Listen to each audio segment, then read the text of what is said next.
Well, good morning, everyone. My name is Joaquin Escobar. I'm chair of the State Water Board. Today is Tuesday, September 21st. It is 9 a.m. and I would like to call this meeting to order.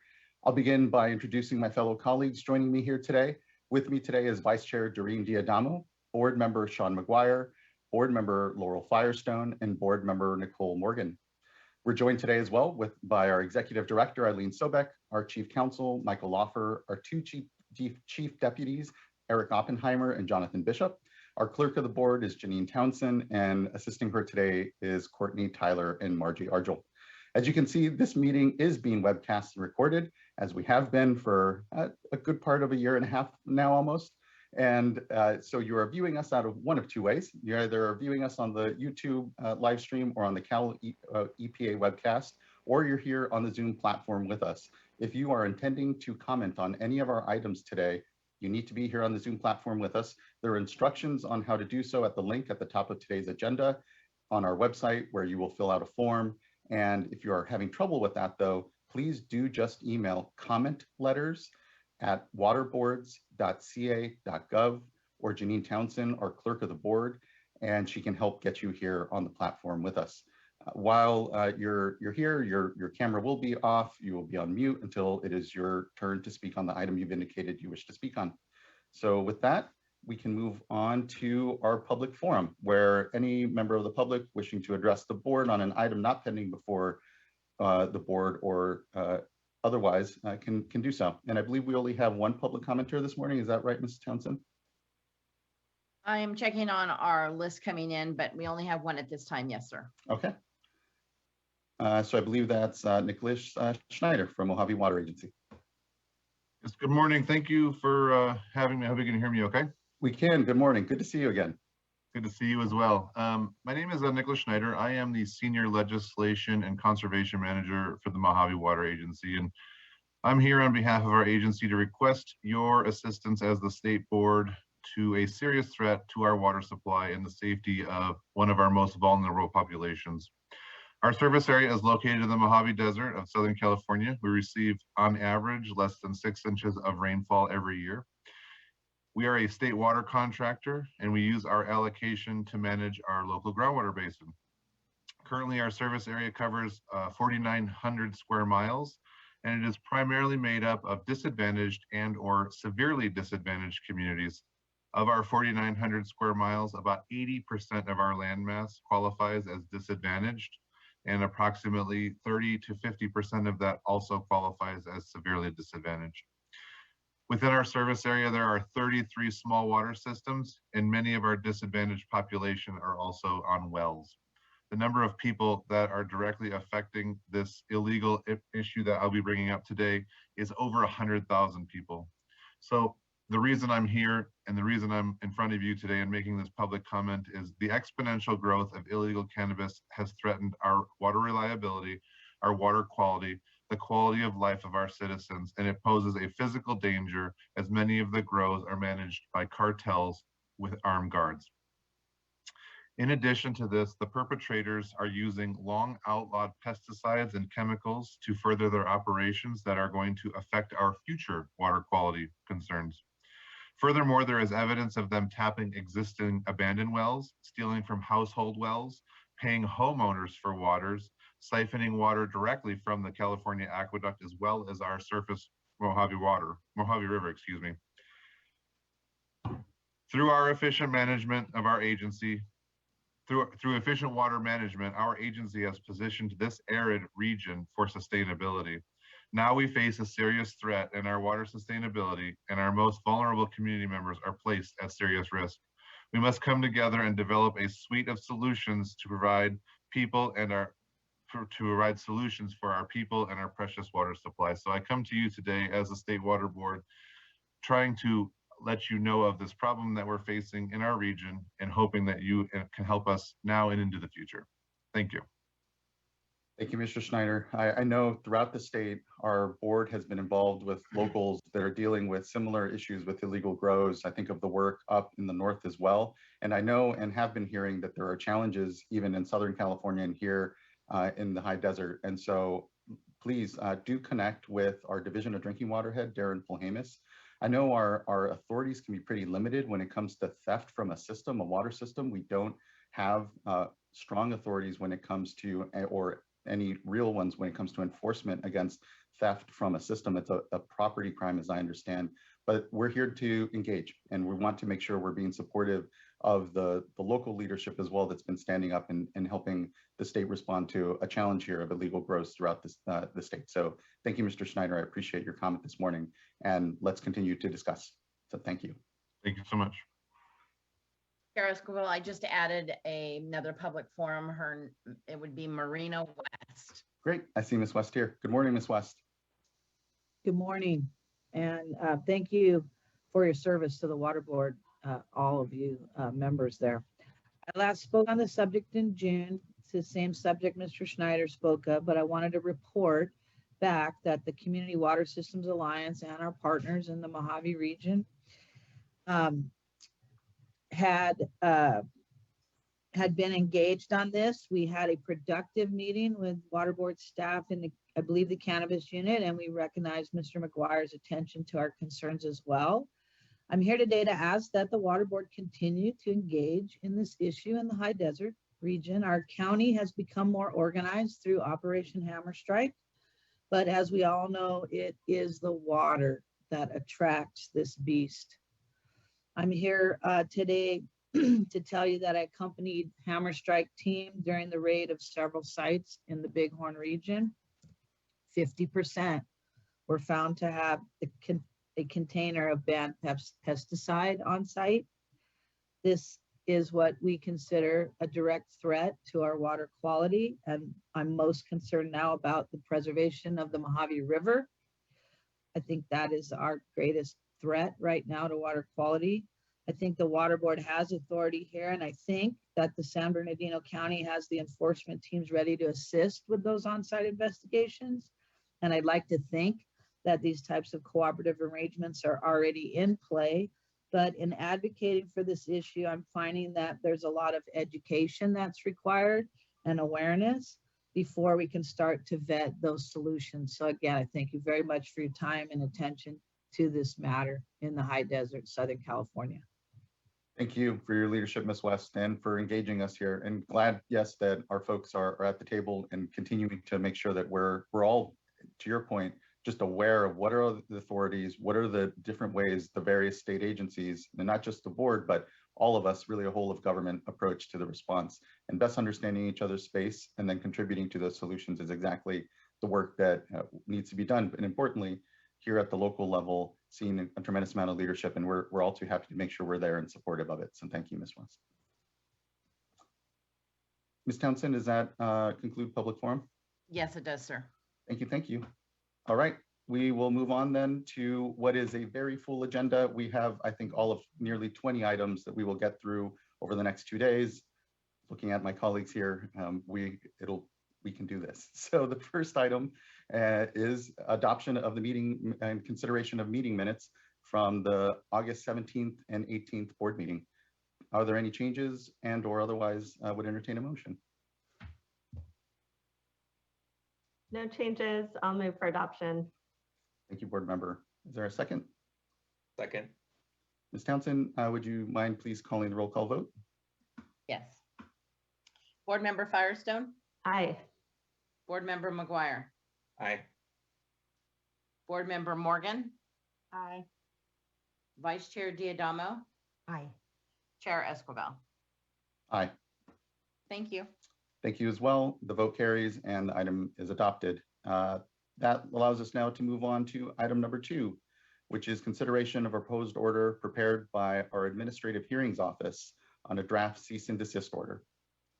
Now I'll let our esteemed colleagues at the Administrative Hearings Office lead the item here for us.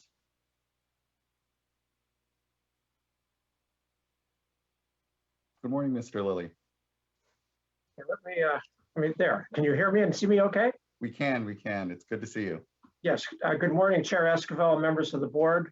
My name is Alan Lilly. I'm the presiding hearing officer of the Water Board's Administrative Hearings Office, which I for shorthand will refer to as AHO sometimes today. And I will be presenting this agenda item number 2. Next slide, please. This item is for the board's consideration of adopting a proposed order prepared by the AHO after a hearing that we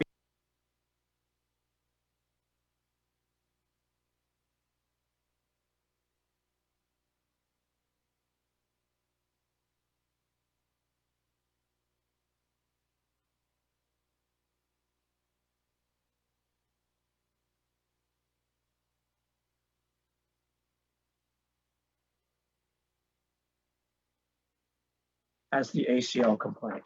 Next slide, please.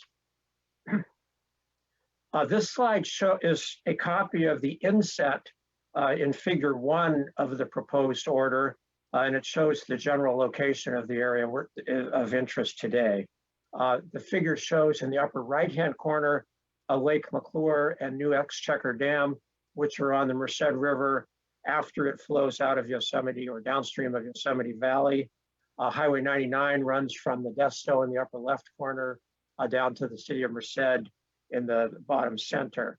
The Gonzalez property is shown here in red in the center of the figure, and the red inset there is actually the more detailed depiction in figure 1, but we'll just go straight on to the next slide. So next slide, please.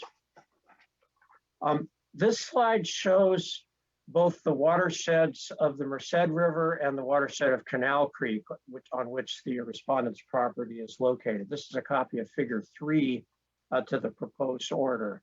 The Merced River watershed is shown in yellow, and the inset map doesn't have a lot of detail, but that it's a nice way of showing the relative sizes of the Merced River watershed in yellow, and then inside the little red box and in green is the Canal Creek watershed. So obviously the Merced River watershed is much bigger. It extends to the east into Yosemite National Park. Its highest elevations are over 10,000 feet, and it receives substantial amounts of water. Many of us are familiar with the waterfalls in Yosemite Valley and the other tributaries that all feed the Merced River. Canal Creek watershed is much smaller. Its maximum elevation is about 475 feet, and it does not receive any substantial natural flows of water during the summer irrigation season. Merced Irrigation District, which I will often refer to today as Merced ID, diverts the Merced River, upper right-hand corner, at the point depicted in the upper right-hand corner of this figure, into its main canal, which sort of runs through the center of the figure here. It releases a significant amount of water from the main canal into Canal Creek, and that's at the point with the first white box shown there. It says Canal Creek below power plant, and then also releases water from the canal into Edendale Creek, which is a little farther down the canal. Both of those creeks flow together upstream of Mr. Gonzalez property, and then it's just Canal Creek from there on. Mr. Gonzalez property is shown in red here on the left side of the figure near the center. And also of importance here is the Castle Dam project, which was constructed by the United States Army Corps of Engineers and is now operated by the Central Valley Flood Control Board. The box in sort of the center left of this figure, it says, it's a little hard to read, but it says Castle Dam Outlet. And then the flood control reservoir is upstream of that. From that dam, it goes upstream. And during times when the flood control reservoir is relatively full, the water can actually back up onto parts of Mr. Gonzalez property, which is, again, is shown there in red. All right, next slide, please. All right, this figure is an enlargement of the central part of figure 2 from the proposed order. It shows the Gonzalez property in the left part of the figure.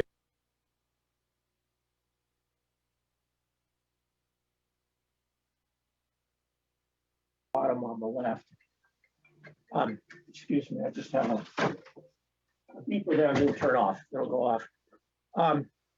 The almond orchards that are shown as orchards 1, 2, and 3 have a total area of about 29 acres. For many years, and through the beginning of 2015, Mr. Gonzalez received water from the Merced Irrigation District's Escaladian Canal through the lateral 7, which is shown in red here in the upper left portion of this figure. It goes across a neighbor's property and down to the bottom point, which is where it enters Mr. Gonzalez' property. Sometime in the early summer of 2015, Mr. Gonzalez' neighbor cut the pipe that's lateral 7, which terminated that water supply to Mr. Gonzalez' orchards. At that point, or soon thereafter, in about August of 2015, he began pumping water from the pump. It's called Portable Pond Pump. It's shown sort of in the center of the below center, but basically in the center of the figure and down a little bit, there's a depiction of the portable pond pump, which pumped water from the Gonzalez Pond, and he was able to pump it back up through his irrigation system to that same point where the lateral 7 water had come from. And that was what he used to obtain a water supply in the end of 2015 and then all of 2016 through 2019. From all the evidence we have in the record, and it is a little bit circumstantial, but there are some significant aerial satellite photos which are fairly useful. It appears that the Gonzalez Pond, which is shown here kind of in the bottom center of this figure, was constructed by Mr. Gonzalez' father in 1995 for the purpose of simply obtaining a dirt supply for the berm that's now the top at the top of the north side of the Gonzalez Pond. It doesn't really show very well on this figure, but that berm is 10 to 15 feet above the surrounding ground level and apparently was constructed to stop the water backing up behind Castle Dam from flooding Orchard 1. It does that at most elevations, although at super high elevations in Castle Dam, the water can overtop that berm. There are 2 pipes which are shown here in the bottom center, called and depicted in white, called Canal Creek berm pipes, which convey water back and forth between Canal Creek and the Gonzalez Pond. The last thing of interest on this figure, in the top center running straight down, and then to our left on the figure, which is to the west and shown in yellow, is the Gonzalez Lateral A. Mr. Gonzalez constructed that in early 2020. It receives water from the escalating canal, Merced ID's escalating canal. It's shown above this figure. It's shown in all of figure 2, but the cutoff here doesn't show most of that. But anyway, that allows him now to receive water from Merced Irrigation District again, so he no longer needs to pump from the Gonzalez Pond anymore. We'll go to the next slide, please. So again, as I just mentioned, this slide summarizes the 3 historical water sources that Mr. Gonzalez used to irrigate these orchards. And of a particular note here, as noted in the second bullet point, Mr. Gonzalez did not have any legal authorization from Merced ID for his pumping of water from the pond from when it began in August 2015 through August 28 of 2017. On that date, Merced ID issued him a temporary permit, a pumping permit. So his pumping for the rest of 2017 and then all of 2018 and 2019 were authorized by that permit. And then, as I mentioned, in 2020, he started receiving the water through lateral A. Next slide, please. Getting to this proceeding, on November 16 of 2017, Merced ID filed a complaint with the State Water Board against Mr. Gonzalez, challenging his statement of water diversion and use, which had asserted he had riparian rights, and to confirm that the water in Canal Creek was placed there by Merced Irrigation District, and the respondent, Mr. Gonzalez, had no right to divert it either from the creek or the pond. The Division of Water Rights, just about 2 years later, of the enforcement section, issued a draft cease and desist order to Mr. Gonzalez, which would have required him to take the various actions that are listed here.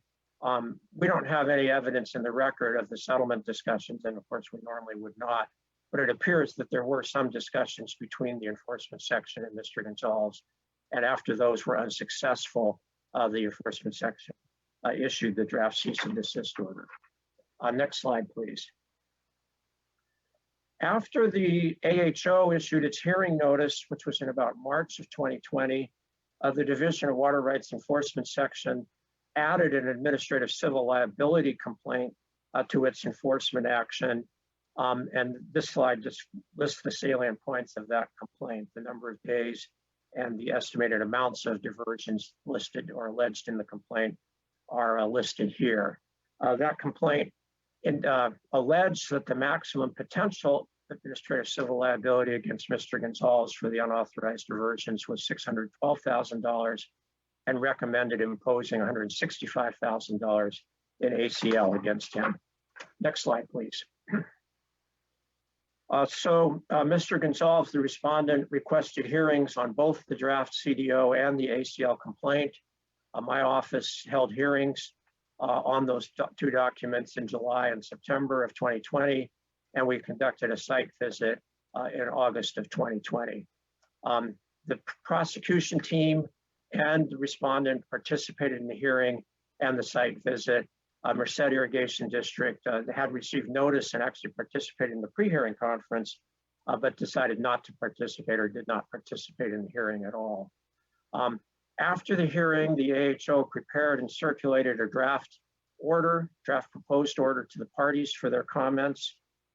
We also sent that to our LIRIS email list, which has several hundred addressees on it, including, I did check yesterday, 2 attorneys from Merced Irrigation District. The parties submitted comments on the draft proposed order, but Merced ID did not. We completed our final proposed order and formally transmitted it to the clerk of the board on July 14. The proposed order includes an attachment A after the figures, which summarizes the parties' comments on the draft proposed order and then discusses the AHO's responses to those comments. And that attachment A would, if the board adopts the order, in fact become part of the final order.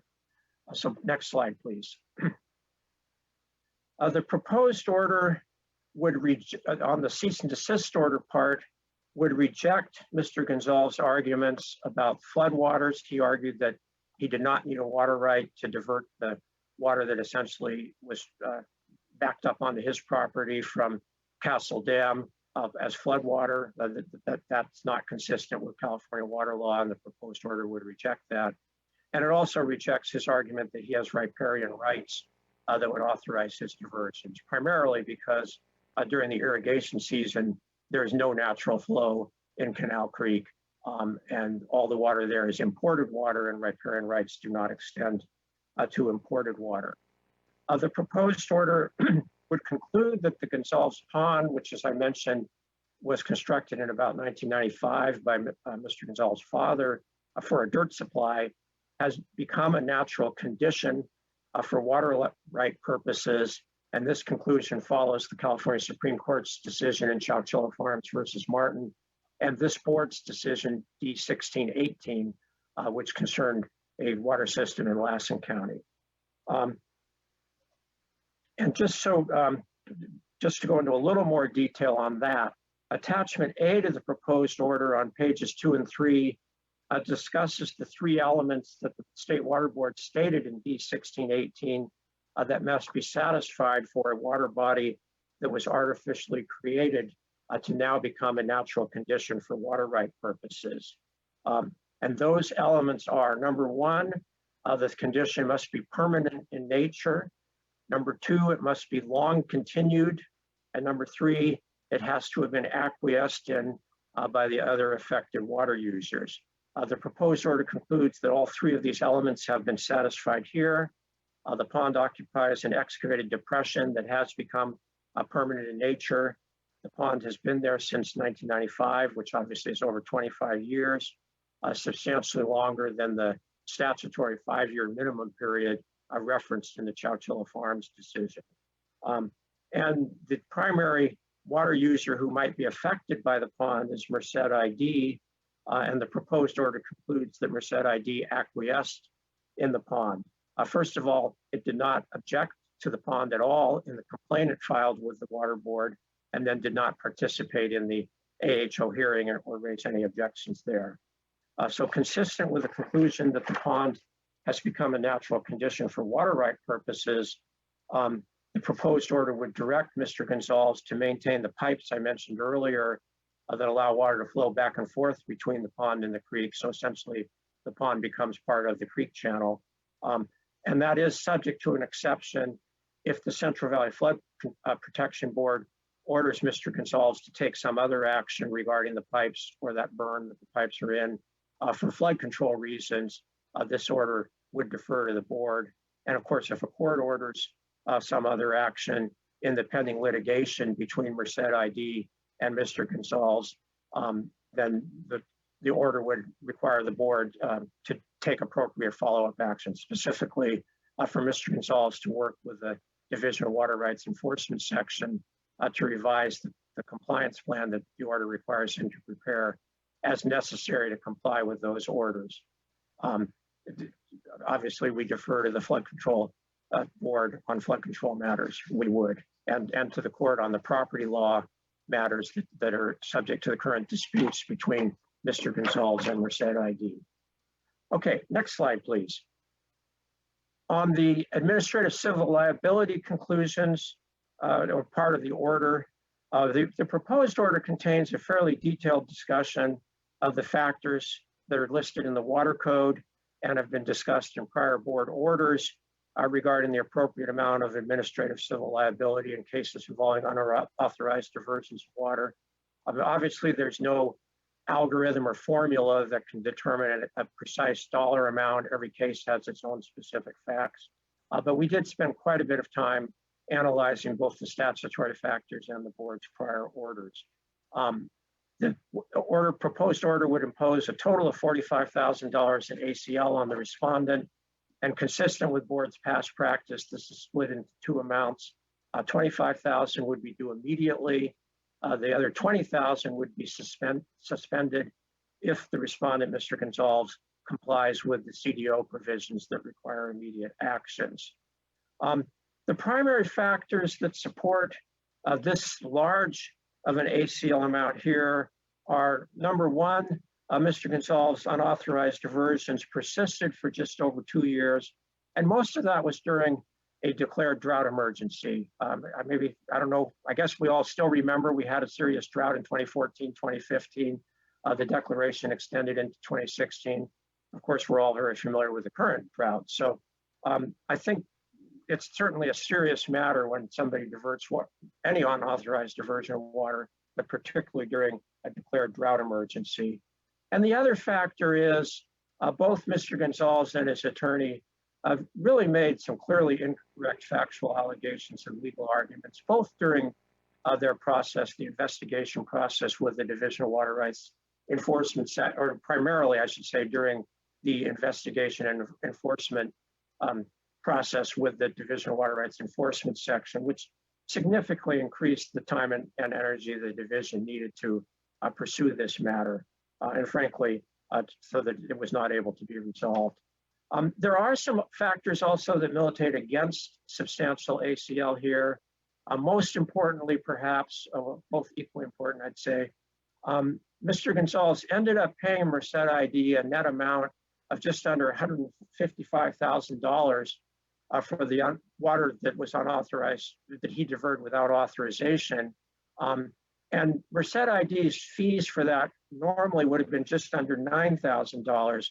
And that's even with the drought rate of $225 an acre foot that Merced ID charged its customers in 2015. And this all is set out in the order.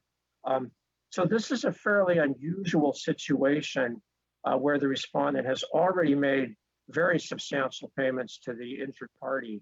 Often that's not the case. Normally that's not the case in unauthorized diversion situations. And the other primary factor that militates against substantial ACL here is respondent did take some very significant corrective actions, which is a statutory factor, before the AHO issued its notice of hearing. It obtained, as I mentioned before, a temporary pumping permit from Merced ID in the summer of 2017, and it constructed the new lateral A in 2020 before our notice of hearing. So those militate against substantial ACL. Weighing those factors, and we did the proposed order spent several pages discussing the factors and our weighing of them. And we believe that these amounts are consistent with the statements in the prior state water board's orders. So we'll go forward to the next slide. On the ACL amounts, the amount of 25,000 and 20,000 for a total of 45,000 is substantially lower than the Division of Water Rights Enforcement Section's recommended amount of 165,000. And that primarily is because, at least as alleged in the complaint, it appears that the Division of Water Rights Enforcement Section just did not have all of the information that came out at the hearing. I mean, that's why we have hearings. But through the hearing process, we were able to come up with much more refined estimates of the number of days of unauthorized diversions, the total amount of unauthorized pumping, the amounts that Mr. Gonzalez had paid to Merced ID before the hearing for the unauthorized diversions, and the corrective actions. None of this was really spelled out in the complaint. And I'm not criticizing the Division of Water Rights Enforcement Section. I think they just did not have that information. But with that information, our proposed order comes to a conclusion that a significantly lower ACL amount is appropriate. Next slide, please. We received a few, or I should say the clerk of the board received a few comments on the proposed order, and I'll just briefly discuss those. One was a memorandum from the Yvonne West, the head of the board's Office of Enforcement, which I'll refer to as OE in this. And I've summarized the key points in OE's memo here. The first argument is that the Chowchilla Farms decision and the board's decision D1618 do not support the proposed order because there was no community of water users that relied on the change in condition.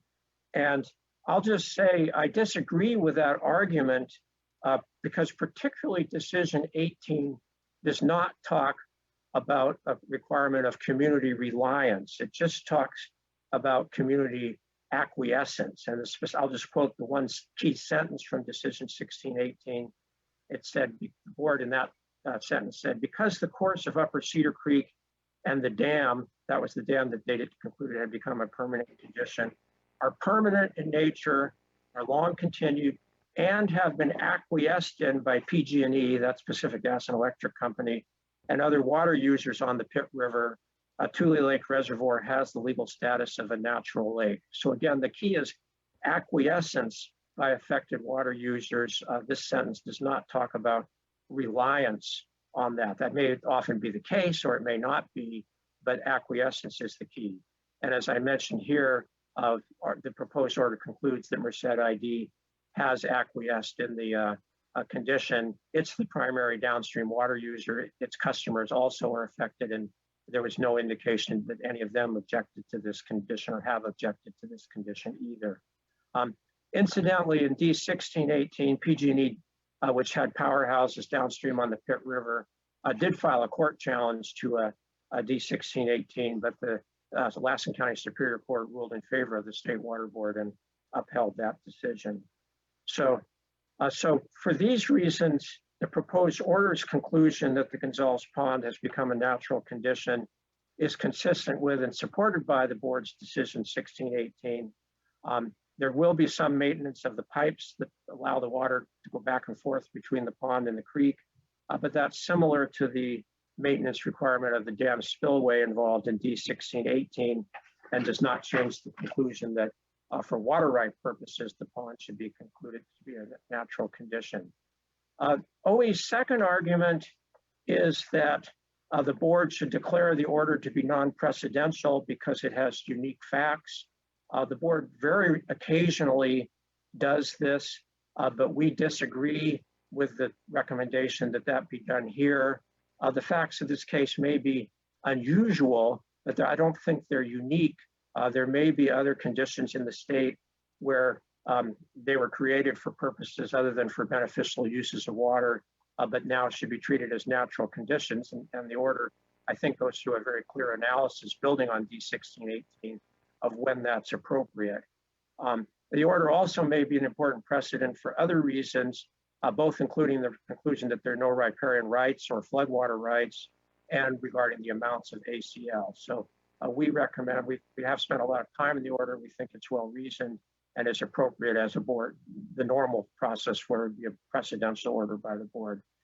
The third argument that OE makes is some proposed edits to footnote 30 in our attachment A, and that would clarify that the limitations on the natural condition conclusion apply when the condition was made for purposes other than any beneficial use of water. Our proposed order had said when they were made for irrigation purposes, and OE says, well, if it's for any beneficial use, then this natural condition conclusion should not apply. And we agree with that. And we have submitted change sheet number 1, which makes those edits. It's been posted with the board's agenda, and we recommend that the board include change sheet number 1, those changes, if it decides to adopt the proposed order. Next slide, please. Bear with me, I'm almost to the end, 2 more to go. Merced Irrigation District also submitted some comments on the proposed order. As I mentioned before, they received the hearing notice, participated in the pre-hearing conference, but then did not participate in the hearing and did not submit any legal arguments or any comments on the draft proposed order. But now its attorneys have submitted 2 letters with 9 pages of legal arguments and are asking the board to substantially rewrite the CDO portions of the proposed order. The first argument Merced ID makes is that the pipes that allow the water to flow back and forth are unauthorized and inconsistent with a settlement agreement between Mr. Gonzalez and Merced ID and their pending Superior Court action. And based on that, Merced ID is asking the board to amend the proposed order so it would require Mr. Gonzalez to remove those pipes. The AHO recommends that the board reject this request. This was not a request in their complaint. They never made these arguments during the hearing or submitted any evidence to support them. There's some relatively complex property law issues that are best resolved by the court. Frankly, we didn't address them. They weren't before us. They're not properly before us. We didn't have complete evidence. We had a surveyor's map, but it was not a final record of survey. So there's some question as to exactly where the property boundaries are and so forth. And that really is best left to the court to be resolved. We also we properly prepared the proposed order to defer to the Central Valley Flood Control Flood Protection Board. Division of Water Rights, its lead engineer testified there could be some significant risks of the berm failing if the water levels on the creek and the pond were significantly different, which could occur if the pipes were plugged. One could be up to 10 feet higher than the other, and that difference of hydrostatic pressure could cause the berm to fail, which obviously would have serious consequences. So we think for both water right purposes and to avoid that sort of flood issue risk, the proposed order properly would require Mr. Gonzalez to keep the pipes open. But of course, if the Flood Protection Board concludes otherwise, they are the experts in flood control, and the board can, through staff, can act appropriately. The second argument Merced ID makes is that it did not acquiesce in the construction of the pond. And as I said earlier, that we think that argument is not appropriate. They did not raise any concerns in either their complaint or the hearing process, and frankly, not until their comments on this proposed order. We think the proposed order properly treats that long silence as acquiescence. The last argument of Merced ID is that the requirement in the proposed order that Mr. Gonzalez file future supplemental statements of water diversions and use if he diverts water from the Gonzalez Pond or the Canal Creek under an agreement with Merced ID would be a reactivated riparian right. And that's just not correct. There's nothing in the order that says it would be a reactivated riparian right. It would require him to report them so they're in the board's ERIM system, but clearly as diversions under a contractual arrangement with Merced ID. So next slide, which is my last slide, please. Thank you. Last week, Mr. Gonzalez filed a short comment letter, which basically asked the board not to impose any ACL on him. And this argument, as I mentioned earlier, is supported by the fact that the total amount he has paid to Merced ID far exceeds the amount that Merced ID would have charged him for the unauthorized diversions at its water rates that were in effect during 2015 through 2017. and of course, by the fact that he took significant corrective actions. But this argument ignores the fact that there were unauthorized diversions of water during over 2 years, most of which was during a declared drought emergency. And I mean, of course, this board member makes the decision, but I think considering our present drought conditions, the board probably will want to and probably should send a message that there's going to be some consequence for any unauthorized diversion of water, regardless of whether or not the injured party is compensated for that or not. So for these reasons, we recommend that the board adopt the ACL amounts that are in the proposed order. The CDO proportion of the proposed order, as I previously said, would conclude that Mr. Gonzalez does not have any riparian rights or floodwater claims. We think that's certainly supported by California water law, and that he only may make diversions for irrigation in the future with written authorization from Merced ID, which is the source of the water in the creek during the summer. And as I said before, the amended statement of water diversions use would be consistent with that. And then finally, the conclusion that the Gonzalez Pond is a natural condition, as I said earlier, is consistent with the Cal Supreme Court's Chowchilla Farms decision and consistent with and builds on this board's decision 1618. So both the CDO and the ACL portions of the order are solidly supported by the facts and the applicable laws and are consistent with and supported by the prior board decisions and orders. So for this reason, we recommend that the board adopt the proposed order with the changes in change sheet 1 and change sheet 2. I previously mentioned change sheet 1. Change sheet 2 would just simply make a minor correction. There was one citation to the administrative record where we had the wrong page number. So we would correct that as well. So with that, I will be glad to answer any questions from the board members. First, a great note of thanks, Mr. Lilly. This work is in its diligence, and it's good, fair, and balanced, and dependence on the record here and prior precedent. It's just incredible work. I just have to thank you and can't thank you enough for your good leadership of the office during these times. I think of the scant time that we have to go through what are these very complex issues, and just really dependent upon and thankful for your leadership there in the office. I don't actually have any further question. I think in reading the complaint and the record, I feel very confident in the decision-making space here. I know we have a number of commenters here. We can go to them, but first would ask if there are any questions from my fellow board colleagues. Vice Yes, Chair. I have a question, and it's really just, first of all, thank you, Mr. Lilly, for the excellent presentation and for the thorough work in the order and well-reasoned. I just have a question, and it's really more one of clarification on the issue of the natural course and the pond. The natural course does not in and of itself result in any water right. As you mentioned in the previous slides prior to the discussion about the natural water course and the pond, you had indicated that the respondent did not have any riparian rights during the season of diversion, and then also the permit would have to come through the Merced Irrigation District. Or that is correct, yes. The permit diversion, correct, okay, so just clarify. Fine.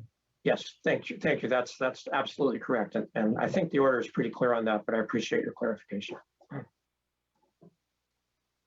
Thank you, Vice Chair. Any further question or comment from my colleagues? Okay, I think first we have up on our list here Yvonne West from our Office of Enforcement. And Ms. West, it may have been a speak if needed, and if so, you can flag that as well. Good to see you. Good morning. Good morning. Good morning, Chair Escobar, members of the board. Can you hear me okay? We can. Okay, great. As mentioned in the previous presentation, I did submit a request for clarifying changes to the proposed order with the state board, and I am appearing before you to reassert that request and answer any questions that you may have. I am requesting that if adopted, if the state board moves forward with the adoption of the proposed order, that it do so only after limiting it to the unique facts at issue by including explicit language that the proposed order is non-precedential. I am making this request because of the finding that Mr. Gonzalez's pond is a natural condition. I believe this is an unnecessary finding that could result in unexplored and undesirable consequences for the State Board's water rights regulatory program. In my request for making the proposed order non-precedential should not be mistaken for supporting or even acquiescing to the proposed order's assertion that the artificial pond on Mr. Gonzalez's property should be treated as a natural water body for the reasons discussed in my request and described in more detail in the prosecution team's comments on the draft order and closing brief. It is my opinion that existing case law and the State Board decisions do not support a finding that Gonzalez's pond should be treated as a natural water body.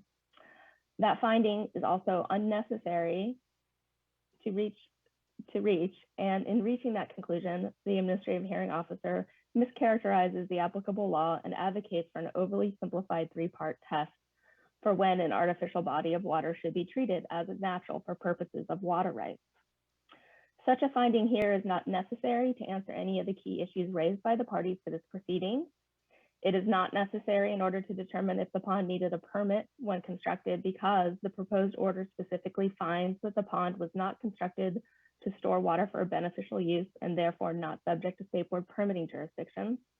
It's not necessary to authorize diversions from the pond under riparian right because the proposed order specifically finds that due to the unique circumstances surrounding Mr. Gonzalez's property, it has been severed from all riparian rights to Canal Creek.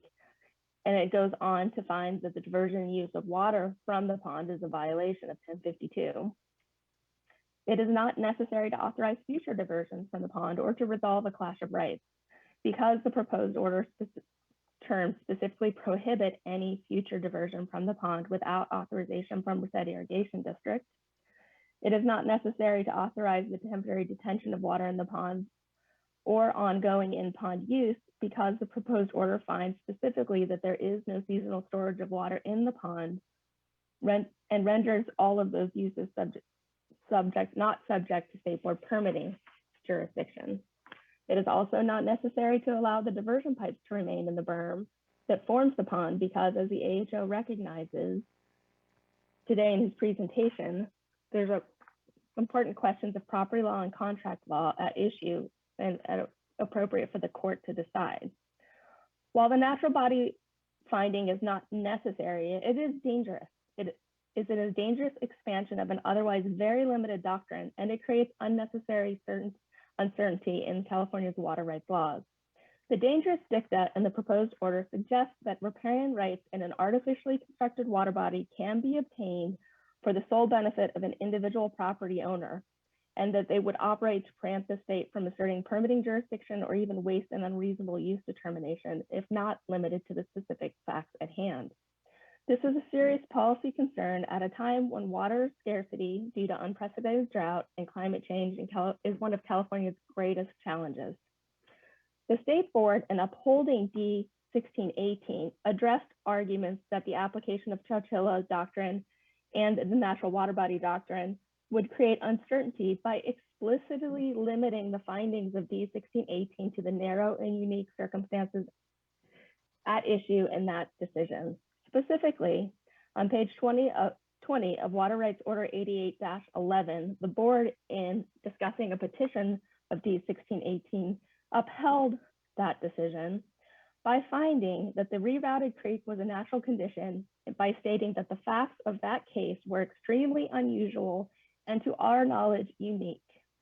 The board goes on to find it should not be expected that another case like this will arise or that the rights of water users downstream from the alleged tributary streams would be made any more uncertain by this decision.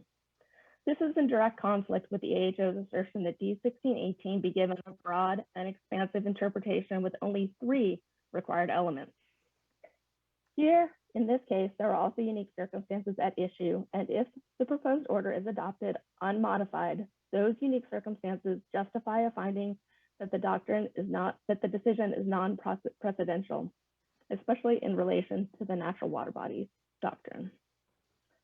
Specifically, the fact that the property at issue has been severed from riparian rights, Without that fact, the proposed order suggests that an artificial water body can be declared natural for purposes of creating a riparian right as against the state, in direct conflict with well-established tenets that there is no prescription against the state, and it creates an unacceptable uncertainty in our water right structure. The AHO argues that there are no unique circumstances here and that the proposed order contains important conclusions that should be precedents. I would ask that the board understand exactly what those important conclusions are before voting to approve the proposed order, again, especially in relation to the natural water bodies issue. The proposed order suggests that we expand a very narrow and limited doctrine to convert a privately constructed pond that has been used by a private individual in violation of Water Code 1052 to a natural condition for purposes of water rights without conveying any water rights and without identifying any public benefit or beneficial water use to justify such a status. In conclusion, while I appreciate the AHO's hard work in this case and the agreement to the requested edits to attachment A footnote 30, that alone is not enough. And if the state board moves forward, I ask that the proposed order, either be modified to remove the unnecessary natural body of water finding, or alternatively, that the state board proceed with adopting the proposed order with a minimum language, at a minimum language that would limit the proposed order to the unique facts at issue and state explicitly that the proposed order is non-precedential. And I did provide some example language for that purpose in my request. At this time, I'm available for any questions that the board may have, and I appreciate your time and consideration in this matter. Thank you, Ms. West. I appreciate your comments and your points here. I will just say myself, I'm still leaning towards supporting the Mr. Lilly and the Administrative Hearings Office here in their position, but I'll be thinking about this here, and I believe we have additional folks to listen to, and so thank you. But are there any questions from our fellow board colleagues for you? Okay, hearing none right now. Thank you again, Ms. West. Next, we'd like to call up Thomas Berliner.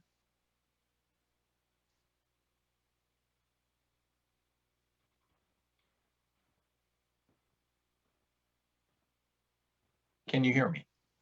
You can. Good morning, board members. This is Tom Berliner on behalf of the Merced Irrigation District. I think a little background here is appropriate because unfortunately, we do take issue with the proposed order from the Administrative Hearing Office. When MID discovered that there was illegal water use going on Mr. Gonzalez' property, we went out to the property and took a look and discovered the pond and subsequently discovered the pipes. At no point prior to that did we acquiesce to anything. That pond was not constructed for purposes of holding water. It was constructed for purposes of creating a berm, which unfortunately is on part of MID property and therefore in and of itself is an illegal trespass. The pipes are also located on MID property and therefore constitute an illegal trespass in an effort to take water out of Canal Creek. The water that's in the creek during the irrigation season is exclusively MID water that's being conveyed downstream to its customers. The only time that there's any natural flow in that creek, because the watershed is extremely limited in water production, is when there are fluke rains during the summer months. Otherwise, there's no water in there that MID did not put into that creek. When we discovered the situation, we tried to negotiate a solution with Mr. Gonzalez. And I'll point out that Mr. Gonzalez is a former board member and therefore well acquainted with the penalty provisions that MID has, which in fact were adopted during the time that Mr. Gonzalez was a board member and he voted in favor of them. So this is not a question of somebody being unaware of the liability that they potentially get for taking water from MID. And we think that it's a very, very dangerous precedent to allow somebody to go forward with taking water and then essentially being entitled to have their illegal conveyance system remain and obligate MID for the burden of having these pipes on its property, unclear about the stability of the berm that they go through and potentially exposing the district to massive difficulties in serving its customers in Canal Creek for a period of time should that berm fail. Long story short, we reached a settlement with Mr. Gonzalez regarding the lawsuit that was filed against him. In that settlement, he agrees to a number of things that have been now contradicted by the AHO. And the AHO had that settlement in evidence. In fact, it was submitted by Mr. Gonzalez. The settlement requires the removal of the pipes. The settlement allows the pond to stay. The settlement reduces the amount of fine that Mr. Gonzalez was subject to, provided that he installed the lateral that you saw earlier in order to properly irrigate his property from MID's lateral. There has been no point at which MID has been interested in any manner whatsoever of having the pond converted into anything other than an incidental holder of water when during rare times that Canal Creek is so backed up that it does come on to that property and deposit some amount of water in the pond. By the way, I would just add the Corps has essentially a flood easement on that property because of that situation. In addition, in the stipulation that was filed, Mr. Gonzalez is required to withdraw his statements of diversion and use from the water board, and we find no reason why a customer of MID should have to file a statement of diversion and use when it receives water deliveries from MID. Mr. Gonzalez is not the only customer along Canal Creek, and we think this is a dangerous precedent to have somebody submitting statements of diversion and use as if there's a water right to which they are entitled to a non-riparian pond utilizing water that's delivered by a water district to that property for purposes of irrigation. And at this point, we do not have an intent to serve Mr. Gonzalez from Canal Creek because he's now properly connected to the district with an ability to receive water from the Edendale lateral. In addition, we have other customers along Canal Creek, and we certainly don't want there to be some sort of sense that they've established or can establish a water right to water coming from the creek by filing statements of diversion and use merely for receiving what all customers in the district receive during the irrigation season, assuming there's water available, which is irrigation water. That does not create a water right in any customer. And so this appearance of a water right at the board is very misleading by requiring the filing of these statements of diversion and use. It also flies in the face of a stipulation in court that Mr. Gonzalez has already agreed to remove those statements. In addition, that stipulation requires the removal of the pipes and at MID's direction so that we can get on the property and ensure the stability of the bank. I would also point out that while the penalties in this case were substantial, MID reduced the amount of penalty by $50,000 in order to cover basically an amount that Mr. Gonzalez might have to incur in order to install the irrigation facilities on his property. So let me go through the various issues that are raised by the AHO decision. First, with respect to filing comments, there were 2 rounds of comments before the AHO. The first occurred in, I believe, July, and we were advised by the water board that that round of comments was for parties only. Pursuant to the stipulation, MID agreed not to be a party in the proceeding because it was obviously opposed to the diversions by Mr. Gonzalez. And we had a stipulation, so there was really no need, and we did not anticipate that the AHO would issue some sort of order that would fly in the face of the stipulated settlement. We already had the illegal diverter agree to take certain actions that were not inconsistent with water rights or board precedent. Perhaps that was a mistake we made in assuming that there would not be a contradictory situation at the water board. We expected Mr. Gonzalez to live up to his stipulation, and we were surprised when the board took essentially on itself, or not the board, the AHO took upon itself to issue a proposed order that contradicted the stipulation, in as much as the diverter had already agreed to those terms. Again, I want to reiterate, the Gonzalez property is not riparian to Canal Creek.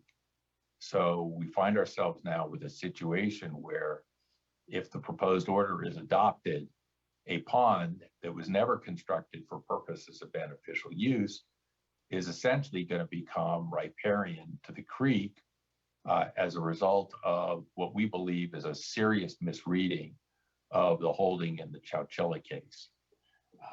And with respect to the comments that were submitted earlier from the Office of Enforcement, we agree with those comments. Chowchilla does set forth essentially a rule that I think is important to get on the record, and which does indicate that the interpretation by the Office of Enforcement is correct. And the court said, and pardon me, but I'm just going to read this a couple of sentences into the record. And this is found at Chowchilla Farms versus Martin, 1933, 219, California Supreme Court, page 1. At page 17, the court stated, where the creator of the artificial condition intended it to be permanent, and a community of landowners or water users has been allowed to adjust itself to the presence and existence of the artificial water course or other artificial condition, acting beyond the supposition of its continuance. And this has proceeded for a long time beyond the prescriptive period. The new condition will be regarded as though it were a natural one, its artificial origin being then disregarded by the law as it has been by the community.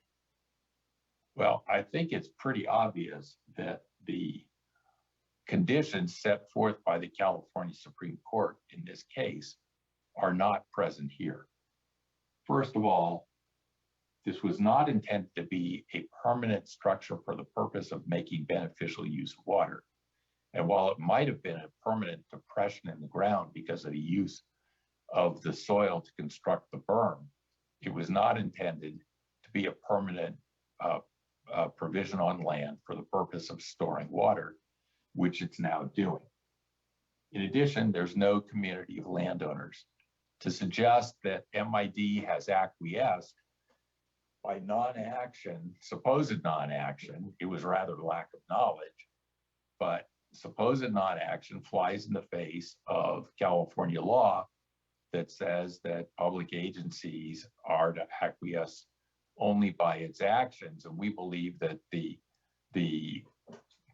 interpretation of those actions by the AHO are incorrect. And in addition, this Chowchilla case discusses the prescriptive period.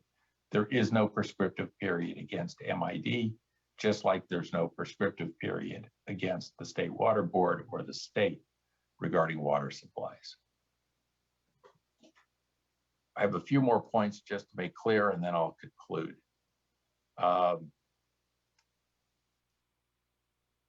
With respect to the pipeline, the pipes that run between the pond and the canal, this presents a serious, I want to reiterate, this presents a serious threat because we MID have no control over the integrity of those pipes, over the integrity of that berm because of the pipes. We don't want to have to monitor Mr. Gonzalez's maintenance of those pipes. And in our view, those pipes should be removed to allow the pond to fill or not fill as appropriate, incidentally, as it was intended from the beginning.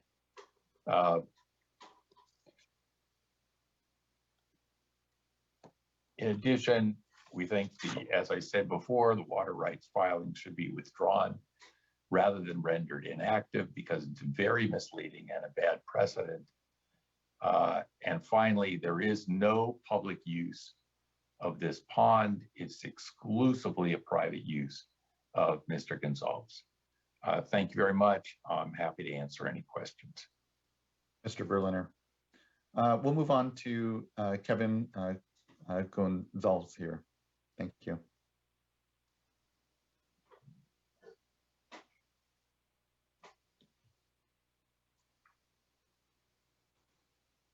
Okay, so thank you, Joaquin, Board Chairman. Thank you to the AHO Department for giving us our constitutional rights of due process. I'm saddened and appalled that Thomas Berliner, who's been my attorney when I was a board member and also an opponent, for them to try to mislead you in one letter to disregard the 40 hours of hearing that we've already presented our case. I think I could probably go over each one of his elements of a violation and discredit them. MID has known about the pond forever. It's part of the Castle Dam project, and the operation and maintenance manual is my property. My property is 108 E1. It's 107. It's one. I think I have 4. If you want to look back at the evidence, I don't know that. Mr. Chair, is this actually retrying the case right now? No, we are simply here to affirm and or otherwise give direction otherwise to the Administrative Hearings Office. And so that we are not fully retrying the issues here, but it's a last moment for comment. Okay, because it would be difficult for me. I'm not an attorney. To go back over each element that I submitted, because it was me that brought the evidence in, and it is all an evidentiary in the case. And I do have to say thank you to Mr. Lilly, because he did listen. He did follow my constitutional rights. I did present my permanent easement of 108 E1. You know, I don't think we even had to be here, because on my deed of 3 different properties that I purchased, each one of them have an easement, but only one of them has a permanent easement. It's forever and ever, amen. It's in the operation and maintenance manual of the Castle Dam project. It's listed as 108 E1. They knew about it. They've known about it because I had my opponent, who was also a board member. I've had him out asking for help since 1995. They all walked the property. They're being untruthful to you and misleading. And to retry the case, I'm actually sickened a little bit at hearing the words come out of their mouth. And I would like to ask Ms. West how she came up with her conclusions, because what I'm seeing is that possibly Ms. West communicated with Thomas Berliner's company and Dwayne Moore's company outside me being able to actually defend myself. And that's a constitutional violation. Is I don't think I need to defend myself right now. When we went through 40 hours, praise God that Mr. Lilly took the time to not just shut me down in 5 minutes like they did at MID. MID committed fraud and extortion, and it's not the right place to even discuss that right now, but I'm saddened by that. Thomas Sparliner, he's being misleading. He just discovered it during the election day. You know, I'm glad they discovered it then. I'm glad that they shamed me and tried to discredit me because I didn't want to sit on that board anymore. Anyways, it was horrible. Yes, they did submit. They interjected in the case and they knew it was a violation of our settlement agreement, so they withdrew. It's not on their property. Nothing is on their property. They have an easement that passes over, like water on a roadways, can pass over property, but they actually don't own my property. Now, in order to retry it, we'd have to go back to another case, and I don't think we need to. They have an easement. They don't have ownership of my land. Their exclusive right is not true. And is false and misleading. That property has the right, not me, right? Correct, I should say. They discovered this violation during an election, right? They slandered me in the paper. They overcharged me over 5 times more than the water that I even purchased. They wouldn't give me a hearing. So their discovery date is a lie. Sorry to have to use the word. The Valley Flood Protection Board's already been out, already talked to them. They've already inspected it. It's already permitted. No, what they're trying to avoid and mislead you is there's permits for the berm. There's permits for the pond because it is 108E1 in the operations manual. It supersedes, it's part of the Water Code 12667, in fact. So I don't even know why we're here. The AHO submitted in July, the settlement case. I'm the one that presented the settlement case. I was strong-armed and forced into a settlement, okay? That's coercion. I was coerced into a settlement, but that's not even for this court case to be heard in front of your board. It's actually separate, I think. I'm not an attorney, but I spent a long time, 40 hours trying to present my case, and now essentially in 5 minutes, they're trying to reverse the order. Due process is important, so thank you for letting us be heard. Thank you, Mr. Gonzalez. You know, I'm particularly, and so I appreciate some of your points. A lot of some of your points are outside of this actual case and jurisdiction. I will just flag that I have enough concern around the interpretation of Chowchilla here, and I don't know if we're going to have enough time to resolve it fully here in closed session, and so would flag maybe my willingness to postpone further consideration here until we've had time to unpack a little further legally the implications of Chowchilla. The points that the Office of Enforcement made here, Ms. West, I think are for me of concern enough that I may be wanting to delay a decision here, but looking to my other board members. And Mr. Gonzalez, is there anything further that you'd like to say? I'd like you to accept the AHO's order, but reduce the fine down to nothing. I've paid enough. My family's been harmed. It's time to set this to rest. And I think he was correct in his decision. Thank you, Mr. Gonzalez. I appreciate that. Thank you. I know we have one more speaker here, John Prager. Mr. Prager, are you wishing to speak, or is it speak if necessary? Good morning, Chair Esquivel and board members. My name is John Prager. I'm an attorney with the Office of Enforcement, and I represent the Division of Water Rights. I'm sorry, can you We can, yes. see and hear me? Great. Yeah. The Division of Water Rights prosecution team in this matter. The prosecution team submitted extensive briefing at the close of the enforcement hearing, as well as comments on the draft proposed order. Both those documents are part of the administrative record, and I'm available to answer any questions you might have about them. Thank you. Fellow board colleagues, how are you feeling on this item? Chair, I agree with what's giving you pause on the Chowchilla case. I think I would like to just read through the case, take a look at the letters again, but also the other area that I want to drill down a little bit more on is the reporting of the diversion and any confusion on reporting that we have for water rights. And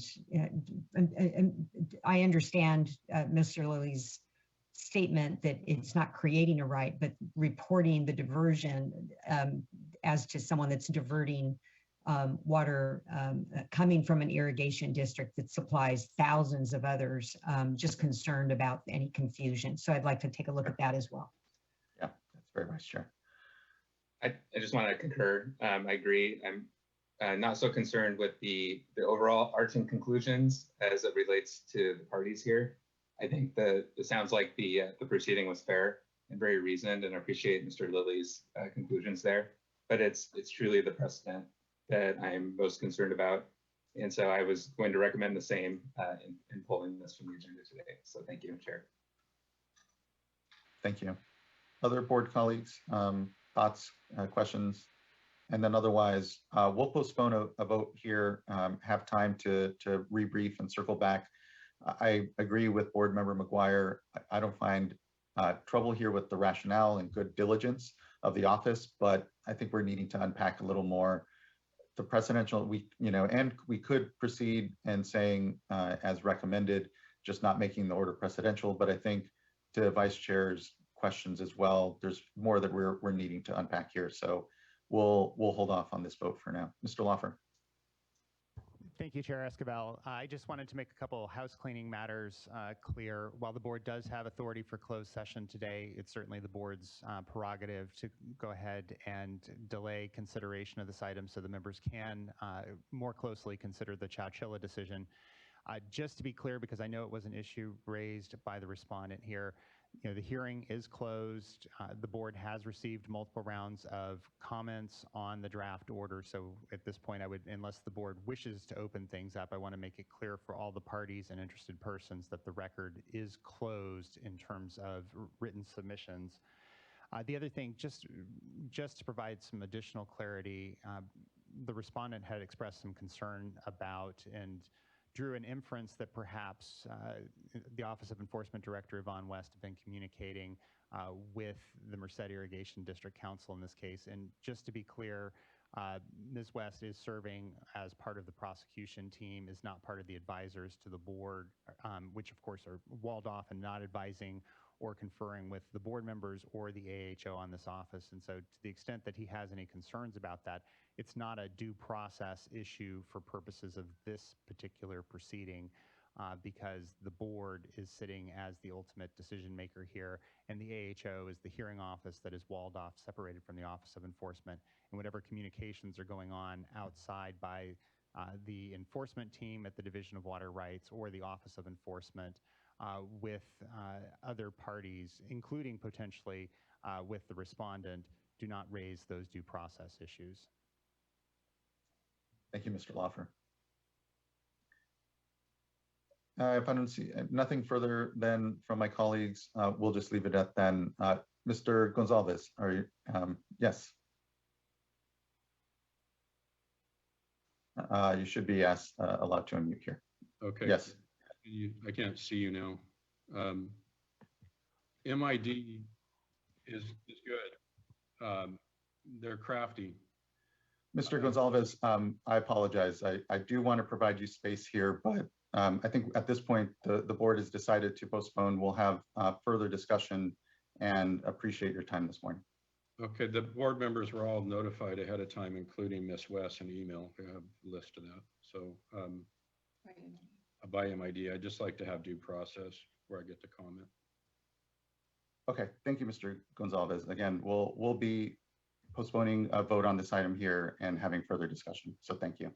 Thank you. And Chair Esquivel, I will point out that Mr. Berliner has also raised his hand. Okay, I did not see that. Thank you. Mr. Berliner, did you have one last comment here?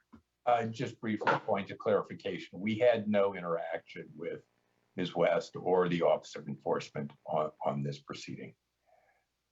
Thank you. I appreciate that. Okay, that concludes again, we'll postpone here item number 2 and have further then discussion. And thank everyone for their patience, and the administrating hearing office here, again, good work, but just going to need a bit more discussion.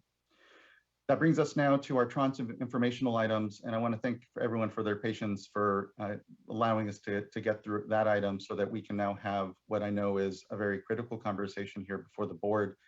As many of you know, who have been following throughout this summer, we've used this standing drought update to get a discussion here amongst us to understand what the work we're doing on the drinking water side is, the water rights side, the communities we're working in, and additionally have updates from the State Water Project and the Central Valley Project and our state and federal partners, because it certainly is requiring us, the circumstances we face, to be incredibly collaborative. And I just want to thank then the directors here for joining us today for this drought update.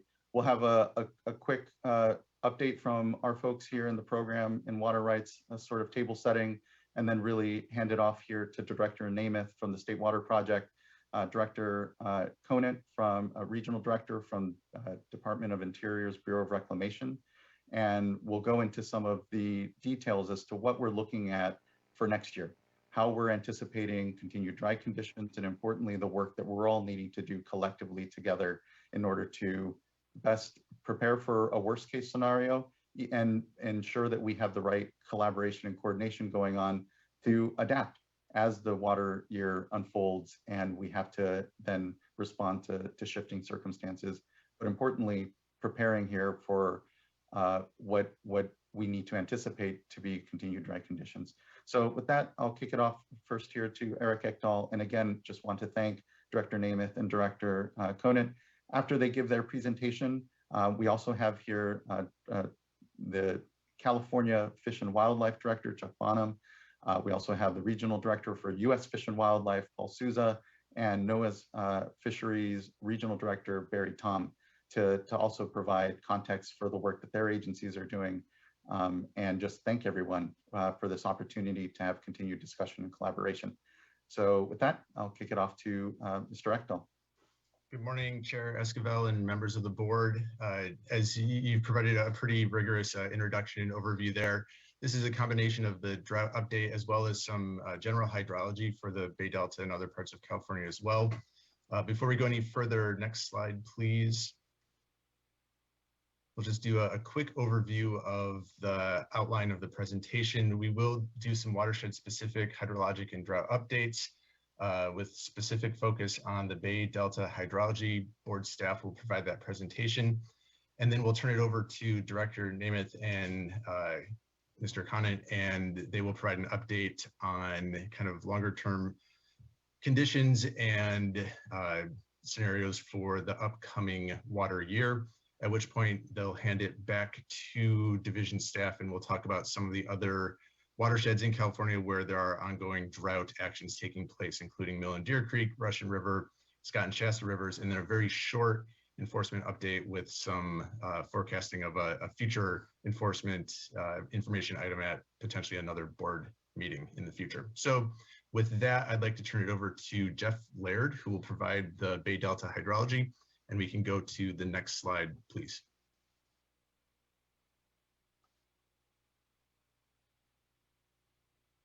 Good morning, everyone. Can you hear me okay? And good morning. Excellent. My name is Jeff Laird, and I'm a water resource control engineer in the Division of Water Rights Bay Delta Sacramento unit. I'll be providing an update on the Bay Delta hydrology, including water year precipitation totals, reservoir conditions, drought status, and the near-term meteorological forecast. So we're starting with this slide, which is the precipitation in the Central Valley's watershed. This slide in particular is the Northern Sierra Precipitation 8-Station Index. That's the accumulated precipitation for the 2021 water year in the blue line right there. And despite a small amount of rain over the weekend, which was about 1/3 of an inch total, things have stayed relatively constant since earlier this spring. So the total for this water year is about 24 inches, which is about 46% of average. Next slide, please. We have a similar situation in the Central Sierra. We've had a very minimal amount of rain since our last update, and our total for this water year is 18.8 inches, or about 47% of average. Next slide, please. And in the Southern Sierra, in the Tulare Basin, there's been a total accumulated amount of precipitation just under 10 inches, and this is about 34% of the average for this state historically. Next slide, please. This map is something new that we're presenting. This map shows where we were this summer in terms of the temperature exceedance in the Western United States. The dark red areas on the map are regions in which the average June through August temperatures were the hottest on record. So as you can see, that covers most of Northern California and the Sierra, and a big swath of the Western United States. So again, the red area there having the hottest or warmest recorded summer on record. Next slide, please. This is the drought monitor for California as of September 7th. At the beginning of September, more than 45% of the state was in a condition of exceptional drought, which is the most drastic categorization, and almost 90% of the state was in extreme drought. Next slide, please. These dry conditions are not just present in California. Almost the entirety of the Colorado River Basin is also experiencing conditions that are abnormally dry or drier. More than 90% of the basin is experiencing moderate drought, and upwards of 70% of the basin is experiencing conditions of severe to exceptional drought. Next slide, please. Here's an overview of conditions for selected water supply reservoirs around California. Statewide, most reservoirs are well below historic averages, with some approaching the lowest levels since 1977, at the end of the driest year on record. With the exception of a few reservoirs, state and federal project reservoir levels are below half of what they've been historically at this time of year. And the largest levels, or the largest reservoirs, we'll talk a little bit more in detail in the next few slides. Next slide, please. In general, these figures show the storage over a water year for the current year and previous relevant years. The current water year, 2021, is shown as the dark blue line. The driest two years on record are shown as red lines, while the wettest years are shown in green. Last year's water storage is shown as the black line, and the historic average for the period of record is the light blue shaded area. Shasta storage is currently at about 1.14 million acre feet, or 41% of the historic average, which is lower than the 2015 storage for this time, and is approaching the end of September storage for the driest year on record. Next slide, please.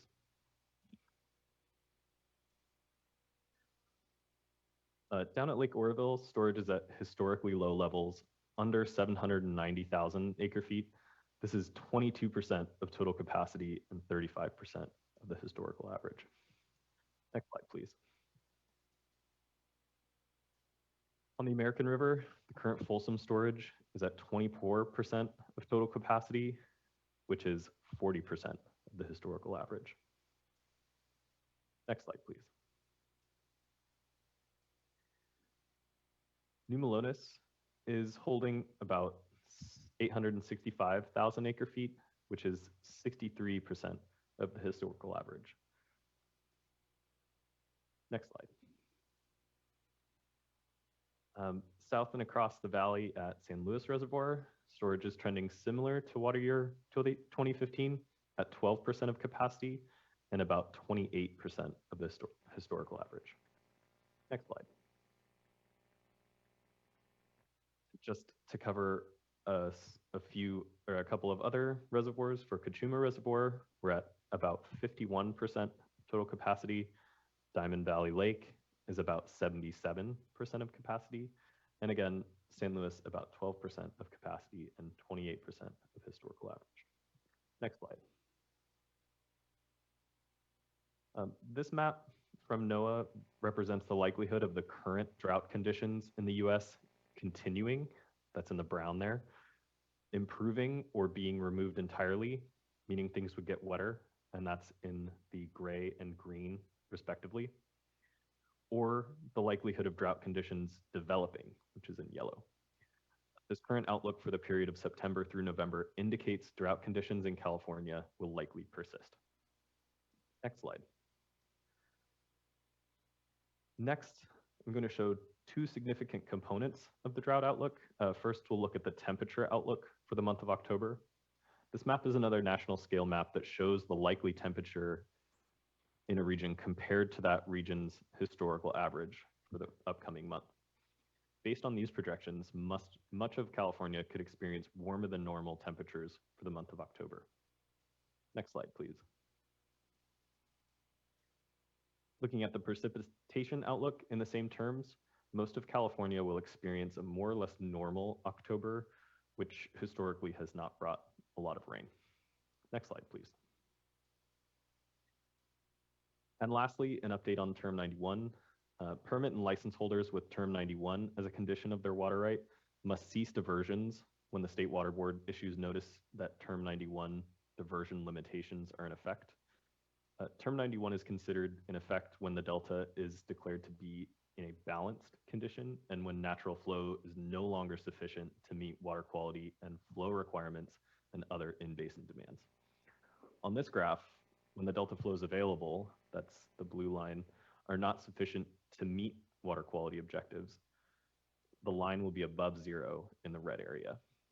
Term 91 is currently still in effect, and an update on other delta curtailments will be presented later in this presentation. Thank you. And I know I moved pretty quickly, so I'd like to open this up to receive any questions from board members. Looking, I don't see there are any, and just thank you, Mr. Laird. Really appreciate the context setting here, and would kick it over, I think, to Mr. Echdahl, or I think we can actually go to our directors here, and we'll just again thank incredibly Director Namath and Director Conant here for joining us today. What has made the difference this entire summer has been the collaboration between our agencies and the continued need to see the same system and continue to respond in kind. And so thank you here for being here and presenting here to us what we're needing to expect for next year and what we've seen this last. So just thank you. Okay, good morning, Chair Esquivel and members of the board. Thank you for the ability to appear before you at really the right time for drought planning. I'm joined by my colleague, Reclamation Regional Director Ernest Conant, and then as the board chair mentioned, we have our colleagues from the biological agencies with us today too to answer any questions. Director Conant and I are going to go through a PowerPoint. It's about 20 slides, and it really picks up on where the last presentation left off, which is, so, you know, what do we do with this information as operators of the state and federal water project? What do we do at the start of a third water year when we saw such challenging conditions develop over a very brief period of time, really less than 6 months when you think about April 1st to September 21st. So next slide, please. Just key takeaways from the presentation. Spring of 21 was the warmest and driest on record. These extreme warm events are becoming more and more common. Soils are dry, runoff is low, and storage is low. This new normal is going to require conservative planning and aggressive multi-agency action really starting right now. Next slide, please. We're going to do a very quick overview of the State Water Project and Central Valley Project, how and where water is moved across the state. It may feel a little bit remedial, but I actually think it's important to remind ourselves about, you know, what goes where, because when we're heading into something that is so with such limited conservation storage, carryover storage, and is so bone dry, we really do need to focus our attention on how the system is working. Then we're going to go into a 2021 water year recap. There'll be a little bit more information that was just presented to you relative to the hydrology, but also what happened with the projects and certain decisions that we made, and then head into what our proactive drought response framework is in planning for a dry 2022.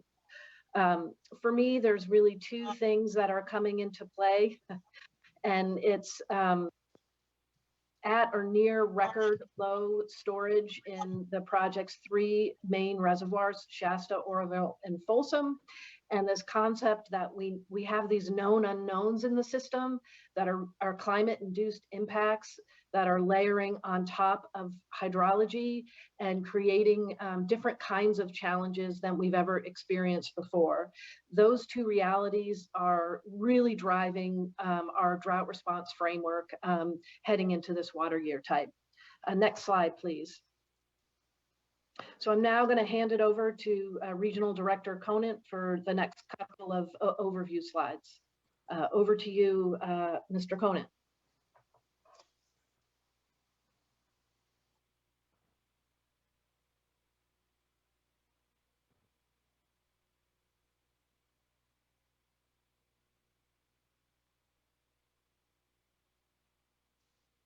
You're muted. Can you hear me now? Yep. Okay, great.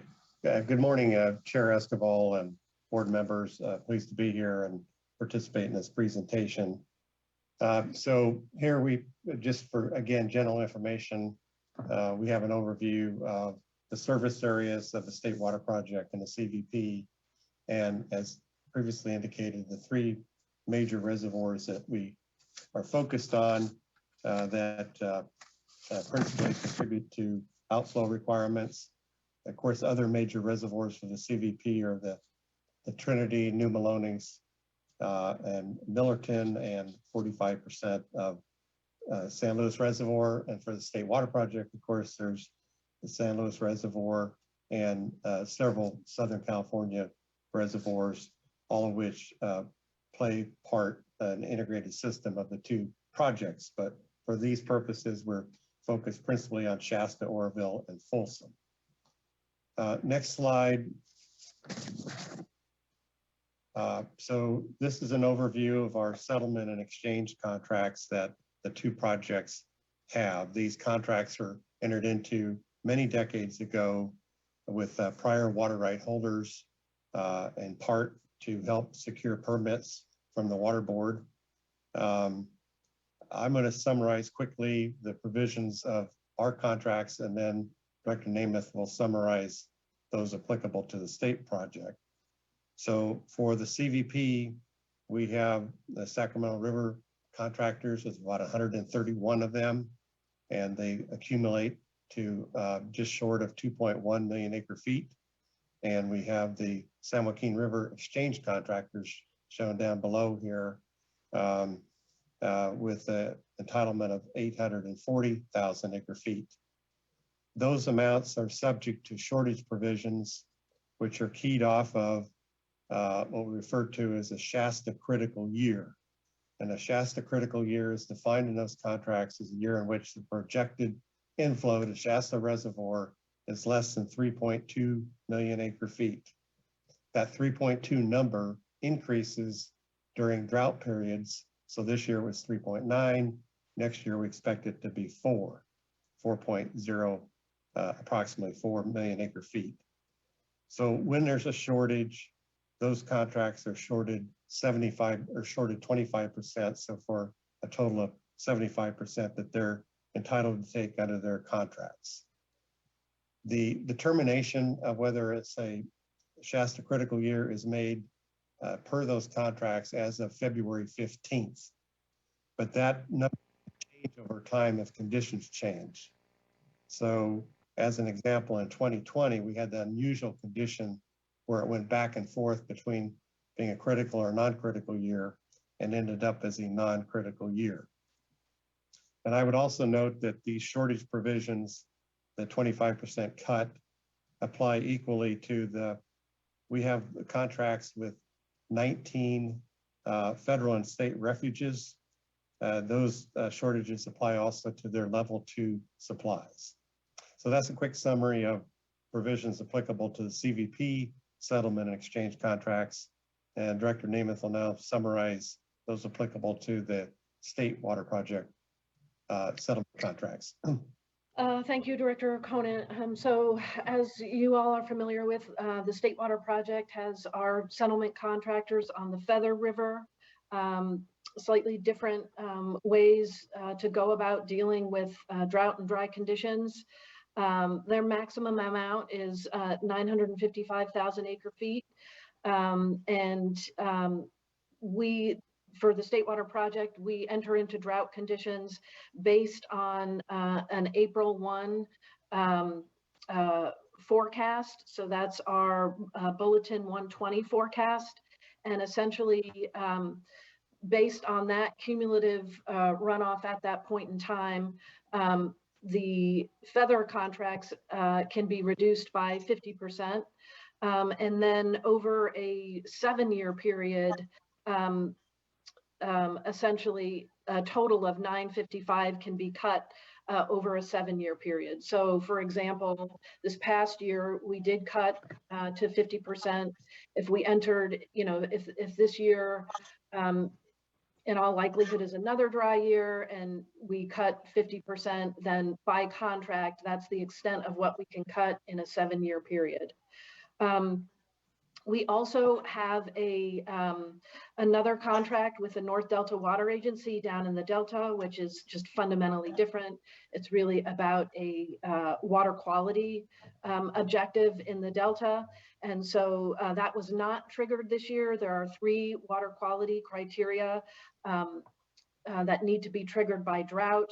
And if that does in fact happen where we cannot meet those water quality obligations, then the State Water Project financially compensates the North Delta Water Agency for that water quality degradation.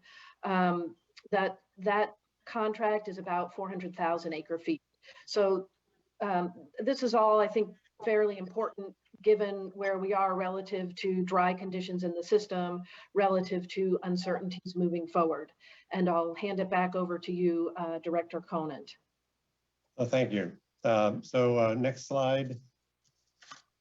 So here we're illustrating, the water availability and the obligations of the 2 projects collectively.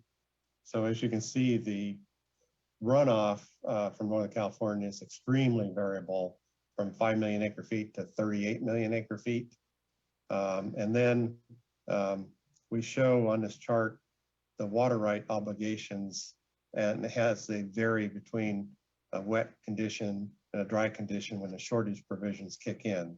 Those are the kind of yellow bars on top and the 2 bar charts to the right. And then below that, we show the average delta standards and the large amount of water that is needed just to maintain salinity control, among other standards. What's not shown here is any additional ESA obligations, nor do we show allocations being made to the CVP and SWP water service contractors.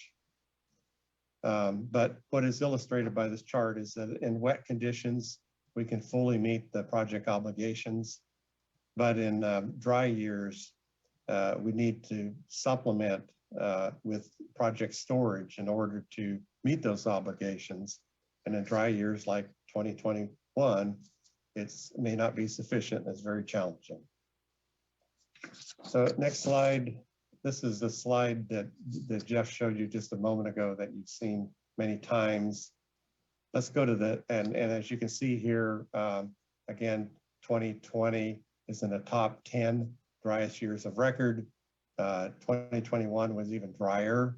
And if you look at the 2 years inflow for 2020 and 2021 water years, it's the second lowest of record after 76, 77.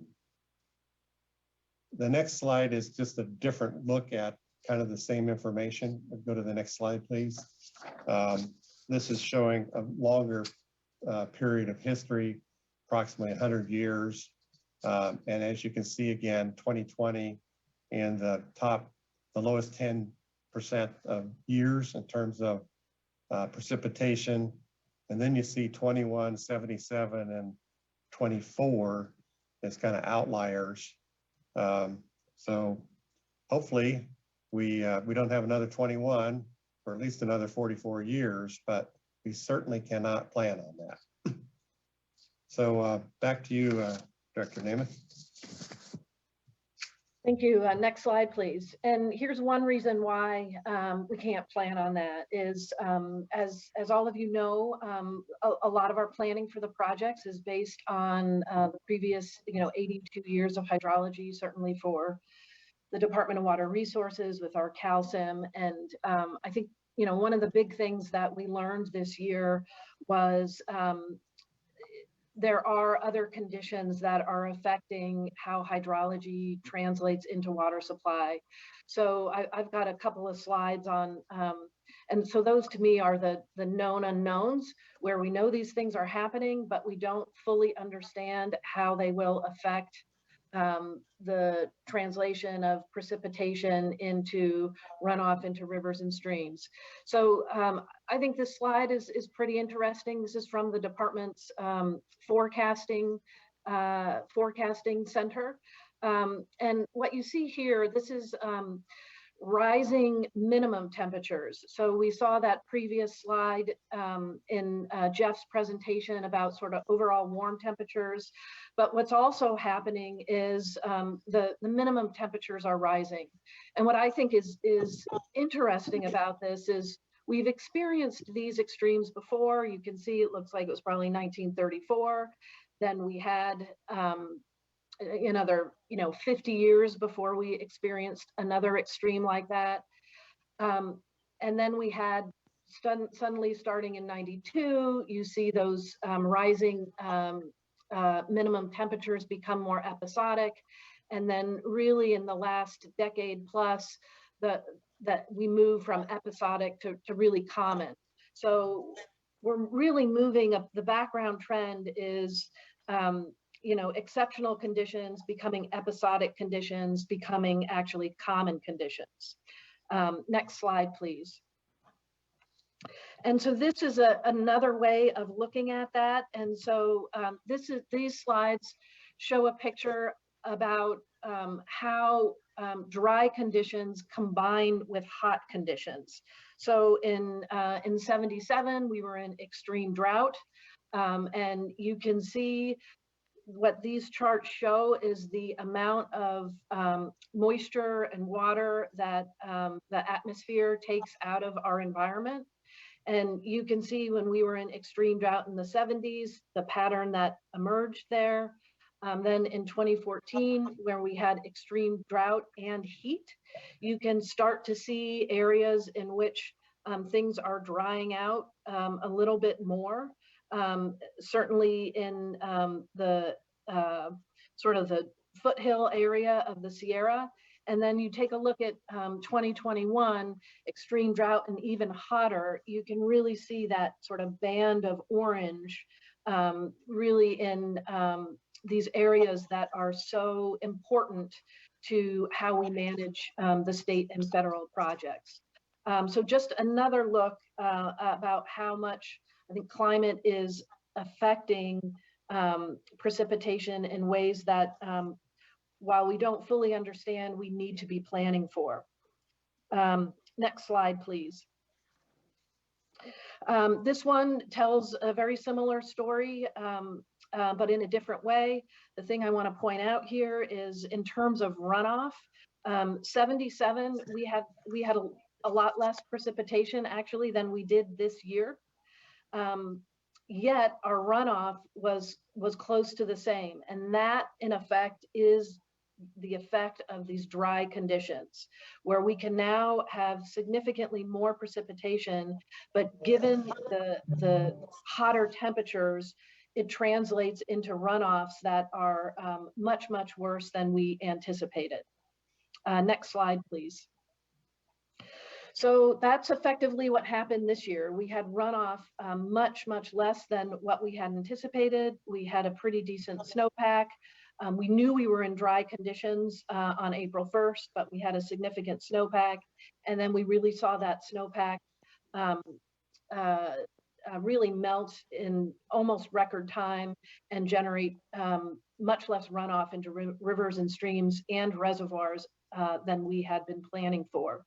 So this just shows essentially our total. We started at the end of water year 2020 with about 4.2 million acre feet. And then our projected end of year storage for this year is 1.9 million acre feet. I wanted to sort of introduce these numbers because those are becoming sort of brackets for how we plan for potential dry conditions coming into 2022. But first, I'm going to turn it back over to Ernest to talk a little bit about how this past water year went, the decisions that we made, because I think it's instructive about how we make choices moving forward. So back over to you, Director Conan. Yeah, thank you. So next slide. Yeah, so kind of a recap following up on some of the things Director Namath just referring to, what happened in 2021. So again, we had a warm and driest spring of record. We did have some cold storms, but they were on a dry watershed. The snowpack was okay, 70% of average, but the runoff efficiency turned out to be about 20%, which is significantly less than what we normally expect to see. And this resulted in a significant decrease in the forecasted inflow from April to May. We had the lowest inflow lowest inflow to Shasta ever. With the irrigation season started early because it was dry. And then so moving forward, as Director Namath just alluded to, we started the year's storage with those 3 major reservoirs at about 4.25 million acre feet, and we're going to end up about 2 million acre feet. Next slide. So a recap of some of the actions taken this year by the State Water Project and the CVP. Some of these are things that we had not done before. So to start with, we of course reduced allocations to our agricultural water service contractors to 0 and to just public health and safety to our M&I customers. State Water Project reduced their allocation to 5%. On the CVP side, we implemented a Shasta warm water bypass to save approximately 300,000 acre feet of cold water for winter run for later. We carried out a meet and confer process with the Sac River settlement contractors in light of this very dry year as required in the biological opinions. That led to implementation of a groundwater substitution program to help bolster Shasta storage. Agreed to 2021 rice decomp deliveries to be restricted. For both the CVP and the SWP, we agreed to delay water transfers in order to assist with temperature management. The same also applied to the Yuba Accord water. So those were some of the actions taken. We requested the state board, and state board granted a temporary urgency change order to modify salinity and outflow standards. DWR installed an emergency drought salinity barrier. At CVP, we released water from New Maloney's reservoir for delta outflow for the first time and to help support Shasta, Oroville, and Folsom storage. We implemented, which hasn't been done before, not very often, a single facility operation at Banks and Jones, where we operated just one facility in order to reduce exports during part of the summer.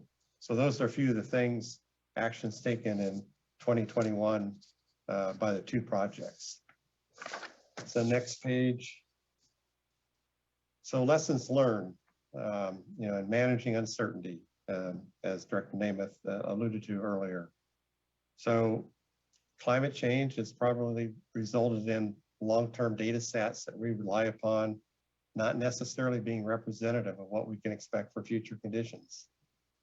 We have these antecedent conditions where warmer temperatures on soils have resulted in reduced runoff. We have ambient temperatures that seem to be higher and unseasonably warm and dry conditions driven by climate change, and in late spring, contributing to unprecedented losses of snowpack, at least as we experienced this year.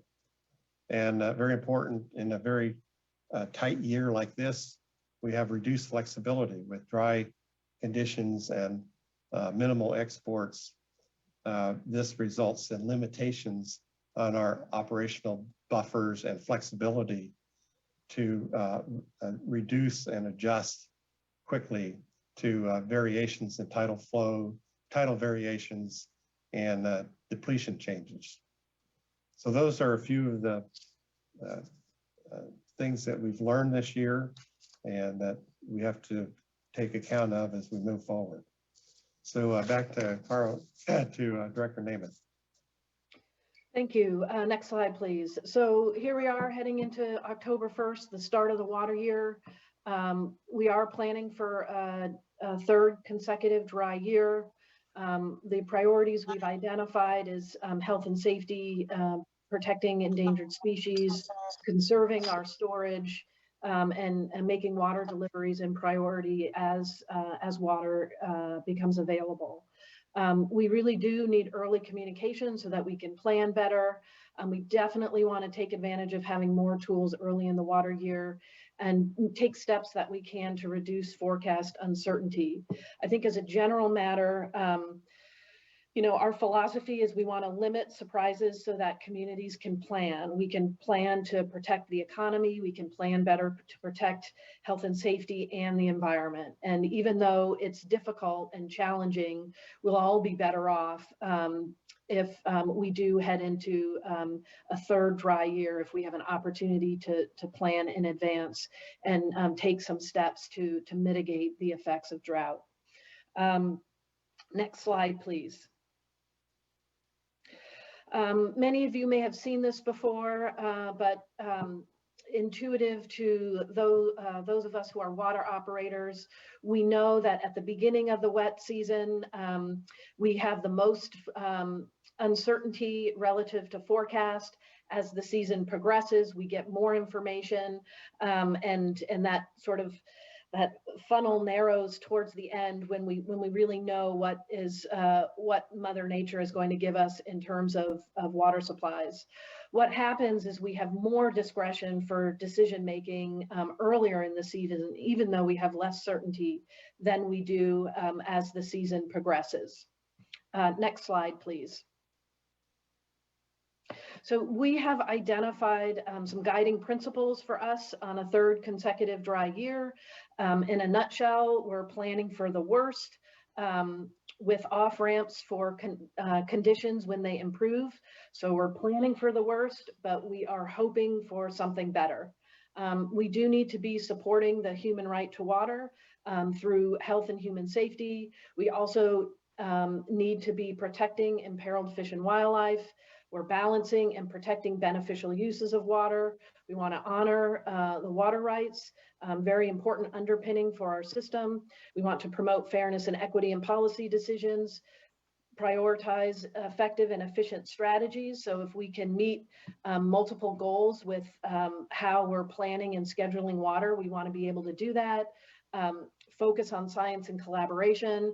And we are open to creative and extraordinary ideas. A couple of things to say here. One, our stakeholder community, our water contractors, the NGO community, our environmental justice community, they have a real understanding of what's happening on the ground.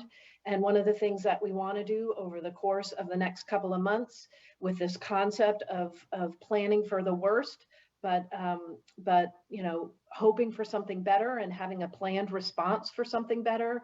We really want to make sure that all of our stakeholder communities are understanding that information and are able to respond to the department and reclamation about what we can be doing to help mitigate some of the effects of a worst case scenario.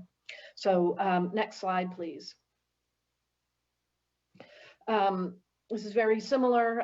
Our objectives, honing in a little bit closer. Again, we are looking towards how we maintain our minimum health and safety needs with the reservoir operations.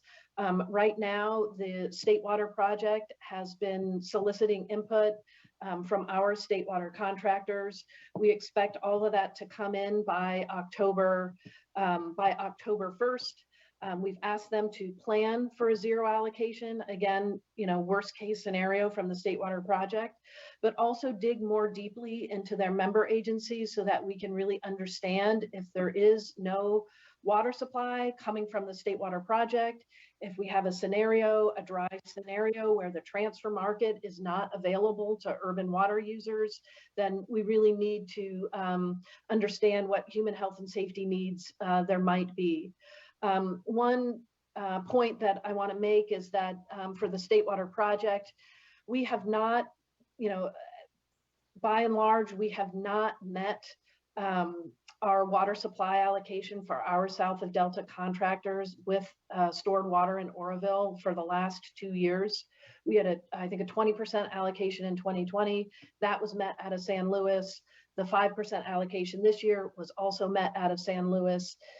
It's possible that there would be a State Water Project allocation this year that is greater than zero, but at this point, that happens if we have warmer storm events that generate kind of this, you know, the Article 21 unregulated flows, where we're meeting water quality conditions in the Delta, we're operating to our endangered species permits, and we're storing that water in San Luis.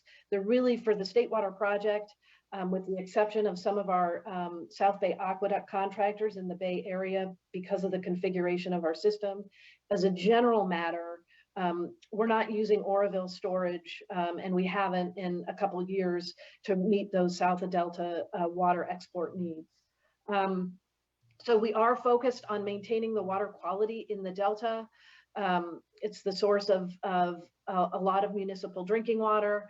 When we have salinity problems, if we did get salinity intrusion in the Delta, that creates a much more challenging and longer duration problem because once you lose that control, you can't get it back unless you have a real booming year that pushes everything back.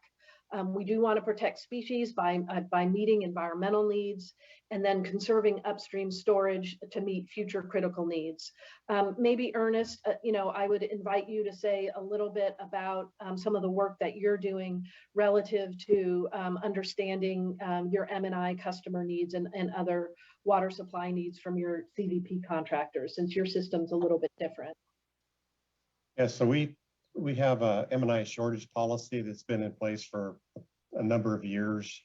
We're going to be relooking at that, particularly if this is a very dry, critical year.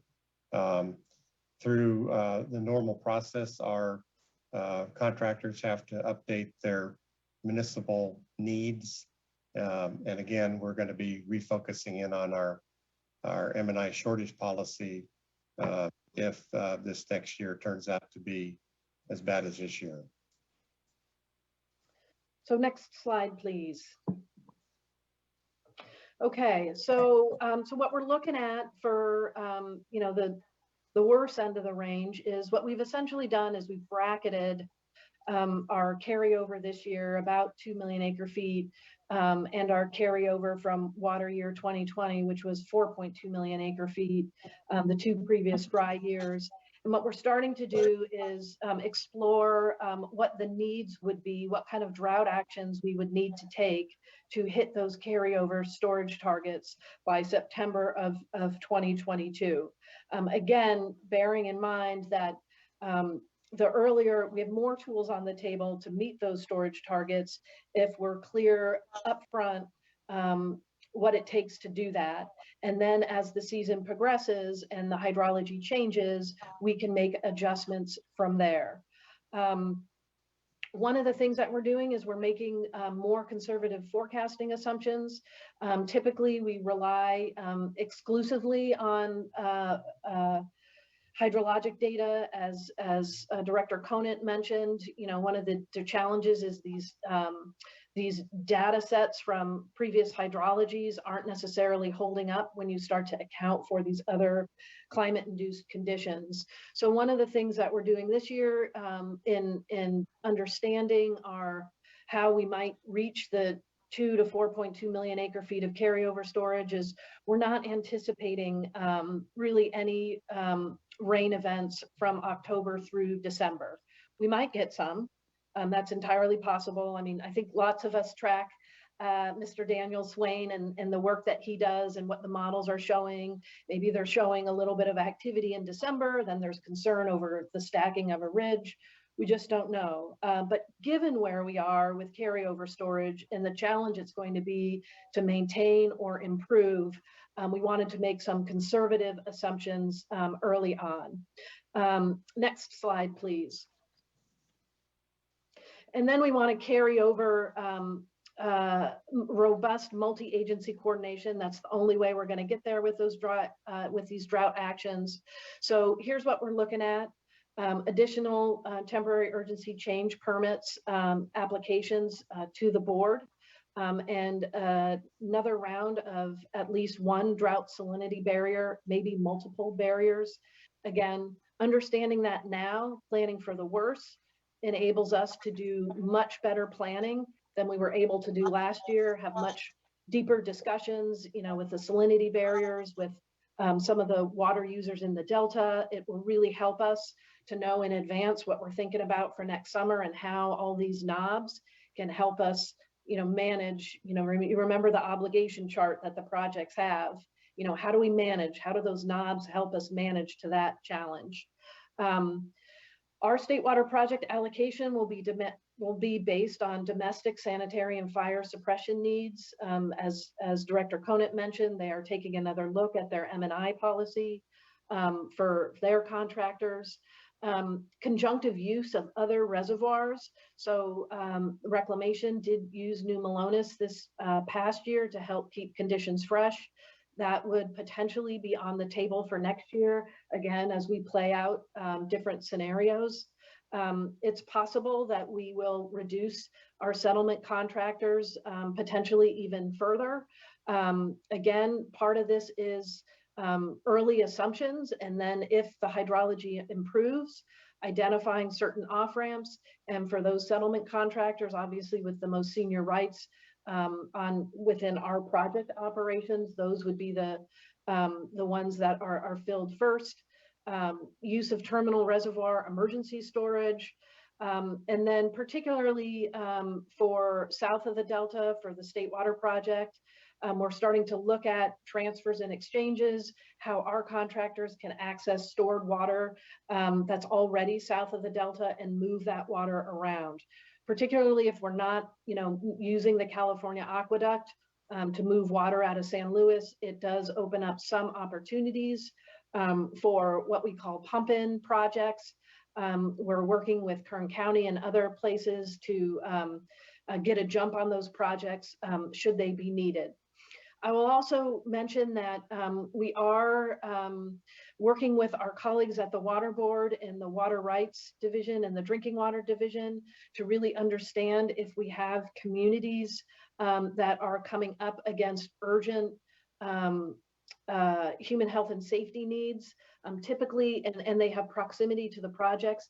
Typically, these are very small communities, but there are ways in which that we could account for them when we're thinking about what it means to meet this domestic and sanitary and fire suppression needs. So it really is an all hands on deck kind of scenario.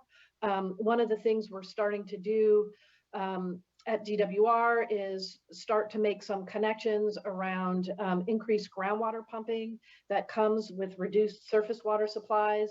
And when we have certain domestic well challenges, are there ways in which we need to think about the connections between the State Water Project and those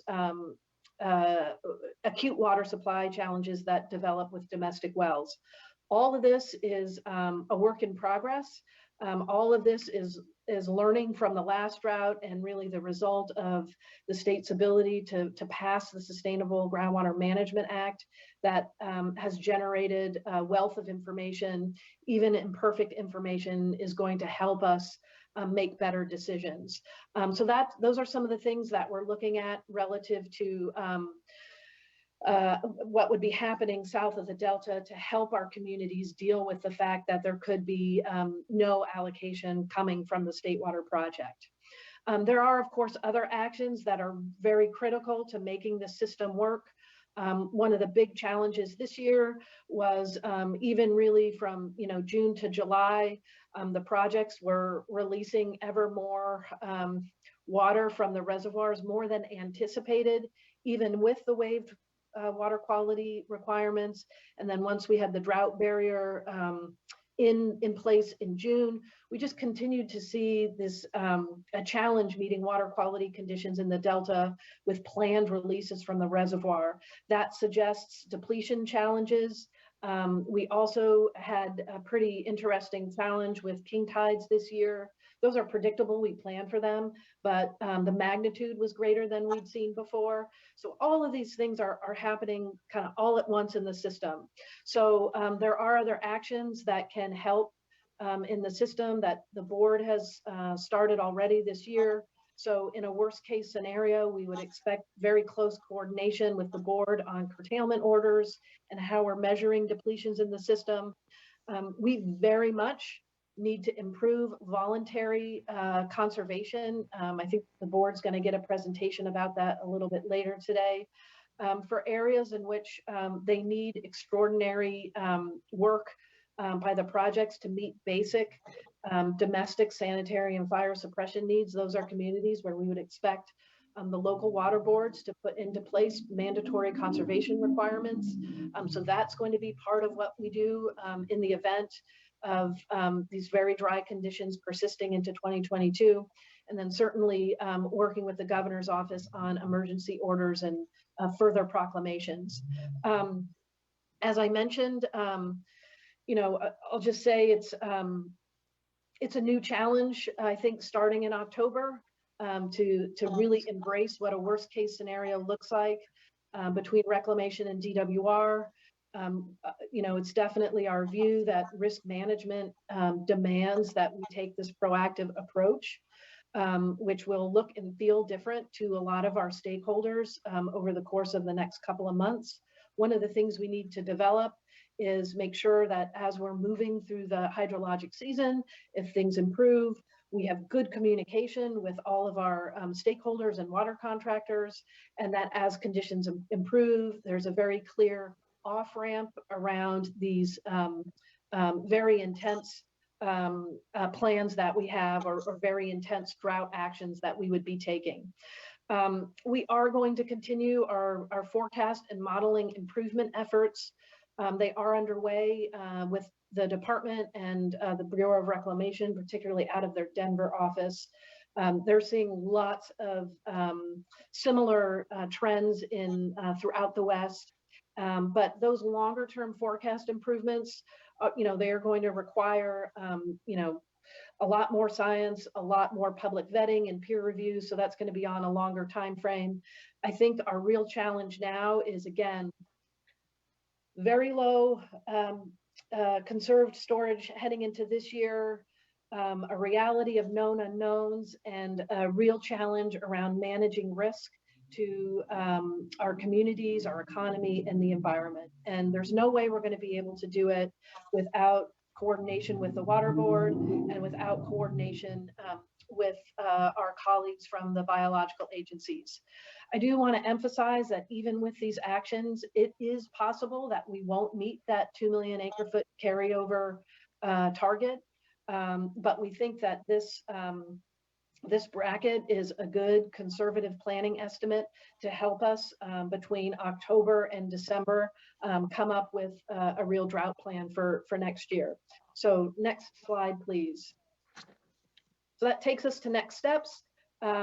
So we've kind of targeted December 1st. That is typically the time that the department makes its first, very conservative allocation, typically, but it also is the period by which we have anticipated providing the Water Board with another temporary urgency change petition. This would be, by definition, because things are uncertain, it will contain a whole suite of possible scenarios, but we want to be ready in the event that the projects need relief from February X2 water quality standard in the Delta. That's something that we did during the previous drought.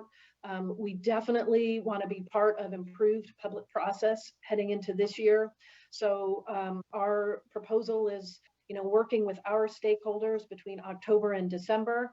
And then we provide this temporary urgency change petition that's running a gamut of scenarios, but we have a better understanding of the drought actions and how they all might manifest depending on what hydrology gives us.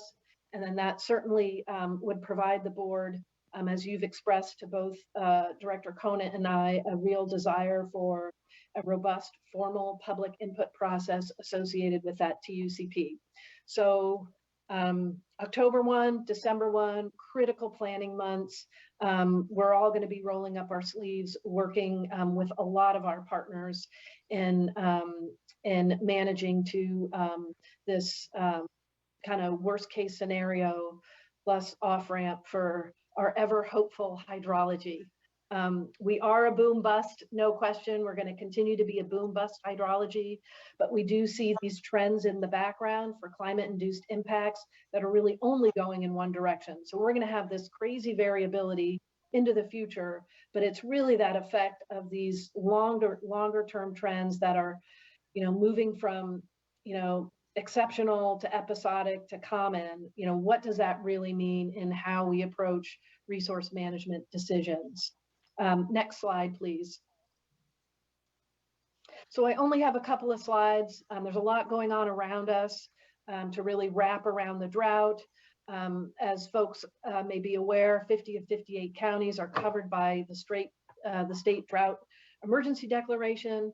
All Californians have been asked to voluntarily conserve 15% over 2020 levels. That was the request made in the middle of July. Our budget did include $5.2 billion for short and long-term water resilience. We have about $815 million for drought relief and response.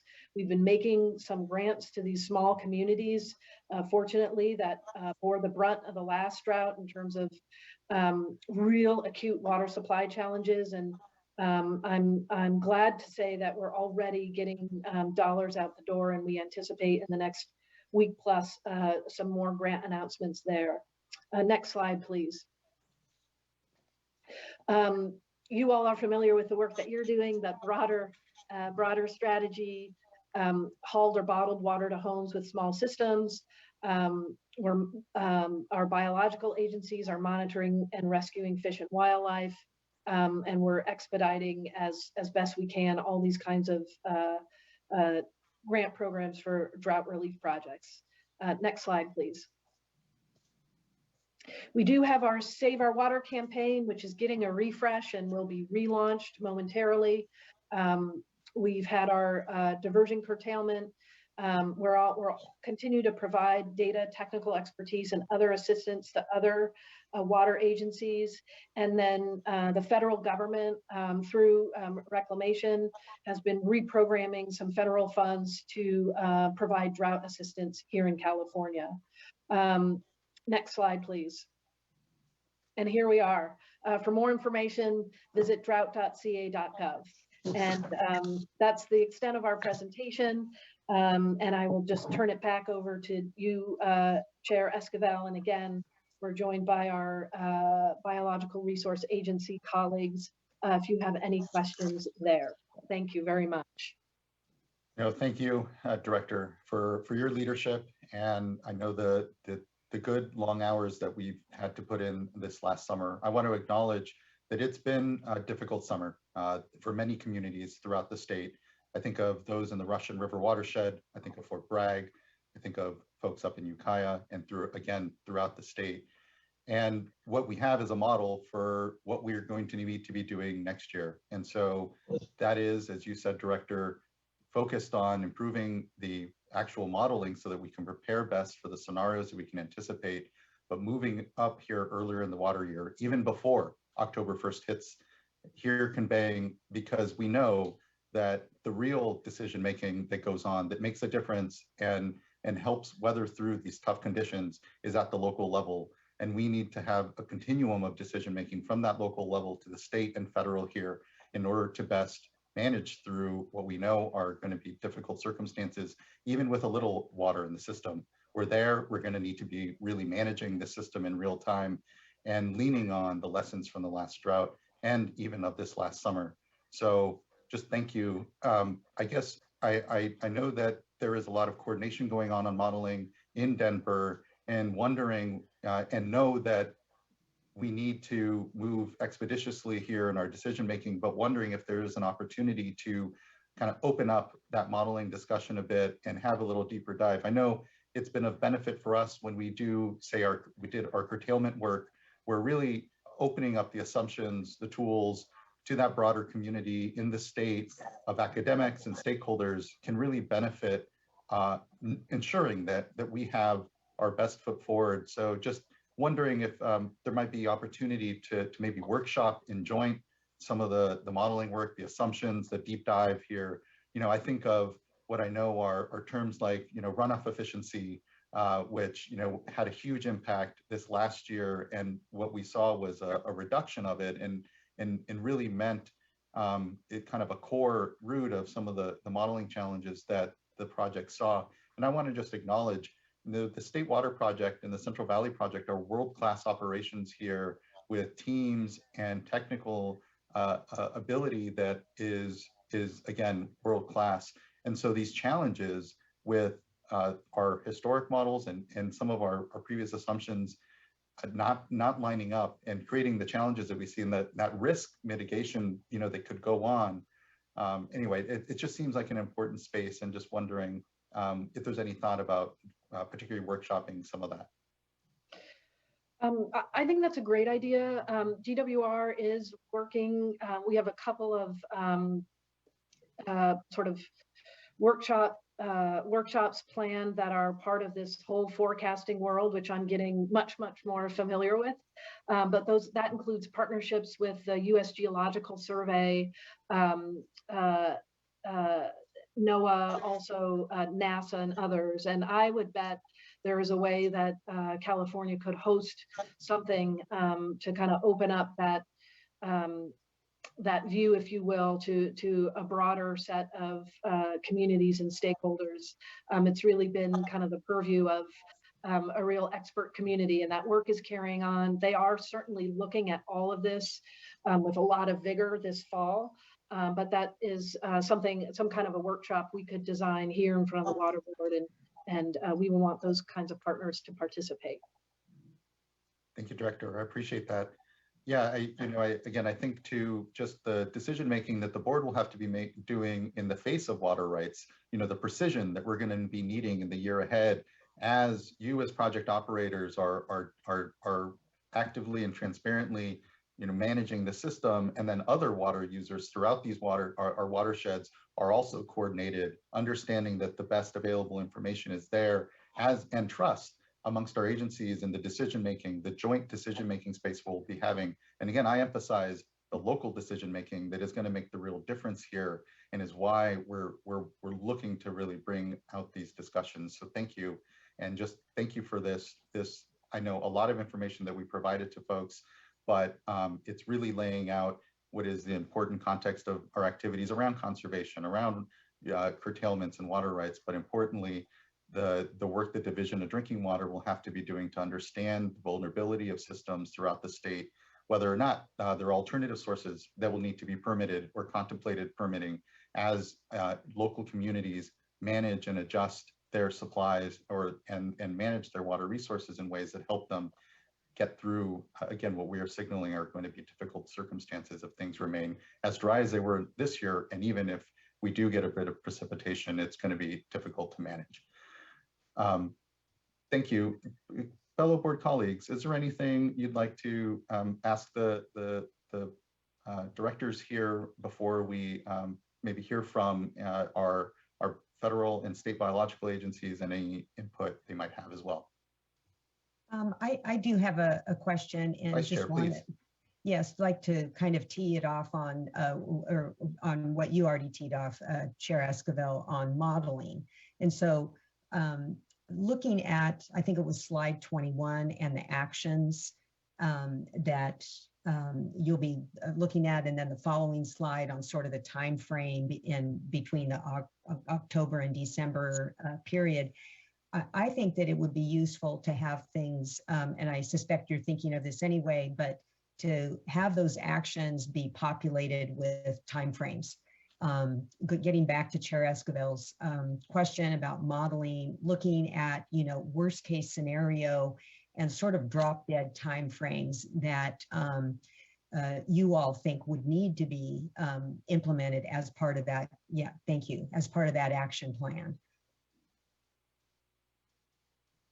And then also just want to make a comment. I really appreciate how you framed all of this, that, limiting the surprises so that community can better plan. I think so that all of us can better plan and know when the appropriate time is, or the needed time, to exercise some of the decision making that we're all going to have to make.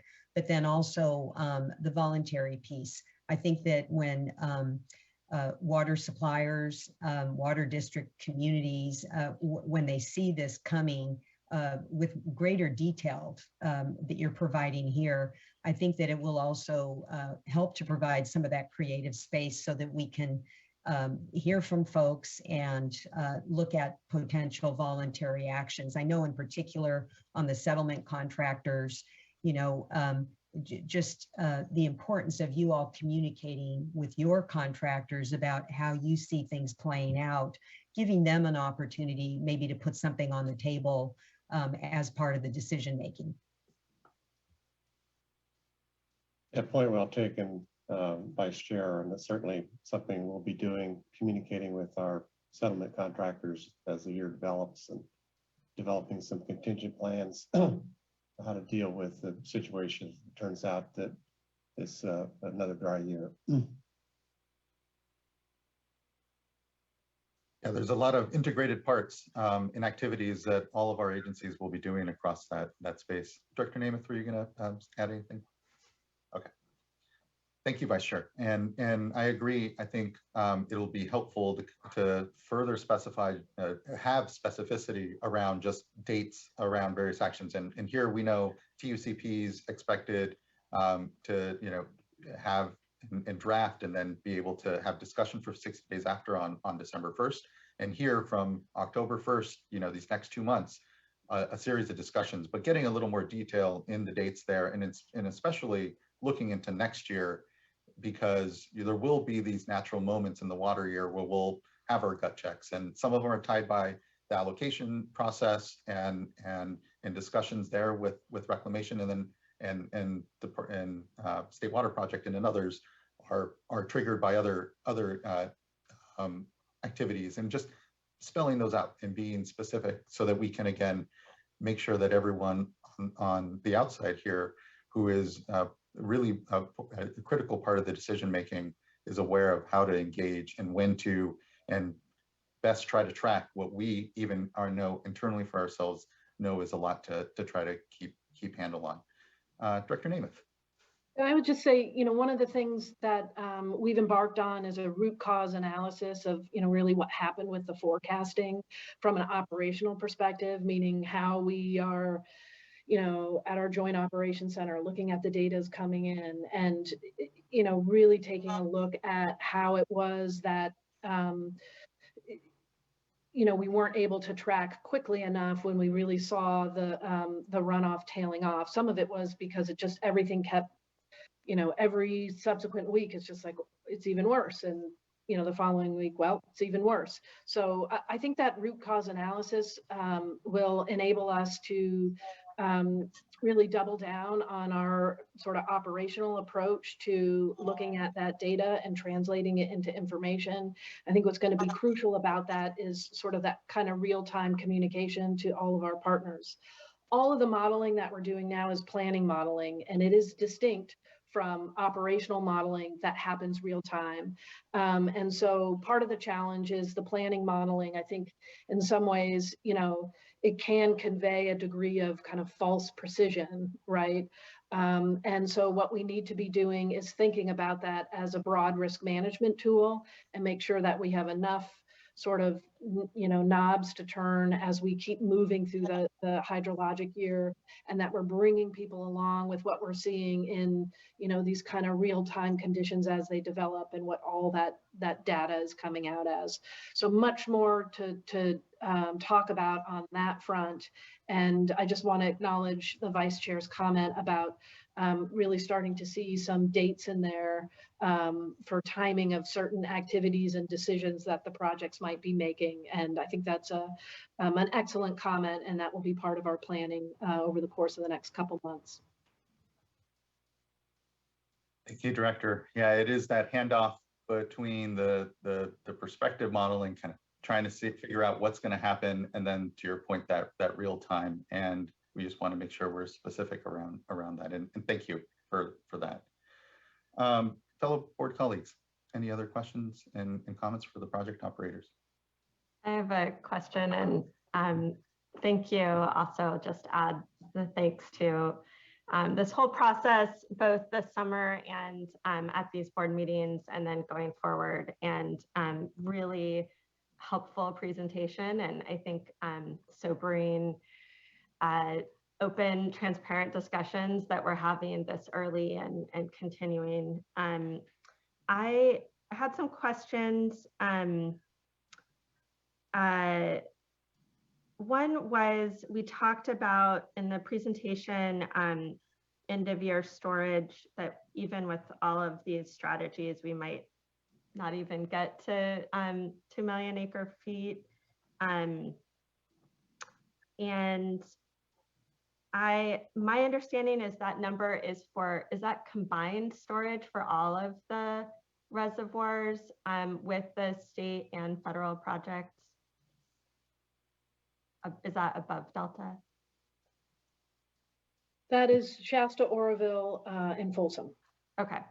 So I'm wondering with that, obviously this year we've had a second year of incredible mortality with winter run, and a lot, temperature management has really been a challenge. And I'm wondering, when we break down that 2 million acre feet, and maybe this is for Director Conant, is there something we're aiming for Shasta to deal with temperature management that we think is realistic this year, given that it would be the third year of really disastrous mortality? Yeah, thank you, Member Firestone, for the question. And that 2 million is just a number of that, where we're ending up this year, has, no particular significance other than that's where we ended up this year. Obviously, we're hoping to do much better than that next year. But if we had another year like this, we would really be challenged, as illustrated by the chart, on page, forgot the page number. By the chart on page 6, you can see that the tremendous, it takes a significant amount of water just to maintain the salinity barrier. And of course, that's an absolute priority of ours, as Director Namath outlined. We never want to lose control of salinity, because it takes a larger amount of water to get it back if you ever did. So that's an absolute priority. And, even with, that's why if we were in that kind of situation, we would be looking at further reductions to what's available, what water we have available for our settlement contractors, as alluded to in the options that Director Namath outlined. Okay. Exactly answer your question, but that's where we came up with that range. Right. Okay. So, and maybe that's something that more specific targets, just given the sort of planning that's going on now, is that the kind of thing that would be developed, over this planning period earlier in the year? Yes. Yeah.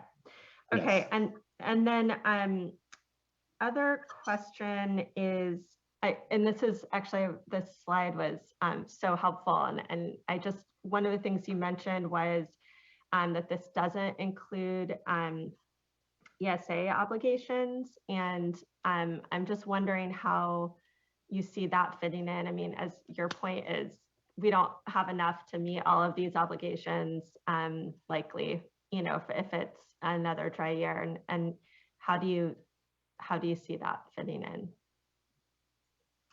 So in a year like this, we really didn't have any additional ESA obligations with respect to the Delta. We were just governed by 1641 as modified by the KUCP. So the ESA obligations we'd be looking at is meeting our obligations with respect to Operation Shasta and other reservoirs also. So in a very dry year, it's probably not as significant, aside from Shasta operations. Becomes more of an issue in wetter years, where we have obligations for in the Delta. So that goes to this, these same storage and operations with Shasta that you all would be developing. Yes. Going into. Okay, thanks Yes. for that. So so it sounds like then, in addition to, I mean, you all are throwing everything on the table for what to deal in this. So what it sounds like, especially given that there just isn't enough water to meet all of these, if we have another dry year, is that you all are looking at what might be necessary in terms of reducing contractual obligations below the 75% in this really extreme case that we're trying to plan for. Yes, that's correct, along with the other items listed, I think it was page 21, including more aggressive conservation in the urban sector. Yeah. Oh yeah, for sure. Okay.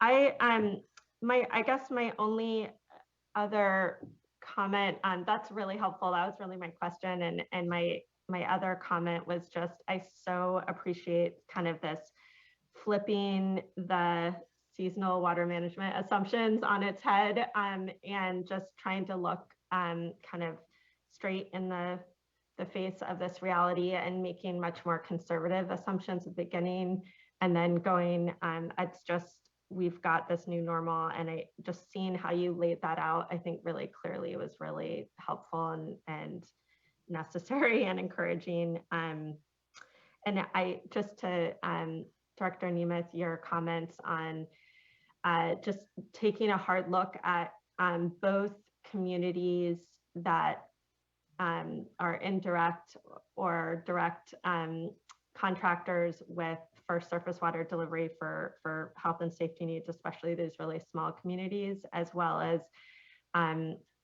groundwater dependent communities and well owners. That, I mean, just looking at these numbers and the reality of what that's going to mean for south of Delta communities and pumping that we can anticipate over the next year in that case is really scary. And I think the more that we can be early, as you said, identifying both what can be done in terms of moving water around to meet those relatively small amounts, but really vital needs, as well as just communicating with GSAs and counties that to be planning for this. Certainly our Division of Drinking Water and Division of Financial Assistance and all are, but you know, I think the assumptions that a lot of the GSAs have or had going in to these early years, it's going to really change. And I think the more that we can be really upfront and early, helping to sort of adjust those expectations and realities, the more we'll be able to avoid really catastrophic impacts on supplies and overdraft that I think we can see coming. So, you know, there's so many implications here, really sobering, and thank you for really helpful presentation and planning and work together. Thank you. I would just say, and I'm going to have to scoot fairly soon, but 2017 wasn't that long ago. That was a booming water year. We will have water again in California in the projects. In 2017, even with the failed spillway, the State Water Project moved more water in the history of the project. So we will have water again. And part of what we need to be doing in drought is this really hammers home the point that we need to be, you know, planning for that as well, because it's going to enable us to weather these kinds of deep conditions. And the overall goal, our drought resilience goal, is to get that in play so that we talk less about emergency mitigation and just more about resilience. So, you know, I'll be ready for a booming water year. It doesn't seem like it's coming next year, but it will come, and we will be ready for it. So thank you very much. Thank you, Director. And yes, thank you, Board Member. You know, you look at this last year, and because the long lead time for ag in planning decisions and the lack of real information out there as to what the conditions actually were shaping up, and led to, you know, this risk being really shifted to other parts of our beneficial uses here. And what we're trying to do is really lift that discussion early on, acknowledge that there is a long lead time for folks in ag, and provide just the context for good planning and decision making here amongst us all. So just, it is a huge shift. It is not, it does not go unnoted. And what it means is really tough discussions these next couple of months, and really needing to, again, understand as a system how we plan for the worst next year. But as Director Nemeth said, importantly, keeping our eye on the full spectrum of the circumstances we know we'll find. We can't just have drought discussions and drought years and leave out the good resilience and planning that we have, thankfully, dollars for, thanks to the leadership of the governor and the legislature, to start investing. So it's really keeping our eye on all of it. And it's this collaboration that's going to make a difference. So thank you. Other board colleagues, I know, and thank you. It has been a long morning, I know already, and your time is precious and valuable. So thank you, directors, for your time. But any other questions from board members here? No questions for me right now. I think everything has been asked and said that needs to be this morning. But thank you to both the directors for your just attendance today, the thorough discussion, just being, you know, coming and showing your cards, frankly, and showing us what we face here in the coming months. and what the options are to manage the situation. So just really appreciate it. Just such an important discussion. Thank you. Thank you, Board Member. Board Member Morgan? Okay, thank you. Again, thank you, directors. And we can pivot now to our biological agency directors here, Chuck Bonham from California Department of Fish and Wildlife, Barry Tom with NOAA Fisheries, a regional director, and I believe Paul Souza is here with us as well, U.S. Fish and Wildlife. Thank you all for joining us here. I know this cross coordination between the project operators, the biological agencies, ourselves, and of course, all the water managers and contractors here in the state is an important discussion. So thank you for joining us today. Director Bonham, do you want to kick off some reflection on what you heard here and the work that I know we've been ongoing this summer and will be in the months ahead with your agency? Just thank you for that, I guess, first and foremost. And so the floor is yours. Thank you, Director. Thank you, Chair Esquivel. Barry and Paul and I did rock, paper, and scissors. I'll go first, then we'll hear from Barry, and then we'll end with Paul and back to you for Q&A. Good morning, board members, Chair. My name is Chuck Bonham. It's true, I'm the Director of the Department of Fish and Wildlife in the state. I think Board Member Firestone said it best with the one word, sobering. I want to share a couple of the thought processes I've been going through on behalf of our department. I would then like to give you a few examples of actions we're expecting to take next year, and then end with a note about wild risk. So I think we are at a moment where we have to pause and deliberate on how we're going to handle our future. I appreciate the phrase that Director Nemeth introduced. I have been exploring what turns out to be a professional field, which is risk management. And I think we're in the moment where we think about our future more as risk management. And a pretty commonly understood definition for risk management is that it involves the evaluation of and preparation for your worst case scenario, your crisis. The one visual that I really connected with in the presentation a moment ago was the funnel visual that had a larger area at the top and narrowed at the bottom. I would actually submit that risk management requires us to invert that funnel. And we begin with our planning, assuming it's scarcity, not abundance. We plan for scarcity, and as it may cut to our advantage, we see flexibility will emerge over time while we hope for rain. But we can't plan for abundance and end up chasing scarcity by the end of the day.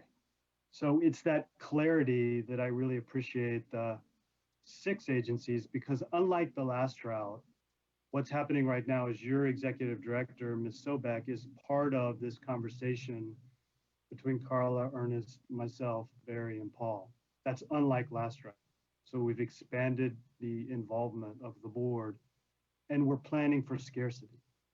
And I think that's important clarity for you and for all the participants and all the different sectors in California. That's prudent. If the hydrology is as bad as it likely could be, we need to be ready for that. A couple of things that will shape how our department thinks about planning for that scarcity in coordination with everyone else. One is really temperature. Why is that? We have such rare and unique species across California, whether they're plants, whether they're mammals, whether they're fish, and they are dependent on suitable habitat, space, but also conditions. And particularly for our fish, temperature is an essential condition for survivability. The other thing we use to think about this coming year is migration. Many of these fish species specifically are highly migratory. They need freedom to roam. When they can't access habitat, they're at a disadvantage. The cascading effects of climate are really showing that species are left with a couple of choices. They can move to a better place. They can adapt, but evolutionarily that takes time, or they're going to go extinct. And because of the cascading effects, they are not able to avail themselves of space and time to adapt and rebound. So I'd be remiss if I didn't acknowledge the situation we're in is having dire impacts for people. People that can't get reliable clean water when they turn on their tap, people who grow food for a living, and our economy. But it is producing a similar existential crisis for our species. California has more animals and plants that are found nowhere else in the world than any other state in the union. We actually have more types of plants that are found nowhere else on the planet than all other of the continental 48 states combined, 49 states, 48 states, my math.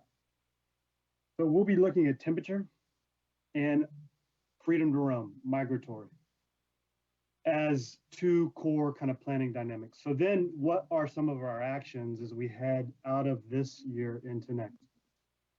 I think in some places, the Sacramento is probably our best example.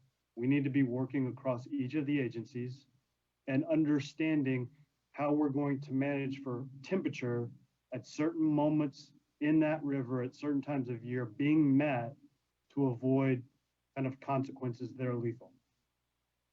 I think we will be looking at reservoir management in conjunction with our partners because there's a relationship between temperature and reservoirs. And then in addition, we'll be looking at our hatchery operations. Turns out when our forefathers and foremothers built hatcheries around the state, they put them at the base of the dams. The hatcheries are dependent on cold water. The reservoirs are not likely to have cold water. It will affect hatchery production around the state.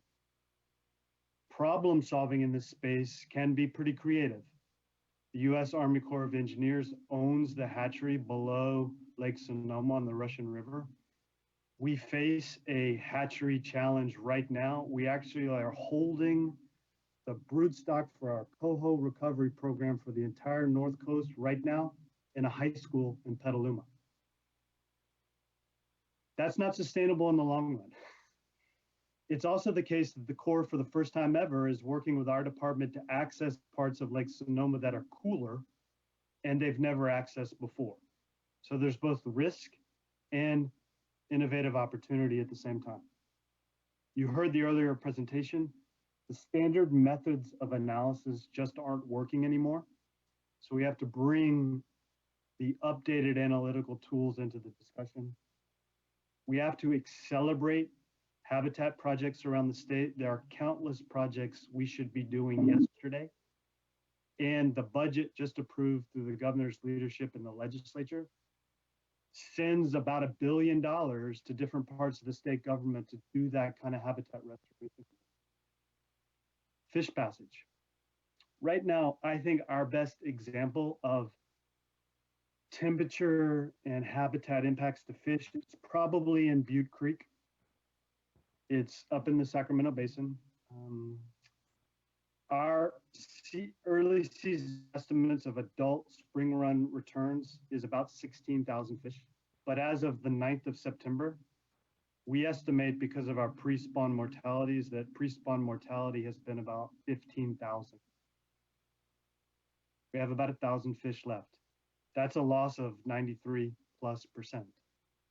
The fish made it through the lower system earlier in the year. We worked with agricultural growers and water users to coordinate diversions. But when they got to the top part of the system, because Pacific gas and electric reservoirs are low and the natural flow is low, temperatures increased and disease has spread. We can make fish passage a remedy to that. As an example, in Battle Creek, where PG&E has surrendered their hydro project working with Barry's team at NIMS, the Fish and Wildlife Service, we've seen adult fish come back to a more free-flowing river and able to access cold water habitat. That's the same theory behind the Klamath Dam removal.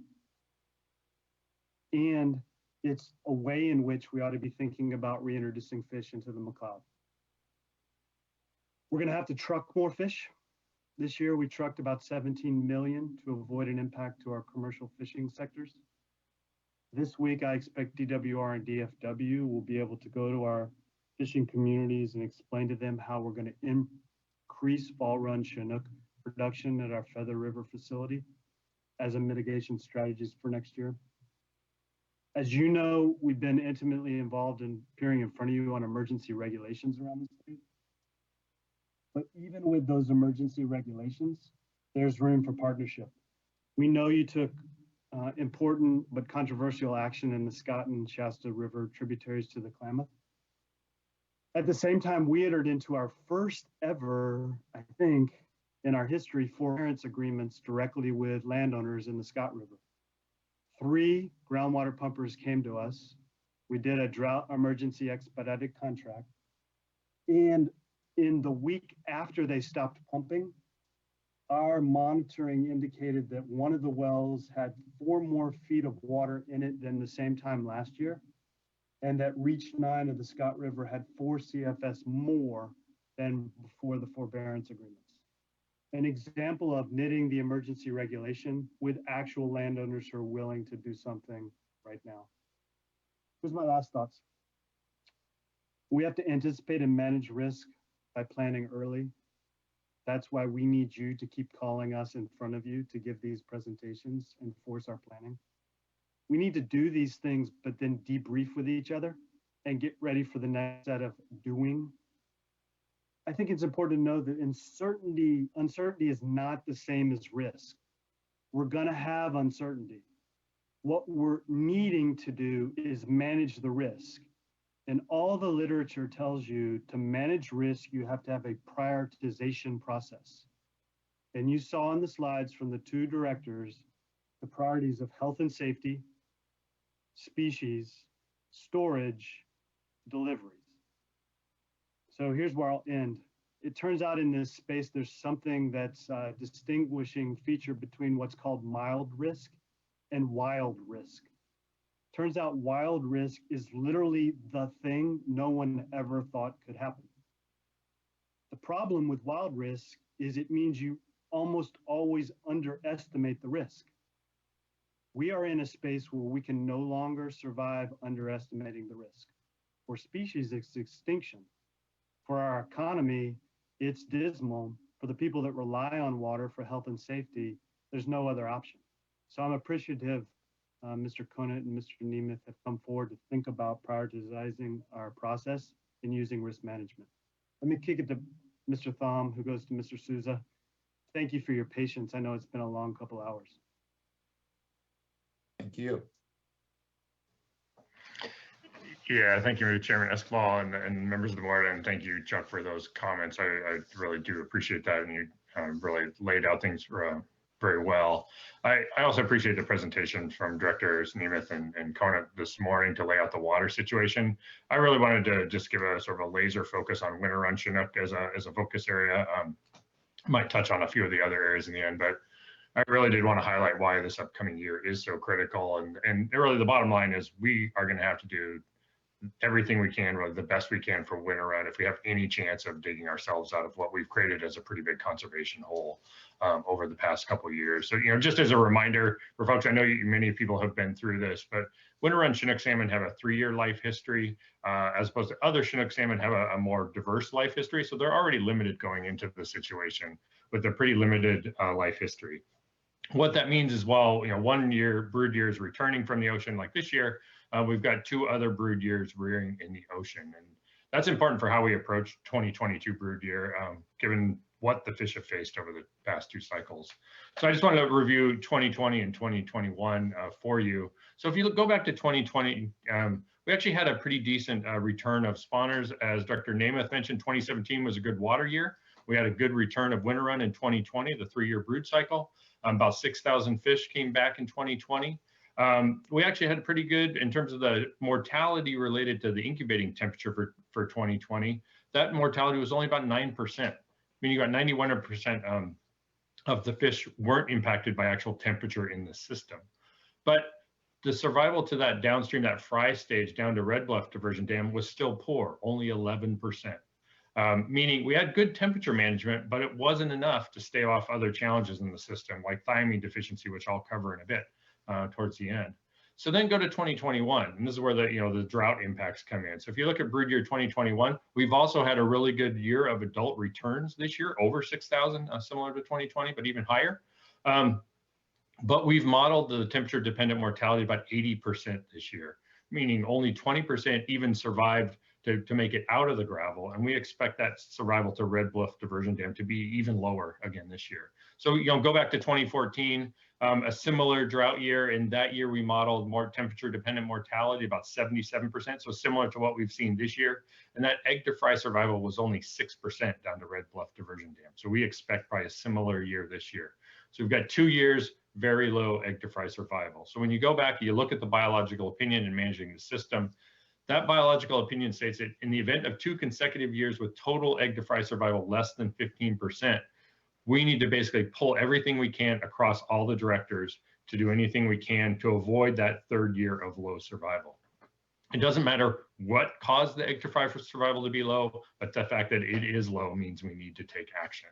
And we've hit that trigger point, and it's critically important for the continued existence of the species that we address the drought-related impacts and do everything it can. I appreciate, the conversations, as Chuck mentioned and others mentioned, the conversations we had over the summer have really set us up well to go into this year in terms of risk management, having those conversations and manage the system conservatively to manage for that risk against winter run moving forward. And I think we can do it. I think we've got a good team in place to be able to do that, but recognizing it's not just the directors, it's everybody, it's the water users, communities, they're all going to have to work together to actually make that happen in the long run. As I mentioned, thiamine deficiency is an issue. It's not just a water issue that we're dealing with winter run. So I just wanted to highlight that for those that don't know about thiamine deficiency. So thiamine deficiency, vitamin B1, if you want to know what the thiamine is, it's impacting Chinook salmon in the Central Valley specifically.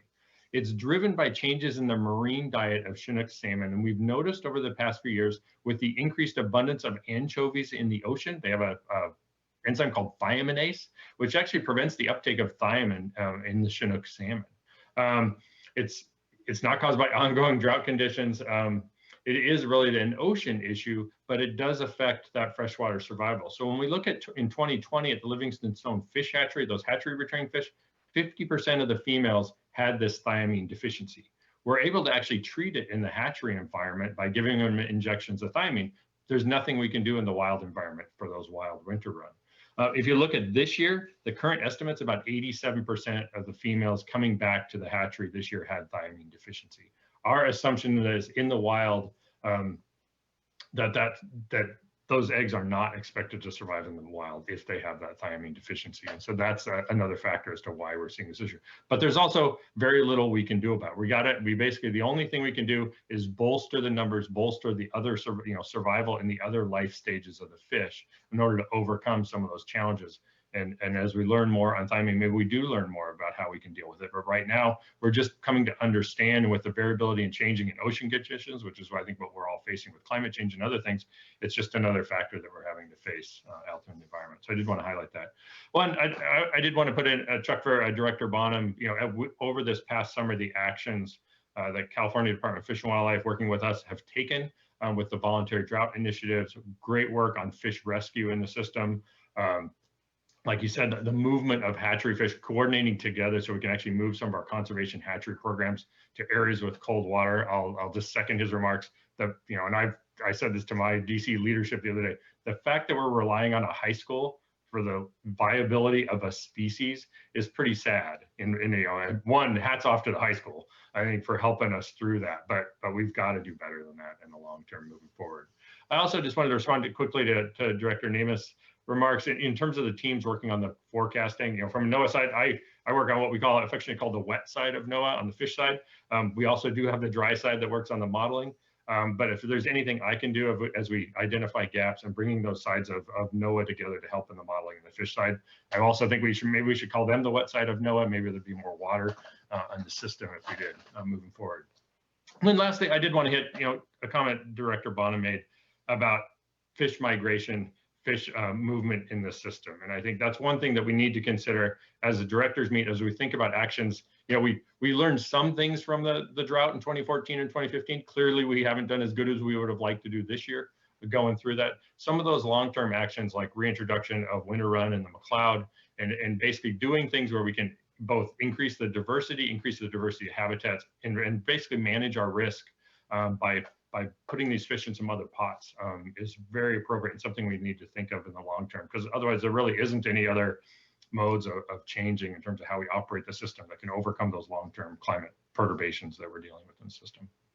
So I'll stop there and I will turn it over to Mr. Souza. Thank you. Thank you, Barry. Thank you, Chuck and Carla and Ernest as well. Just very much appreciate those presentations. And Mr. Chair, thank you for the invitation to join the board.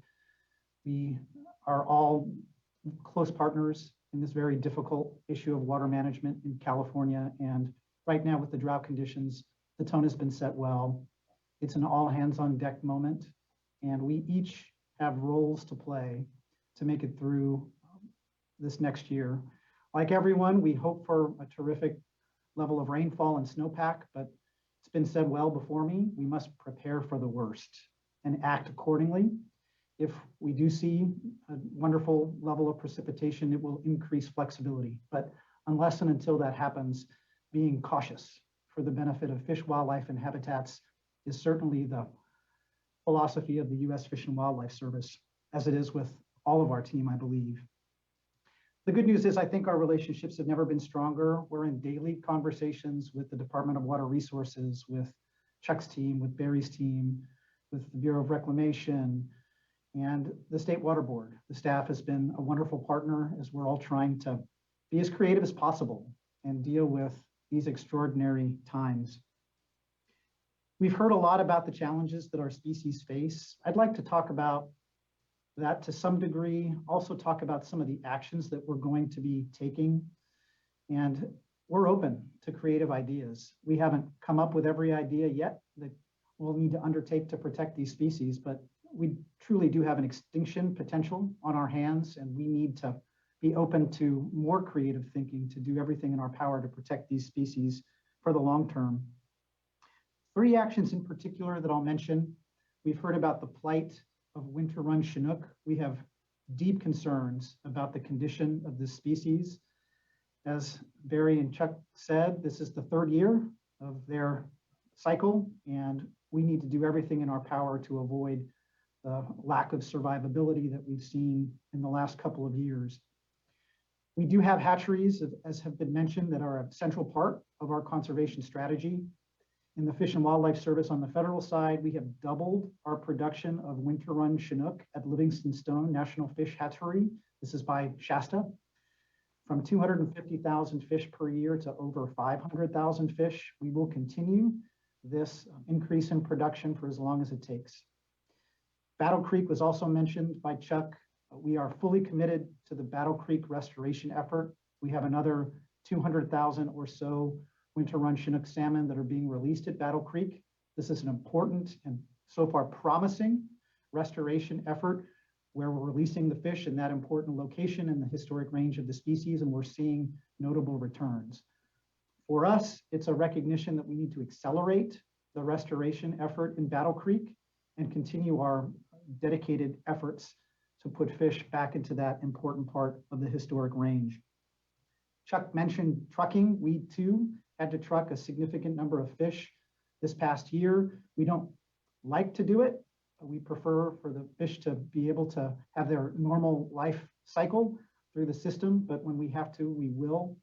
We have about 12 million fall run Chinook per year that we propagate in our Coleman hatchery, and we will be open to any and every idea that we need to protect the health of that important fishery.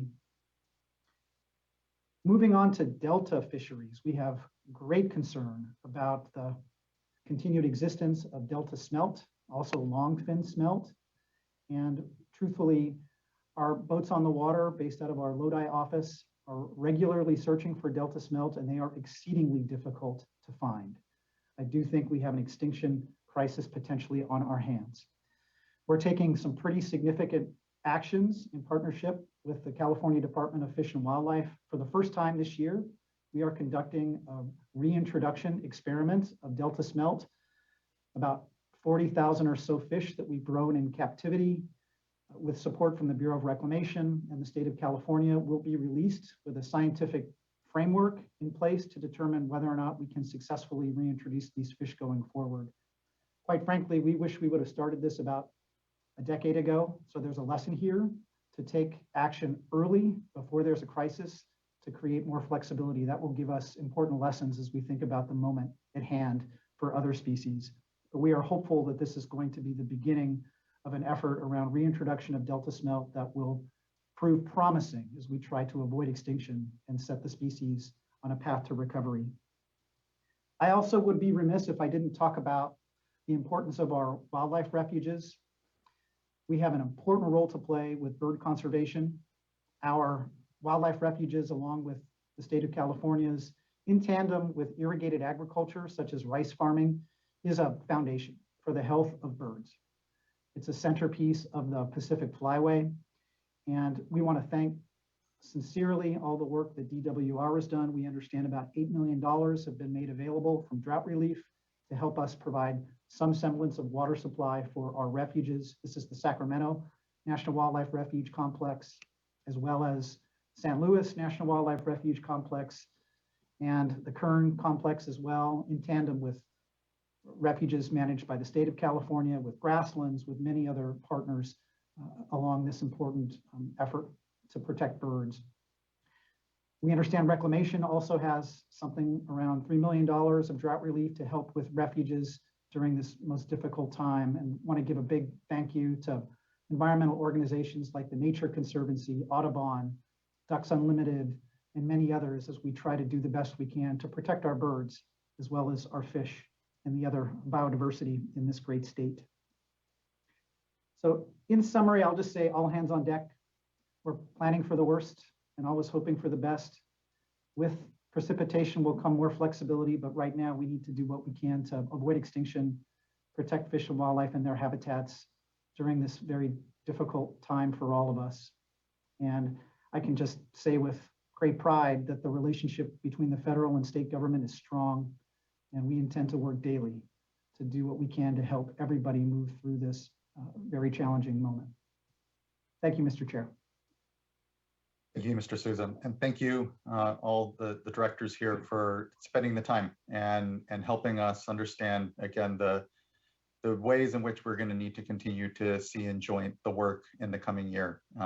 It's not, again, sobering, I think is the best word to be said, and know that there are just incredible technical staff here amongst our agencies that are doing the good work day in and day out of responding, working with communities and stakeholders, and importantly, continuing to work with one another in helping best manage, again, across the local, state, and federal decision-making tree through this truly crisis that we're looking and facing here if another dry year materializes. Questions from my fellow board colleagues, please, or comments?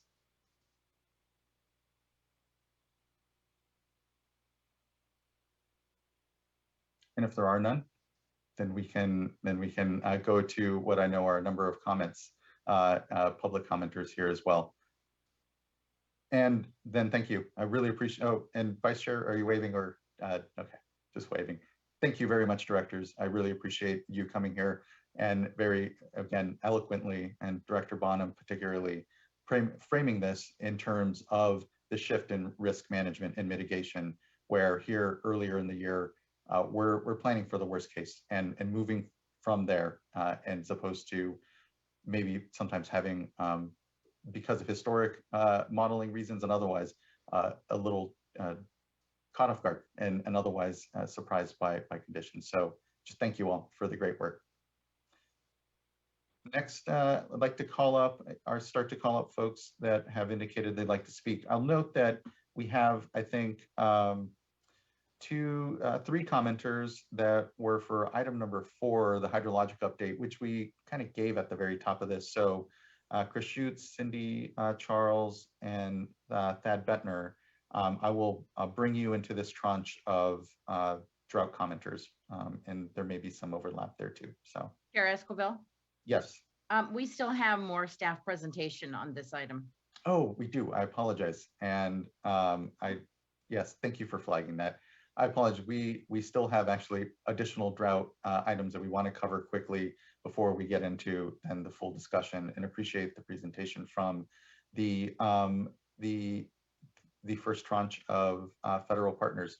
Because it is 12:14 already, I would say actually before we then get into then what will be additional comment and overview of Mill and Deer Creek, the Russian River and Shasta, let's go ahead and take a 15-minute break, and then we'll be having a late lunch thereafter once we're able to actually conclude the item. So let's give ourselves a 15-minute break here, come back at 12:30, and then we can dive further into the work that we're doing in other watersheds, and then go to our commenters. And so thanks everyone for the patience. I know it's been already a long morning, but let's give ourselves a quick 15-minute break. See you here at 12:30.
All right.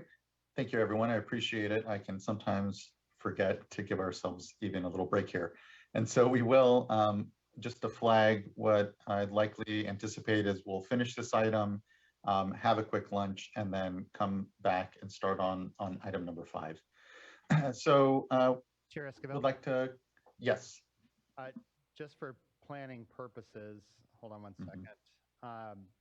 We have a number, we should not suspend this item, but we do have a number of consent items that may be good to take before we do a lunch break, just so staff can plan and otherwise. So when the board wraps up this combined items 3 and 4, I'd suggest you move on to the consent calendar and then break. Okay, that sounds good. Thank you. I appreciate that, Mr. Loffer. Will do. Okay, and I think maybe Mr. Ekdahl, appropriately call you back, and just thank you. I know that there is a lot of work that's going on in the state here for the board, and appreciate the focused conversation we had with the directors, mainly on operation of the projects and that component of the watershed. There's a lot of other things as well. So thank you, and appreciate the updates here from folks. Great, no, thank you, and glad we had the opportunity to have that longer discussion earlier. We'll try and run through these additional updates relatively quickly, although there is some detailed information, and some of it will be a little bit longer yet. Let's go to the next slide, please. I'd like to see if Connie Mitterhofer is on. I know she was having some connectivity issues earlier, and if she is, I'll turn the Delta curtailment overview over to her. If not, I'll pick it up for her. Yeah, good afternoon. This is Connie. Can you hear me? Yes. Okay, good. Good afternoon, Chair Escobar and members of the board. My name is Connie Mitterhofer. I'm a supervising engineer and program manager in the Bay Delta and Hearings branch in the Division of Water Rights.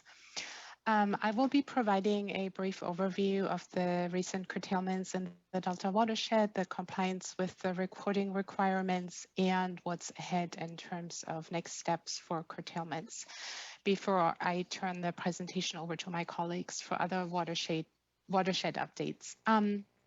So on August 3rd, the board adopted the emergency regulation for the Delta watershed. That regulation was approved by the Office of Administrative Law and became effective on August 19th.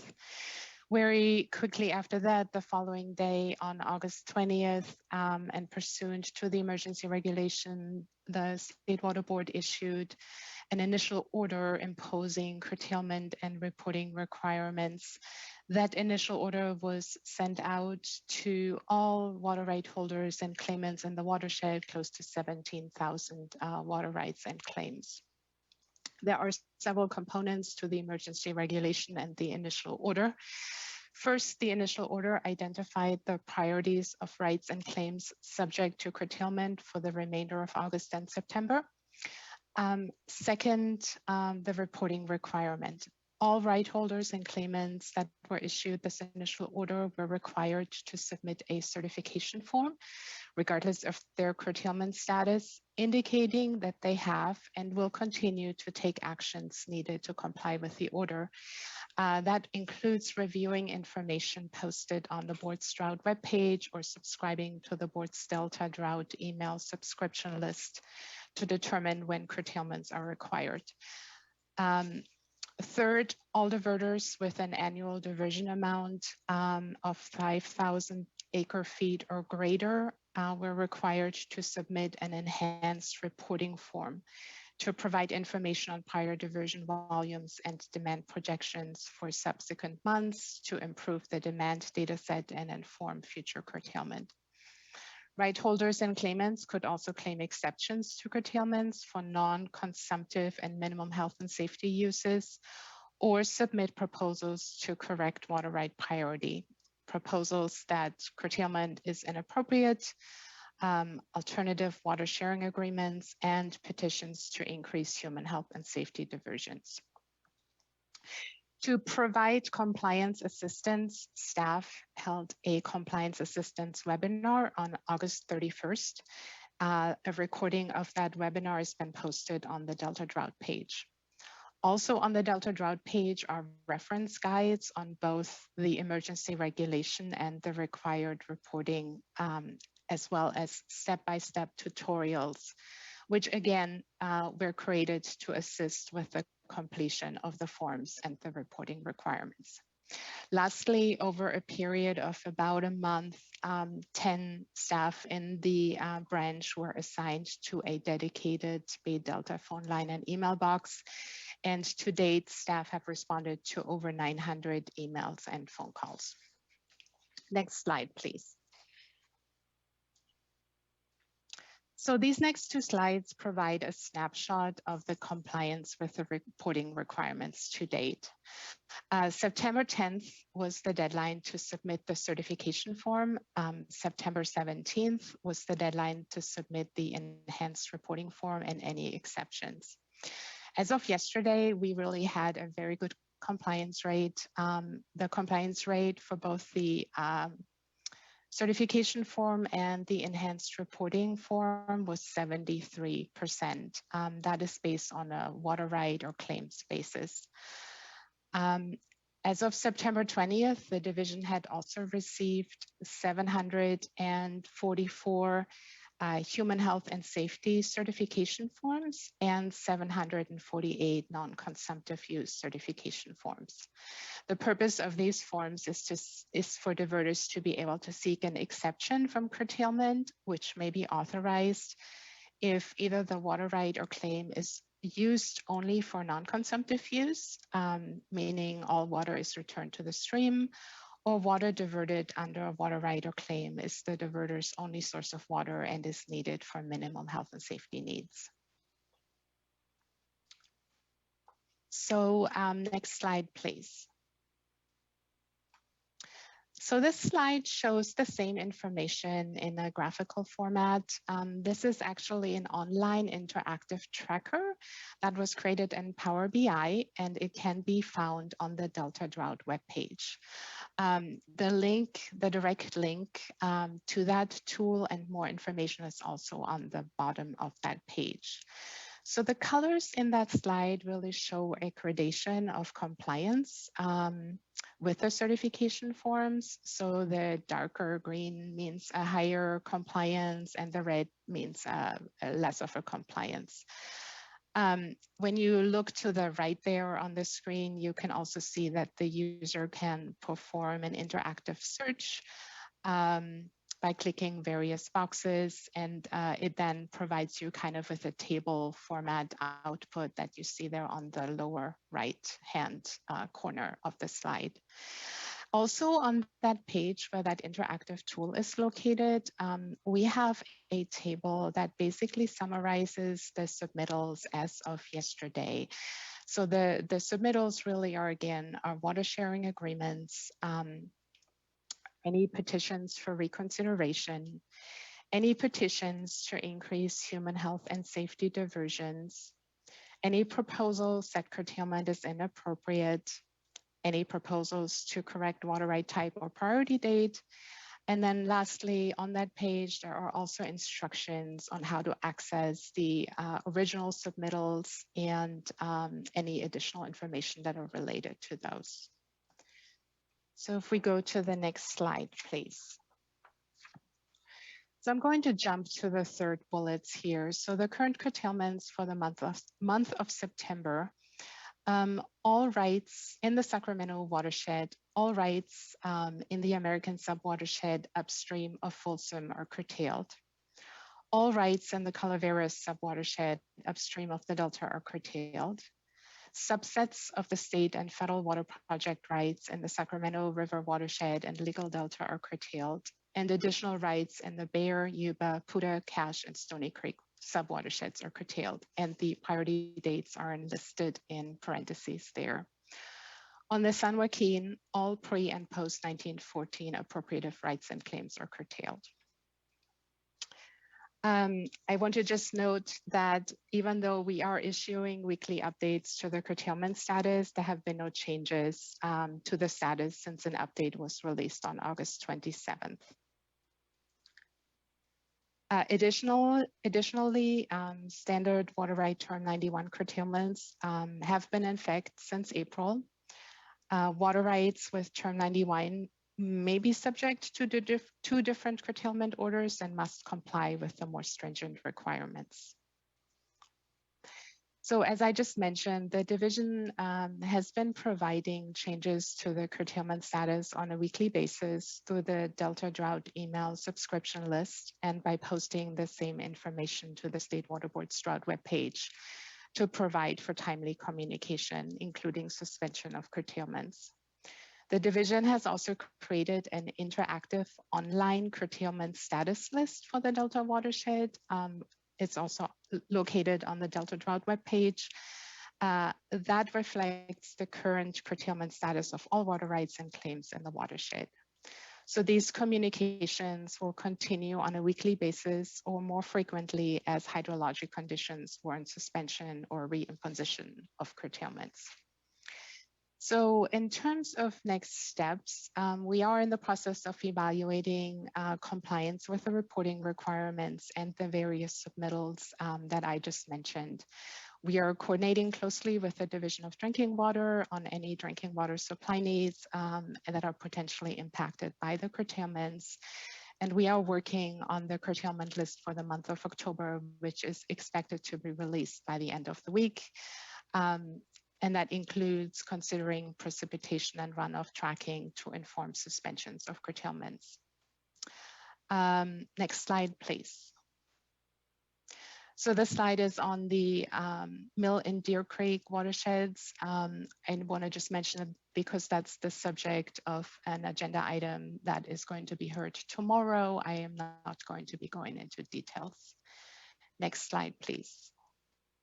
At this point, I will turn the presentation over to Sam Bull and Brian to provide an update on the Russian River. Thank you. Good afternoon, members of the board. My name is Sam Bull and Brian with the Division of Water Rights, and I'll be providing an update on activities and conditions in the Russian River watershed. And so going first through activities, as you will remember, the regulation was adopted at the June 15th board meeting, and then was subsequently approved by the Office of Administrative Law on July 12th. And as part of that regulation, there were kind of criteria or circumstances for when the State Water Board would issue curtailment orders. And one of those conditions was storage targets at Lake Mendocino. Storage crossed below those targets at the end of July. And subsequently, the division issued curtailment orders to all water right holders in the Upper Russian River on August 2nd. The following week, division staff also issued curtailment orders to right holders in the Lower Russian River, where supplies were insufficient to meet demands. A noteworthy accomplishment in that process for the Lower Russian River is the use of the Drought Water Right Allocation Tool, or DRAT, which is kind of an improved way of evaluating water rights priorities at a finer spatial resolution and kind of more optimally matches supplies and demands, which can vary across a watershed or subwatershed. So where we are now is roughly around 1,800 right holders. Water rights have been curtailed in the watershed during August, and the numbers for the Lower Russian River were updated in September to reflect kind of changing numbers for supply and demand. Another kind of ongoing activity that we've discussed at the adoption of the regulation and then kind of following direction in the resolution is to continue working with stakeholders on figuring out what can be done differently next year. We've brought in a facilitator to help the discussions and build a framework and momentum towards having something ready for 2022. Next slide, please. And so in terms of issuing those curtailment orders, water right holders were required to respond to the curtailment orders. We're seeing a response rate now of about 75% across both watersheds.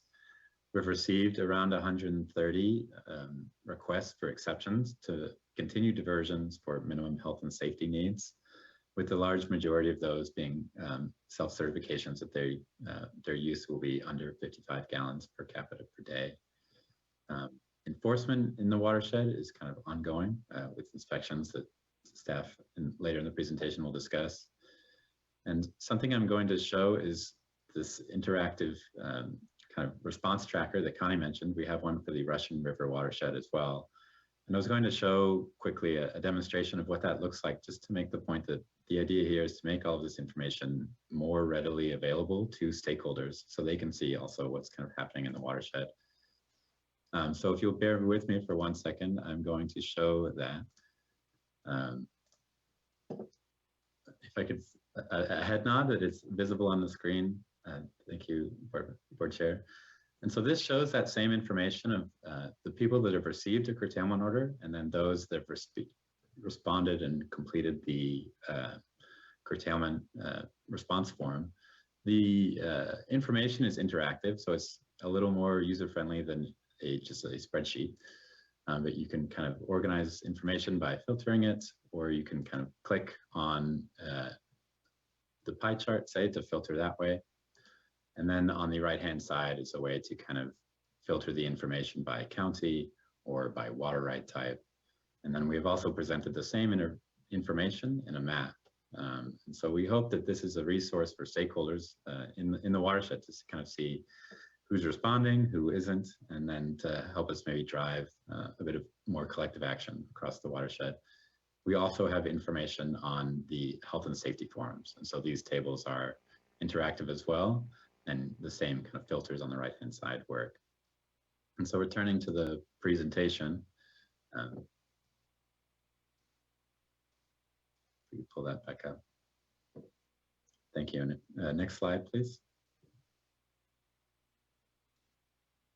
And so here's just a screenshot of that same information. It's available through our website, and so anyone can kind of interact with it now. And it has actually helped us respond to questions of people who've noticed their name's still on there and it's an error. So it's actually helped us clean up our information as well, which is great. So now kind of getting quickly into conditions in the watershed, I wanted to return to a graph that we showed at the June 15th board meeting, which is describing reach losses in the watershed.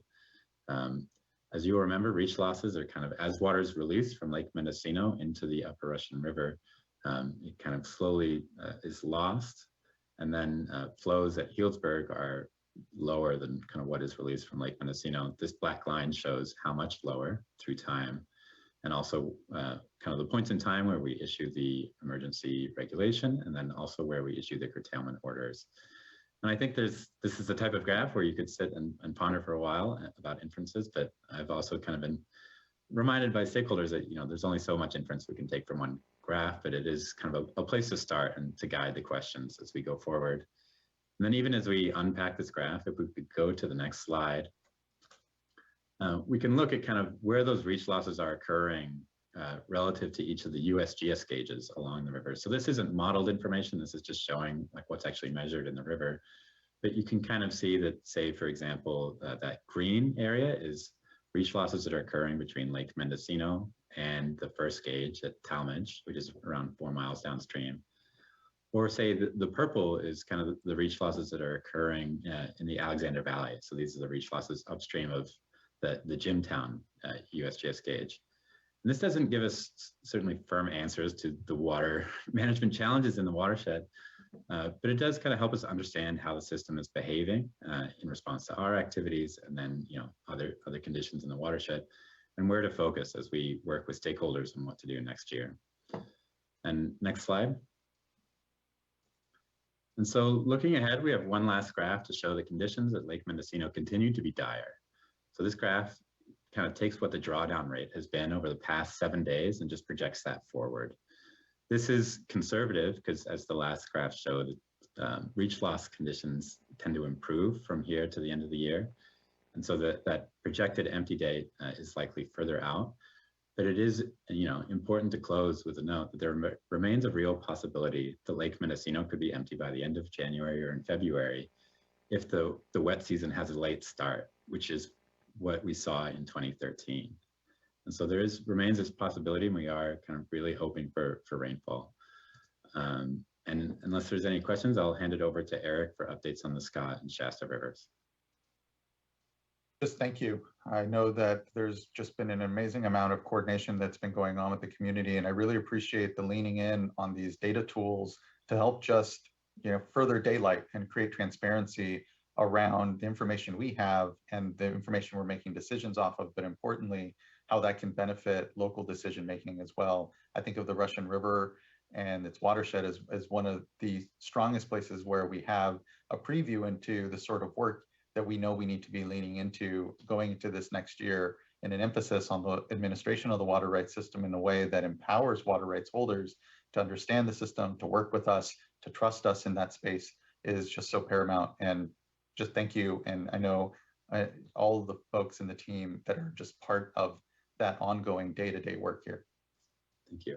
And the stakeholders too have committed a lot of time to these discussions. So I appreciate that. I'll jump in and quickly run through some notes on the Scott and Shasta River. The regulation adopted on August 17th by the board was approved and became effective August 30th.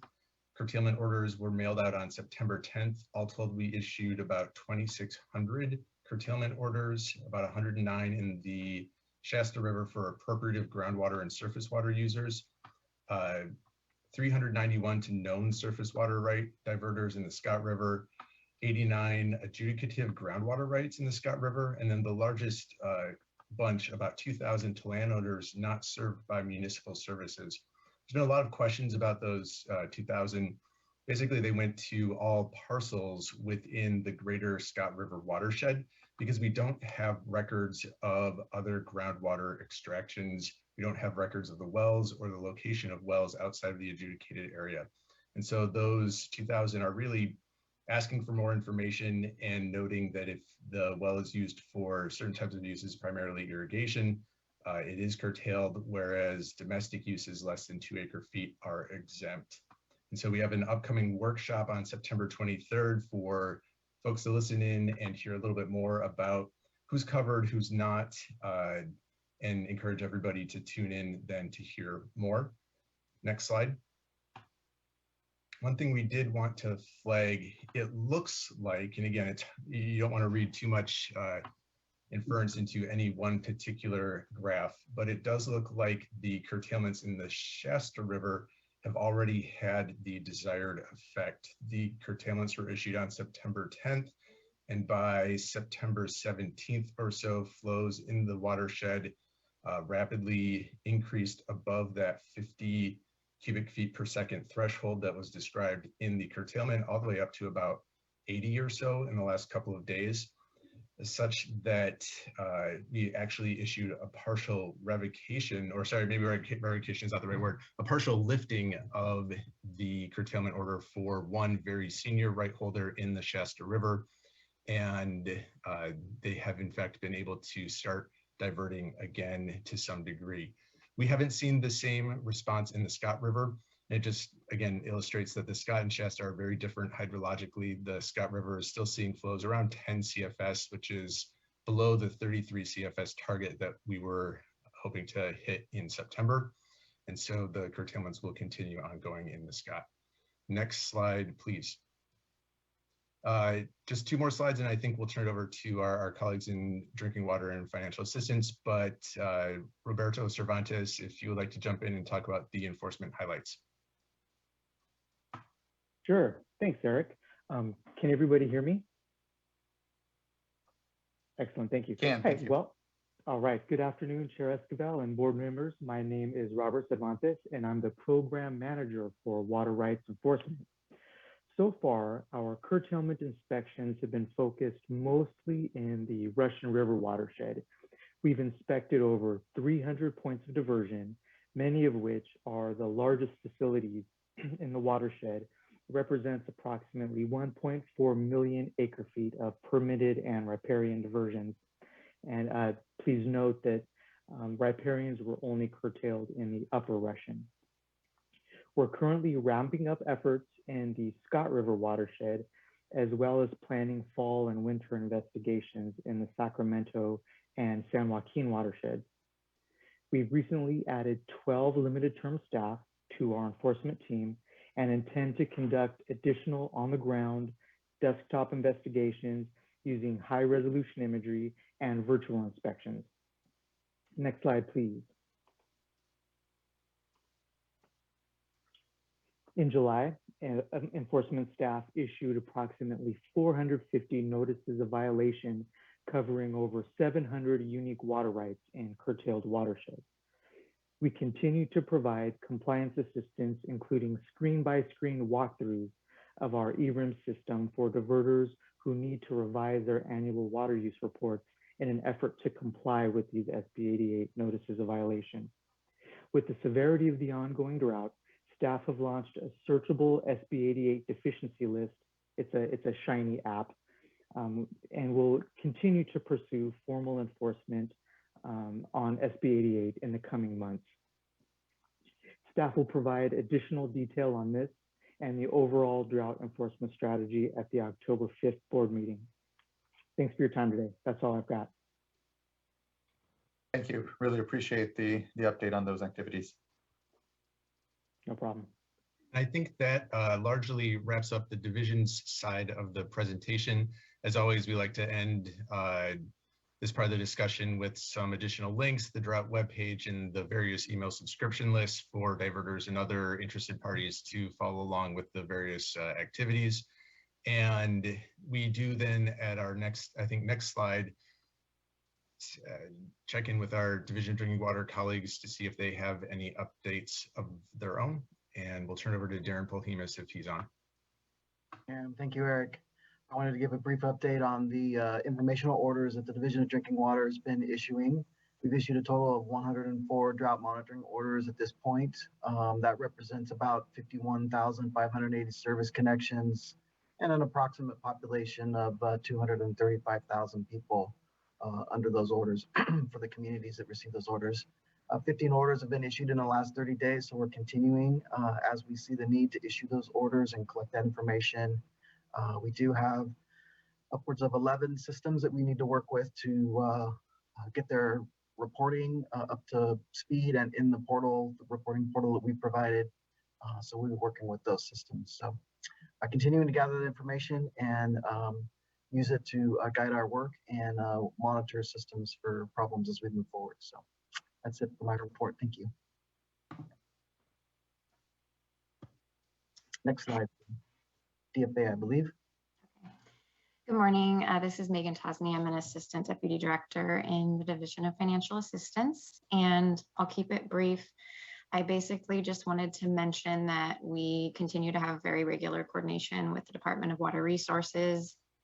We specifically recently had a joint public workshop on September 16th regarding drought funding opportunities, and there are around 500 participants, so that's a great turnout. We're also continuing outreach efforts to encourage counties to consider applying for funding to support countywide assistance programs that can be implemented in partnership with nonprofits. And there's more information about both of these items and other funding resources on the drought webpage that was already mentioned. That's it for today. Thank you very much. I know, as we discussed earlier, the conditions that we're going to be facing next year are going to require us to really have a handle on the water rights side. I'm glad to hear that here in the Scott and Shasta, we've already made some adjustment, obviously tracking and seeing that the hydrology is providing for some level of diversion by water rights holders. And so that granular, it's community, very watershed specific work is going to be what we'll need to carry on into next year. I guess I do have a question for Mr. Ekdahl, and I know that work carries on not just from water rights, but to the Division of Drinking Water and Division of Financial Assistance, and it's that continuum of overview that is so important here. But on water rights, at least, Mr. Ekdahl, I know that when we adopted our curtailment orders for a number of the watersheds, there were still outstanding questions sometimes and need for some further discussion or investment maybe on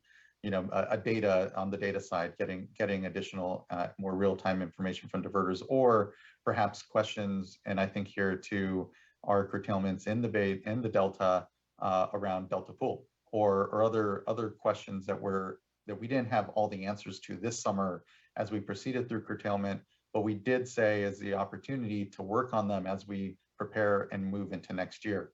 Do we have a real list and or understanding of what those projects are, or where we need to be focused, or what answers we need to try to get to most urgently here in these next months as we prepare for another dry year? Do we have that yet? And if not, would recommend we start to develop.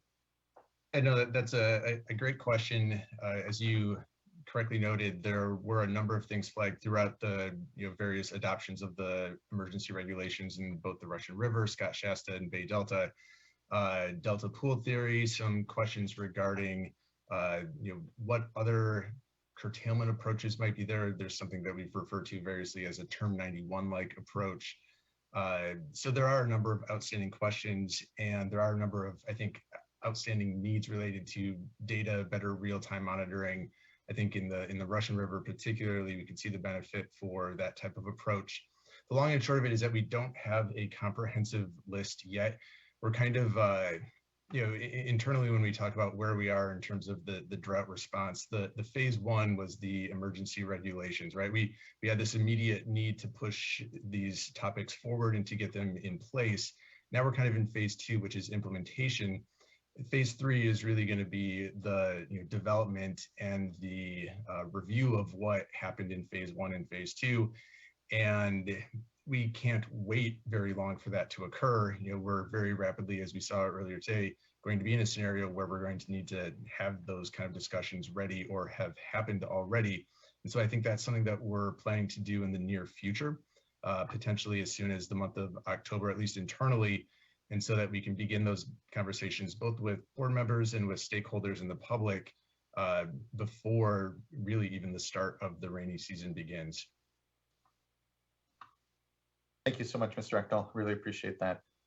Board members, questions for Mr. Echdahl or Division of Drinking Water Financial Assistance? I know, again, I want to acknowledge the incredible cooperation and coordination that is going on with locals and acknowledge the partnership and the work that the Vice Chair and Board Member Firestone have done to help bridge to local decision makers and drought managers the resources and discussions that we're having here at the state agency level.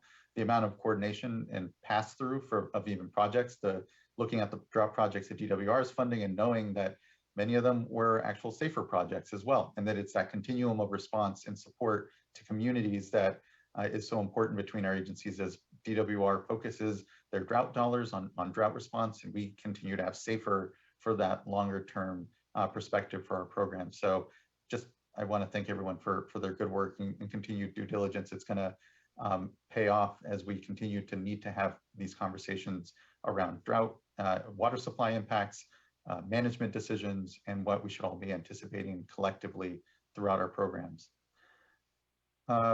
Colleagues, anything you'd like to add, please, and or questions for folks? Yeah, thank you, Chair. I would just like to emphasize, well, first of all, thank you. This is a huge lift.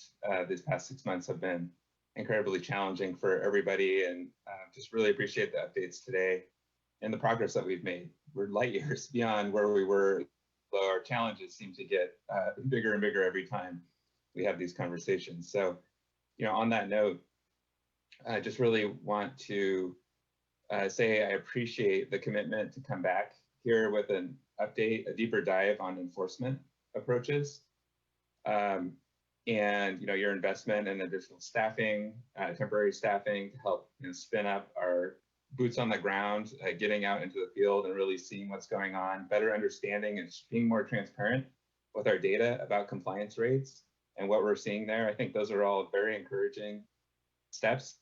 At the same time, this morning even, we're considering and discussing an item of a enforcement matter from the last drought, which was 6 years ago. And so we clearly, our processes are good, are transparent, robust, but they take time.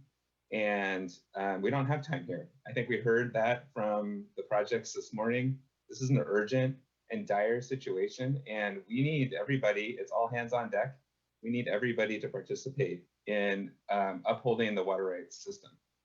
And so what I really want to hear, not today, but at the next check-in, is what are the ideas and what are the needs to accelerate our enforcement and compliance efforts? What do we need to do? What tools do we need? Where do we need to go to help ensure our best foot forward, that we're doing our jobs as regulators here, as stewards of our water resources, and that we're able to ensure to the extent we can that this system is still going to work. come next spring. So I know that's a lot, and I know there's only so much that we can do within our authorities and with the tools and resources that we have. I get that. Let's talk about that. But I'll look forward to the discussion next time. So thank you for teeing this up. Thank you so much, board member. Other colleagues? Yeah, I just asked one question for future board meetings, just for the drinking water orders that we're sending out with and receiving data. As we get things, squared away with our data systems, the ability to share what that data is telling us over time, I think would be a really helpful supplement to a lot of these, overall hydrologic drought updates, just so that we can see what that data is telling us over time. So to the extent that that's possible, I know we're early, so that's really for future meetings. Just wanted to throw that out there as a request. Yeah, I echo that, board member. I know that there have been a number of orders, and there was, data management needs, I think, for the Division of Drinking Water as they suddenly accepted all this information. To your point, and especially as we start moving into anticipated dry conditions, we need to have a pulse and better have a bit of a synthesis and information flow coming from those here to the board, and importantly to the public, so that we all understand the scale and scope of the challenges that communities are facing. So thank you. I echo that as well. And Mr. Polhamus, I don't know, any comment there? Yeah, we're definitely planning to do that. And we've still been working through some QA/QC and building the portal. So, but full intentions of being able to share that soon. So we'll make that effort. Thank you. And thank you, board member. Vice Chair. And for me, I'll just keep it brief. I'll just say ditto to the comments that my colleagues made already. I'm just mostly looking forward to a strategic sort of a game plan. So the presentations that we received today, and knowing that we'll be receiving additional modeling information and action items that'll come from our state and federal sister agencies, but then looking internally on what sort of game plan on some of those questions, Chair Esquivel, that you posed, looking back at some of the curtailment orders that had been adopted and commitments that we made for additional workshops, and then teeing up those issues. And so just looking for how all that would integrate along with the game plan that was talked about today, or the framework that was discussed today. Thank you, Vice Chair. Hi, I'll just say, ditto also to the comments already made, and just wanted to thank everyone for the presentations today and the collaborative approach. And the only other thing I would just say is, thank you also for taking a step back to learn from the past and looking at how it can inform the future, and utilizing the data we have, but then also understanding where the gaps in the data are, and looking to fill those gaps so that we can make informative decisions as we move forward. You're here. Thank you so much, board member. Yeah, it is, even you look back at the last drought, and I just have to commend for all the requests I know that you hear here still of us, of additional desire for information and our planning. You just look at where this board was, where we were as an institution in the last drought, and just the progress that has been made, and just the transparency. I look at the BI tools, I think of just even our approach, the level of sophistication that we've had to just rise to here, and importantly, all of our technical folks that do the actual work day in, day out in the programs, I have to acknowledge and thank. It has not been an easy summer. I know it will not be an easy fall, and it won't be an easy year ahead either way still. But the learning that has gone on, the listening, and the reflection then of in even just our approach, around curtailment, but also as we've responded to communities without access to drinking water, as we've also just understood the other myriad ways in which droughts are impacting our communities. I think of the water quality challenges that are certainly out there as well right now as well, are just incredible. And so thank you. I really do appreciate all that work and know that there's still a lot more to be done, and just am incredibly appreciative of the spirit. You know, let's go ahead now and move to comments. We have a number of commenters, and I think we first have up Eric Oriana from Community Water Center.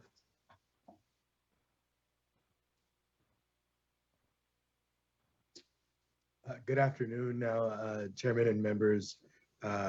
Thank you very much for the opportunity. My name is Eric Oriana, Policy Advocate with Community Water Center. And as we can all recognize, the drought is having severe impacts throughout the state. And as usual, I'm here to highlight the impacts to communities' drinking water wells. The Department of Water Resources Household Water Supply Shortage Reporting System shows that the state is experiencing a similar number of domestic well outages in this quarter as the state experienced during the peak of the last drought. We also know that the Department of Interior's United States Geological Survey's latest report that increased pumping during drought dramatically worsens the groundwater quality in the Central Valley. Without a doubt, working communities are bearing the worst of this drought. We're encouraged by the letters that this board's groundwater management program has submitted to the Department of Water Resources in response to the Chowchilla, Eastern San Joaquin, Merced, and Tulare Lake sustainability plans, especially in those letters mentioning the importance of GSPs to consider how proposed measurable objectives and minimum thresholds may affect beneficial users, and a determination whether proposed minimum thresholds would cause drinking water impacts that rise to the level of an undesirable result. Additionally, we are supportive of the draft groundwater management principles and strategies for minimizing impacts to drinking water wells that the Department of Water Resources has released in coordination with this state water board. We also highlight the draft groundwater management principles and strategies include the need to develop programs to support and protect the reliability of wells, and the need to apply the principle of holding responsible entities financially responsible for solutions to drinking water impacts. Such a principle is essential to protecting existing funding for programs like the SAFER program, which is essential to ensuring every Californian's human right to water. Additionally, we are concerned about the potential for an increase in groundwater pumping as a result of low surface water supplies next year. We recognize the need to curtail surface water deliveries when the water isn't there, and support a clear statement that water is not available early in the year to prevent water users from making decisions based on water that won't be delivered later. What's not being addressed is that there will still be an increase in groundwater overdraft to satisfy the needs of permanent crops in the valley, and small communities will suffer a loss of drinking water as a result. We urge the Department of Water Resources and the Water Board to continue to work together to expedite drinking water solutions to at-risk areas and consider solutions for this pervasive problem. The governor has tasked both the Department of Water Resources and the Water Board to ensure that impacts of drought on communities are anticipated and proactively addressed. We hope more work is done to proactively address these issues over the winter and spring. Lastly, we're grateful for the opportunity to provide public comment and look forward to continued collaboration with the State Water Board's work to protect drinking water for all Californians. Thank you, Chairman and board members. Thank you, Mr. Oriana. Really appreciate your good comment and constructive engagement here, as always. And thank you. We're gonna continue to need to have an understanding of community impacts and responsive and here planning ahead. And so just really appreciate that. I believe Chris Schutz is not on the platform with us, and I have to just thank everyone for their patience and acknowledge how long this morning's discussion has gone on, and acknowledge that we may be missing a few folks here because of that. So Mr. Schutz, if you are still watching and can get back on the platform, would gladly put you back in line here. Next, we have Mr. Doug Obici. Good to see you. Good afternoon, Mr. Chairman, members of the board. Thank you for the opportunity today, and I appreciate the board spending so much time on this topic because it is really important, and it's important to make these decisions now because all too often decisions about managing our reservoirs and meeting delta salinity requirements has become a bit of a Cinderella problem. It's never the right time. It's either always too early or too late, but never the right time. And really now is the time to be planning for a dry year. And with that in mind, I'm here today to request that the board require DWR and Reclamation to prepare a drought contingency plan that would require them to reduce their deliveries to their settlement and exchange contractors and their contractors, except for health and safety, sufficient to actually meet D1641 requirements and to maintain Shasta storage that's sufficient to protect salmon. What's been discussed today by DWR and Reclamation really falls far short of what's necessary to protect fish and wildlife and plan for a dry third year. Ultimately, the water project operators made the decision to drain the upstream reservoirs this year, leaving California with really bad options. And that's why it's critical to set requirements, not just targets, but requirements for end of September storage in upstream reservoirs. First, I just want to take a moment to just express my disappointment that the lack of acknowledgement by DWR and Reclamation about how bad a disaster 2021 was for fish and wildlife. It really was an unmitigated disaster and a repeat of the last drought. NIMS estimates that 80% of the endangered winter run Chinook salmon are going to be killed by lethal water temperatures below Shasta Dam this year. And that's just the fish killed by lethal temperatures. With additional mortality, both man-made and natural, we expect that there will probably be only 4 to 6% of the fish that actually survive down to red bluff, what's known as egg to fry survival. And even fewer, if any, will actually make it all the way to the ocean. We're also expecting a really bad year for fall run Chinook salmon that spawn in the Sacramento River, given how high water temperatures are expected to be later this year. And it was a really bad year for native fish in the Delta. You heard that the Director of Fish and Wildlife Service is really concerned about the extinction of Delta smelt. Longfin smelt is also in deep trouble. And the Central Valley Project and State Water Project blatantly violated the Delta inflow and outflow requirements of D1641 earlier this year. Those requirements are not just required under D1641, but they are essential elements of the protections required under the Endangered Species Act and the California Endangered Species Act, of the BIOPS and the ITP. And the failure to meet those requirements, as well as the failure to meet temperature standards on the American River for steelhead, is having huge impacts across the watershed on our fish and wildlife. And these impacts were not simply the function of hydrology. It was the decision of the state and federal projects to prioritize water deliveries to their settlement and exchange contractors, allocating more than 4 million acre feet of water this year, rather than maintaining water temperatures to protect salmon under Order 90-5 or to protect fish and wildlife, including meeting D1641 requirements. And while the board has issued curtailment orders, those orders are not limiting diversions by the settlement and exchange contractors because they're diverting under Reclamation's water rights, not their own. Their own water rights are curtailed.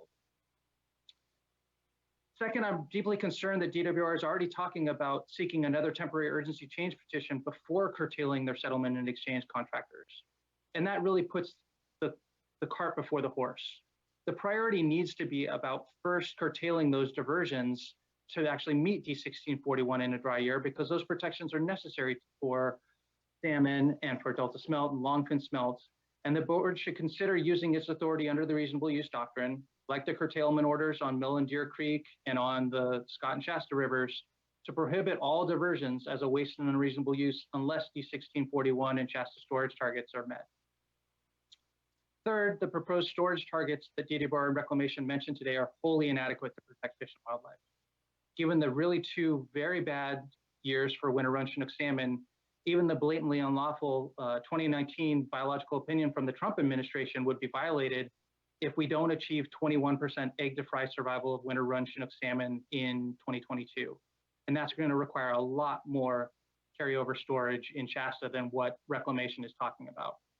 So again, we'd like to see the board require Reclamation and DWR to prepare a drought contingency plan that requires them to meet the requirements of the 2017 Shasta RPA amendment that NIMS proposed, which would include an end of April 2022 Shasta storage requirement of 3.5 million acre feet, an end of September Shasta storage requirement of 1.9 million acre feet, maximum temperature dependent mortality of 30% for endangered winter run Chinook salmon, and water temperatures sufficient to achieve that. 2 points, if I may go just briefly over time. I'm really disappointed that DWR and Reclamation haven't presented their modeling to the board and to the public.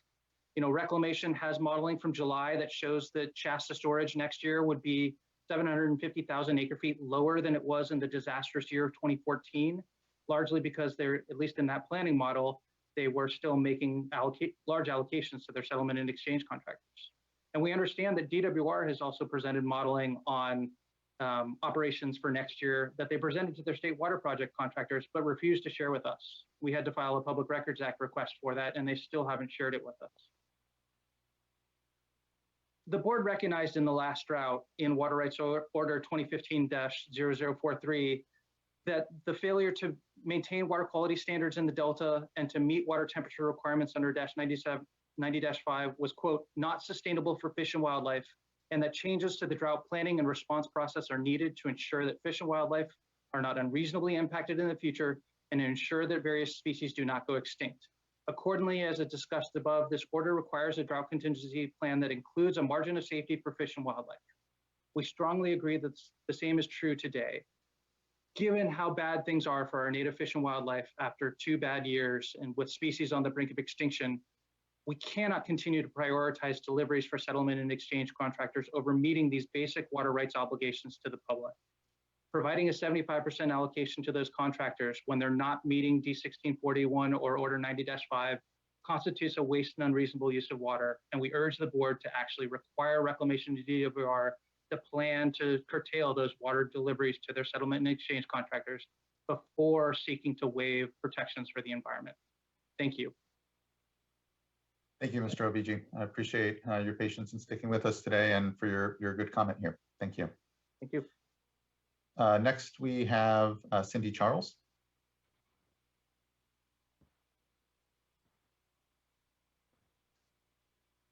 And Good afternoon.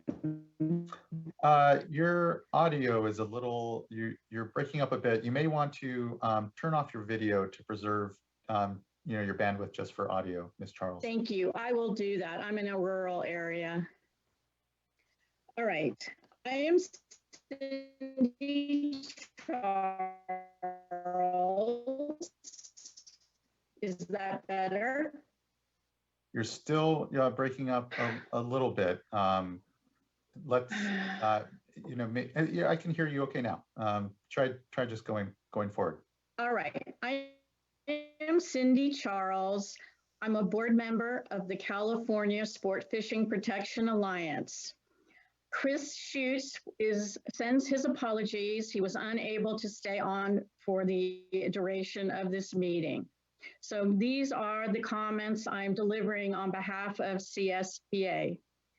We are here today to discuss what the board will require the Bureau of Reclamation and the Department of Water Resources to do with the Central Valley Project and State Water Project facilities in the future to better protect aquatic resources and water supply.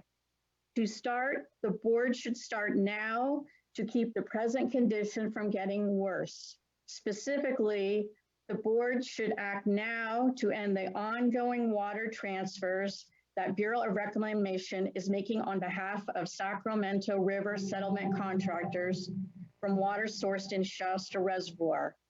According to the Bureau and DWR's August addendum to the 2021 Drought Contingency Plan, these transfers will total, by the end of October, about 200,000 acre feet. This board did not act to limit deliveries to these settlement contractors during the spring and summer of 2021. As a result, the condition of storage in Shasta Reservoir is grave. The board should not allow it to get worse by allowing the Bureau to complete these transfers in the balance of September and in October. The August addendum currently anticipates Shasta storage to be 728,000 acre feet. That storage level is reckless. The board should prevent the Bureau from digging this deep hole. Starting water year 2022 from a better place is the single specific action the board can take today to start drought planning for 2022. The board should act to stop transfers from Shasta Reservoir in calendar year 2021. That concludes my comments, and I thank you for your time and consideration. Thank you, Ms. Charles, and please apologize to Mr. Schutz. I know, again, today has gone long, so I appreciate you sticking with us and providing your good comment here and point. All right. And thank you. I certainly will. Thank you. Thank you kindly. Next, we have Thad Bettner. Good afternoon, board. Thank you. Chair Escobar, thanks for this opportunity. I'll be brief. I know it's been a long day and you have lots on your agenda. I just want to touch on three things really. Just first, kind of this year's operations. Second, looking forward, and then third, maybe just provide a little bit of positive news. Given that I know it's been a tough year, but I think there are some positive things to touch on. First, this year, we did send a letter on August 3rd to your executive director, to Carla Namath, and to Ernest Conat, requesting just an evaluation of this year's operations. And I think that also pivots into next year's operations as well. Previous speaker provided some, I think, criticisms of current storage in Shasta, and I think that there's a number of reasons of that. I think there's a lot of interest by some of the communities to say that at least actions by some of our contractors in the Sacramento Valley may have caused that, but I think there's been numerous decisions that have impacted Shasta this year. I think it's unfortunate. It's not where we would like it to be, obviously, and I think we took actions both voluntarily and upon actions by our own landowners to try and reduce diversions this year, and we were effective. We also pumped groundwater to make up some of those shortages, and also been sued by some of those same organizations. So we're kind of caught in a catch-22 at times.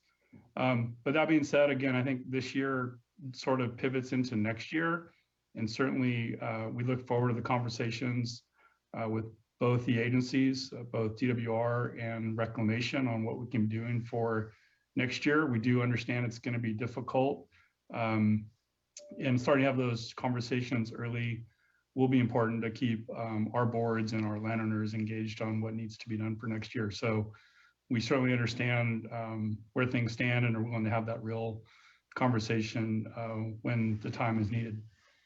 Lastly, I did want to just touch on some positive news. I know there's been some statements about just the state, particularly of Winter Run, and I guess I would just implore folks to really look at data versus maybe getting texts from people or trying to talk about lack of specifics. But if you just go to some of the data that's being reported by the agencies, we know particularly the last two runs from the last 2 years from Winter Run migrating out of the system have been at record highs. Last year, there was over 2 million fish that left the Sacramento system, and the year before that, over 3.8 million fish that left. So while folks want to say there's been year-class failures, I beg to differ. And again, it would be nice to set up a forum to have that sort of conversation. And we've heard a lot about 14 and 15 droughts. 15, if you count this year, this is a second cohort from the 15-year fish, where we said there was only, I think, 4% survival.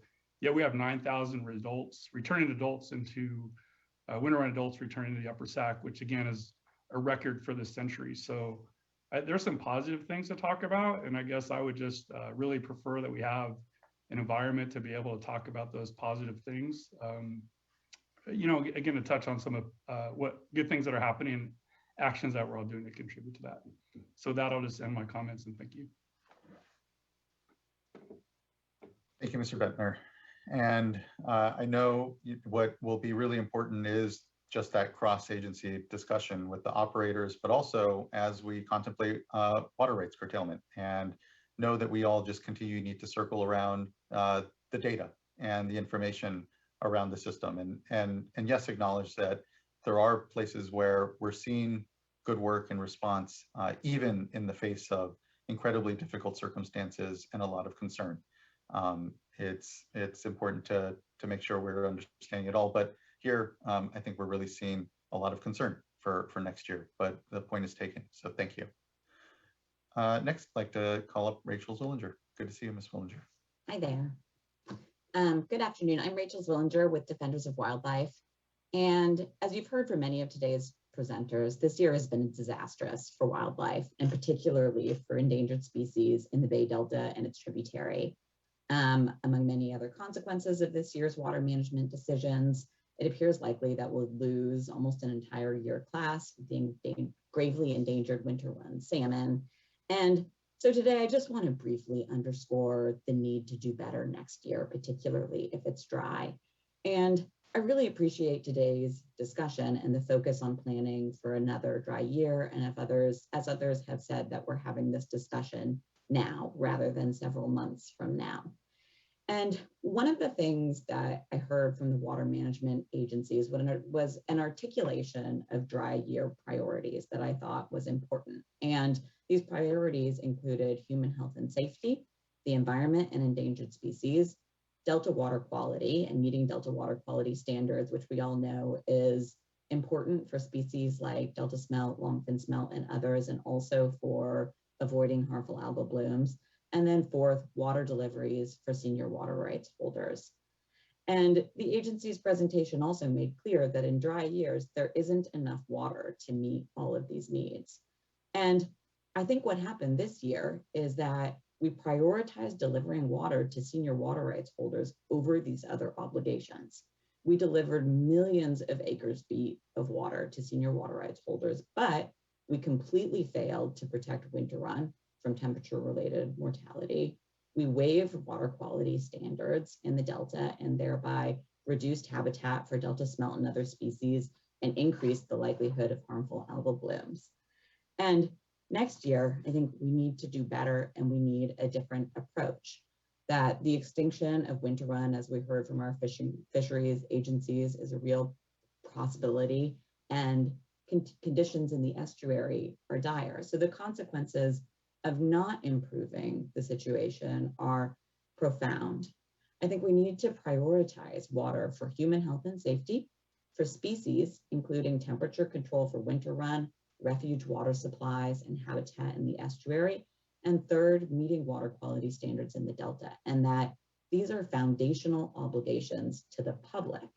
And we need to be meeting these before delivering water for other purposes, including to senior water rights holders. And so it's really distressing to hear today that we're starting the drought planning conversations with concrete discussions about waiving water quality standards in the Delta through TUCPs, rather than starting with a conversation about reducing other water supply deliveries before we waive these really important environmental protections.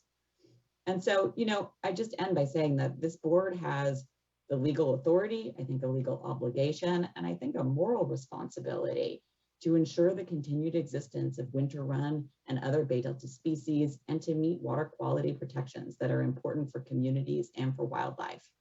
And I hope you'll all commit to protecting the public's interest in California's water system and prioritizing public trust resources in 2022. Thank you. Really appreciate the good comment, Ms. Swillinger. Reminded of something Director Bonham said earlier regarding risk mitigation, and part of that work is prioritizing.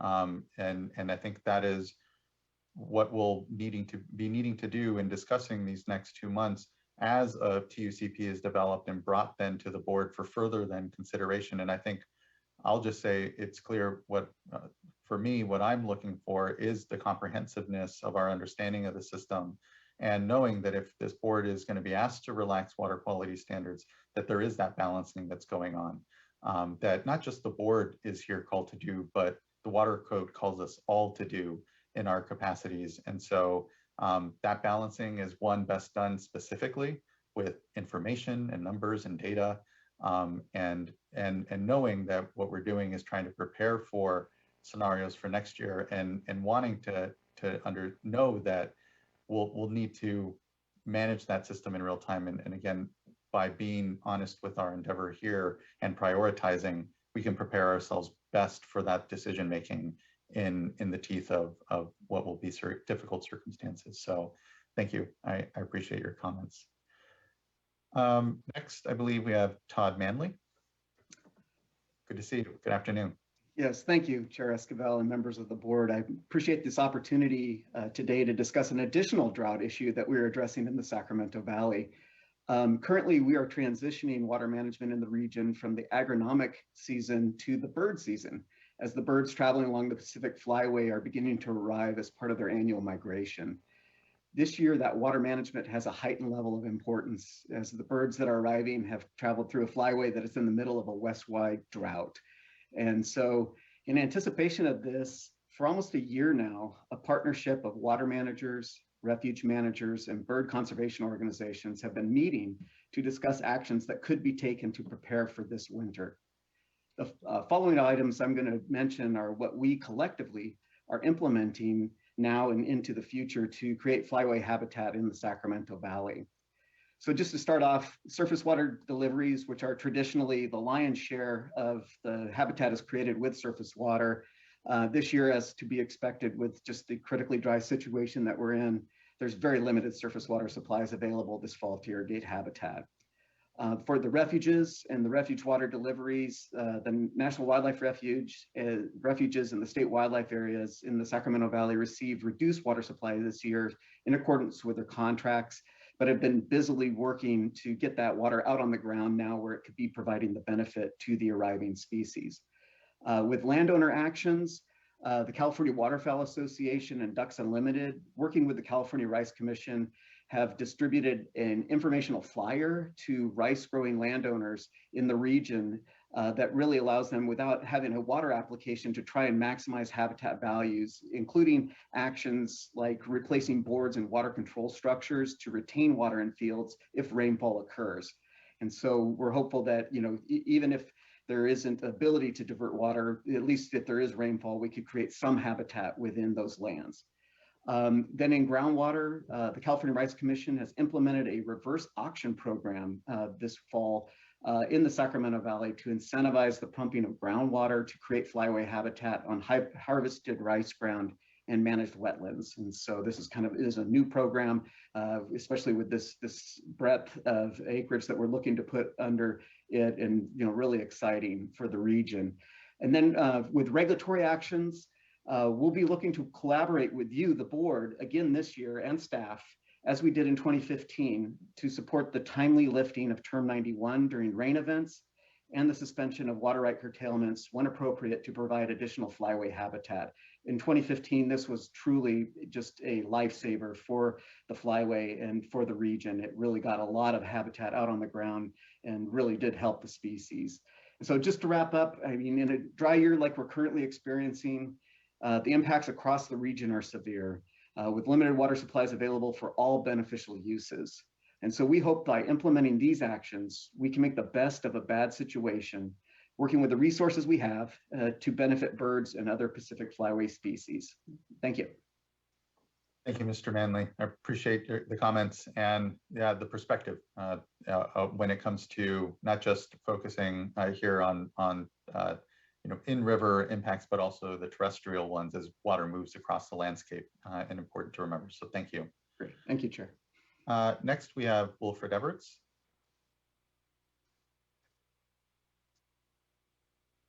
Chair Esquivel, I do believe that individual is no longer on the platform. Okay, thank you. And looking like then our final commenter will be Barry Nelson. Thank you, Chair Esquivel. Can you hear me? We can. Thank you. Thank you for this opportunity to speak and for such a meaty discussion today. I just want to remind folks, I represent the Golden State Salmon Association. I just want to remind folks that our industry depends for its survival on healthy wild runs of salmon in the Central Valley. If you look at the years in which our industry has thrived, those are years where we have decent wild production. We need to return to those days. That's an issue in addition to the very real extinction threat we're facing today. I want to thank Board Member Firestone and the fish agencies for their comments today, raising the importance of those issues. A lot of that discussion was around winter run, but there was some mention of the fall run, which is absolutely critical, and spring run on Battle Creek. All of those runs, for various reasons, are critical to the fishing industry. And we can't let the sort of disasters we've now seen in 2014, 2015, and this year become business as usual. That's 3 out of the last 8 years. We have seen catastrophic losses of listed runs and catastrophic losses of fall run. And this year, as Chuck Bonham mentioned, a similarly catastrophic loss of spring run on Butte Creek, even before the spawning season begins. We have to do everything we can to prevent that from happening. And we're now at the 11th hour. We've seen 2 bad years, this year being a truly disastrous one. It is absolutely essential that the board use all of its authority this coming year if this coming winter is dry, which is certainly a distinct possibility. I'd like to reiterate 2 comments that Doug Obigi offered. The first is that DWR and the Bureau should offer drought contingency plans that are not based on assumptions of TUCPs. The Bureau, the State Board should direct the Bureau very clearly with regard to what you expect to see this year. That includes transparency on modeling. To be blunt, the Bureau has a terrible record of modeling their own future performance with regard to Shasta Dam temperatures. The State Board should ensure, both for its own purposes and for transparency in the public, that modeling be disclosed absolutely as rapidly as possible to the board and to the public. And the board should ensure that the Bureau is doing everything it can to achieve temperature protections at Shasta that are adequate, similar to the RPA that was proposed by the National Marine Fisheries Service several years ago, I believe it was 2017.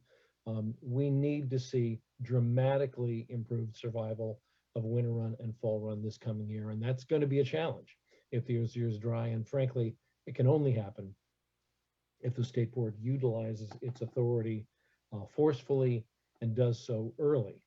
We're also developing at GSSA, we're developing some additional recommendations. We expect them to be ready soon to present to the board and other agencies, designed to prevent the sort of fish kills we've seen recently. We'd like to be able to present those to the board and to other agencies. We urge you to consider a workshop soon focused on Bay Delta management in the coming year. The board has taken action on the Scott and Shasta. We saw some discussion about that earlier. Frankly, we need to see that level of action on the Bay Delta this coming year. This is crunch time. This year is crunch time, and we think it would be wise for the board to have a lengthy workshop discussing options, presentations by DWR with more detail regarding their modeling, and opportunities for the public to comment and offer our own suggestions for how we make sure that the coming year doesn't include the sort of disastrous years we've seen for salmon and endangered species in now 3 of the last 8 years. Thank you very much for your attention today. Mr. Nelson, appreciate the comments and thank you for the patience, everyone's patience here. I know the day has gone long, and thank you though. I really appreciate everyone's comments and contributions today to the discussion.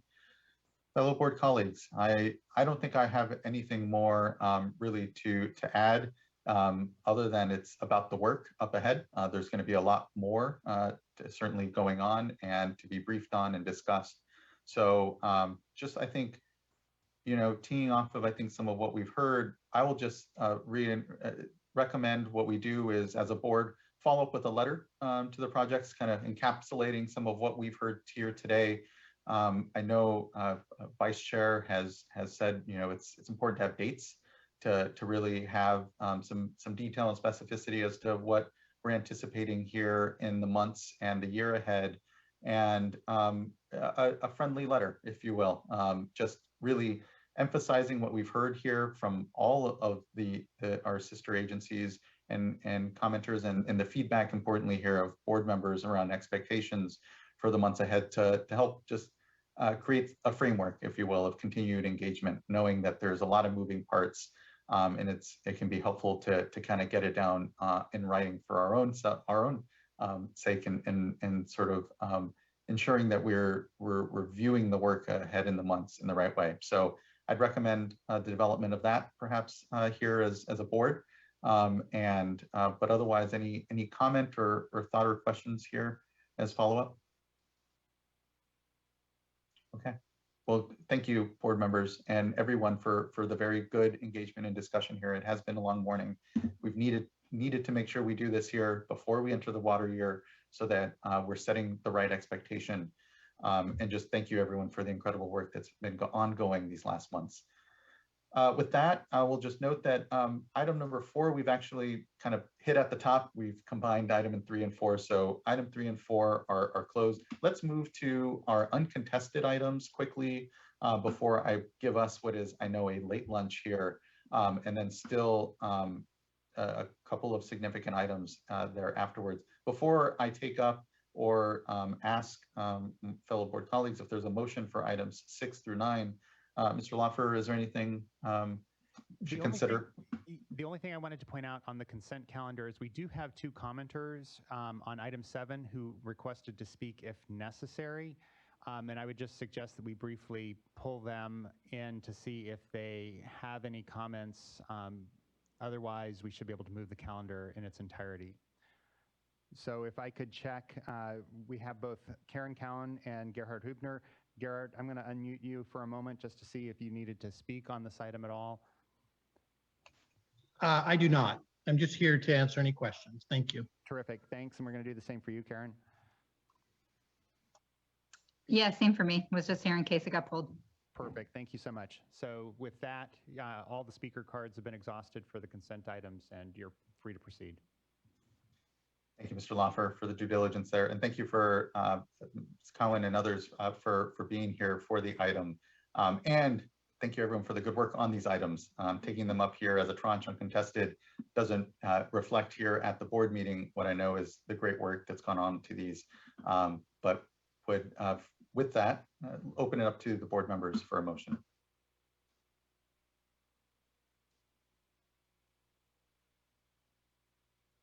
I'll move to adopt items 6 through 9. Thank you. Do we have a second? I'll second. Thank you, board members. Ms. Townsend, can you please call the roll call vote? Yes. Board Member McGuire? Aye. Board Member Morgan? Aye. Board Member Firestone? Aye. Vice Chair Diadamo? Aye. And Chair Esquivel? Aye. Thank you all. Thank you as well. That brings us up now to item number 10. So good progress quickly, everyone. Thank you. We will take a lunch though, before we get to item number 10, which is, yes. Just to provide clarity, we did skip over item 5, the urban water conservation update. Apologize. Which Yes. we'll take as soon as we get back from lunch. Yes, we will. I apologize. It doesn't actually get us all the way up through 10. I spoke too soon. We still need to hit item number 5. Thank you, Mr. Loffer, for helping me on my agenda here. So we will take up item number 5 when we get back, and then proceed to 10, 11, and 12. Thank you, everyone. I know it's been a long day. It will be a long day before we finish off. I will even note, our board member and executive director's report, maybe we will leave to tomorrow.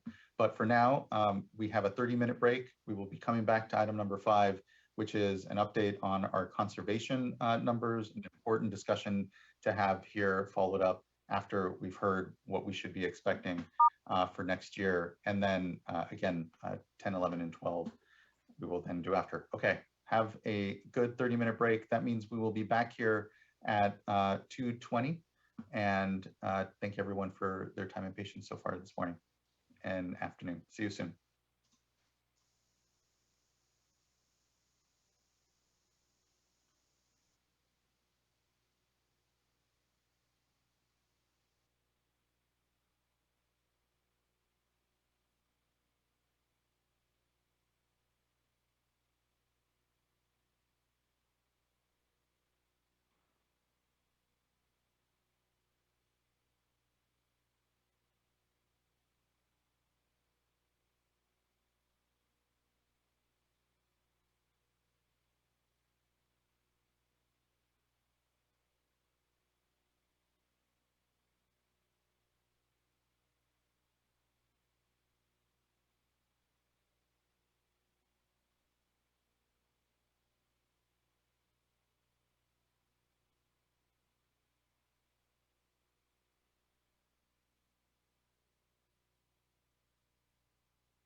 Okay, everyone, it's 2:20. We can begin to gather back, and we will start back and gather here with item number 5, which is our update on monthly water production and conservation data reported by urban retail water suppliers. And Ms. Marielle Pinheiro, good to see you. And thanks for your patience as well. There we go. I almost got away with not presenting. Okay. Well, hello, good afternoon. And here are the numbers for July. So we've been waiting on this one for a while. Let's just dive into it. Next slide, please. So just a reminder, on July 8th, the governor signed an executive order calling on all Californians to voluntarily reduce urban water use by 15% compared to 2020 levels. Overall progress is going to be measured statewide, but the data sets that we'll be releasing will also be providing per supplier savings. So this month is the first release of the savings data set. In preparation for the final data release, I've spent the past couple of weeks trying to get final confirmation on 2020 baseline values from all agencies. This baseline data set uses the monthly data when available, and the gaps are filled in with electronic annual report data otherwise. So this month's data is just a straightforward comparison of July 2020 to July 2021, but next month will be the sum of July and August for both years. Next slide, please. So just a reminder of why we sort of came up with 15% in the first place. We believe that 15% is achievable because we've gotten down to these levels of statewide water use before. So this chart just shows 2020 production as a cumulative sum from July to June, with the orange dashed line showing what a 15% reduction from the 2020 baseline would look like. So we can see that the reduction does track very closely with the blue line, which is the 2015 to 2016 cumulative total production for those same months. So 15% voluntary reduction by urban water users from 2020 levels could save as much as 850,000 acre feet of water over the next year for future years, or enough to supply more than 1.7 million households for a year. Next slide, please. All of the data shown in this presentation, as well as the drought response data set, can be found at our conservation reports webpage, which is located at the URL that's at the bottom of this slide. Each data set comes with a corresponding data dictionary, and the latest release is generally put out after the board meeting is over. There's also a Tableau dashboard that summarizes certain key figures from these reports. Next slide, please.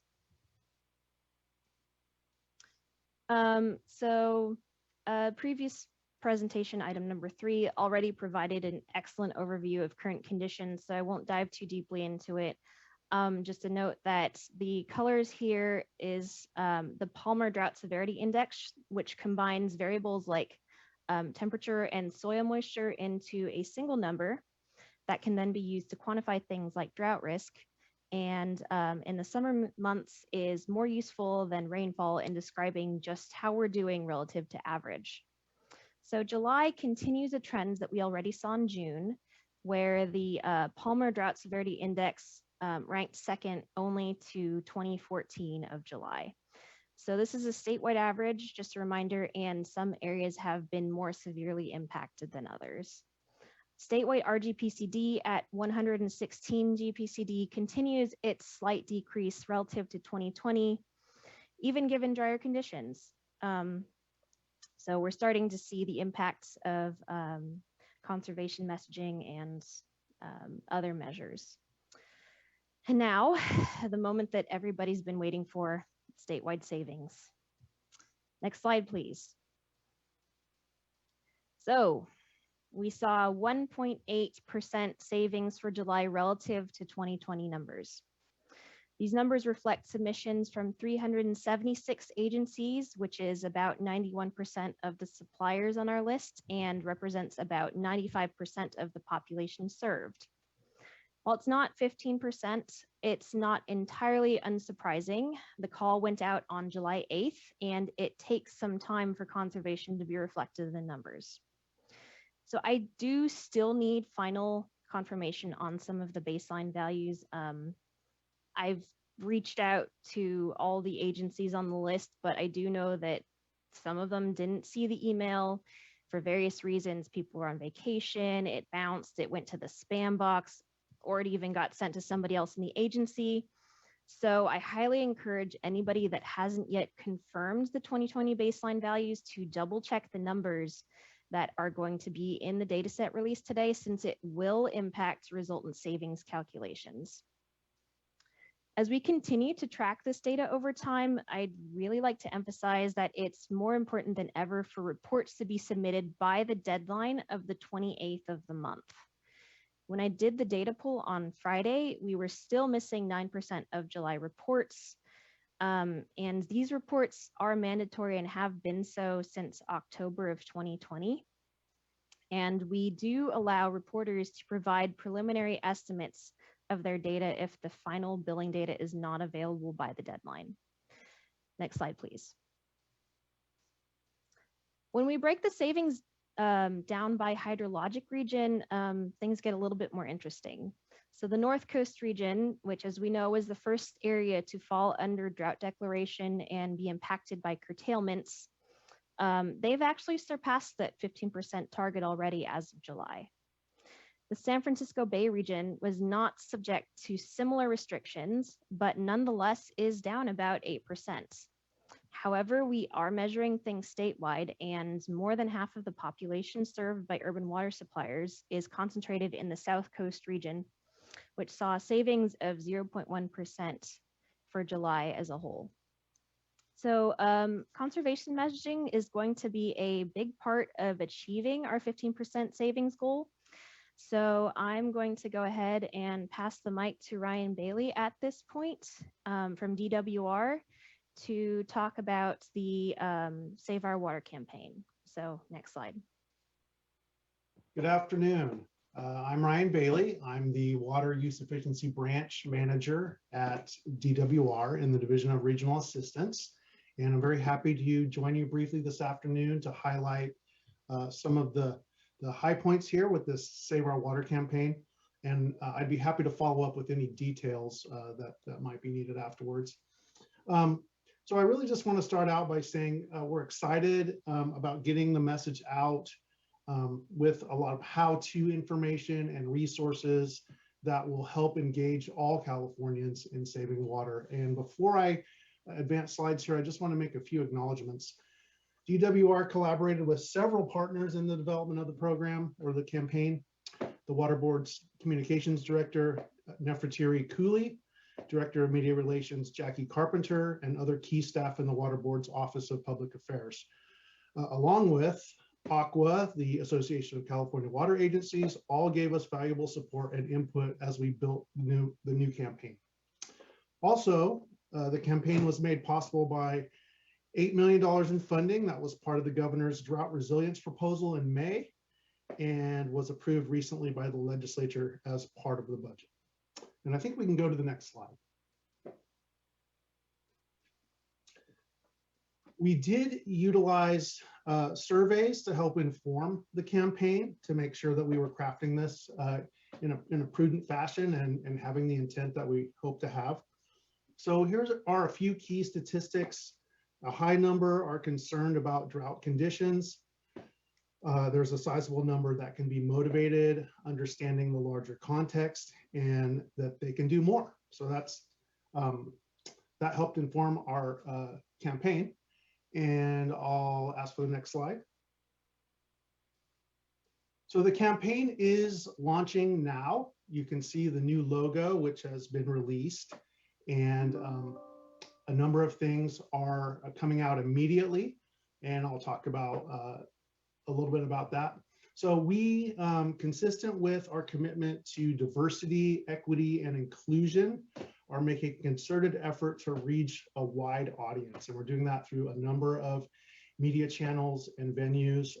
We're even leveraging community outreach events and a youth conservation program.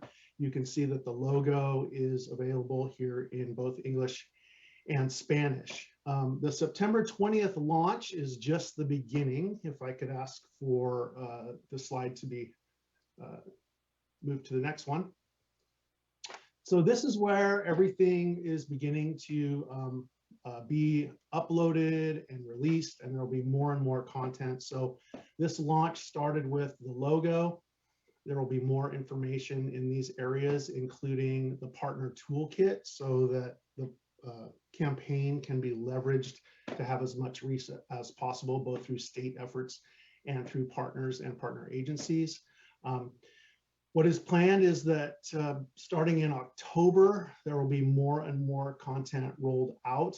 But if you go to saveourwater.com, that is the landing page, that is the home of all the activity, and you'll see that populated more and more. So that's really what I had to share today, just at a high level.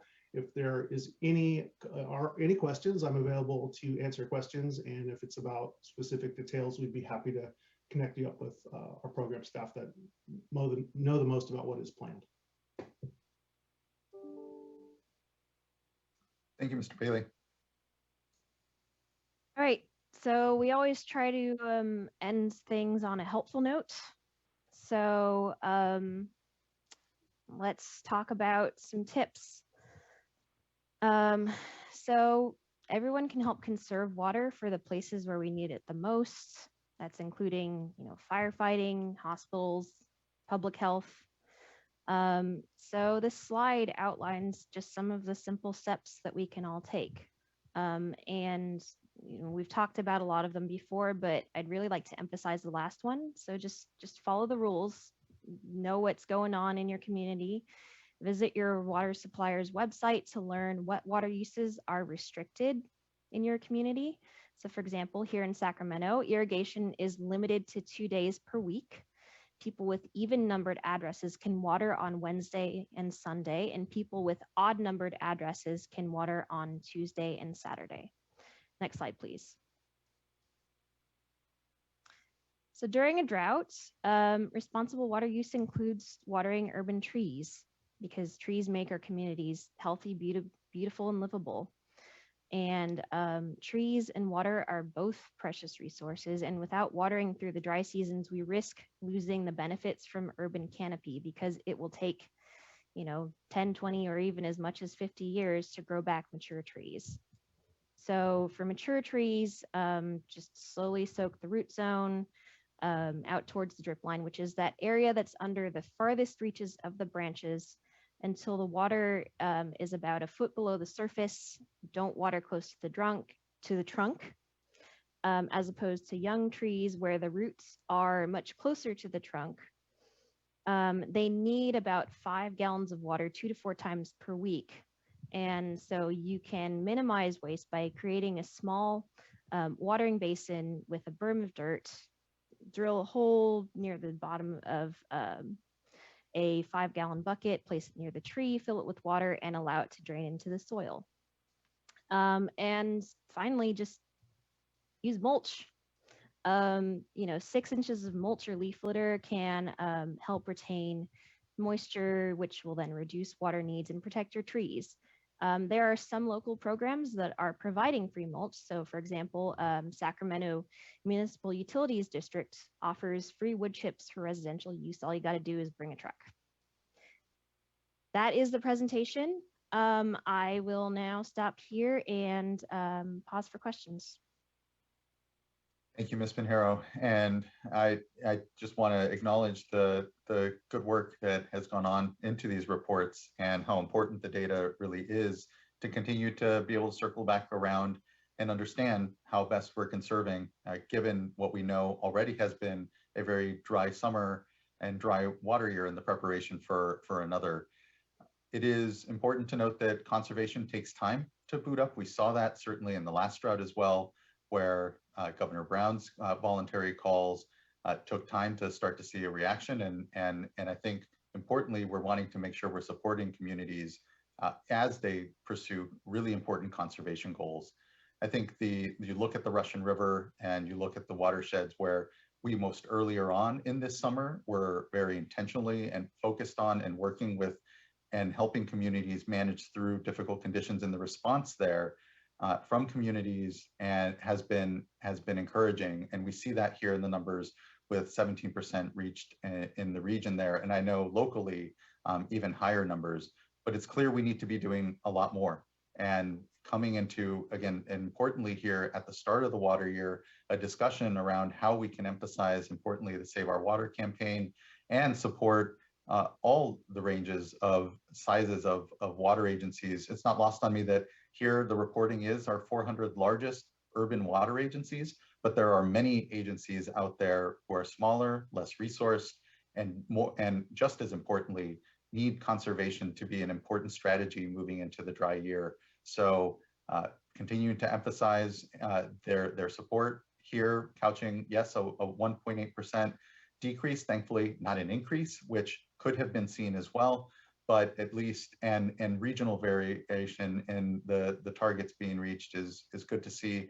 I'll be anticipating and wanting to see what August is looking like, and importantly, how right now all Californians are being aware of the hydrologic circumstances we find ourselves, the fact that drought is, we're preparing and needing to and act as if it will continue. And importantly, we have, as we saw earlier in our discussion, in that whole water year operational, decision-making funnel, right now, the best options, the most water and the best opportunities to begin conserving. We know actually though, as we move into our winter months, the opportunity for that outdoor conservation, which is the larger component here of our ability to conserve, is less.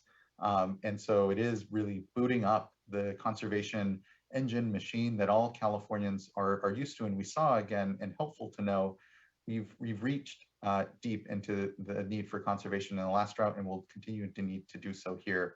So again, the data is what it is. And importantly, we are able to see it and continue to manage and make sure that we're circling back around how specific communities are doing and how we can all support each other here in the year ahead. I'll stop. Board members, please, thoughts and questions here. And I want to thank the Department of Water Resources, Mr. Bailey, for joining us as well. This is a continuum of effort when it comes to conservation in the state, because we do have long-term conservation legislation in place. We're in the middle of adopting and setting budgets for water agencies, these larger urban water agencies, for conservation long-term. And so I think all that data and all that conversation provides us a really critical space to make sure that we're driving conservation in the state, and as we say, making conservation a way of life. So appreciate both DWR being here and our folks and all of this work. But board colleagues, please.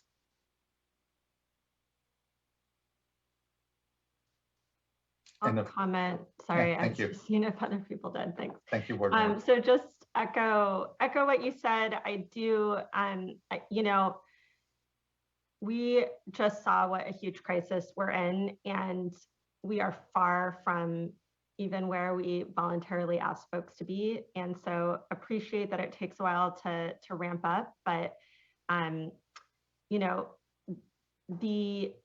we're asking and requiring a lot of folks for just for public health and safety to go to 55 gallons per person or per capita per day. That is tiny. That's basically indoor, a little, a tiny bit for outdoor, hopefully for your trees. But we don't want to have to go there for the rest of the state. We don't want to have to have the kinds of impacts we're talking about potentially for next year. And it means everyone has to do their part. And that means now. And I think treating this like the crisis that it is requires us all to step up far and above what we're seeing in this first month's report. So hopefully look forward to getting more in the future and just echoing your calls, Chair. Thanks. Thank you, board member. Others? Yeah, thank you. I ditto all the comments 100%, but just, thinking about, the report this morning about the complexity of the projects and how they operate and how we're all trying to think through our priorities strategically and how we meet our needs in the coming year. And part of that is conservation. Part of that's supply augmentation and diversity. And so, Mr. Bailey, I'm glad to see you here today because you brought to mind the urban water management plans and the work that we've done there to invest in improving on that drought planning process. Here, looking at 5-year intervals, and now I think the annual supply and demand assessments, which I believe are not due yet, that may be early next year. But I was wondering if you could just touch on, I believe the plans were due this year, seen anything, any trends or takeaways? Because for me, it really, we are all in this together. This is all hands on deck. But at the same time, there's unique circumstances that apply to so many of our urban water suppliers, and Chair Esquivel, as you mentioned, all of our many hundreds of small water systems out there. So I sorry to put you on the spot, Mr. Bailey, but if you have any thoughts or just observations about what you've seen so far, I'd appreciate that. Yeah, thank you very much, Board Member McGuire. I would just comment that we've been very busy with the efforts around study and analysis for the indoor standard and also the outdoor, the commercial, industrial, and institutional. So those efforts are in full swing. We should be in a position to be able to, have drafts available for comment for the potential recommendations to the Water Board, as was required by statute.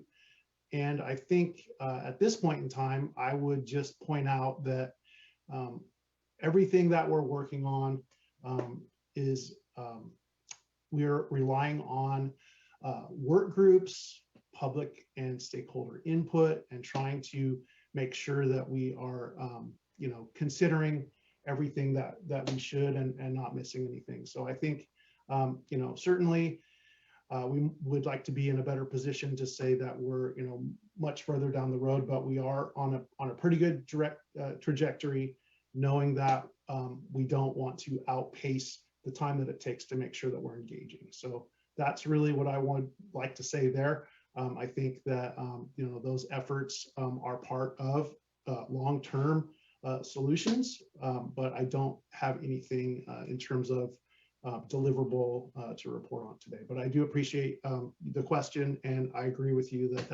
that is part of the collage here of what's going to be needed in terms of a remedy. Fair enough. Thanks for your feedback on that. Appreciate it. Board member. Thank you, Chair. Do the comments that have been made, and I would just like to, thank staff for the presentation and DWR, Mr. Bailey, for being here.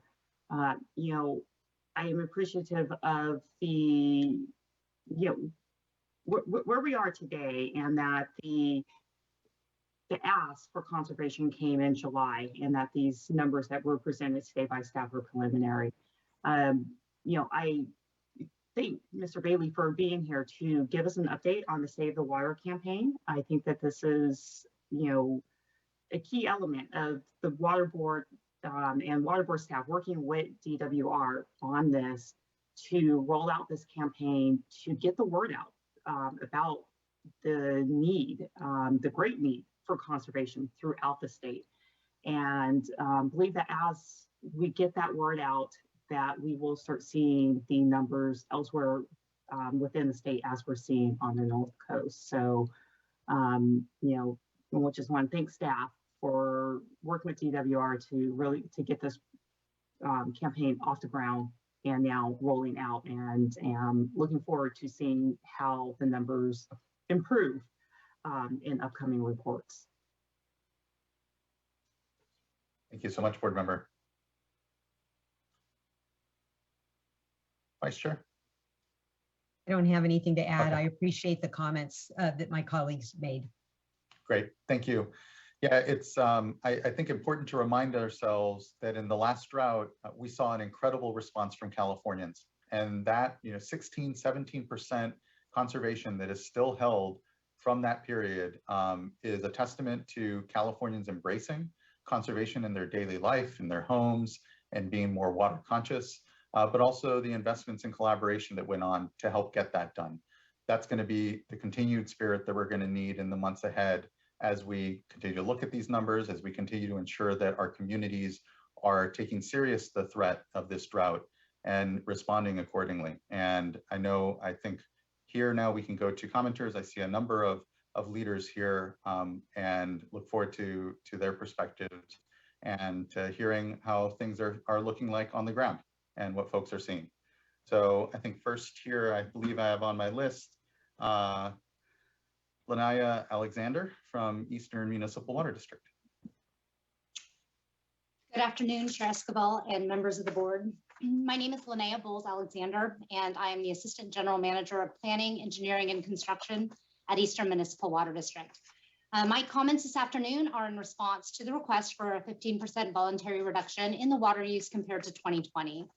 More than a decade ago, EMWD's average water use from 1999 to 2008 was 197 gallons per capita per day. To proactively encourage water use efficiency, EMWD implemented individualized water-based tiered rates in 2009. Currently, households are allotted a 55 gallon per capita per day indoor use, and irrigated areas are allocated for 50 to 80% of ET based on the age of the property. When the drought emergency was declared in 2014, EMWD's per capita water use averaged 151 gallons per day. This represented a 23% reduction in water use since that 2008 baseline figure. Throughout the last drought and beyond, EMWD has continued to focus on water use efficiency through its budget-based rate structure, permanent water waste restrictions, ongoing rebates, and improvements to customer billing systems that allow our customers to get real-time water use data and also alert customers of potential leaks. We have also invested significantly in recycled water, desalination, and water banking programs to continue to offset demands on our drinking water supplies. Since 2017, EMWD has remained in a stage 2 of its water shortage contingency plan and continues to encourage customers to voluntarily reduce water use. In 2020, EMWD's per capita water use averaged 125 gallons per day. This represents a 37% reduction since that 2008 baseline figure and a 17% reduction since the start of the 2014 emergency drought declaration. For the first 6 months of 2021, our customers have continued to demonstrate this reduction in per capita water use. And in addition, though, in response to the state's current drought condition, EMWD has taken additional actions, such as partnering with regional water agencies for drought messaging to encourage additional water use efficiency by our customers that are within their budgets, but also focusing on water savings for customers that are exceeding their budgets. We have also invested and introduced a new outdoor water use efficiency program that we call Landscapes for Living for customers to help find rebates, tutorials, and other information about how they can be more efficient with their outdoor water use. As of September 5th, we have 426 of our customers that have signed up for participation in that new outdoor water use efficiency program. Given all this history, an evaluation of our 2021 water use data compared to 2020 figures is not truly representative of the investments that EMWD has made or the efforts of our residents. And I appreciate the time and your consideration this afternoon. Thank you, Ms. Alexander. I think it's important to remember that the 15% reduction from last year's usage is a helpful way for Californians to understand how best to contribute to this voluntary call across the state, and understand that there are a lot of historic investments made and continue to be made at the local level, particularly by leaders like Eastern Municipal. I think of the investments in water recycling as well and other sources as Board Member McGuire said are important to also the conservation components of the work. So thank you. I appreciate that, and know that we more than want to continue to make sure we are understanding the full suite of investments and the work that I know our agencies, particularly the leaders here amongst you, are doing to help ensure and manage through difficult and not the first drought, not the last certainly, and know that it has allowed us to be iterative as we've approached each drought unto itself. So thank you. I appreciate the comments. Thank you. Next, I have Gary Arendt. Oh, I apologize. I believe Mr. Arendt may not be here on the platform. I know there are a few folks that dropped off, and I know today's gone long, so I appreciate everyone's patience. And I think instead we have Mr. John Kennedy next. Oh, you're unmuted, but we still can't hear you. You may need to adjust. There you are. Yeah, here we go. Sorry. Good afternoon, Mr. Chairman and members of the board. I'm John Kennedy, Executive Director of Engineering and Water Resources for the Orange County Water District. I'm speaking for my boss, General Manager Mike Marcus, who could not attend this meeting. I just wanted to quickly update your board on two significant projects we have implemented to create more local water supply, to become more efficient, and to reduce our dependence upon imported water from Northern California. The first project, as most of you are aware, is our groundwater replenishment system. The project was originally constructed in 2008 at a cost of $481 million. The project allows Orange County Water District to recycle 70 million gallons a day of secondary treated wastewater. We expanded the project to 100 million gallons a day in 2015 at a cost of $141 million. This year, the groundwater replenishment system reached a milestone by having created over 1 million acre feet of new water supply for Southern California. Now, we're currently constructing the final expansion of the groundwater replenishment system, which will allow us to recycle 130 million gallons a day. This work is currently ongoing and will be completed in about 16 months. And upon the completion of the final expansion project, Orange County Water District will be, will be recycling enough water for approximately 1 million people annually. Two, we will have invested $925 million in the groundwater replenishment system. And then three, we will be recycling 100% of the recyclable wastewater available from our partner, the Orange County Sanitation District. Second project I wanted to update your board on is the Santa Ana Regional Conservation and Conjunctive Use Project. It has an acronym of SWRCB. This $128 million project will allow local agencies in the Santa Ana River watershed to store up to 180,000 acre feet of water locally to be used during drought periods. So just, in closing, Orange County Water District, we're very grateful to the state for financially assisting in the funding of these two projects. Projects like these will go a long way towards improving the water reliability and security of our supplies in this region of the state. That concludes my remarks, and thank you for your time. You as well. I appreciate the comments and yeah, reemphasizing at Board Member McGuire's point around conservation, a really critical component, but so is expanding our supplies. And just had the honor just yesterday actually of opening the water reuse conference down in Southern California, and glad that this board has been able to invest $1 billion over these last years in water recycling projects throughout the state. Many of those mid-construction, and meaning that's 62,000 acre feet a year of reliable water that's being produced by those investments. It's the type of 21st century investments we'll be needing to make. So I appreciate the points on water recycling. We're here as partners. Thank you. Thank you. Next, I believe we have Melissa McChesney. Good afternoon. Good afternoon. My name is Melissa McChesney, and I'm here today on behalf of Potter Dam Municipal Water District. We're a mid-sized agency providing water, wastewater, and recycled services to communities in East San Diego County.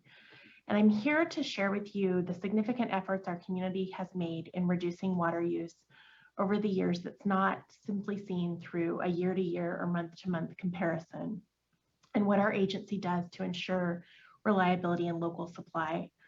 Padre Dam customers have long taken water conservation seriously and have responded through significant savings during the last 2 drought periods here in California. Prior to the drought of 2009, water use in our service area exceeded 17,000 acre-feet a year. Over the last 3 years, our average service area use has been approximately 9,700 acre-feet. This is a 40% reduction in water use. Our customers are using only 59% of the water that they used a decade ago, and 14% less water than the use that they were using during the last drought and the 2015 timeframe. This is with added population, housing, and businesses within our area.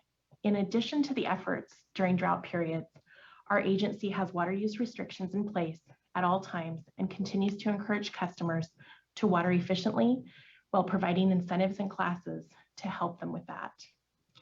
In planning for the future, Padre Dam, along with Helix Water District, the City of El Cajon, and the County of San Diego, are collaboratively working on a potable reuse project that will develop a new water supply for East San Diego County. The East County Advanced Water Purification Program will further increase water reliability for our customers and the San Diego region by providing 30% of our local drinking water supply. This project has been moving steadily forward and will be producing water for our communities in 2025 and will provide water to a population of over 400,000 people. I ask the board to just keep in mind these water supply reliability projects and the considerable efforts of our customers to use water efficiently while changing habits and looking for solutions for the future. All of these efforts need to be considered when looking at how California is doing on an overall water basis. Thank you. Thank you. Really appreciate your time and comments today. Thank you. Next, we have Joe McDermott, who will be followed by Chelsea Haynes.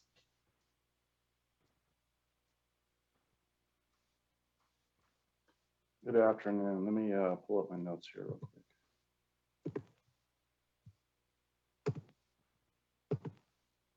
If I can.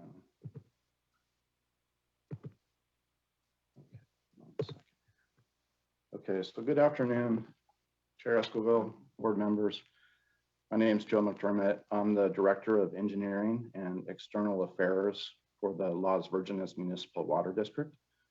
We serve over 70,000 residents in the West Los Angeles County area. Our water consumption in 2020 was about 18,000 acre-feet, and that's 17% less than 2013. So it dives pretty closely to what the state is seeing today. The new 15% call from the governor would put us at about 32% less consumption than in 2013. And that's pretty close to what we were able to achieve during the last drought. Our focus has been and will continue to be to get customers to reduce outdoor water use.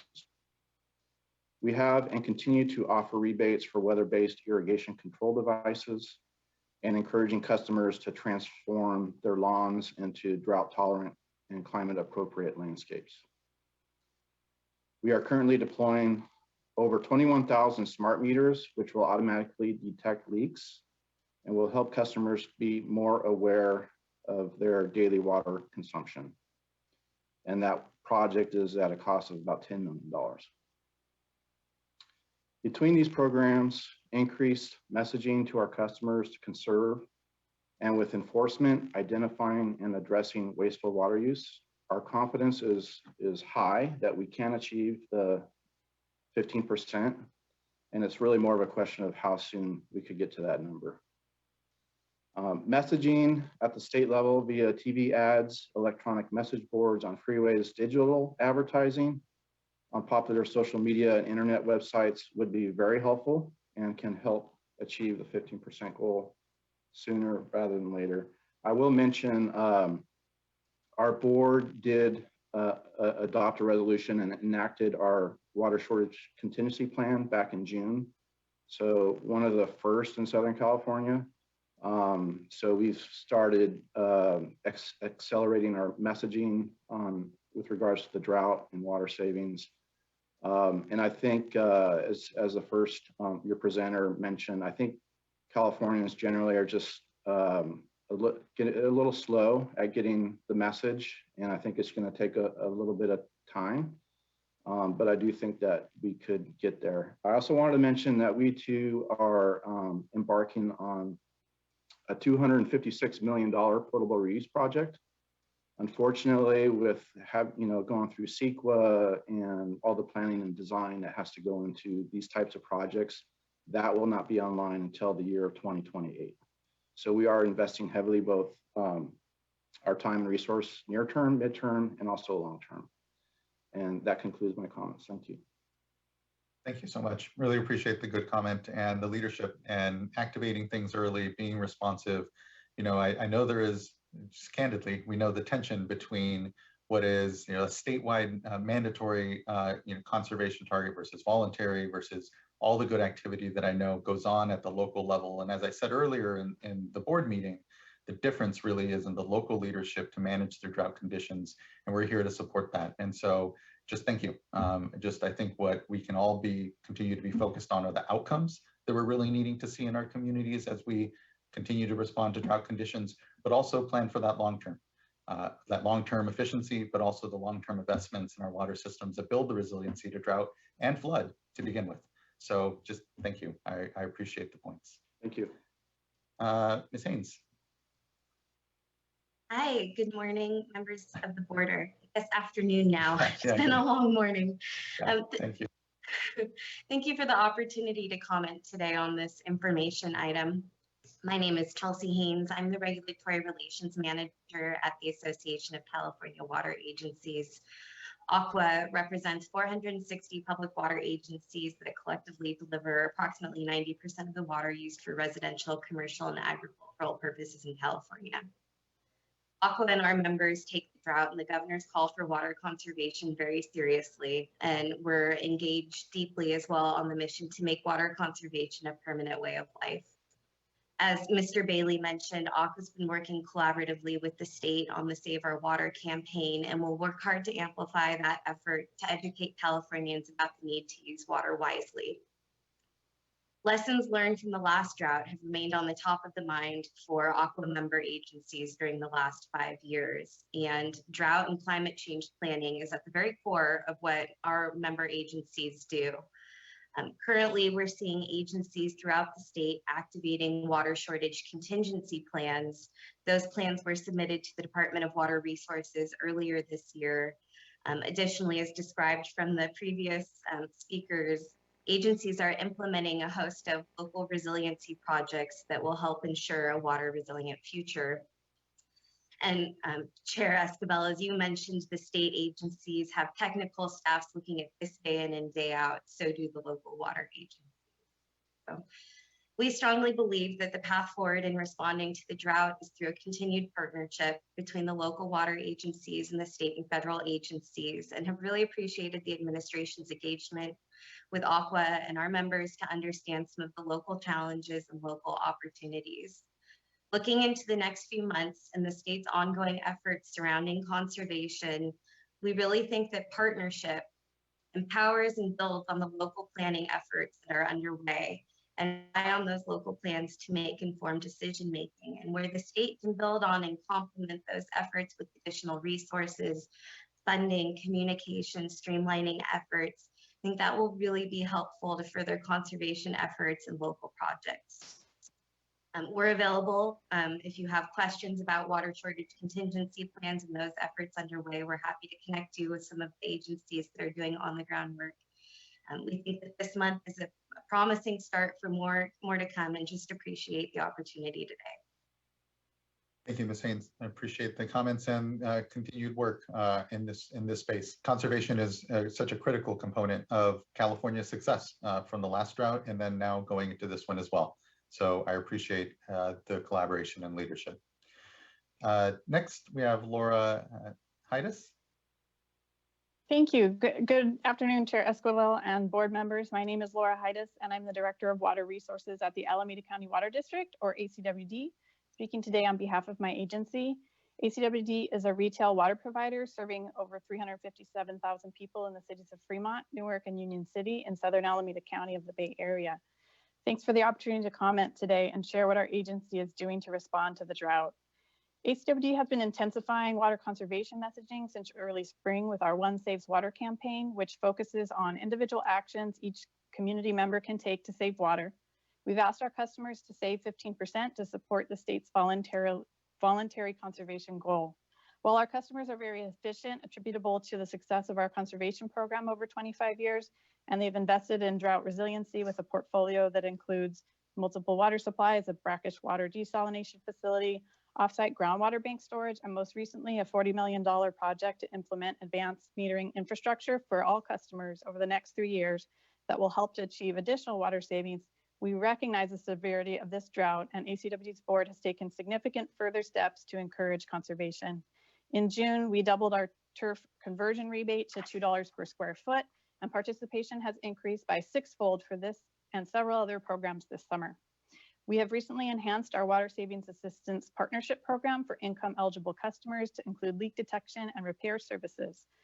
We've increased overall funding and outreach related to all of our rebate programs and water use efficiency measures, expanding water conservation kit eligibility and device distribution, strategically posting drought signage in high traffic areas and parks, and fast-tracking early implementation of new programs from our recently adopted Water Efficiency Master Plan.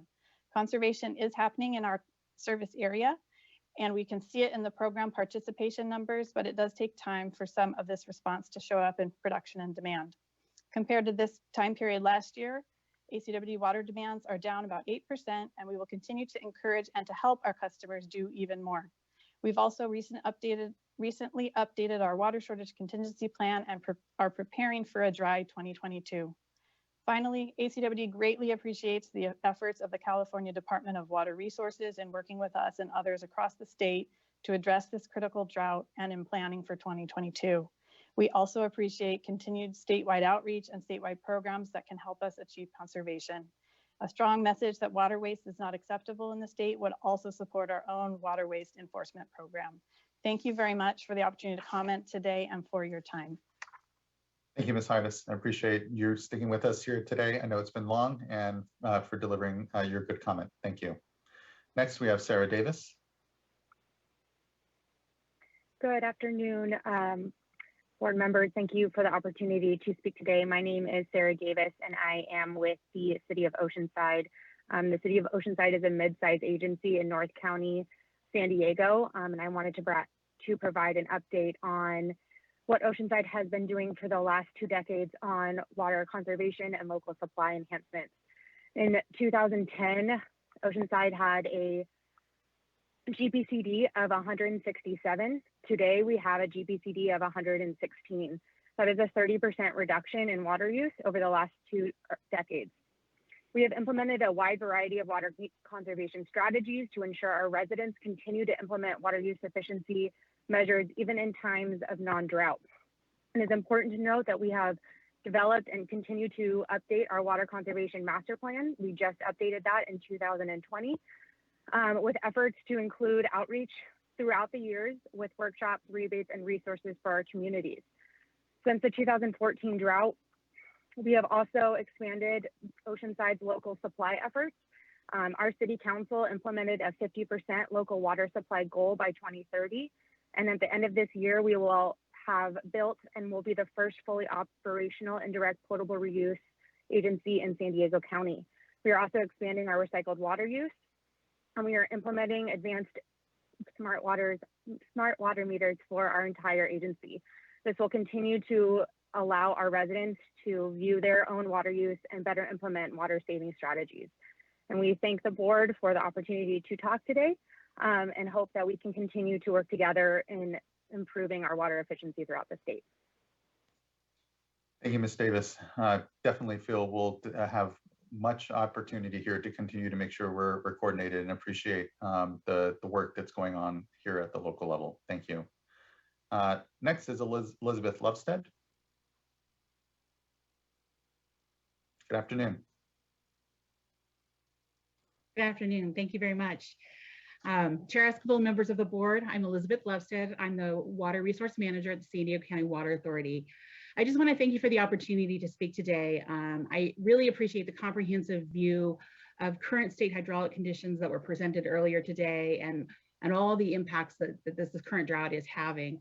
I realize this is a challenging time for both the board and the state as we deal with this drought, as well as many other things that are happening.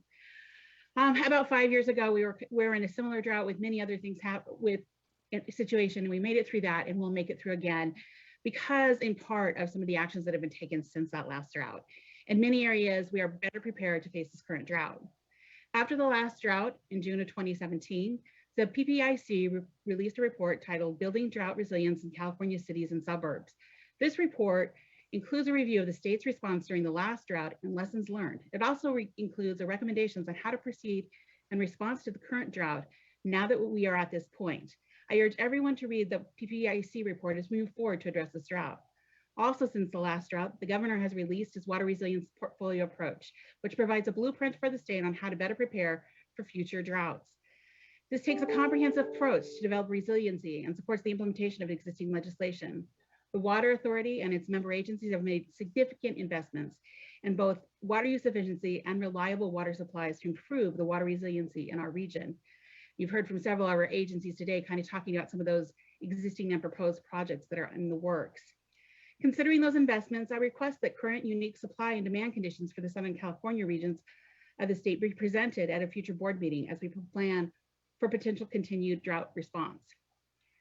Conservation is an important part of water management at the Water Authority. In 2018, legislation was adopted to address both drought and long-term conservation standards.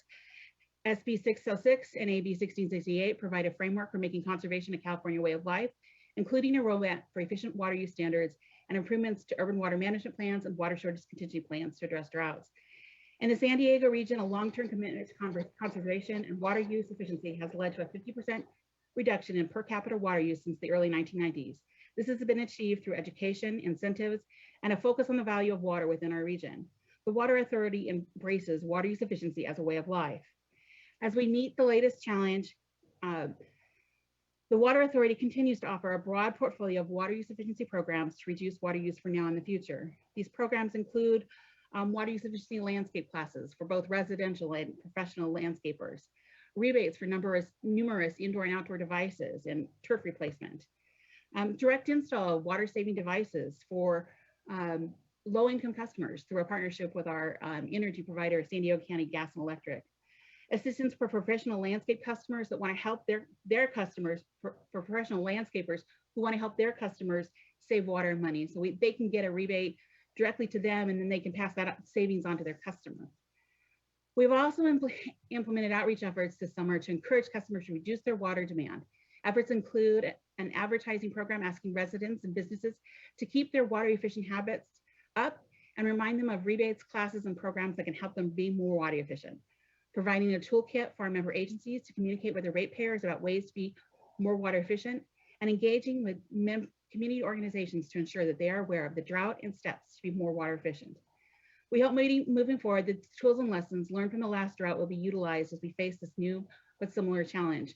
We encourage a complete picture of supply and demand conditions across the state to be presented here, perhaps at a future meeting. We would also like to avoid any unintended consequences to the economy, and that investments in long-term water resiliency be considered as we move forward responding to the drought. The San Diego region will continue to support the call for water use reduction, and will continue to work with our 24 member agencies that together serve 3.3 million people to promote water use efficiency as a way of life. Thank you very much for considering our comments. Thank you, Ms. Lovestead. Appreciate the comments today. Next, we have Fiona Sanchez. Hi, good afternoon, Chair Esquivel and board members. I'm the Director of Water Resources for Irvine Ranch Water District, and we really appreciate the opportunity just to provide some comments on our water efficiency efforts and our drought response. So water efficiency has been a way of life for IWD and for our customers since the 1991 drought, and we've really achieved some significant success. We far exceeded the 20% reduction that was required by the 2020 legislation. We actually achieved 53% reduction. And we have not rolled back our savings just from the last drought. In fact, our overall water use has remained 11% below those levels, even though we have growth in our community of about 4% a year. We've also made significant investments in climate and drought resilient supplies, including recycled water, potable reuse, and groundwater storage. We remain committed to water efficiency. So we continue to offer cost-effective rebates for high efficiency plumbing fixtures, for turf replacement, irrigation upgrades, industrial process improvements, and workshops for all our customers, drought or no drought. Our recent intensive 5-year drought risk assessment that we just completed in our urban water management plan shows that due to our extensive drought planning and our investments into water efficiency and sustainable supplies, that even with climate change, and if we have 5 more years of drought like this, we would be 100% reliable. So although we're not experiencing any current or projected shortage, we take the statewide situation, and we saw the information this morning, and the governor's call for a 15% reduction very seriously. We expect our board to formally declare a level 2 drought on Monday. So that's not captured in our monthly reporting, but the actions that we have been taking already are consistent with a level 2 shortage of 11 to 20%.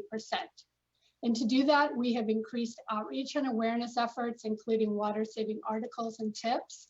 We've launched a brand new landscape program to help our customers reduce leaks and improve irrigation efficiency.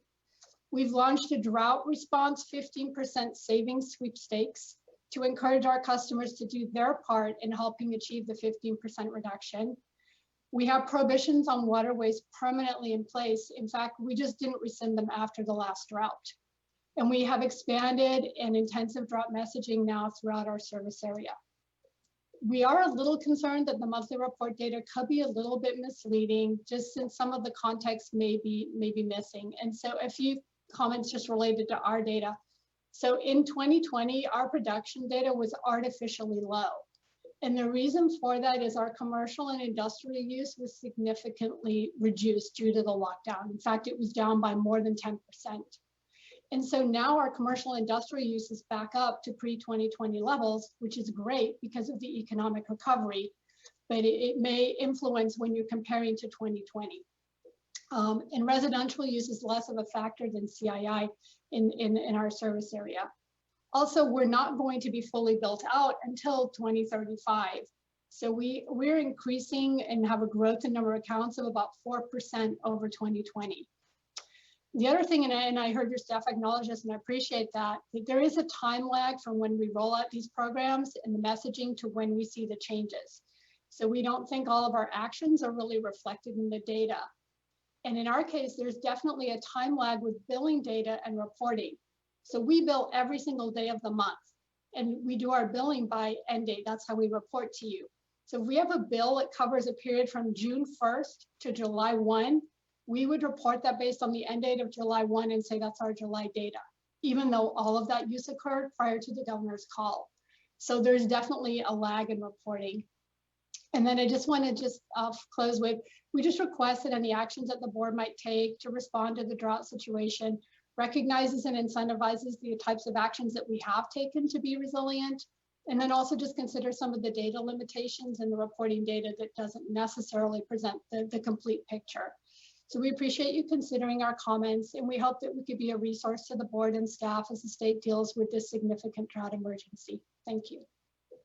Thank you, and appreciate the long leadership of Irvine Ranch in water recycling as well, but certainly in all of this work. And so just thank you for continuing to be leaders. And yet we want to be honest with the data, and that includes where it is not, again, here a lag. We're reporting on July, and certainly takes time to see a response, let alone when we're even able to report out. And I know that some agencies have reported out what their current and in August numbers are even looking like, which is helpful. Again, I know that folks have more real-time information. This is at least just our moment as we synthesize across all the agencies what that data looks like, and again, doing our best to be nuanced and fair with the information. So really appreciate it. Thank you, Ms. Sanchez.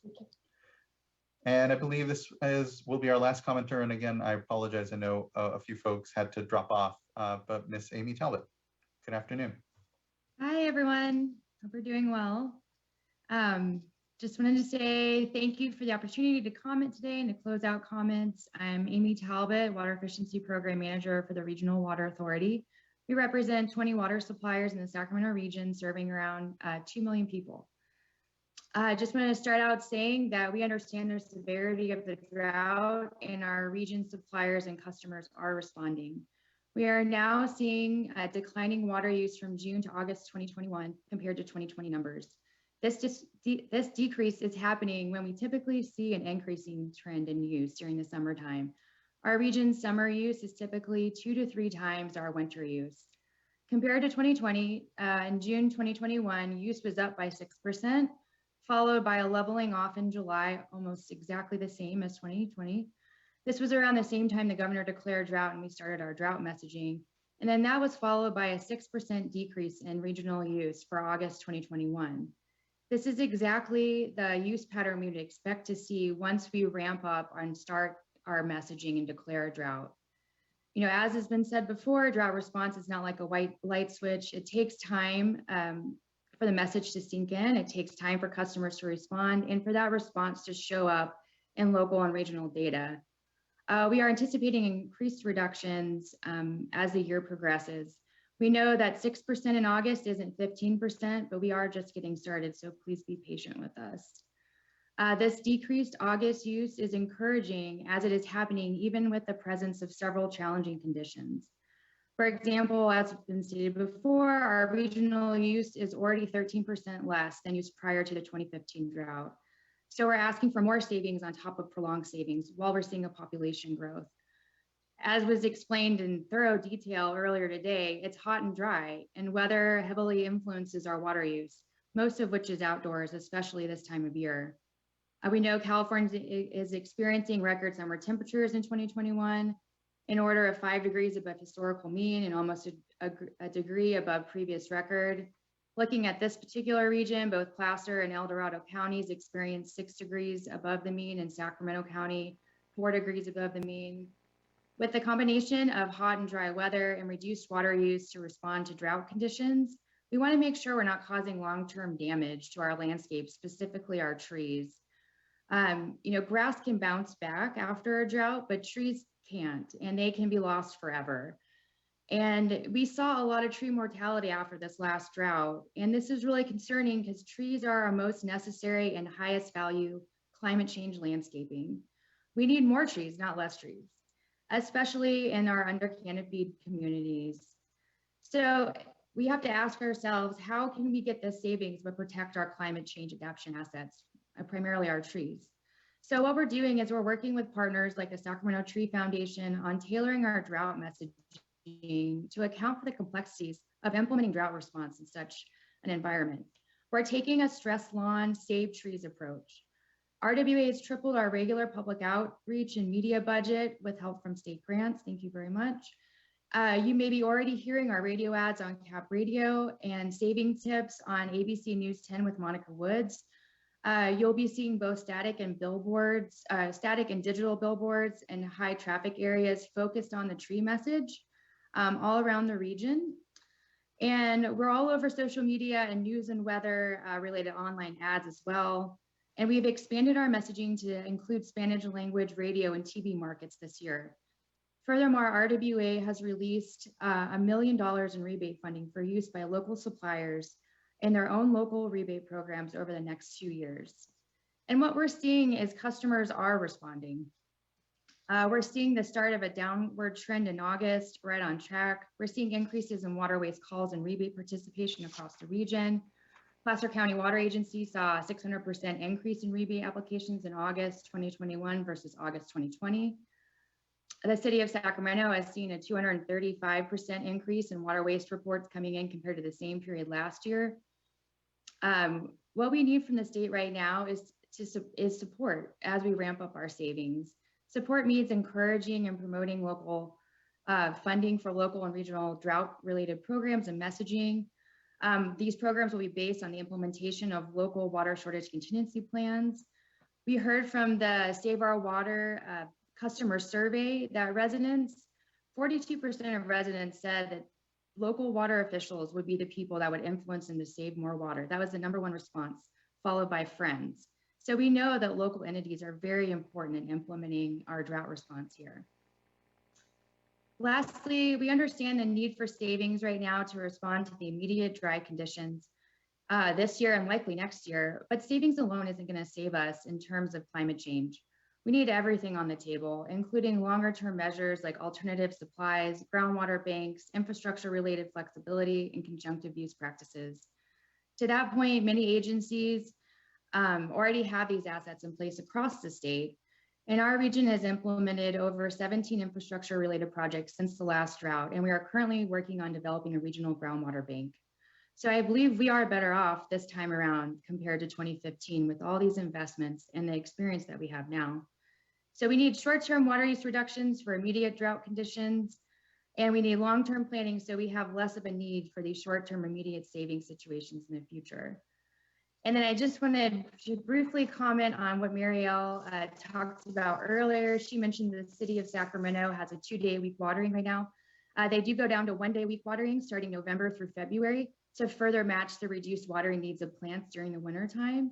And she also mentioned mulch, and I would be remiss without mentioning that we are having our Mulch Mayhem event this weekend in the Sacramento region with agencies all across offering free a whole truck full of mulch. All you have to bring is obviously a truck and a shovel, and the locations are all over the region. You can go to bewatersmart.info for more information about that. And with that, just wanted to say thank you again for the opportunity.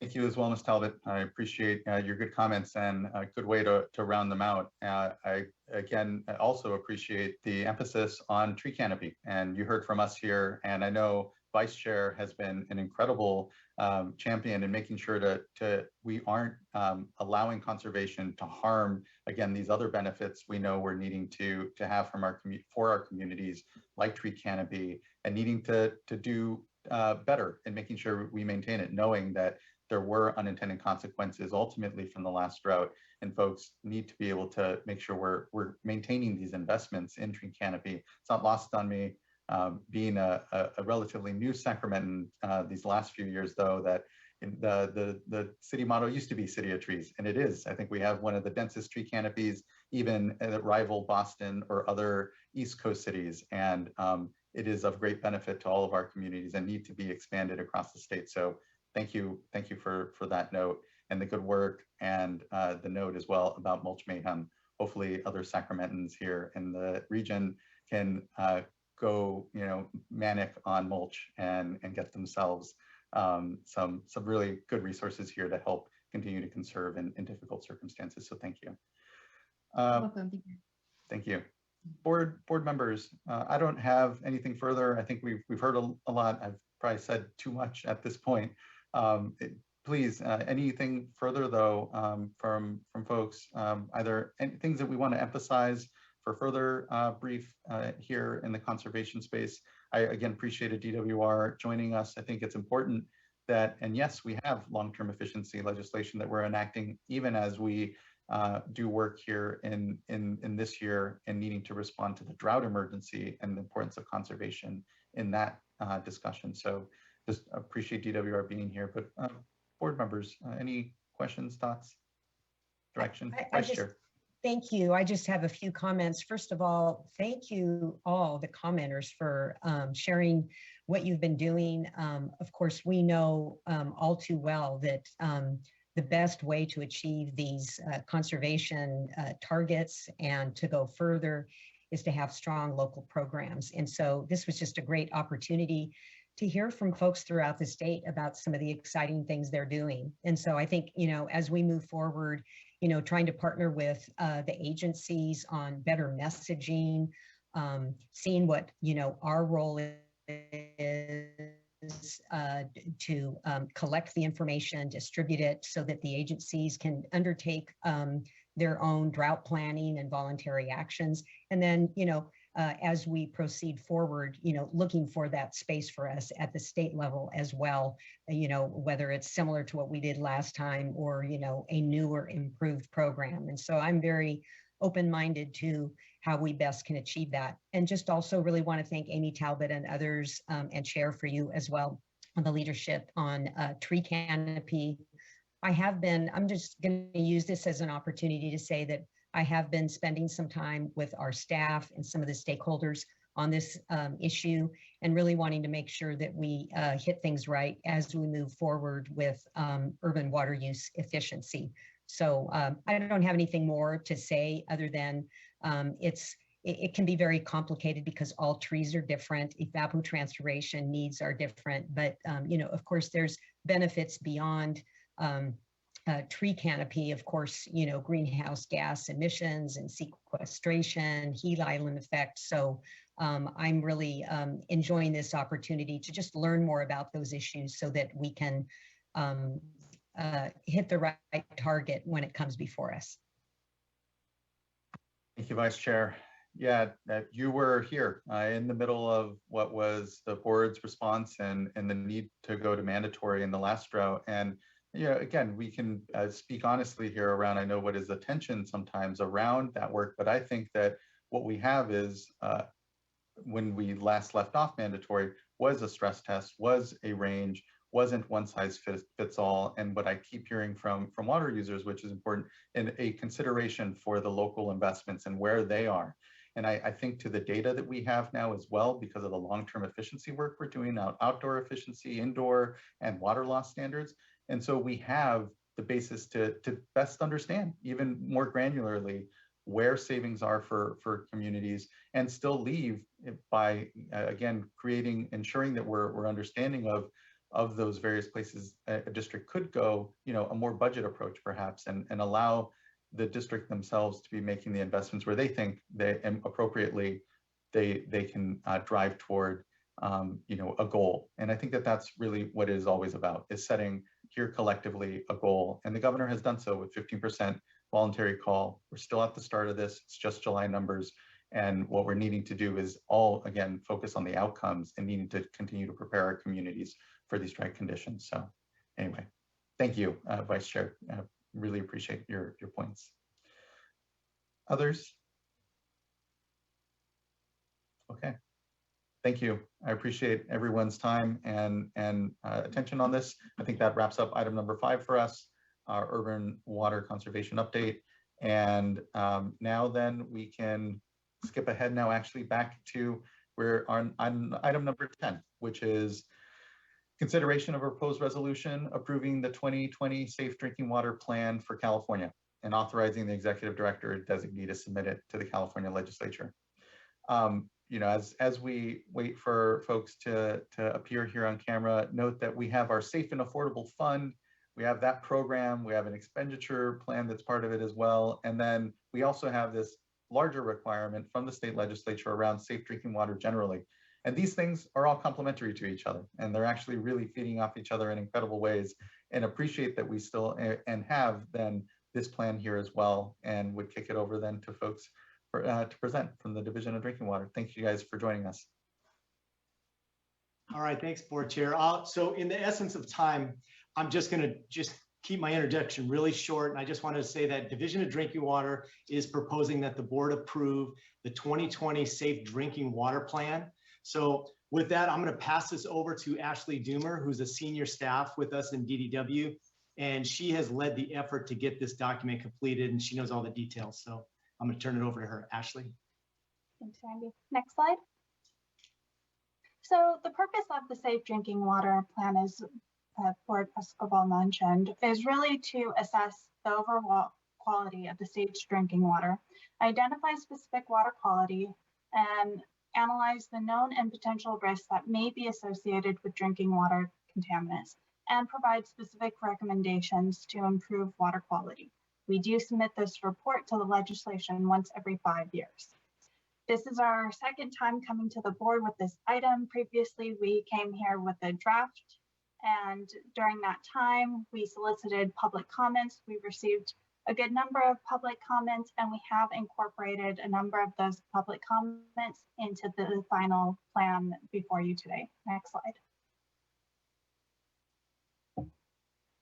So some of the updates that were made were things like we added an executive summary, we added page numbers, we provided some clarifying text, and added images to better illustrate concepts. A number of the comments that we received was that it was extremely text heavy, and so we did try and find ways to make the information a little bit more accessible to not only the legislators, but also public.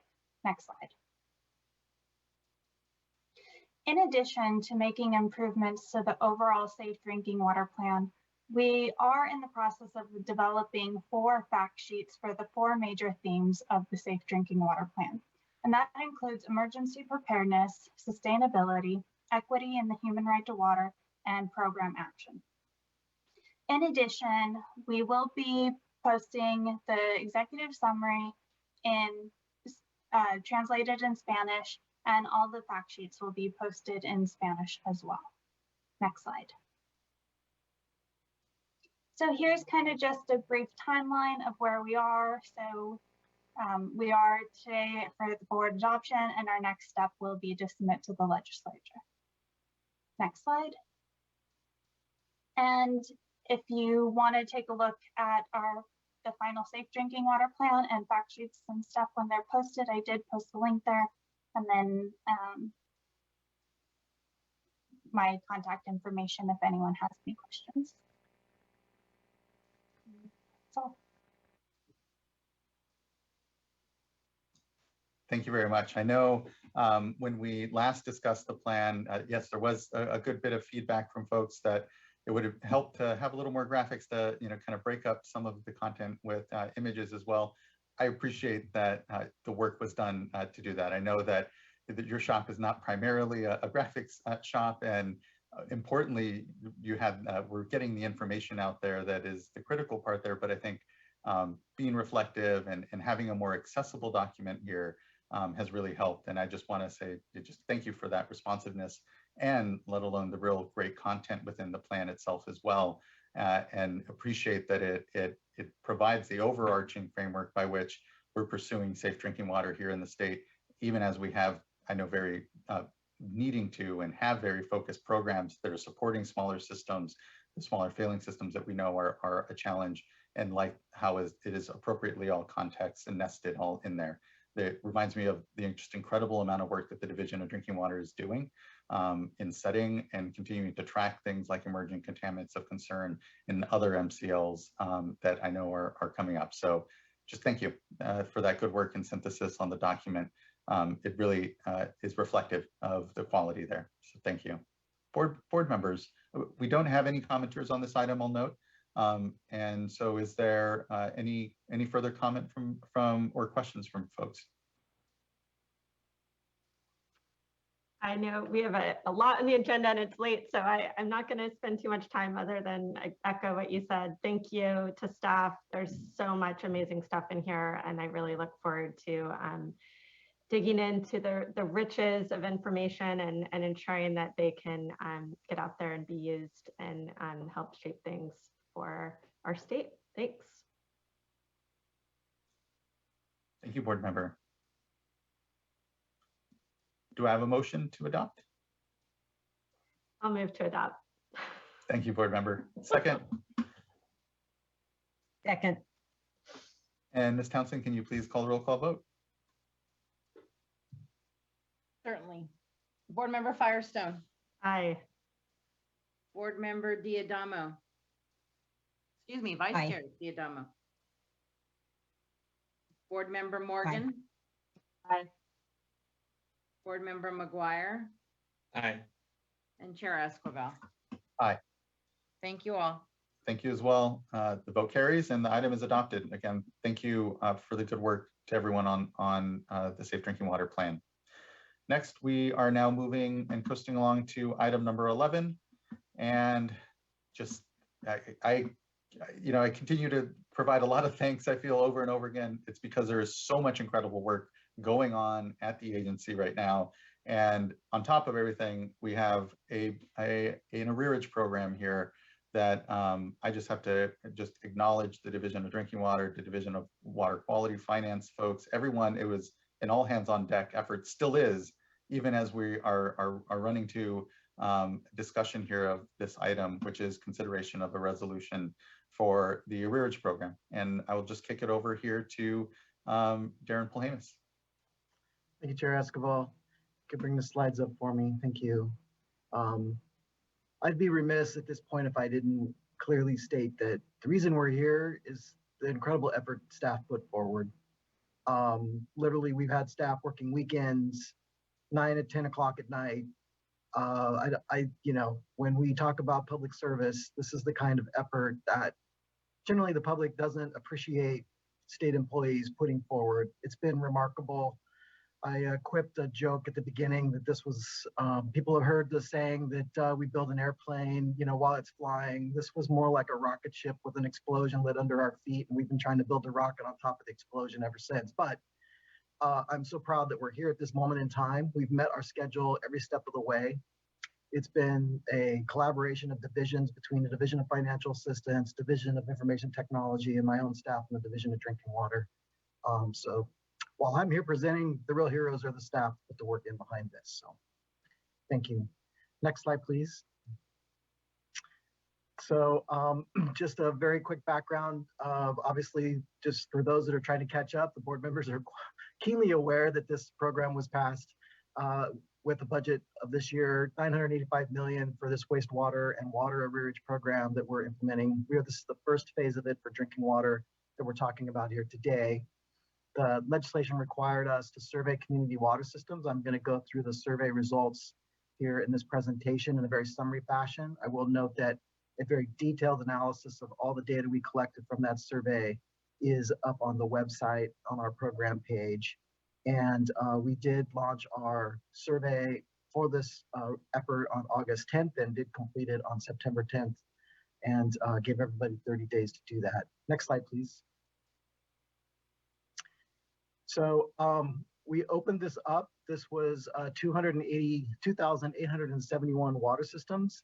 And in paren there, as you see 44, because things change while you're working on things. And actually, it's now 2,844 water systems that are eligible. So part of the effort of keeping track of things is stuff changing under your feet and able to track that through our systems. They all got 30 days to do the survey. We worked really hard to make sure that we communicated with water systems multiple times, giving them 6 different emailed contact to multiple levels of water systems, both from administrative to water quality components. We had listservs and hosted 3 informational websites or webinars, excuse me, that were very well attended by people, and it was a big effort. And on that response side, the water community themselves responded well to working with us and trying to get this through.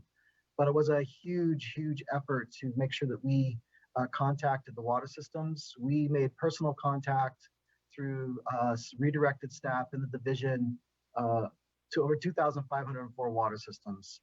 That's an amazing amount of number that was done to make sure that we touched everybody. We tracked and knew who we had talked to and hadn't talked to and talked to multiple times to make sure that we put a big effort in. So the results of this survey and having such a high level of participation are a direct result of all of that hard work from staff that really made an effort to reach out to water systems, that make sure that they didn't ignore the emails or it didn't go to a spam folder, and that they were eligible and working with them directly. Next slide, please. So we also were working with technical assistance providers to help our disadvantaged communities and smaller systems. 93 requests were put in. Of those, 88 had the ability to complete the survey with that technical assistance. There was 5 that didn't make it. We're working with those to make sure that they are able to come in. They're smaller systems. They won't change the results of the survey dramatically, but we will make sure that they have every chance to participate. Next slide, please. Into some of the results. So a couple pie charts here for you. On the left side is the universe of 2,844 water systems that are technically eligible under the trailer bill language in this program. You can see there a slice out of that on the left side is water systems that don't charge for water. As a consequence of the way the trailer bill language was written, it did restrict this to water systems that charge for water as being eligible, as they need to be able to credit their customers directly. So that part of the component is 2,128 community water systems. when we look at the results of the survey and how many systems we were able to contact, you can see that we got 86.7% responding to the survey of those water systems that are eligible to participate, and only 13.3 or 283 water systems that didn't do that. Next slide, please. Interestingly, this does cover 97.5% of the responding folks. So basically, the water systems that we were able to get to answer us represent a very large portion of the population of the state, which is, of course, an important measure to take. Next step, please. Next slide. We do often show you these freckle graphs across the state, and this one is about the most homogeneous scattering of data I think I've seen. So clearly, each region had both responders and non-responders in what seemed to be about an appropriate level of distribution. Next slide. Now, if we look at from the responders and trying to break those down, interestingly, from that level, we do get to, of those that were eligible, of the 87%, about 50% or 921 community water systems claim to have arrearages or wanting to participate in the program with some level. So the no arrearages could be both water systems choosing not to participate or technically not having arrearages that they would make them eligible. We didn't separate those out, so that is included in that other 50%. Next slide. This graph takes a little bit of unpacking, and it's a little deceiving, but it does show you by water system size across the bottom. Our large ones are on the left, so 10,000 or greater service connections are obviously our very large water systems. 3,000 to 10,000 of medium, large, and going down from there to the small ones, 0 to 500 connections on the right. So you can see we had great participation of our very large water systems, which of course cover the largest populations of the state. That was very important to make sure that we tried to accomplish that, and we got that done. You can see also as well on the right that the non-responders, the largest number of those were the very small systems under 500 connections, as well as systems that claim to not have arrearages and not participate. Not sure exactly why that's broken out that way, but you know, small systems tend to have poor demographics of spread. They tend to be, you know, one neighborhood type over another, and therefore it is very plausible that a lot of them simply don't have arrearages because that wouldn't represent their demographic that they serve, and others definitely do.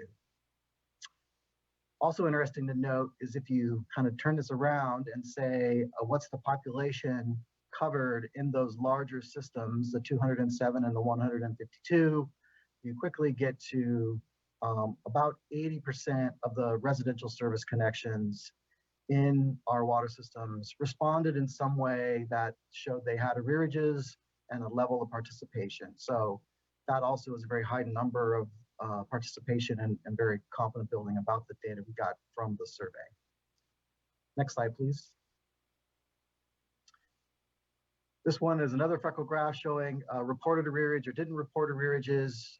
Sorry for the blue and gray, they're hard to distinguish there, but again, a very even distribution across the state from water systems that respond to that. Next slide.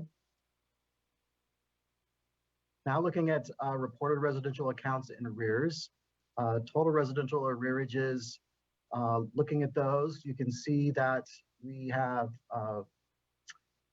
basically broken out of the, again, by the system size. It is representative pretty evenly across through the first two there. The small system 0 to 500 breaks down. So in essence, about 30% of the residential customers that were in those that reported arrearages to us showed that they were about 30% in arrearage. This is summing them together, so it's not as simple to say that everybody was at 30%, but of course, as a group that represents in those different bins about the same across those. And then it does not hold true in the smaller systems. Next slide.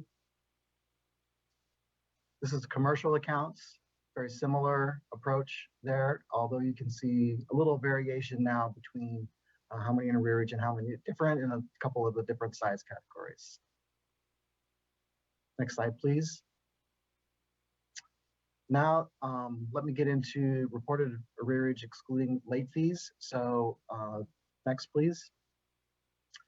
This is the magic number at the end. Of course, everybody will remember that the board during our November survey had projected about $600 million last November when we reported to the board in January of 2021 was a rough estimate of arrearages based on a statistical survey that we had done of a sampling of water systems. Obviously, a lot has changed since that time, so we wouldn't expect that number to hold, but of course, I didn't expect it to be this different either. Lots of possible scenarios as to how that happened. We'll work to try to continue to unpack that to some extent. Economic conditions changed during that time. We also did the survey at the probably the peak worst time between both of the federal assistance programs. The other one had ended prior to our survey, and the second round of federal assistance hadn't begun. Also noticing some debt trends. When I look at consumer debt during the summer, it has dropped dramatically. So I guess the good news, bad news is good news. We have customers maybe not as bad off as we had early predicted. But of course, we're happy to have this program and have plenty of opportunity to be able to help them with this assistance program, having funds of this nature to do that. This does leave us very easily to say that we can offer 100% coverage of their arrearages. We don't have to invoke the proportional rule that was in the trailer bill language if we were underfunded for the amount of arrearages that there were. Next slide, please. This one does now show you when we exclude late fees, the amount of residential and commercial arrearages. You can see that obviously residential far exceeds the commercial arrearages reported to us, as one would expect. Certainly the larger systems that have the largest population have the largest dollar sum there as well. Next slide. Here we have, again, excluding late fees, accounts under 600 and accounts over 600. This was an important question, as some of you may remember. We're struggling with the interpretation of whether this is federal taxable and whether water systems has to issue 1099. The state is seeking guidance from the federal government on that. We do not have an answer at this point. So this does provide information about consideration of looking at it. You can see that this one here is the number of counts. And next slide, please, will show you the dollar amounts. And of course, the dollar amounts flip when you, because the over would add up to a larger amount. So there are quite a few of arrearages over $600 in dollar amount to adjust for. And I will discuss when we go through some of the policy changes, a policy change we are suggesting to help accommodate that. Next slide, please. Here's our summary slide of basically all I went through. So participation was very high, as you can see. Community water systems that participated, we had a great number there. The total arrearages for reported were 315. When we go through an estimated amount for non-responders using the summary of the data we have, we would basically increase that to about $333 million approximately in arrearages we would expect to expend on the program. Still obviously able to provide 100% arrearages there. Next slide, please. And next. Going through the comments we received and the changes we made to the guidelines, I'm going to go through basically the main comment components and a staff recommendation that is represented in change sheet number 1 that was posted for this item. First off was a comment about auto-enrolling and opting out of payment plans and requiring a 12-month payment plan as was written in the original draft guidelines. Staff recommended removing auto-enrollment and the 12-month payment plan, largely from the standpoint of we're offering 100% reimbursement at this point. That certainly helps remove some of the need for payment plan. We do understand, though, that customers will be in arrearages outside of the COVID payment period that we're able to pay for. So we will still work with water systems. I think the water systems expressed a great commitment to trying to reach out and do direct contact with their customers, largely around the programs they have in place. So we will also work to endeavor to make sure that that continues on. Late fees were requested. Staff did do a continuous analysis on this. You can see that there were reported to us about 16 million late fees. I would caveat that that amount, though, is probably underreported. Our draft guidelines did say that we were anticipating them to not be eligible. So I think we believe a lot of water systems probably chose not to actually report late fees at all, just anticipating that that might be the case. So don't take that one as a solid number. We basically are recommending retaining late fees being eligible. Part of this is because we are able, with enough funding now, to offer 100% plus the 3% administrative allowance on top of the full arrearage amount.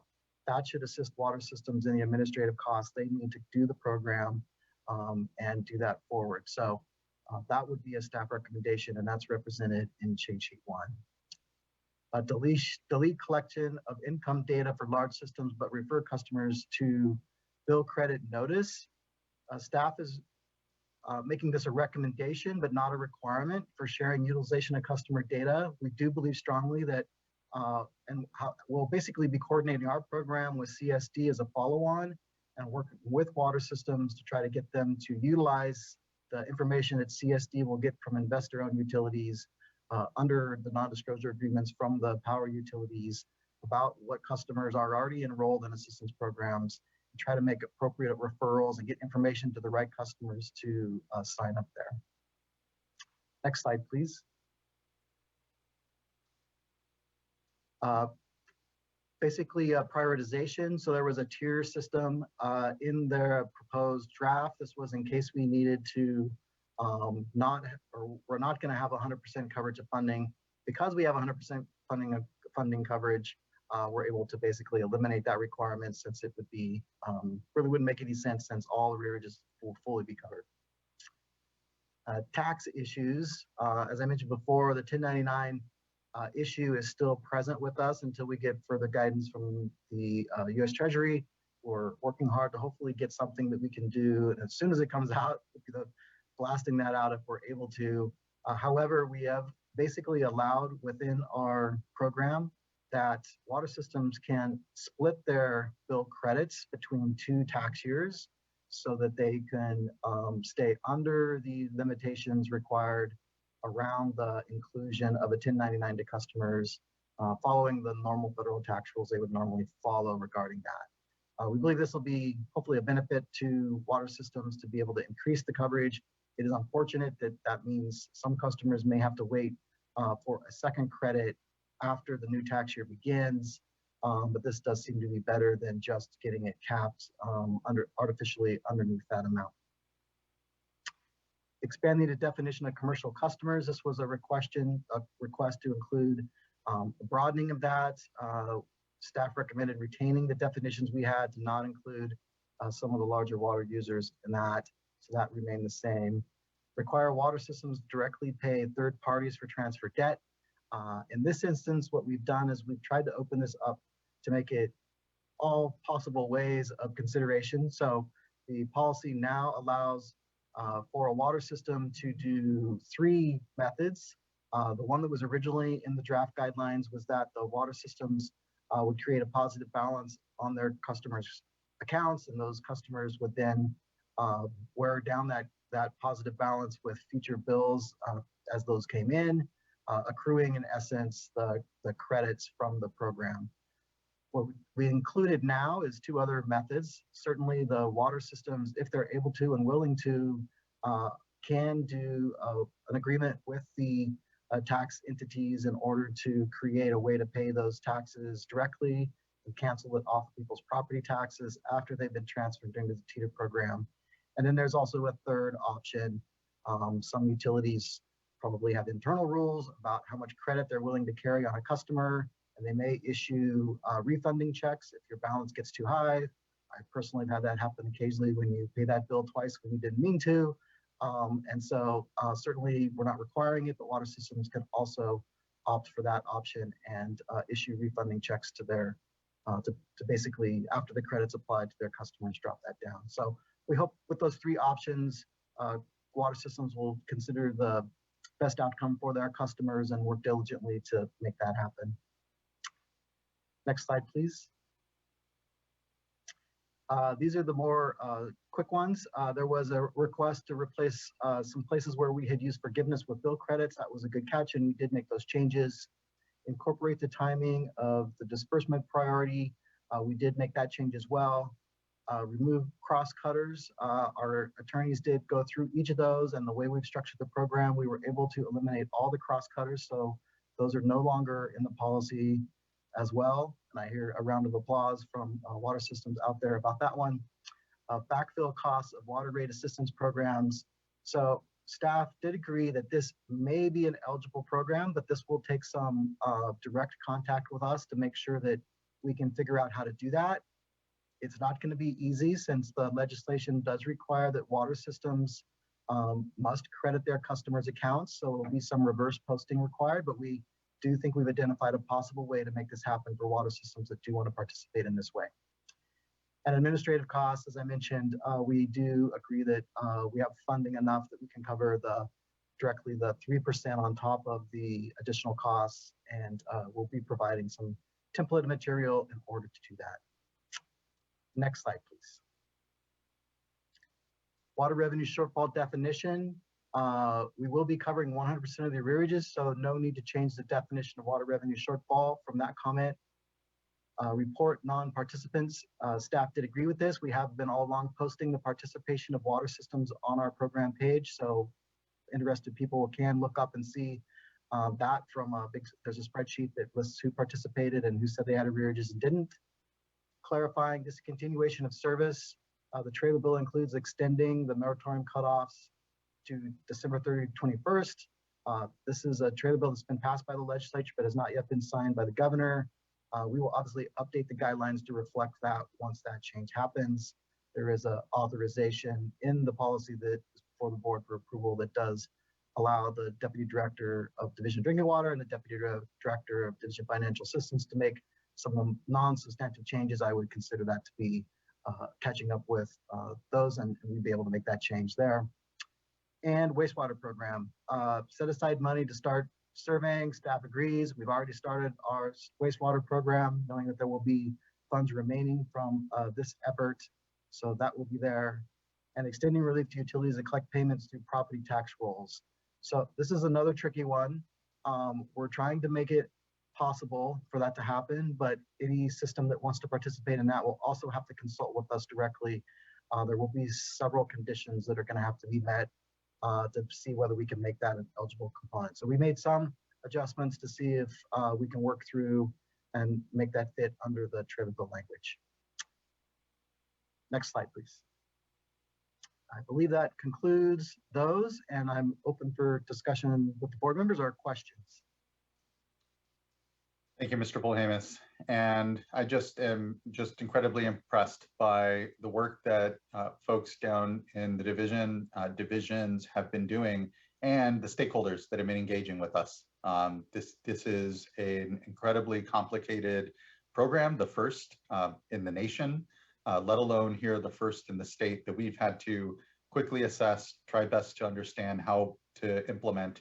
And it's been because of the coordination with so many of the water agencies out there, but importantly, environmental justice advocates and communities that we need to ensure are the recipients of this benefit. And so here, again, understanding how best to ensure that the benefit gets to households and understanding where maybe some of the debt that we had previously identified ended up necessarily going toward, understanding that the economy did improve, and it was likely the case that many of a household and interested even in care dollars where they may end up having played a role. But I think the benefit here is we have enough to cover all the debt that we've found so far. We want to just make sure that we're providing the maximum benefit to households and to systems, which we know that this is a support to as well. As we make those other, $1.3 billion investments in the infrastructure side, et cetera, this will ensure that those dollars are put to their most maximum beneficial use. I'll just acknowledge as well, importantly, the incredible leadership of Board Member Firestone in this effort. She's been putting in many an hour, I know, along with staff on these discussions and the program design. So thank you, Board Member, for your good leadership in all of this. It has been truly a team effort as a state and as an agency here to stand this up. Chair Escobar, I yes, neglected one thing. I'm sorry. Oh, no. I cut myself off a little too soon. I do have one change I want to read into the record, if I may. It's yes. basically it's in the eligibility section. It's the second bullet, and I will describe what it is first. I'm going to insert eligible customer between the words collected and revenue, and then append the end of the sentence with the following: if they are able to identify drinking water arrearages and can directly credit customers' accounts. So let me read the whole bullet as it would be proposed to change for board consideration. It would read, under the eligibility section, second bullet, community water systems that collect eligible customer revenue through property tax rolls are also eligible if they are able to identify drinking water arrearages and can directly credit customer accounts. So just trying to clarify that change. It was a change we added in the first change sheet, and so I do want to put that before the board for consideration as well. It just further defines some clarity as to that in piece amount. So thank you.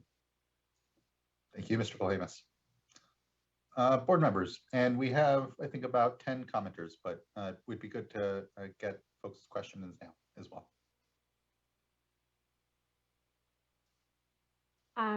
I think I'll go ahead. I mean, first of all, I just want to say to Darren and the whole team at the Water Boards that I am really floored at what folks were able to do already. This is unbelievable number of staff that, like you said, we're putting in so many hours to be able to get this kind of response in a month, and really have this state-specific, system-specific information across the state on this need. I am just floored by the work that folks put in and the data we were able to get and the quick analysis. This is really a sprint. And so for all of the agencies that, you know, took on trying to fill this out quickly and figure out exactly what we're asking and how to fill it in, just really, really amazed and impressed and grateful. I also, these guidelines we're running forward to try and make sure this money can go out. I am beyond thrilled that it will cover 100% of arrearages. That's just the best news. I look forward to being able to do the wastewater program next, now that it looks like we'll have funding. I know we're moving fast and got really good comments from folks very quickly on turnaround, and you know, all the changes that staff made to this, and the additional change in both in change sheet 1 and 2 are great. There's a couple things I wanted to request or follow up on that are just little changes, and so I'm wondering maybe it makes sense to talk about them now, and that way as people comment, they can comment on those. Include that in the things that they can comment on. So I'll just go ahead.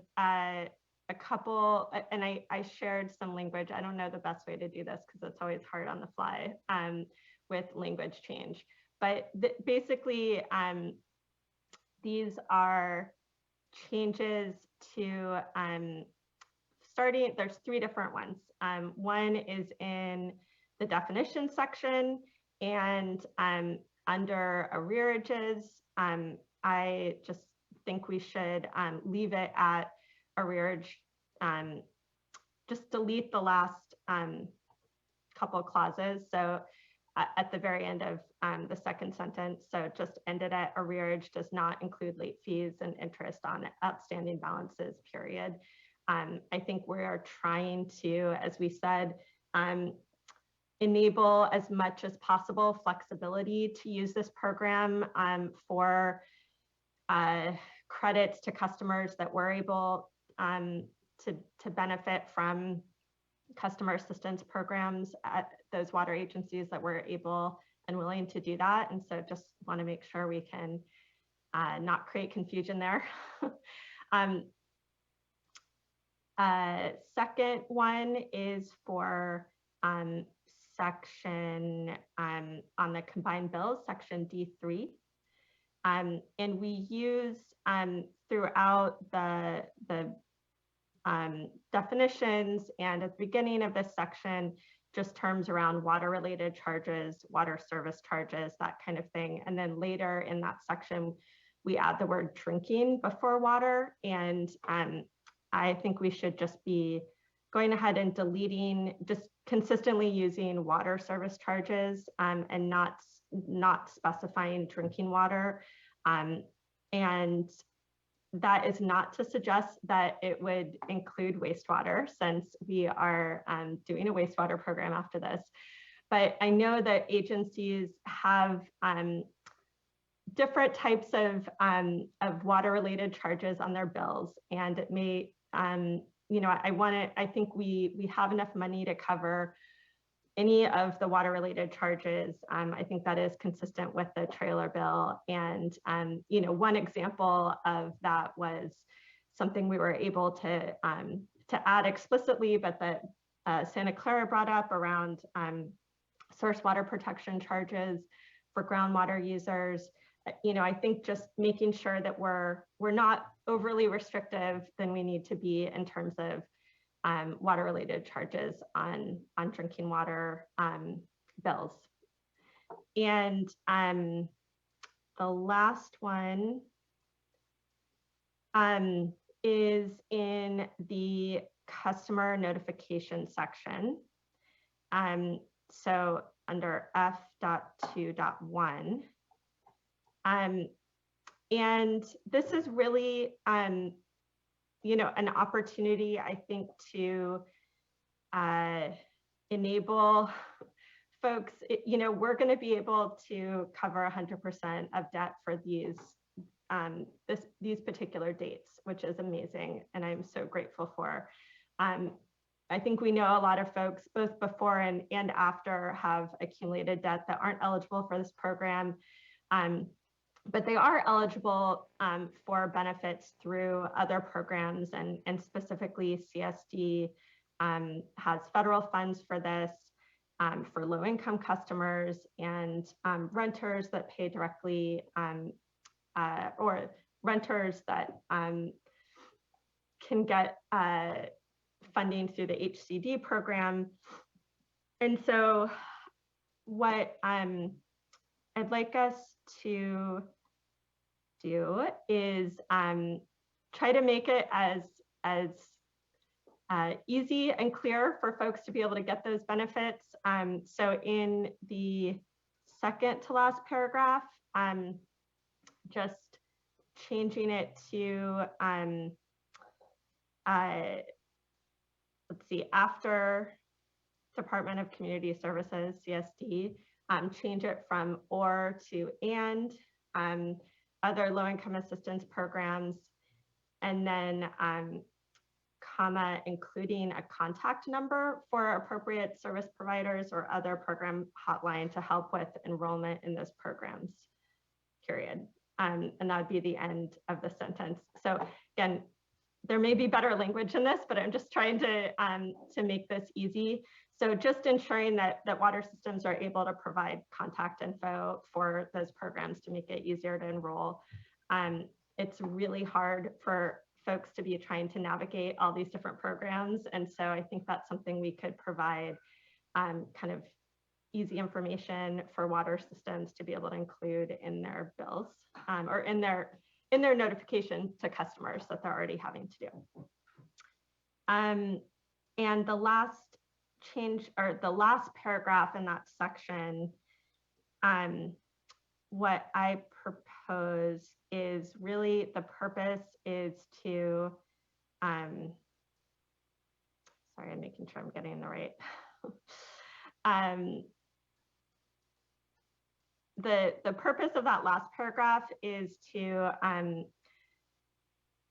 so the second to last paragraph is saying what we're notifying customers around. And the last paragraph is basically saying, these are recommendations we have, they're not requirements, but recommendations for water agencies so that it can facilitate the best coordination between the programs.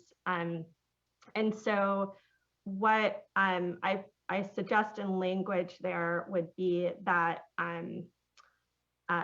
again, this is a recommendation that we could provide information to water agencies around.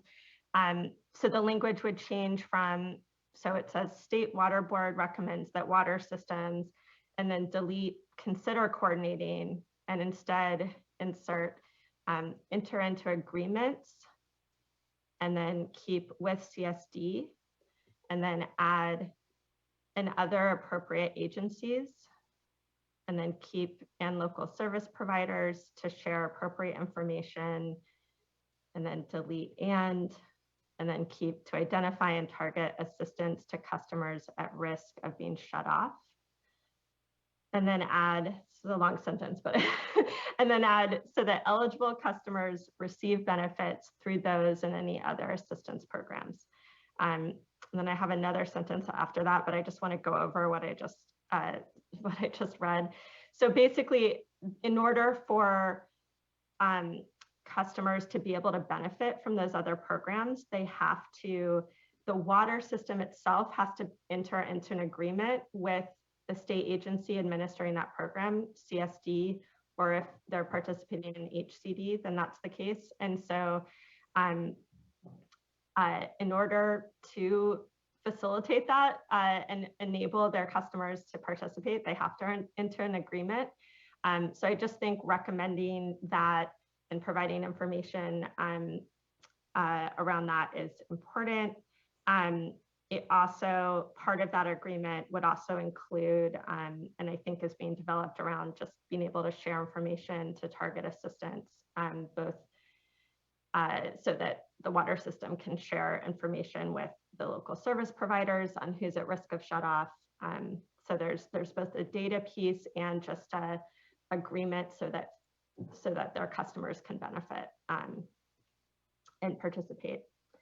And then the last sentence, again, these are recommendations, would be that a state water board further recommends that water systems that offer local customer assistance programs consider entering into data sharing agreements with IOUs, investor-owned utilities, I guess investor-owned utilities, parentheses, IOUs, participating in the CARE program, capital that's CARE. We should probably, I don't know if we need to specify what that stands for, but it's the Energy Utility Low-Income Ratepayer Assistance Program. So back to the language. So consider entering into data sharing agreements with IOUs participating in the CARE program to support ongoing enrollment. Again, this is just a recommendation, and I think an opportunity for the water board to just provide best practices and information about how water systems can start to how public water systems can start to build out what the IOU Class A large privately owned water systems already do, which is the ability to identify who their low-income customers are so that they can target and increase enrollment in their local customer assistance programs to the extent they have them. And local assistance programs could mean various things like different structures and payments and such. So again, that last paragraph is really recommendations so that we can provide kind of best practices and facilitate information for water systems on what they can do to help their customers, because it's hard to navigate all of this. Like we've been trying to navigate, what all these different state programs are, how data sharing is possible. It's all difficult, and folks are still trying to figure it out. And so to the extent that we as the state board can be providing that clear information to systems through this program when we're providing this funding, I think we want to do that as much as we can. So those are my what I think of as relatively not huge adjustments, relatively small adjustments, but I think really important. I just, I look forward to hearing if folks have thoughts on those and discussion with the board and hearing from stakeholders. But mostly, I think the big changes are what Darren, you already went over. And I think really, I think we're ending up with a great program, and again, mostly just grateful that we can cover 100% here. Thank you so much, board member. I appreciate the refinements. And I think that again, the spirit here is ensuring that the maximum benefit is getting to households. And importantly, we're helping bridge them to what are longer term programs and discussions that are out there, as opposed to having to navigate it themselves. And if we can have a requirement or adjustment here too to do so, I'm supportive of doing that, and look to Mr. Blahamis and others, as they develop what I'm sure will be an additional sort of change sheet or otherwise read into the record some of these changes here. So any other colleagues with thoughts, changes to be seen, or context before we get into comments?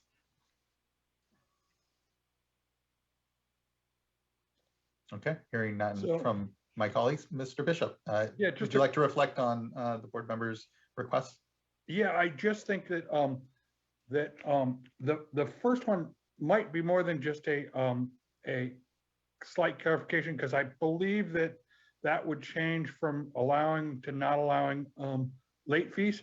And I just think that the board, maybe I'm wrong about that, because I was trying to follow it along. She's shaking her head, so I got it wrong.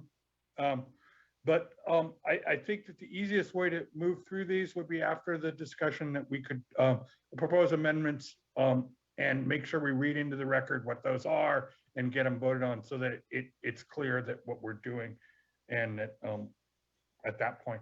And I apologize, board member, if I misunderstood what you were saying about late fees. So. Board member, did you want to refine what you were requesting there on the first? Yeah, no, I think I was just, I wasn't trying to do anything different on the late fees. I was just trying to delete the portion of the definition of arrearages that talks about customer debt that's been forgiven by the community water system or credits applied to customer accounts from other assistance programs. So just clarifying those two pieces. Thank you. Okay, great. Thank you. That's helpful. Yeah, and we will, of course, do a further synthesis here as we get close to a vote on what all we're agreeing to. But thank you, board member. I again appreciate the refinements. Okay, I didn't hear or see any indication from other board members they'd like to speak at this time, so we can go to our commenters. And the first is Jared Voskuhl.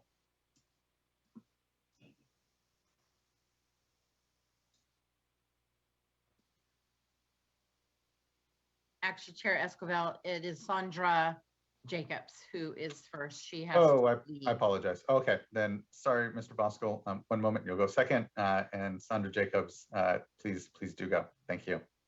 Thank you so much. I appreciate that. I have another meeting at 5 o'clock I'm trying to get to. My name is Sandra Jacobs, and I'm a board member at the Santa Margarita Water District.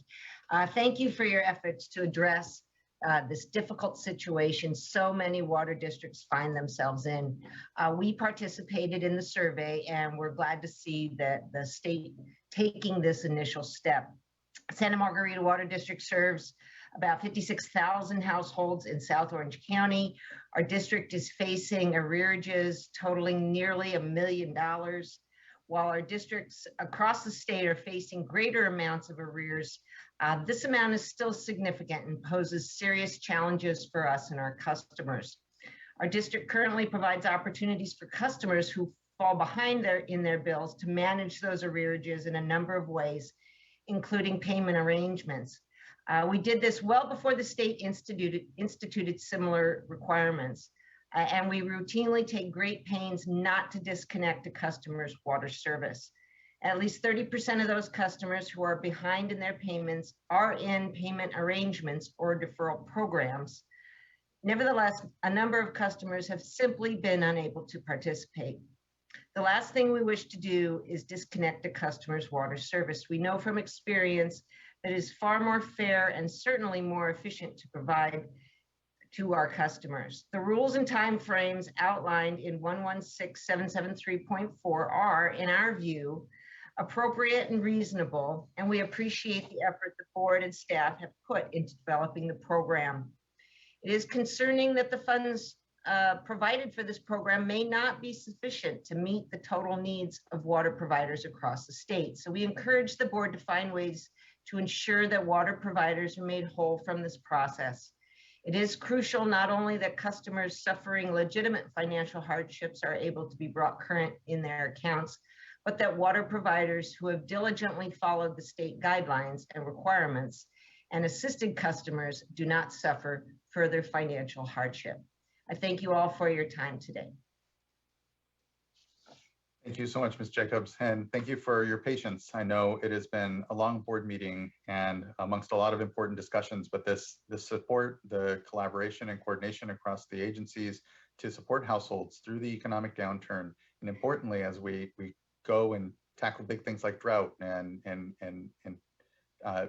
really address very difficult issues in the water sector, these relationships and importantly, the support is important. So thank you. I appreciate the feedback. You're welcome. Next, I'd like to call up Jared Voskuhl.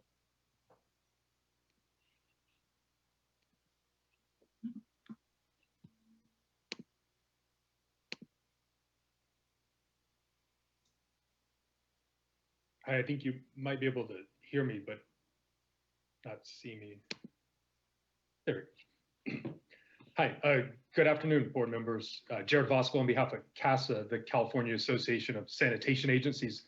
CASA represents over 125 public agencies and municipalities that engage wastewater collection, treatment, recycling, and resource recovery. I know that we're here on the water program right now, but we were very excited to see the report about there being 100% funding. We know wastewater comes in second the way the statute was structured, but we don't feel that we're second, that there's a human right to water and a human right to sanitation, and we think that we should be right there with you. I'm certain your staff is exhausted. DFA has to be commended for what they've just pulled off and getting this all wrapped up so quickly and getting it prepared for that November 1st launch date for the disbursements. So we don't want to impinge on their time and bandwidth, but as soon as possible for them to get rolling on the wastewater survey, we would like to see that happen. And I think there's a February 1st statutory deadline to have to get it done, but we think the way we read the statute, you could at least do the survey part ahead of time so we could collect that information. But very relieved to know that there will be full funding for all these parties and all these entities, and especially for our members.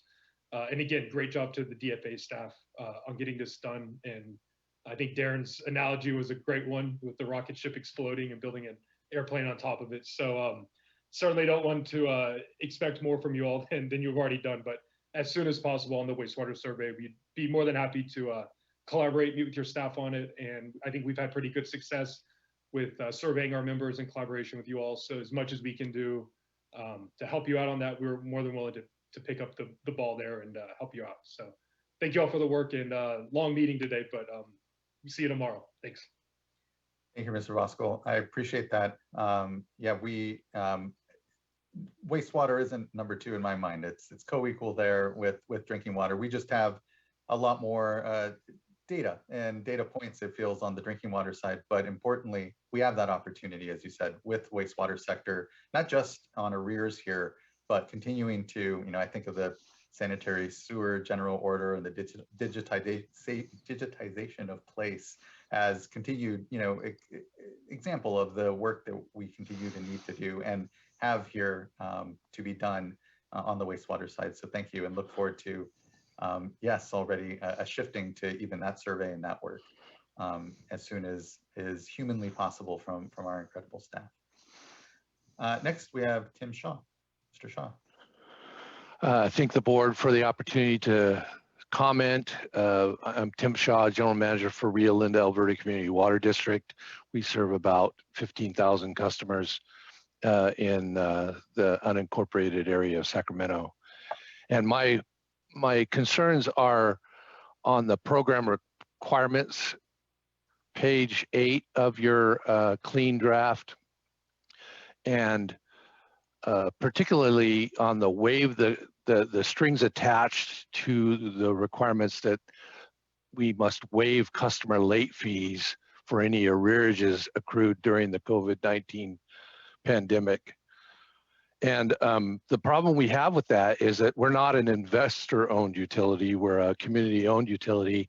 And so we're prohibited from charging some customers for the benefit of other customers. And so we're not talking about late fees. By the way, late fees don't seem to be defined in the definition section. So we have charges associated with sending out notices that the bills are delinquent.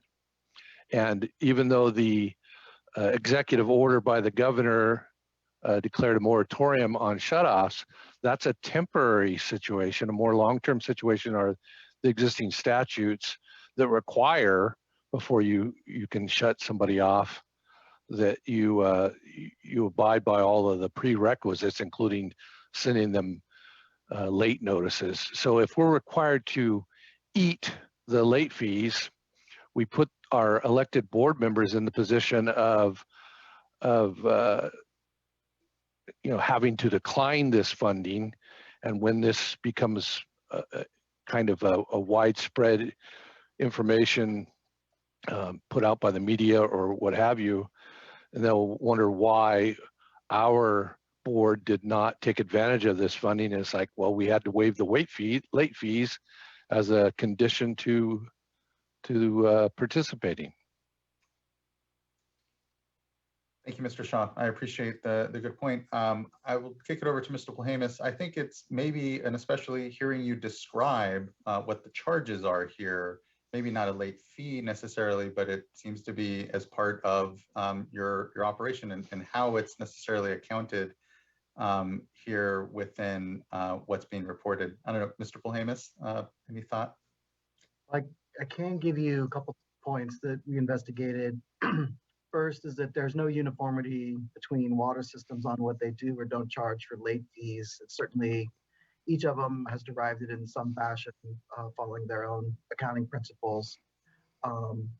We do recognize, and I would mention to Mr. Shaw, that we are offering the 3% on top. Maybe he can consider that in exchange for the late fees. He has up to 3% of the amount that we're paying for the 100% of the arrearages. That would cover administrative costs associated with it. Our thought was that this does offer just compensation, understanding that they're taking extra effort to do the program for us and do that. It may not be a complete amount there, but we do believe that that would go there. You've got late fees as such a pivotal term in this document. It's a condition, it's a criteria, but you didn't define it. So I do understand that some agencies, and there are codes that are relevant to the agency's practicing this, but have a system of charging interest on the outstanding balance.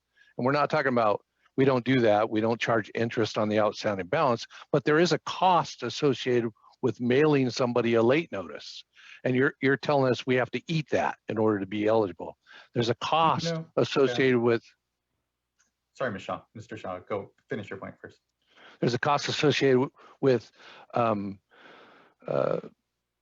sending the people a 48-hour notice, actually hanging a door hanger, as we call them, on the service address that tells them they're very near a consequence that they're not going to want to endure. And we have to do those things. And you're saying in order to get this arrearages funding, we have to eat those. And I don't think Mr. Polhemus was saying that. And again, the 3% administration, being able to tap 3% of that, of the late fees for that sort of administrative work, and here left to the agency to determine what those activities are, we're pointing out is where some of that then cost can be recouped. And we're not saying you can't recover those costs. We're saying when it comes to, and here understandably, we don't have a very comprehensive definition of late fees because none exists amongst the agencies that I think we'd still have to spend a couple more weeks, I think, trying to figure what that is. I want to make sure we have the right touch when we interpret what we mean by late fees. And I think we are mainly meaning here when you're charging interest, right? You know, there is it is not because of any performance, you know, needing to recoup costs from something that the agency itself is doing, but instead is simply a punitive late fee. It is it is purely, you know, what we, and I think the common English interpretation would say is late fee, not necessarily the work that you do to administer what are then, you know, arrearages here. And I think, again, that's why we've put the 3% in there to allow agencies to say, yeah, we have to put door hangers up. We have to do things that will effectuate this program and need to be able to get somehow. And I know it will be, I know we didn't hear from all agencies. I imagine there's some agencies that are deciding not to participate.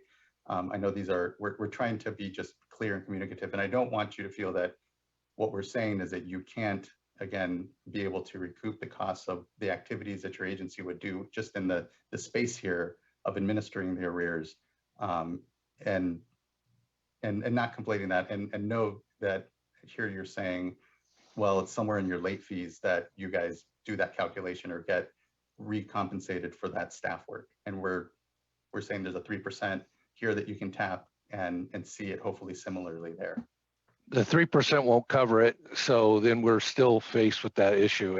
And I get the absence, but at least a general exclusion of the late fee, and that doesn't exist today, and it didn't exist during the survey. So when we do the survey and we enter the values of arrearages without late fees, we excluded the charges associated with sending them notice. And we've separately quantified those in another part of the survey as charged late fees. So, I mean, our numbers that we put in are wrong according to this realization. Okay, well, what I encourage is you working with staff then, Mr. Shaw, if you feel that, you know, what was reported and the way the questions were structured now don't best capture what your point is here, because I think that may be where best we can try to address it. I don't think we're going to be able to have a comprehensive definition of late fees then here for the program that would suit both your circumstances and likely other agencies we're going to be hearing from here. Would have to, you just could say that late fees do not include charges associated with noticing the customers required by statute. Okay. Thank you. I appreciate that suggestion. I'll leave it to Mr. Polhemus and the program managers to think what that might do here, but it might be a way to address it then. Thank you. Thank you. Next, I'd like to call up, we have here Andrea Abergil.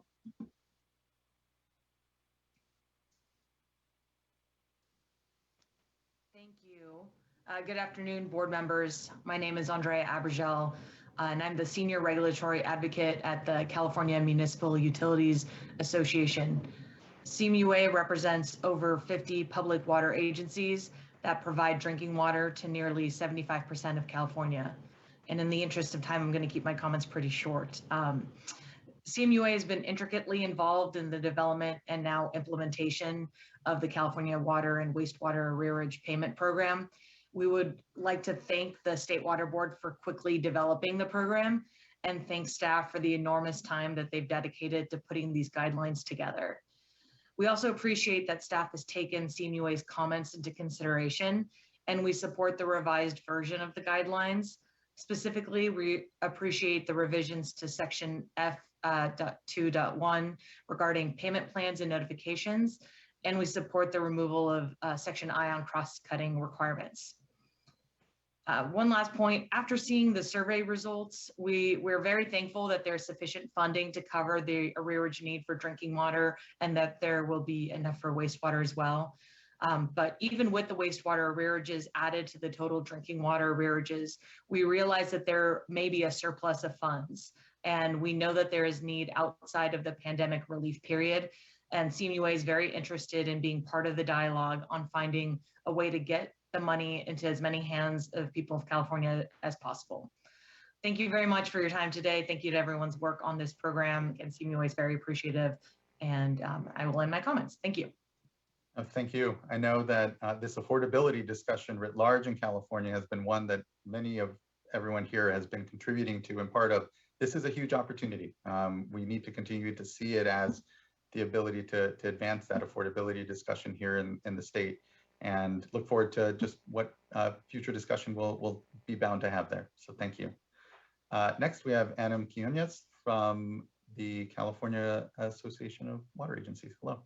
Association of California Water Agencies. Good to see you. Yeah, good to see you too, Mr. Chair. Good afternoon, board members. Adam Quinones, State Relations Director for Aqua. I really just want to take a brief moment to say thank you, Mr. Chair, and members for all of the leadership on this issue and making it such a high priority. I think the changes in the latest draft really reflect a lot of the discussion that took place at the workshop a couple of weeks ago. So we really appreciate that. Thank you, Board Member Firestone, for running that workshop. I thought it was a really productive conversation. Offhand, the changes that you were discussing today, not having seen them in print, I don't think we would have concerns with, but happy to take a look when they're in print. And just really wanted to acknowledge all of the work of Mr. Polimas and his team. I know this has been such a huge effort and still obviously a lot more work to come. But I'm very hopeful. I think we have good reason to be hopeful that the funds will move out quickly and things will move efficiently under his leadership. So I really appreciate that. The one comment I did want to make, just to echo CMUA's comment, is regarding the remaining funding, which it appears there's going to be maybe a significant amount. To the extent that there is funding at the end of the program, just encourage the State Water Board to consider how that funding could be used for its intended purpose of making sure water, wastewater customers are made whole and taken care of, many of whom still being impacted by the pandemic. To your point, Mr. Chair, making sure customers receive that maximum benefit is something we would really encourage, and so happy to be involved and provide recommendations. So again, thank you all so much. Happy to continue to support this effort and really appreciate your partnership on this. Thank you. Really appreciate the patience today and the contributions continued today and otherwise. So thank you. Next, we have Natalie Escobedo Garcia. Hi, good afternoon. Good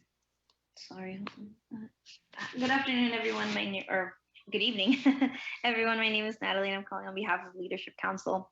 We support many of the changes made to the arrearages guidelines and would like to express thanks to the State Water Board staff for the great work done in outreach to each water system to ensure surveys were filled out.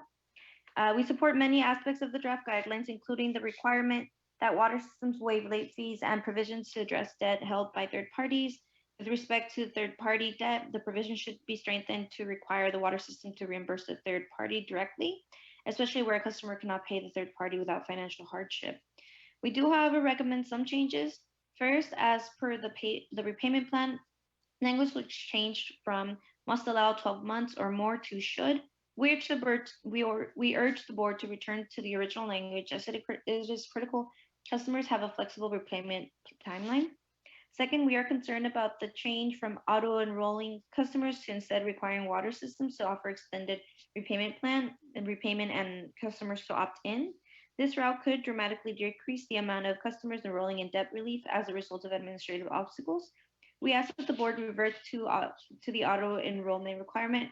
However, if the board intends to move forward with this option, extensive public outreach to ensure every customer is aware of their options will be necessary. Thank you. Thank you. Really appreciate the good comment. Next, we have Crystal Gonzalez.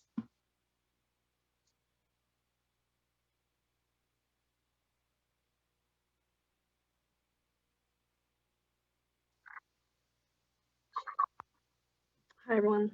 Good evening, Hello. Board and Water Action. Thank you for the opportunity to comment today. Oh, no. Hello? Oh, okay. Hello? Sorry, my earphones weren't plugged in properly. So good evening again, and I'm Crystal Gonzalez with Clean Water Action. Thank you for the opportunity to comment today on the water and wastewater arrearage payment program. And again, for like y'all's quick and intentional work to develop and finalize the guidelines and just like the collaboration that's been going on. Again, you know, we know this is a critical program, and so we're very grateful for, you know, the amount of work that's gone into it, and additionally, listening right now, like the effort in ensuring that other assistance programs like are made accessible and easy to navigate for customers. I think that's also very critical, and so we really appreciate those recommendations included to facilitate that information sharing for water systems to support or share with their customers. So yeah, and I also wanted to say that we support the changes in the guidelines, such as you know, waiving of late fees and prohibiting consumer debt reporting and requiring crediting to customer accounts within 60 days, as well as extending the application period and allocating some funds for that. You know, that's really important to ensure that as many systems can apply and for funding as possible. Additionally, yes, and also the new eligible debt relief categories of third-party referred debt, such as the county property taxes and those that are used for customers, use customer assistance programs for arrearages. So thank you so much for, you know, all the work, and yeah, that's it. Thank you. Thank you, Ms. Gonzalez, for your good work and continued engagement on this project and program and our other programs as well. Much appreciated. Thank you. Next, we have Uriel Saldivar. Oh, sorry. Okay. Good evening, board members and staff. Uriel Saldivar with the Community Water Center, a community-based nonprofit pushing for community-driven solutions. We greatly appreciated the opportunity to provide comment today on the revised guidelines on the California Water and Wastewater Arrearage Payment Program. This program is going to be critical in providing relief for millions of Californians as we aim to recover from the pandemic equitably.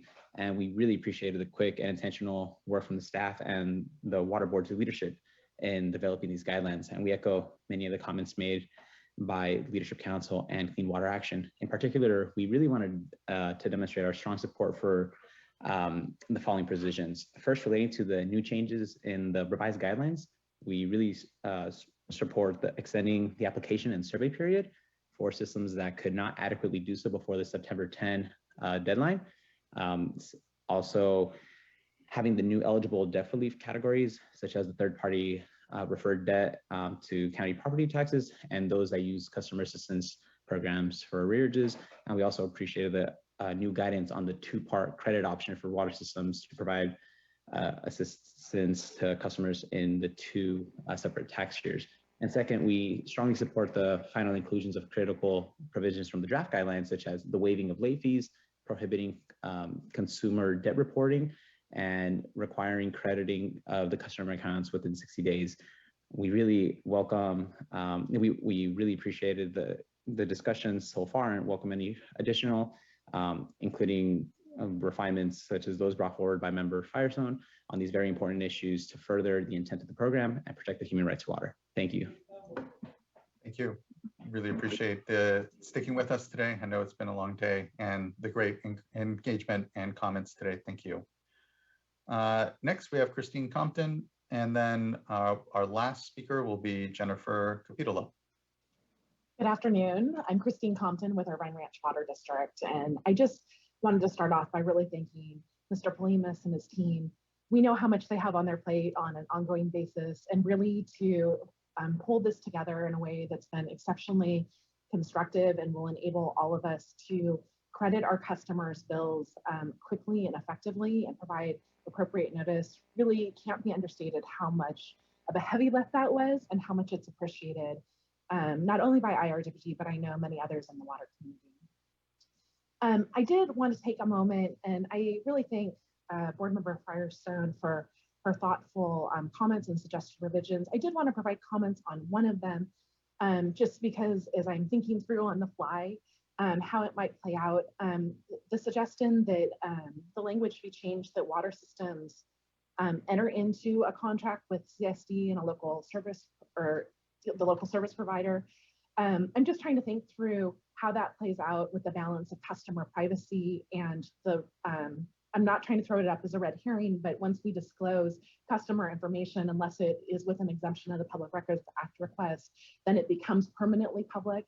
And just how we balance those things, we fully appreciate the spirit that the suggested language was offered, but trying to make sure that we're also not undercutting the privacy and the trust that our customers have in us as we're trying to get folks help. Because at least in our service area, we know that we have a number of customers that won't qualify for those other programs because they're not low income. Well, we do have low income customers. We're working to help all of them. And so I just want to put that out there, and as you all consider how we best address getting folks to those other resources if they have other outstanding debt, that we don't on the other side affect something else that we've all held very important in our state, which is customer and privacy. So just wanted to put that out there. But really today we wanted to come on and just thank you and your staff. And we look forward to working with you all, not only on the wastewater program, because we're a toll provider, but how we continue to use these funds, should there be funds remaining after wastewater, and put them to good use to get California back on track. Thank you so much. Thank you, Ms. Compton. Really appreciate your time today. And thank you for the good constructive, as always, and engagement and conversation. Thank you. And our last commenter here, Jennifer Capitola. Hello, good to see you. Yeah, you as well. Good afternoon, everyone. And thank you for having me. I had to jump off, and I'm glad I made it back on. Long day for you all, but appreciate your leadership and sticking in here today to get through this. I want to just start again, as everyone did, thanking the State Water Board members and Darren and staff for all of their work. A lot of work in a really short period of time. And I think the most important for me and my members was the responsiveness, even though they were tasked with this very important project and getting it out in a short amount of time. I still received very timely responses from Darren and his staff members. Our members have really appreciated the approach that the State Water Board used as well. They found it very straightforward. The process was easy to move through, and that there was always technical assistance right around the corner if they ever needed anything. I just want to say that, I think there's a lot to be learned from this program, and some lessons learned for us in going forward and working on a statewide low-income rate assistance program. And that's something that I think we should start talking about earlier rather than later, not just because the funds that are still available through this program, but just so that we don't forget those things in real time, and capturing those lessons learned and figuring out how we can turn this into a longer term permanent program. So thank you all again for your work. And of course, we want to be a resource as we work through how to spend the rest of this money and help support our customers and water systems. Thank you so much. I really appreciated the leadership and with the IOUs and knowing that there's just an incredible wealth of data that is out there, and helping bridge the reality that being more granular and understanding what is happening out there to our households can lead to better just program implementation to actually addressing these challenges of affordability. And again, feel very fortunate that we have this collective opportunity. And here already, some experimentation, some lessons learned that we've been doing in real time these last months as we've had conversations about how best to implement a program like this. What are the considerations on the water agency side that we're not understanding, and best be able to bridge what is ultimately our common success in implementing all of this. And so we have an incredible opportunity, and it's going to be off the back of already really good work that's been done these last weeks. So here, and thank you. Fellow board colleagues, that brings us to the end of further comment. I appreciated the suggestions that Board Member Firestone put out. I think that and am supportive. I think there was some, you heard from Ms. Compton, concern about a balance there of privacy for customers, and yes, need to be aware, but I think again, want to be supportive of ways that we can just do best by this opportunity, by ensuring that there's a bridge to existing programs with CSD and the right communication as we implement this program with those other opportunities out there. So again, I find myself still generally supportive of what the board member had proposed. Any other board colleagues with comments, refinements, any further thought to the suggestions provided by Board Member Firestone and Mr. Bulhamis? But maybe first, other board members, comments or other items that they'd like to put on the table for further edit here, and then incorporation potentially for our adoption, if we so proceed. I think I don't know if the text, Board Member Firestone, that you suggested is available to put on the screen, but I'm interested in hearing from staff or OCC if there's any concerns or just flags that we should be aware of as we're considering that. But generally, I don't have concerns, but I would like to hear from staff. And then I'd also just like follow up on Mr. Shaw's comments about the costs that would be eligible for reimbursement. And so to me, it seems like there's two ways we could do this. You could define what late fees are, or you could define what administrative costs are. And I didn't actually see either in there. So perhaps one of those two could help clarify what might be eligible for funding under that 3% amount. But again, look to Darren and others to provide input on that. Yeah, I can respond, Board Member McGuire. We tried to keep it really simple because I will tell you right now, every water system in the state is going to have a different definition of late fees, administrative costs whatsoever. So what we were trying to do is be very clear of what the arrearage is the water bill that was unpaid, and that everything else on top of that, if it could be justified as an administrative cost, we would include it. So we didn't define administrative costs for fear of trying to be or cut something off or leave something out of that definition. So I think what we want to do is work with water systems as they have questions. I think generally speaking, their own accounting principles as to what's an administrative cost would be what we would follow along with. And that's what we would expect. If they have particular questions, we can branch outside of that. I should mention as well, just for board members' knowledge, so of the late fees that we did see reported, and I did make a comment during my presentation that I understand that probably not all the late fees were reported from all the water systems, but we did see an extreme range of, one water system's late fees accounted for 0.3% of their arrearages, which seems very low, and that sounds great. We had another water system that had 2,812% of their arrearages as late fees. I'm hoping that's an error in reporting, but that we saw, it was just an example of the extreme range of late fees across water systems that did report it. There was quite a variation there. And so it did further my opinion in looking at the data that we had to try to keep it as simple as we can, knowing that it's hard to homogenize across all those different policies.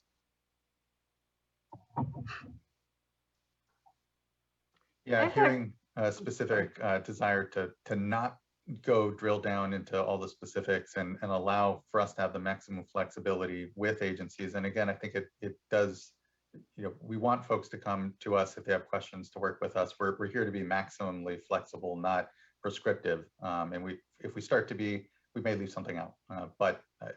There's a balance, I think, somewhere in there, certainly. And I think the 3% is a reasonable number. Board Member Firestone, were you? Oh, but Board Member If I could just follow up, just to close the loop. Yeah, please. I think the verbal clarification helps.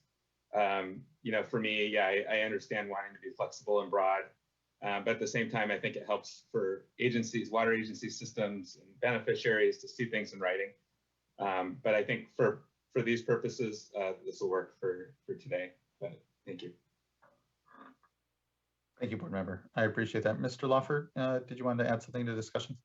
No, I think Deputy Director Polhemus has covered it ably, and I guess what I was going to offer at this point in time, I think the staff were prepared to convene sort of separately, perhaps during a break, and go through the language, but I think it's fairly crystallized. And I'm going to look at you, Deputy Director Polhemus, if you have any concerns. I know you've been monitoring, as the rest of us have, the different thoughts. If we could go ahead and put up at this point in time the additional changes that you had read into the record, Deputy Director Polhemus, as the last PowerPoint slide that you threw up, the eligibility criteria fix, as well as changes throughout the document that would reflect the language that Board Member Firestone put up. So at least the board members could see it now. If we feel like we still need a break after that to refine language, we could do that, but I want to be mindful of the request from Member McGuire to see the language we're talking about.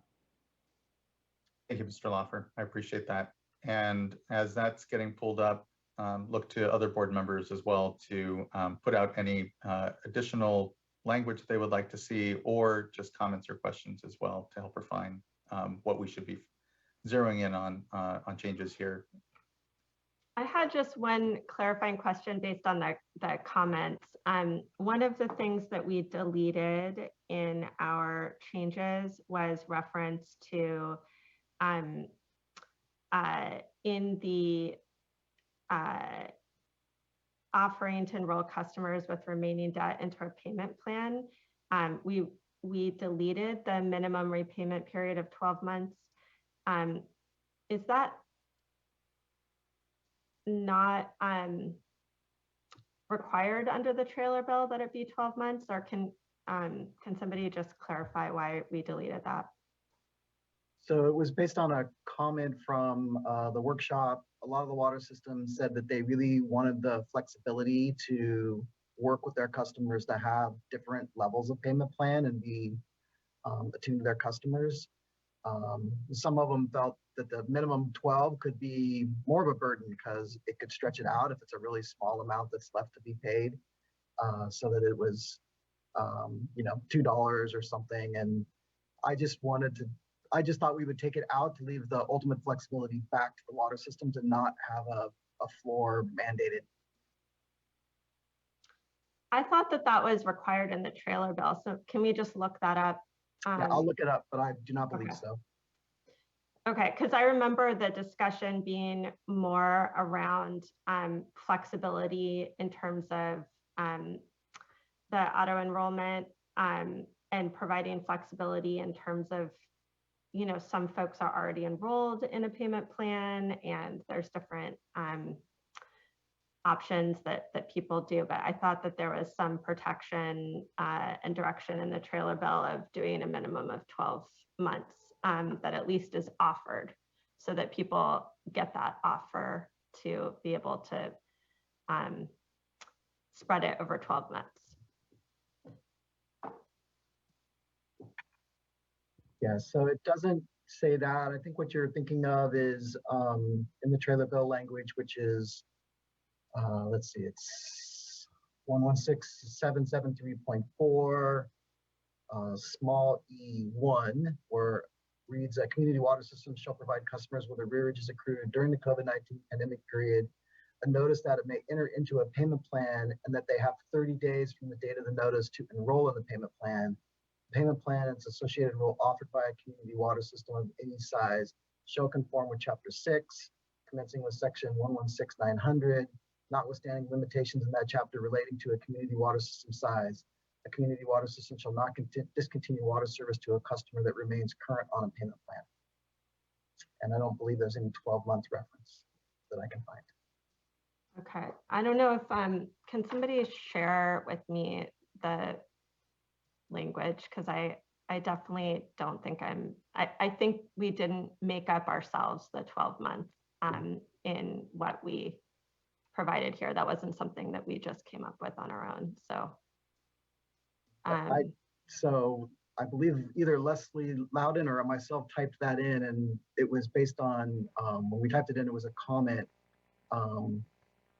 that was given to us that we originally added it in. It was not, I was not referencing part of the trailer bill language when we did that addition. Okay, well, if somebody can provide that to me, I just before we find, like, I know we're going to go over this language now, so if you can share that before we finish today, I just want to make sure that just so I know what you're I can requesting. see that. You want the trailer bill language itself? Yeah, just so it's handy because I don't have easy access or Yep, we'll get it to you right now. Thanks. Darren, I just sent it. I just got it. Yeah, thank you. And so while Member Firestone is looking at that language, I was going to go ahead and quickly run through the cumulative additions that have been discussed both by Deputy Director Polhemus as well as by Member Firestone. And what you're looking at on the screen, and it's what prevented me from pulling up the trailer bill language for her because it's my screen being shared, is the document with the change sheet 1 being depicted in track changes. So change sheet 1 had been circulated publicly. All of the new changes today are going to be highlighted in yellow. And so the first of these is in the definition section where we are proposing to remove the highlighted text from the definition of arrearage. This was what Member Firestone had read into the record, and it would be the trailing clause, comma, or customer debts that have been forgiven by the community water system, comma, or credits applied to customer accounts from the assistance programs would be deleted from the definition of arrearages. The next changes that folks will see as I scroll through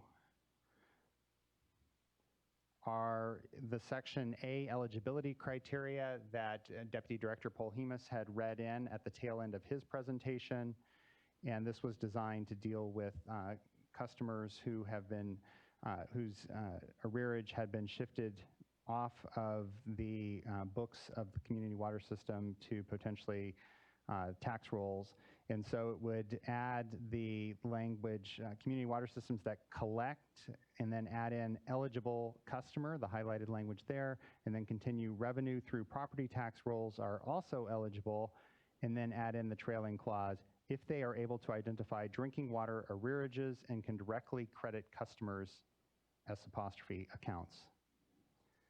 If I may, Mr. Loffer, on that one, your statement is partially correct. It also includes water systems that just may normally collect their revenue via tax rolls. There are water systems that do that directly, so we're trying to be inclusive of them. Thank you for that clarification.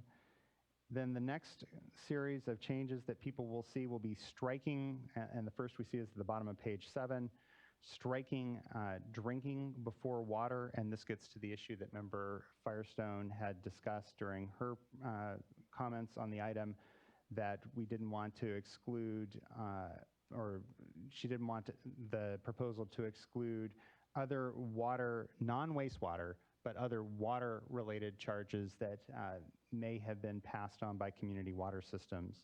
And so you see 3 instances at the bottom of page 7 where drinking would be removed under her proposal. As we continue on, the next changes are on page 10, where it's the same thing, where water portion, we're removing drinking in 4 different locations to make it specific to water charges generally.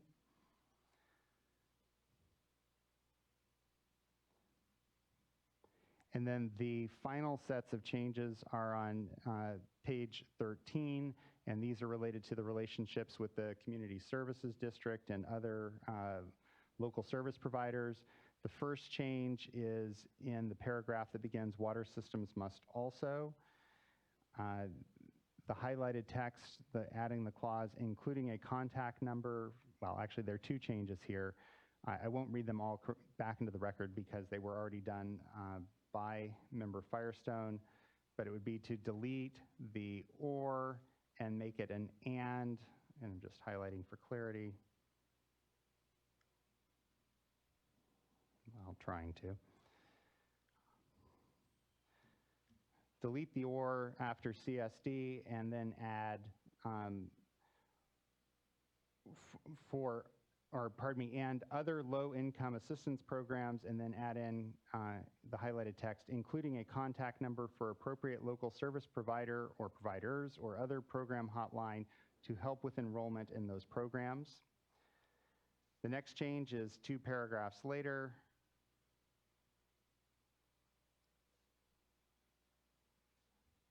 Oh, and I see what's going on here. It's just the way that it's depicted.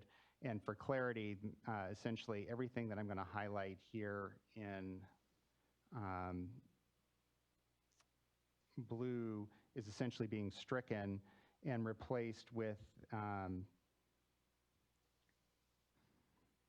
sorry, Ann, you're going to have to help me out since this was from your version. I just want to be clear that really it's just a few edits in to make it clear that we're recommending that water systems can enter into the agreements with the CSDs or other appropriate agencies and local service providers to share appropriate information to identify and target assistance to customers at risk of being shut off so that eligible customers receive benefits through those and other assistance programs.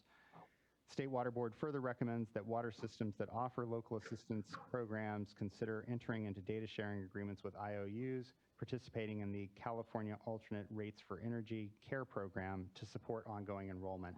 And with that highlighted language, I do want to make one thing clear. That, first of all, these are recommendations. There was a concern expressed about sharing potentially confidential information. There's also an important modifier in that paragraph that it's appropriate information that gets shared. So this is an opportunity for the agencies to work through these issues and ensure they're not running afoul of any Information Practices Act issues. Yeah, and I'll clarify on that issue too, that the reason even just for using the word agreement is that, there has to be a non-disclosure agreement that protects privacy and personal information. So that is certainly an issue. I think everyone on all sides of that are concerned about, and it's important to bring up, but it is exactly why we need to have agreements in place. So, and again, recommendation is the ability to just make it clear and easy for folks that want to be able to serve their customers in that way. Thank you. Can we possibly bring the language back up? Definitely, and that should be coming up here. Here it is. Thank you. It was the section for striking out drinking water is the second to last section, I think.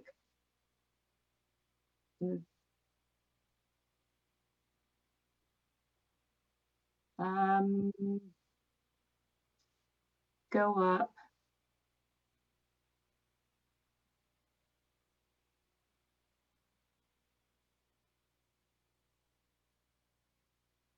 Okay, so here, I just wanted to read this part here because it says non-water charges on the bill. I just wanted to read that as a little sentence.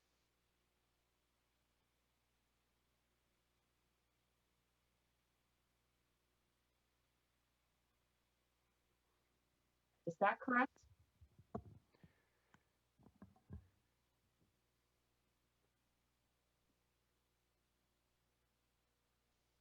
Yeah, I think what that's saying is, as I understand it, is deleting.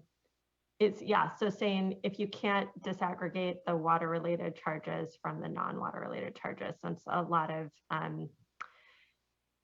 of folks have wastewater or energy or trash or streetlights or different charges on the same bill. Yeah, and in this particular case, I think it's important to appreciate, and Deputy Director Polhemus, I want to make sure that if we do strike, in this particular instance, we're actually speaking historically of what was done on the survey in order to aggregate and determine the various arrearages. You have a better sense of what the staff had done here, and does it make sense to strike drinking water from these 3 locations in this paragraph, which is really, like I said, looking historically as opposed to how we're going to be implementing the program. So in the guidance we gave drinking water systems prior for the survey, we were specific to using drinking water charges. I think, however, the striking drinking here, if we're interpreting water to broadly mean drinking water in most instances, still comports. There could be some water systems that in the survey maybe did not include all other water charges, as Board Member Firestone's asking to be contemplated in the future. So it would potentially change the results to some extent. I don't think it would be dramatic change from that amount though. And I'll just clarify, I think this, again, this is a very, I think, a small amount of money. So we don't totally understand, but in the FAQ document that we provided for telling water systems how to fill out the survey, and in the Q&A webinar, my understanding is that we were telling water systems to be really inclusive of around water related charges, including the source water protection charges and that kind of thing.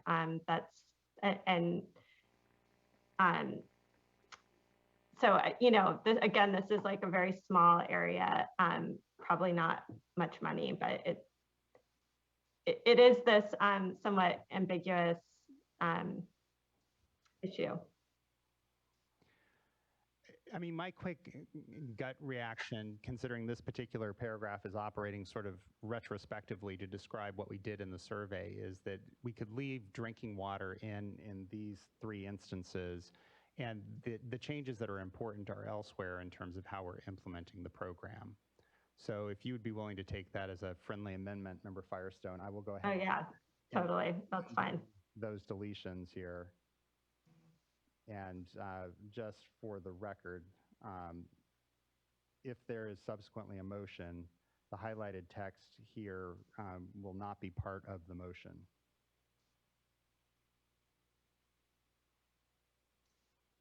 Thank you. Thank you, Board Member Morgan, for flagging.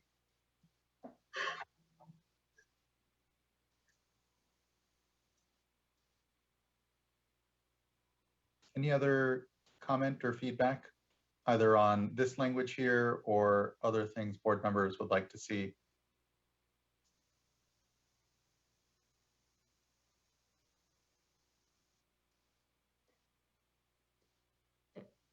If nobody else has anything, I mean, first of all, I just really appreciate working through all of those changes. I know it's hard at board meetings to be able to do that. So with a program where you're moving this fast, I think that's more likely to happen. So appreciate that. And I just on the issue that I had a question on around 12-month payment programs, I certainly think that it would be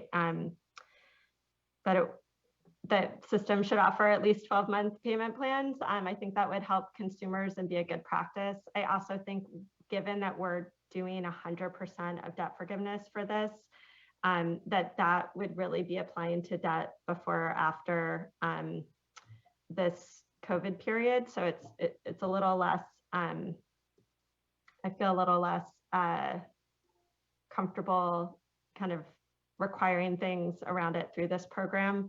But I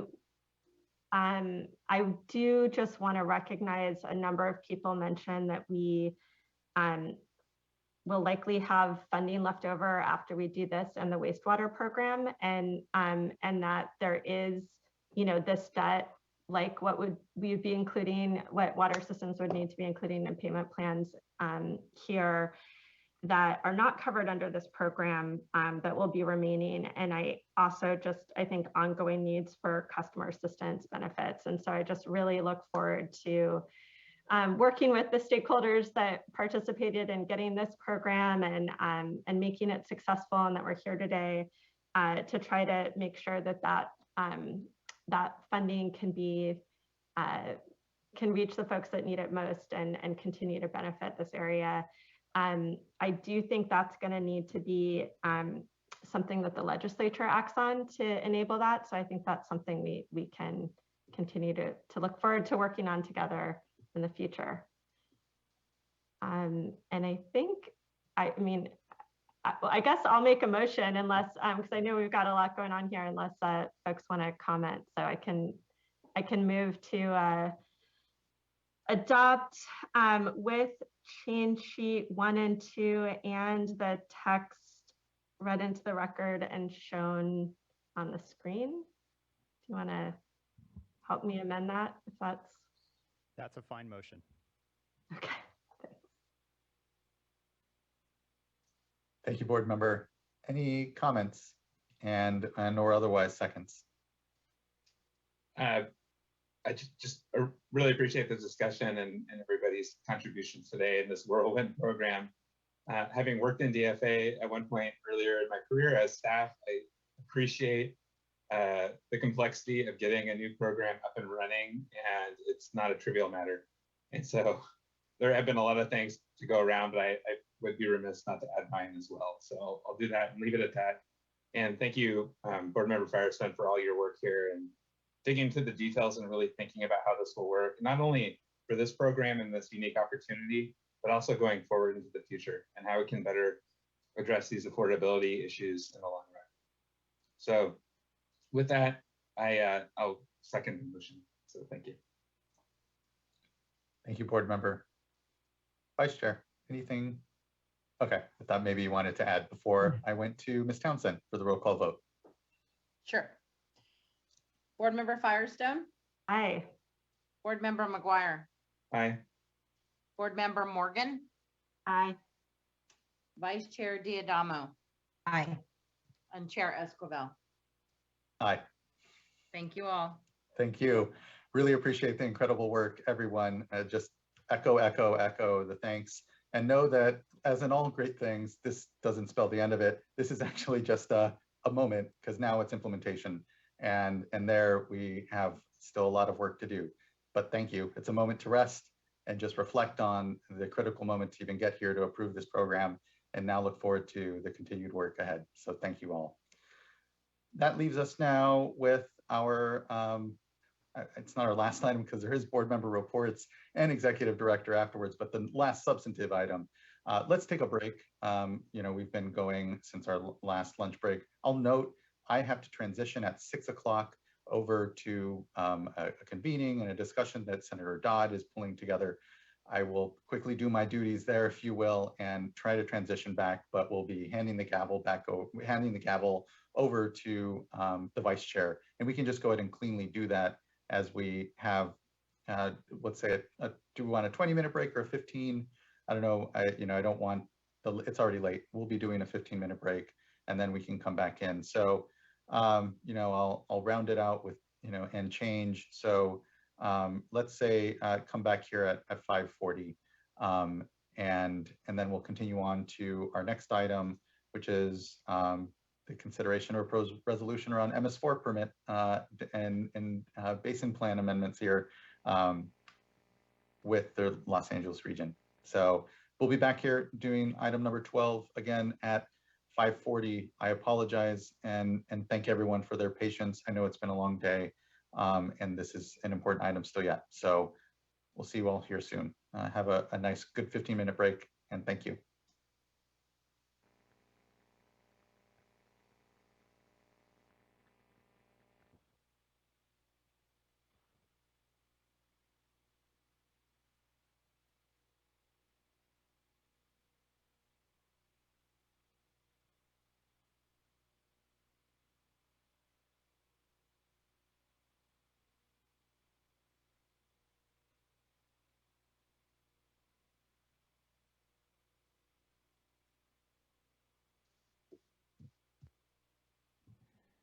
Hey, Margie, if you can update the scroll to reflect that we're going to resume with item number 12.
Okay, welcome back. All right, now we're going to move on to item number 12. Just want to make sure I'm still seeing this screen here. Ms. Townsend? Yes. Okay, there we go. Just checking to make sure you're ready. All right. Yep, we're ready. Okay, thanks. The next item is item 12 from the LA Regional Board, and this is consideration of a proposed resolution approving amendments to the Los Angeles Region's Basin Plan to revise the implementation schedules for certain MS4 dischargers. And we have staff from Region 4 presenting, LB Nye. Hi, good afternoon. Good afternoon. Chair Esquivel, members of the board. I'm LB Nye. I'm the section chief of the regional program section at the Los Angeles Water Board, and I'll be presenting the proposed TMDL deadline extensions adopted by the Los Angeles Water Board on March 11th, 2021 for your consideration. With me also is Jenny Newman. She's the assistant executive officer at the Los Angeles Water Board, and Adriana Nunez, who's our legal counsel. And we may have, I'm not sure, we may have Renee Purdy, our EO, with us also. So this item is an extension of TMDL final compliance dates for 9 TMDLs in the Los Angeles region. And TMDLs, as you know, they're not self-implementing. Even once they're fully in effect in a basin plan, they need to be incorporated in a permit or other order in order to be enforceable. So in the Los Angeles region, a key permit for implementing TMDLs is the regional MS4 permit. The Los Angeles region's MS4 permit, the municipal separate storm sewer system permit, is the reason the Los Angeles Water Board really adopted these extensions, because a significant concern for many of the MS4 permittees in the Los Angeles region is the upcoming deadlines for certain TMDLs that are included in the regional MS4 permit, especially those deadlines that are coming up soon between 2021 and 2023. Can I have the next slide? So the Los Angeles Water Board received multiple requests by MS4 permittees for extensions of final TMDL implementation deadlines, both in the comments on the tentative regional MS4 permit prior to its adoption this summer, and in comments made directly to the board during discussions of the MS4 permit. And a particular concern of many MS4 permittees was the adverse impact of the COVID-19 pandemic on the economy and the municipal budgets, and how that would impact the ability of the municipal MS4 permittees to implement the projects they know they need to implement in order to meet those final TMDL compliance deadlines. So per the Los Angeles Water Board, the direction of the Los Angeles Water Board, staff undertook an analysis of final TMDL dates. And in order to focus our efforts on the most critical TMDLs, we focused on those TMDL deadlines coming up in the next 3 years. And we focused on wet weather deadlines and did not evaluate extensions for dry weather related TMDL deadlines. An extension of dry weather related TMDL deadlines is not warranted because the prohibition on non-stormwater discharges has been in the MS4 permits since the 1990s, and the permittees have had success complying with or are approaching compliance with most of the dry weather deadlines. Next slide. So we considered 9 TMDLs in 4 watersheds. The 9 TMDLs proposed for deadline extensions are located mainly along the coast of the Los Angeles region, and those are the TMDLs that have the most immediate deadlines because they're actually some of the very first TMDLs adopted in the region. And for context, the Los Angeles region has 55 TMDLs in effect, and 45 of those are included in the MS4 permit. So 9 TMDLs is 20% of the TMDLs included in the MS4 permit. Next slide. So the 4 watersheds include the Malibu Creek watershed. That watershed is both in Los Angeles and Ventura counties. The dotted line on this map shows you the boundary between Los Angeles and Ventura counties. And the other watersheds are only in Los Angeles County. Ballona Creek watershed is in the center. The Santa Monica Bay watershed is basically all along the coast, all the way down and around the Palos Verdes Peninsula that you see there at the bottom of the screen. And Marina del Rey is essentially that black dot on the coast of Ballona Creek watershed. Marina del Rey is a very large marina and a very small watershed. Next slide. So we considered several factors when determining whether or not extensions were appropriate for the 9 TMDLs. We evaluated TMDL specific factors to determine if changes to the implementation schedule would be justified. We examined whether water quality improvement is still needed. We considered the length of the schedule established when the TMDL was first adopted. And we considered whether meaningful implementation progress has been made by permittees, given the time allowed per the original TMDL implementation schedule. And finally, we considered the urgency of addressing the ongoing negative impacts to beneficial uses, such as human health and aquatic life, following federal guidance that states that TMDL implementation schedules should achieve waste load allocations in a reasonable period of time. In some cases, we also considered other watershed-specific factors, such as the size of the watershed in Marina del Rey and the impacts of the Woolsey fire in the case of Malibu Creek and the northern part of Santa Monica Bay. We also considered the economic impact of the COVID-19 pandemic for all 9 TMDL implementation programs. In determining the potential impacts of the COVID-19 pandemic on the completion of TMDL projects, staff considered time estimates for economic recovery, tax revenue impacts, and deployment of vaccines or improved treatments. Next slide. So in summary, these are the adopted revisions to the 9 TMDLs extending the final wet weather deadlines. So the table here shows both the length of the extensions in the center column and then the revised final wet weather deadlines. Original schedules ranged from 10 to 19 years, and they've been extended generally 3 to 5 years. In some cases, the extensions are a little longer in order to line up the final compliance dates between TMDLs in the same watershed. And the implementation methods, the BMPs to be deployed are really the same for the different pollutants for the MS4 permittees. So for practical reasons, it made sense to have the final compliance deadlines the same. There are different deadline extensions for the Santa Monica Bay bacteria TMDL, depending on where in the watershed the MS4 permittee is. Implementation progress and other watershed-specific factors differed in the different sub-watersheds. And there's no change or extension for the beaches in Santa Monica Bay, which are subject to anti-degradation provisions. Since they're already meeting the criteria, they don't need an extension. And these extensions have balanced a recognition of the difficulties faced by the MS4 permittees, including the impact of COVID-19, and the need to restore waters and beneficial uses in the Los Angeles region within a reasonable timeframe. Next slide. 8 comment letters were received on this item by the comment deadline.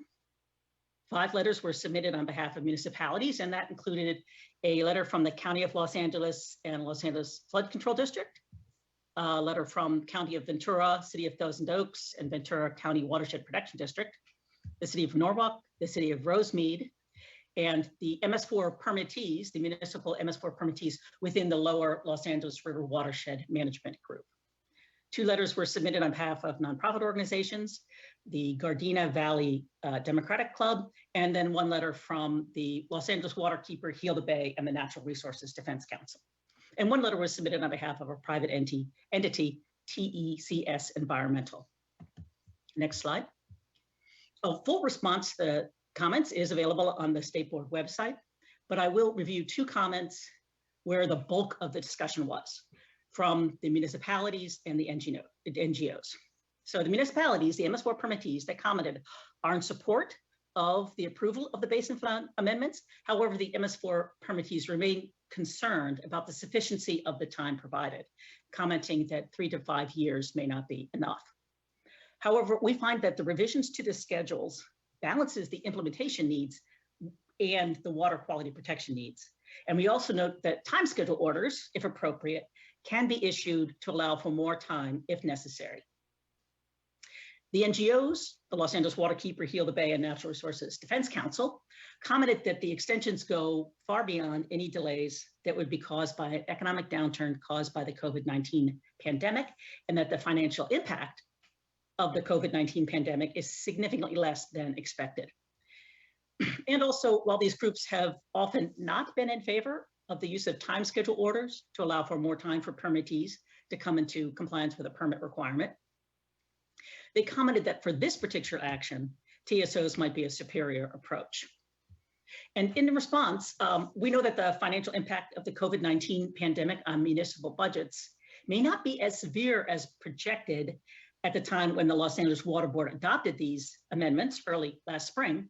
However, the COVID-19 pandemic remains dynamic with new variants emerging and continued impacts to the economy. And it will take time before municipalities fully recover to pre-pandemic levels.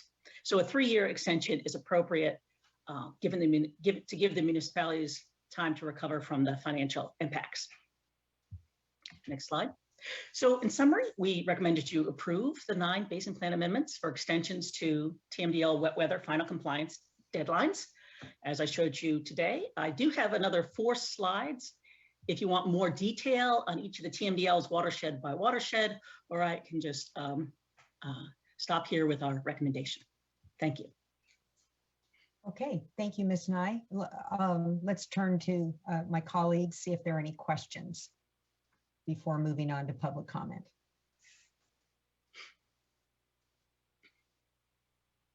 Any questions?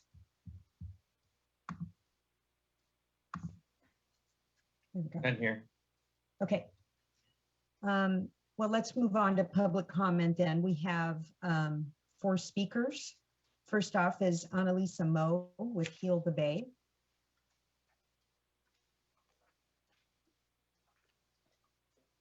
Thank you all. My internet's been in and out today, so I'm going to leave my camera off in hopes that that will help. Good evening, Vice Chair Diadamo and members of the State Water Board. For the record, my name is Annalisa Moe. I'm here on behalf of Heal the Bay, a nonprofit environmental organization based in Los Angeles County. We oppose the TMDL extensions approved by the Los Angeles Regional Board and ask you to reject these extensions. The Regional Board's staff report acknowledges the importance of having TMDL deadlines to achieve improvements in water quality. However, in opposition to that statement, the Regional Board approved blank check TMDL extensions for up to 5 years without evidence of good faith efforts towards achieving the requirements, with only 6% completion shown in the areas that got extensions approved. Also without justifying the need for these extensions and without putting in place sufficient oversight requirements to ensure progress is made. In fact, staff even suggested that these could be the first of future deadline extensions for these and other TMDLs, which is a terrible precedent to set considering how important these deadlines are. The Regional Board's reliance on financial impacts on dischargers from the COVID-19 pandemic was dramatically overstated. It also fails to account for the significant federal relief funding distributed to Los Angeles and to the state of California, the hundreds of millions of dollars available for stormwater infrastructure projects at both the state and county level, and the newfound support in identifying funding opportunities through the 12 watershed coordinators under LA County's Safe Clean Water program. The State Board's response to our comments similarly relies on the, quote, recent financial impacts on municipal governments, unquote, without any actual analysis of what those impacts are. Additionally, permittees fell far behind schedule in achieving these requirements long before COVID-19 hit.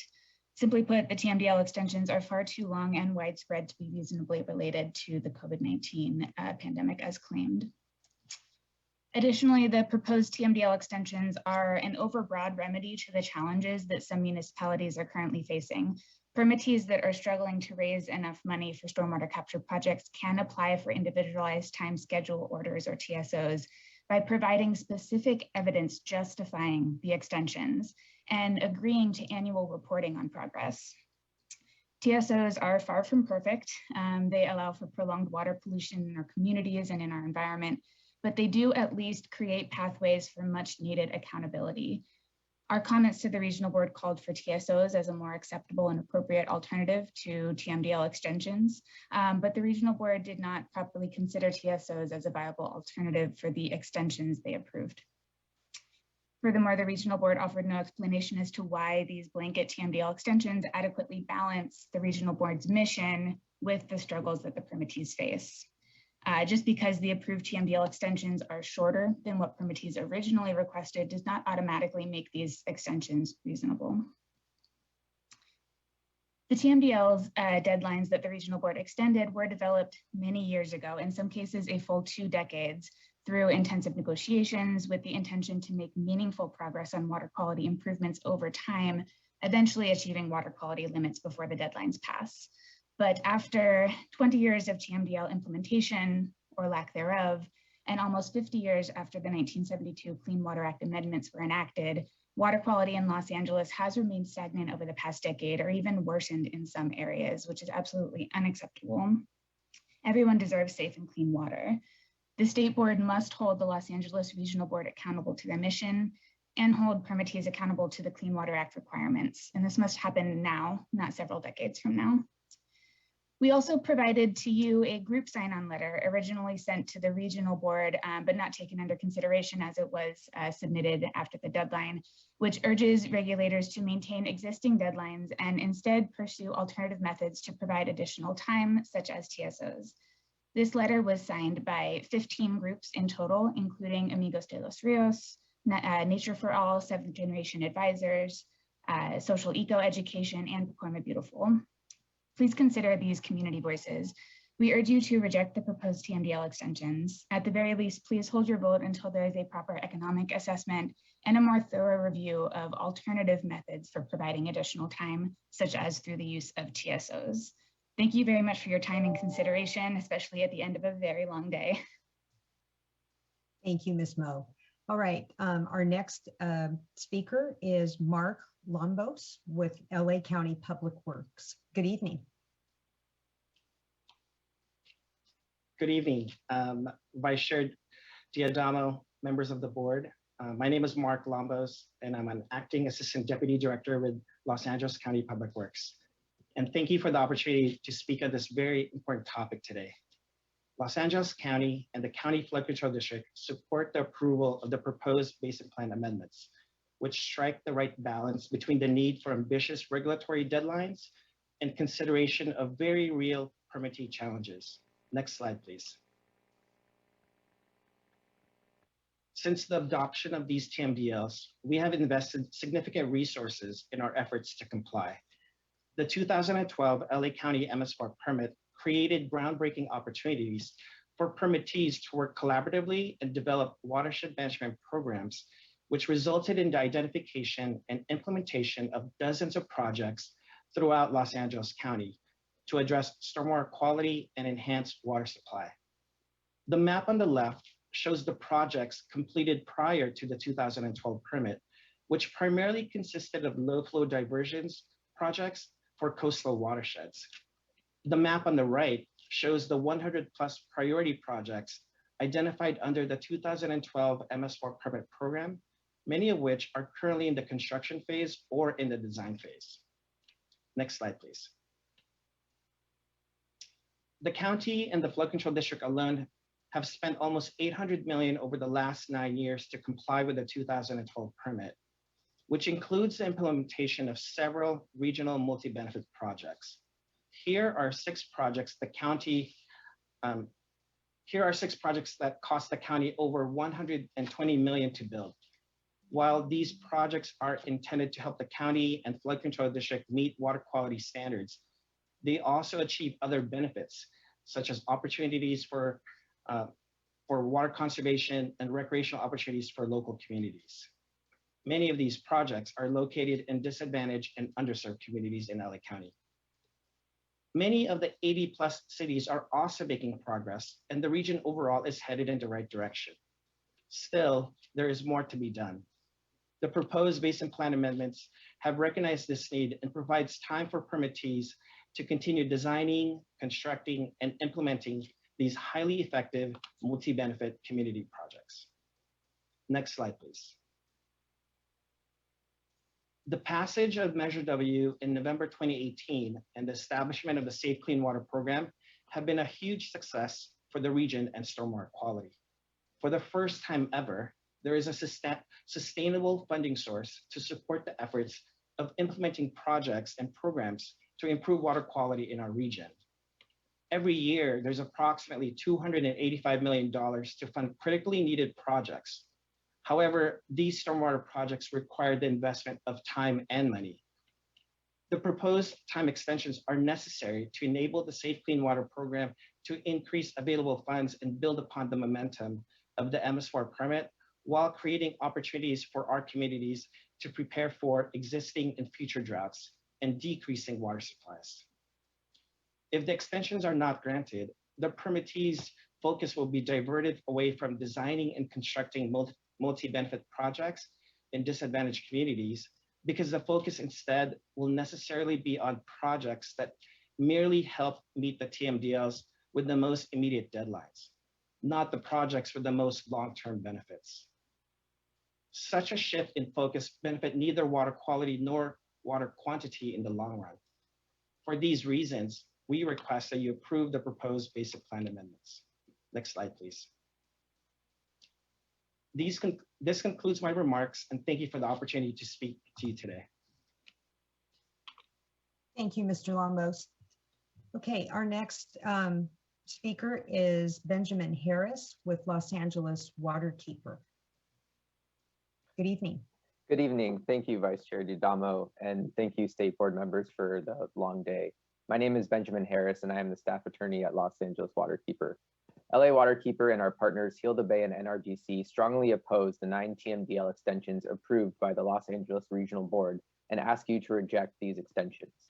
We represent thousands of Los Angeles residents that have been advocating to restore the many impaired water bodies in our region and achieve clean and healthy waterways.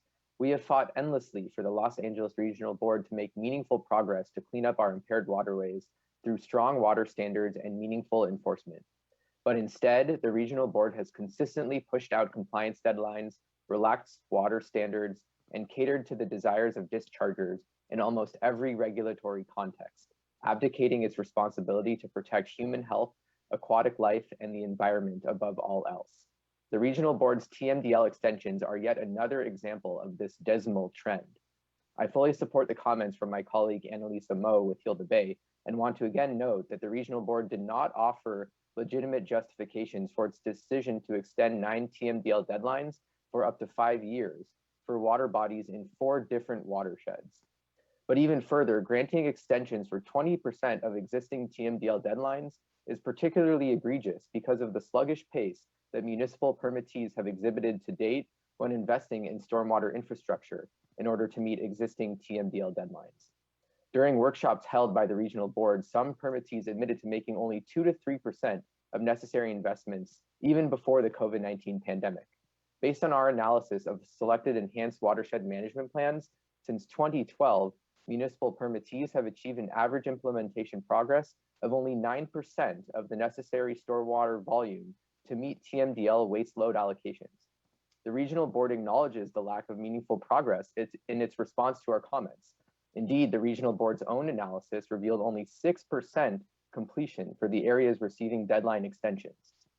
Broad TMDL extensions would continue to allow permittees to delay making financial investments to meet TMDL limits beyond the available funding under LA County's Safe Clean Water Program, which was never intended to be the sole funding source available for stormwater infrastructure projects, as both the Regional Board and the State Board conceded in response to our comments. The TMDL deadlines approved by the Regional Board are overbroad and unacceptable. There has been a severe lack of progress over the past 20 years of implementing TMDLs that were a product of intense negotiations. 50 years after the 1972 amendments to the Clean Water Act, we still have mostly impaired water bodies in Los Angeles and no indication of when the Regional Board will actually hold municipal permittees accountable to comply with water standards. Simply put, the Regional Board has failed to uphold its mandate to improve water quality. The State Board therefore must hold the Regional Board and municipal permittees accountable to comply with the Clean Water Act now, rather than several more decades from now. LA Waterkeeper, Heal the Bay, and NRDC respectfully request that the State Board reject each of the Los Angeles Regional Board's 9 TMDL extensions and ensure that all LA residents have the opportunity to benefit from clean and healthy waters within their lifetime. Thank you for your time and consideration.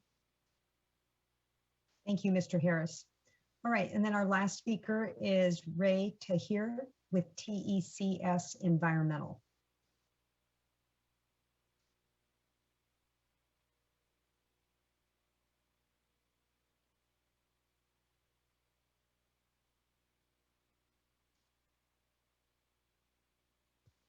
Can you hear me?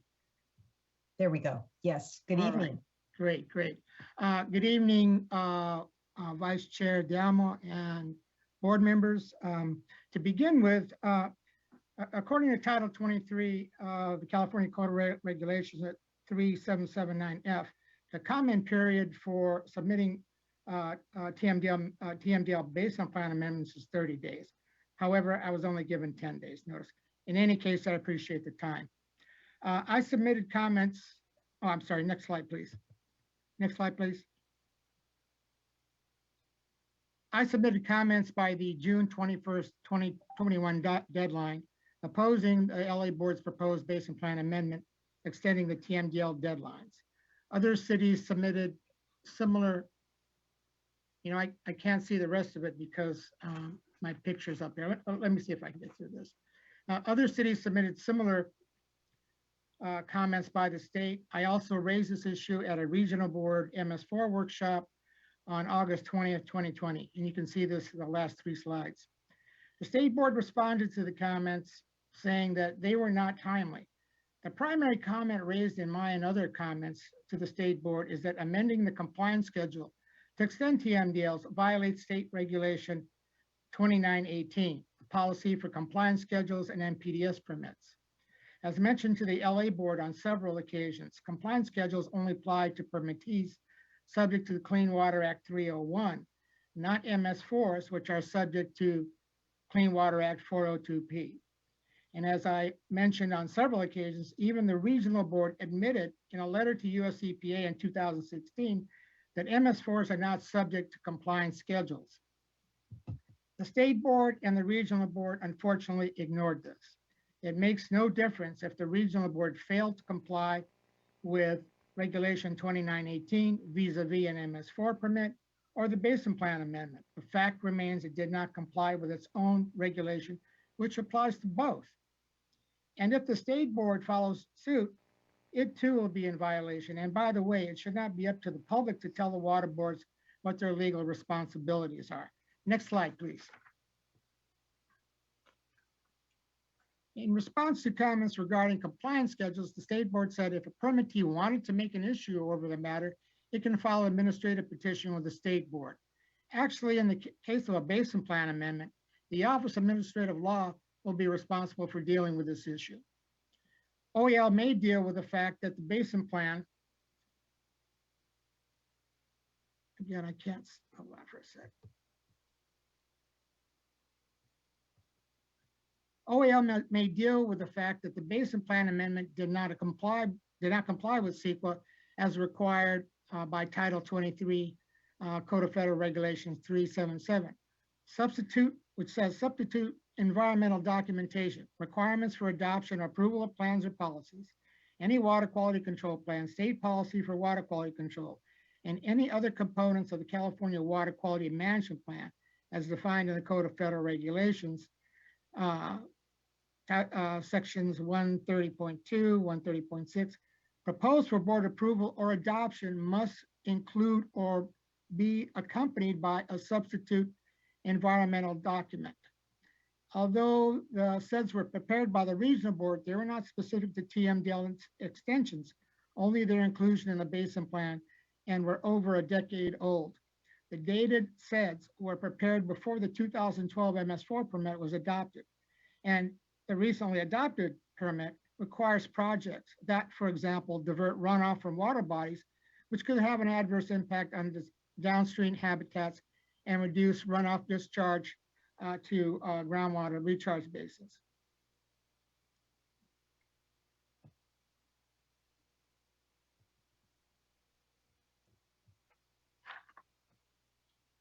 Excuse me for a minute.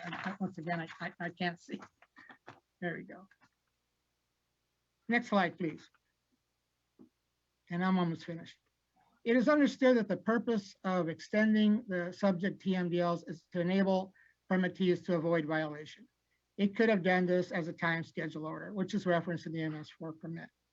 The downside of extending TMDLs in the basin plan is that it perpetuates TMDLs that have been removed from the 303D list, even those based on the regional board's recommendation and approval from US EPA. This would require permittees to continue to implement WIMP projects that are aimed at non-existent TMDLs that would otherwise reduce compliance costs. Compliance schedules should be limited to the 5-year term of the MS4 permit as Congress intended, but through an iterative process. And I thank you very much for your time, and I appreciate your patience. Thank you. All right, let's open it up to any questions or discussion by my fellow colleagues here.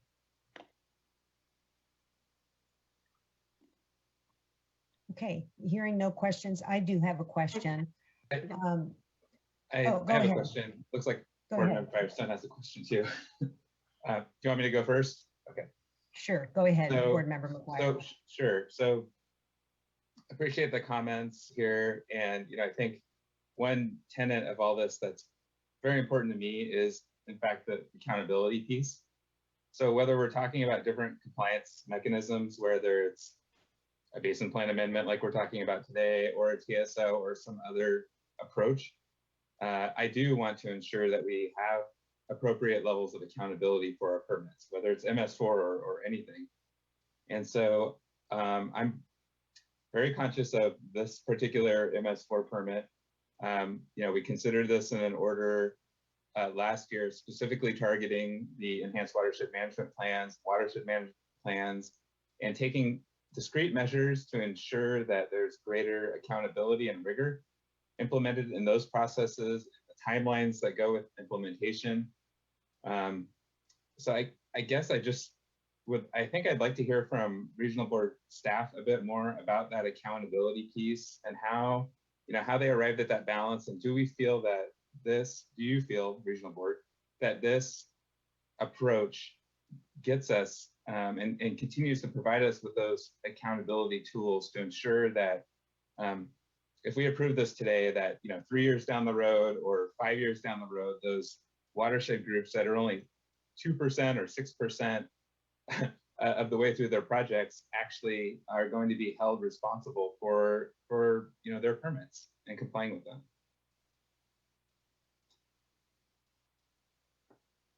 You're on mute. They're on mute. I'm sorry. Yes, I would say absolutely. I think we have sufficient accountability. As you know, our regional MS4 permit was just stopped this summer, and that was one thing that our board members were very concerned with, making sure we had transparency and accountability within the permit itself. Within these basin plan amendments,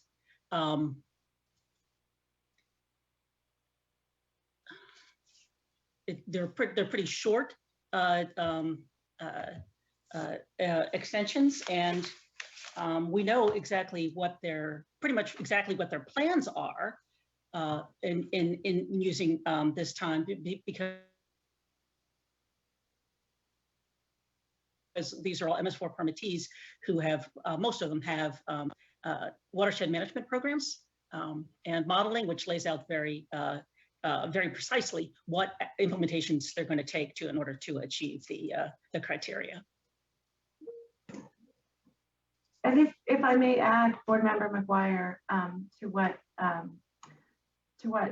LB said, in addition to the accountability under the MS4 permit, in the adopting resolution for these basin plan amendments, the Los Angeles Water Board added a directive to staff and the permittees to come back and bring annual reports on progress to the board to ensure that we were tracking progress in the near term and that we could act quickly and if adequate progress wasn't being made. Thank you. Thank you. Any other questions, Board Member McGuire? No, that's my only question right now. I want to hear what the other discussion is. Thanks. Okay. Board Member Firestone, did you have a question? Sure. So just along the same lines,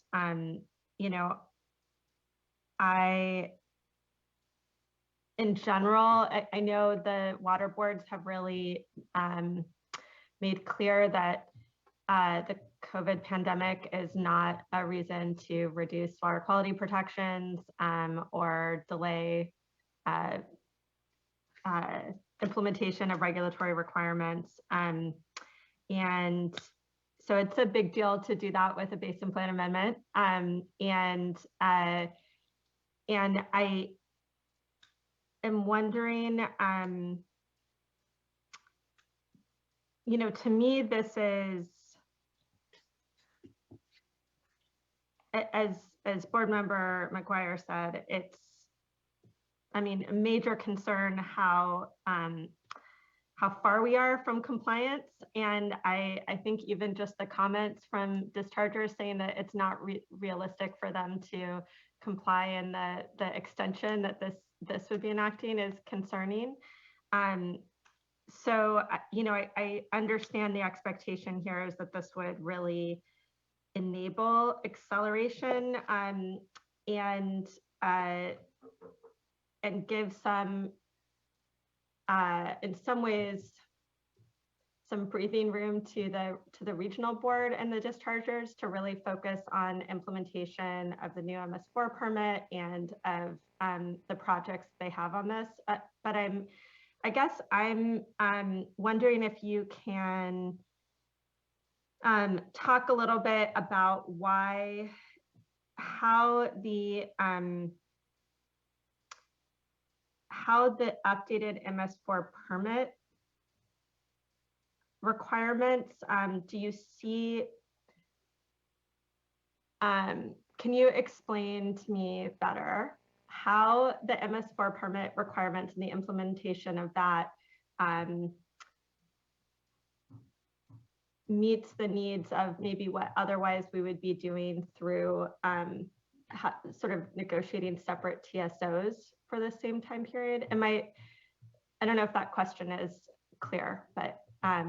So you're asking about the advantages and disadvantages of the basin plan amendments versus TSOs.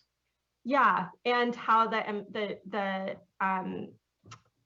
enhanced changes to the new MS4 permits fit into that as well.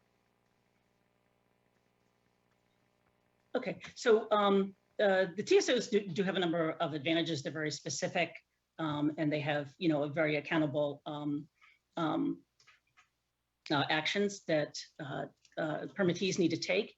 The advantage of the basin plan amendment is that we can do one step and make a small amount of breathing room for people, and only, you know, then have the TSOs for the permittees that really need it. And permittee by permittee with the TSOs, it's not as broad like a basin plan amendment. And the what was the question? Was how the MS4 implementation? Well, I guess so. Let me just try and frame. Help me understand this. You know, I'm new to all of this. So the MS4 permit requirements are, you know, those are permittee by permittee. So those are very clearly going through what the requirements are permittee by permittee. They're new, just adopted. There's, you know, we also had our order. Obviously they're building on existing ones, but is the expectation that implementation of those would get, I mean, the expectation is that that would get us to compliance by this extended basin plan compliance date, right? So right. This is a way of saying these new permit requirements, all the work that you're doing in terms of plans and projects implementing those new permits should get you to compliance with by this date that we're extending the basin plan to, with and not, rather than having to do at the same rather than having to do TSOs and the permit reviews and approvals. So board member Firestone, if I could clarify one thing. Yeah. What the regional board adopted was a hybrid approach of this basin plan amendment to extend the TMDL deadlines plus the option of TSOs. The MS4 permit is written so that permittees will comply with TMDLs through their watershed management programs. And those have schedules. And these TMDLs have been in the permit since 2012. So they're already planning the projects to meet these TMDLs by the existing deadline.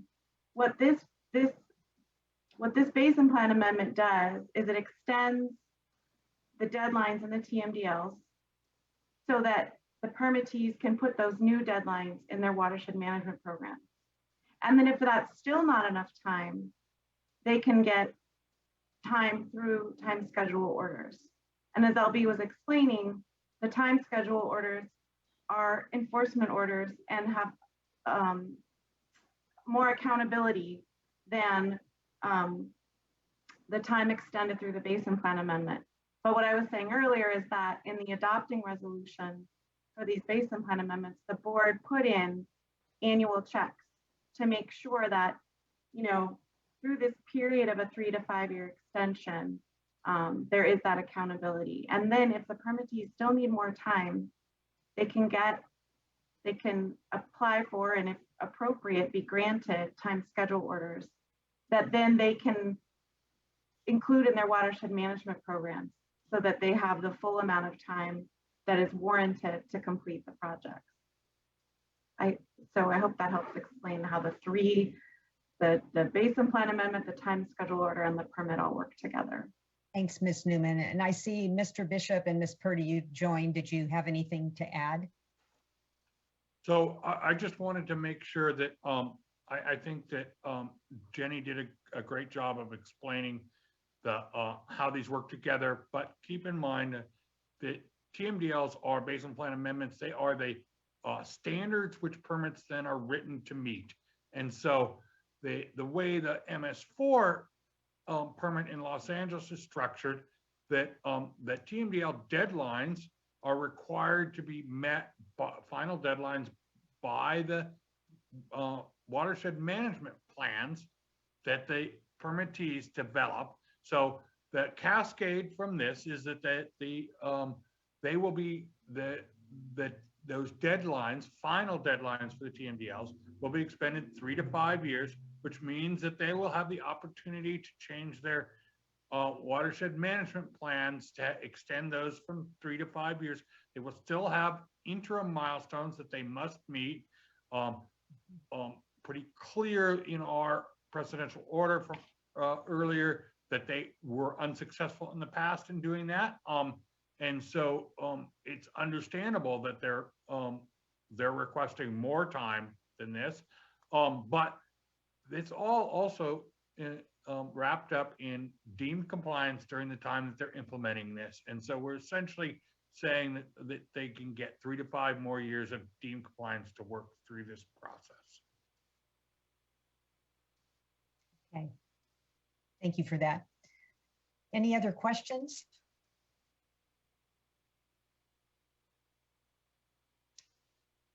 Okay, I have a question, and I appreciate the presentation, Ms. Nye, where you had a list of factors that were considered, water quality status, length of the original schedule, et cetera. But one of the items you had in there was meaningful implementation.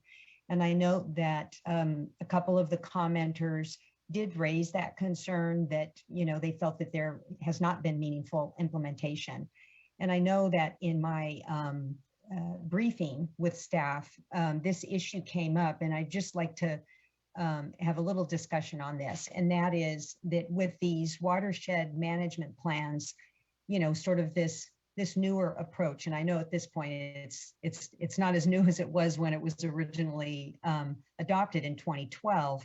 But there's a lot of front-loaded work that goes on in the development of these plans and projects. And so could you speak to this number that was provided by some of the commenters, 6% or 9% completion, and help to put that in context with some of the development and design work that has gone on? Is that included within that percentage of implementation, or is that work that has to be done that's really not considered in terms of actual implementation? Well, the amount of implementation that's been completed, that's in the field, that's operational right now is low, exactly as we reflect in our staff report, and is actually brought to your attention by some of the commenters today. The one thing that these permittees do have is very extensive planning and modeling that supports that planning and that demonstrates how they're going to meet the final requirements. And so they're in a good position now to really start to act, as the city of, as Mark Lombos pointed out, they're kind of primed to act now because of the extensive planning and the modeling they did under the watershed management programs. Great. So for me, that's important in considering this decision and whether or not it's balanced, striking that right balance between meeting water quality objectives and progress toward meeting those objectives and some of the challenges. So I just want to make sure that I'm not just making this up. So we've had quite a few years where we don't have a lot of progress, but hopefully if that development and the planning was done correctly, we should start to see things pick up in terms of that progress, correct? And this is to all these extensions are just focused on wet weather, which is, as you know, way more challenging than dry weather. The dry weather situation is very different. So it's just for the wet weather compliance deadlines. Okay. All right. Well, unless there are any other questions or comments, I'd be willing to entertain a motion.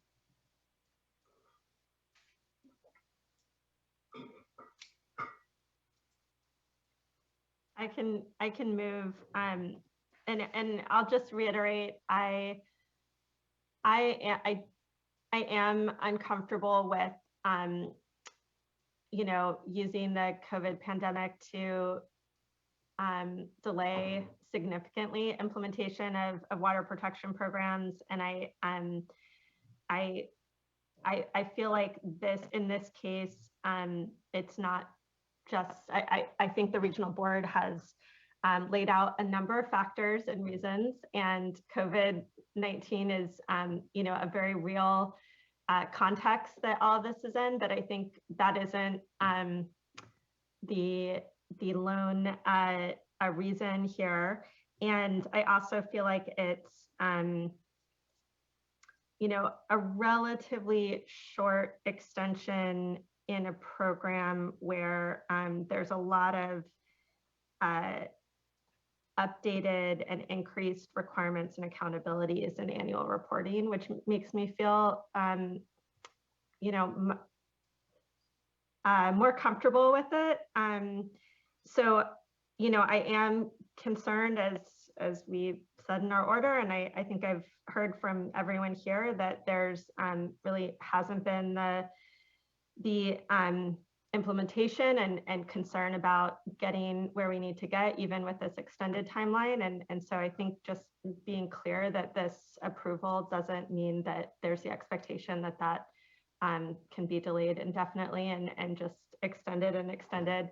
But that there really needs to, we really need to get compliant with our water quality standards. And so, I defer certainly to the expertise of the regional board on the details of how to balance all of these things. And so I would move to adopt.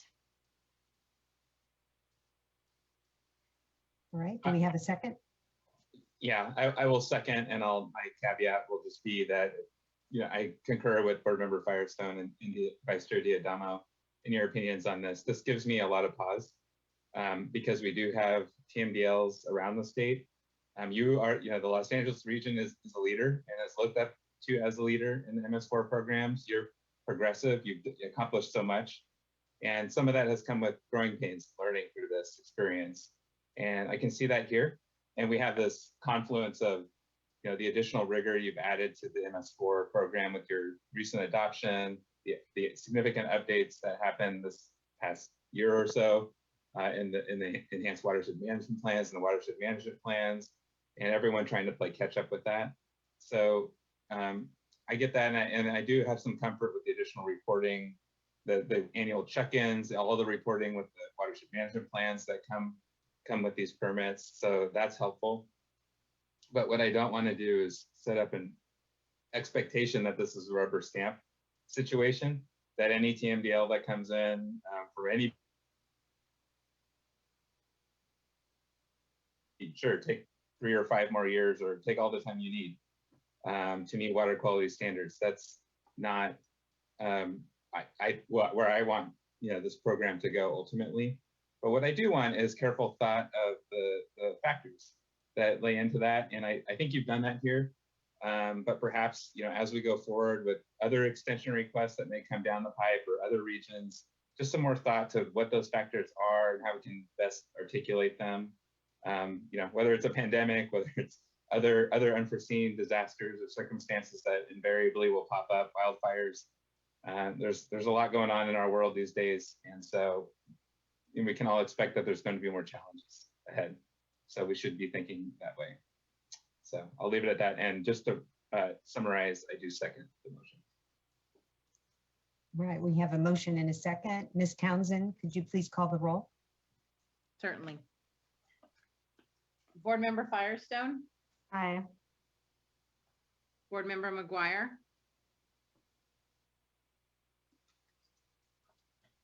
Board Member McGuire? Aye. Board Member Morgan?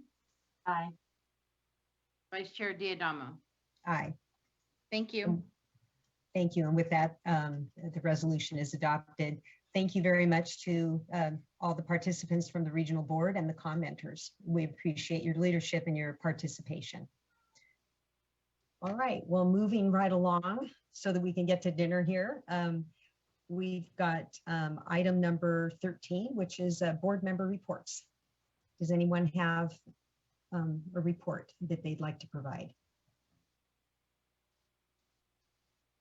I do not have anything to report this meeting. Thank you. All right. Well, I don't either. And anyone else? Okay. Sorry, I can just do quickly, I think, can you hear me? Am I on mute? No. Yes. Okay. Sorry. Remember Firestone. So yeah, quickly, couple quick things. Let's see, I was part of a conversation through the American Planning Association on the 15th of this month on the infrastructure crisis, and just a huge turnout of planners across the state working on thinking about how the role of planners within infrastructure, water infrastructure, and also transportation and broadband and all sorts of things. So it was a really interesting group, and I was learned a lot from my co-panelists. And then I'm talking to the League of California Cities as part of a panel on drought and conservation with relevant to cities. So very much we'll be using a lot of what we heard here today. And then on the 29th, I'll be talking to the California Public Utilities Commission Low Income Oversight Board. So I think those are the only things I wanted to mention. Great. Thanks for sharing. Okay. Did you have something, Board Member McGuire? No, I was going to say nothing here. Okay, and I'm just recalling that I should inform you all about the progress. I know Chair Esquivel mentioned this earlier when we were talking about drought planning, but Board Member Firestone and I had the pleasure to work with the San Joaquin Valley Partnership in an effort to develop an outreach plan for drought assistance for affected communities.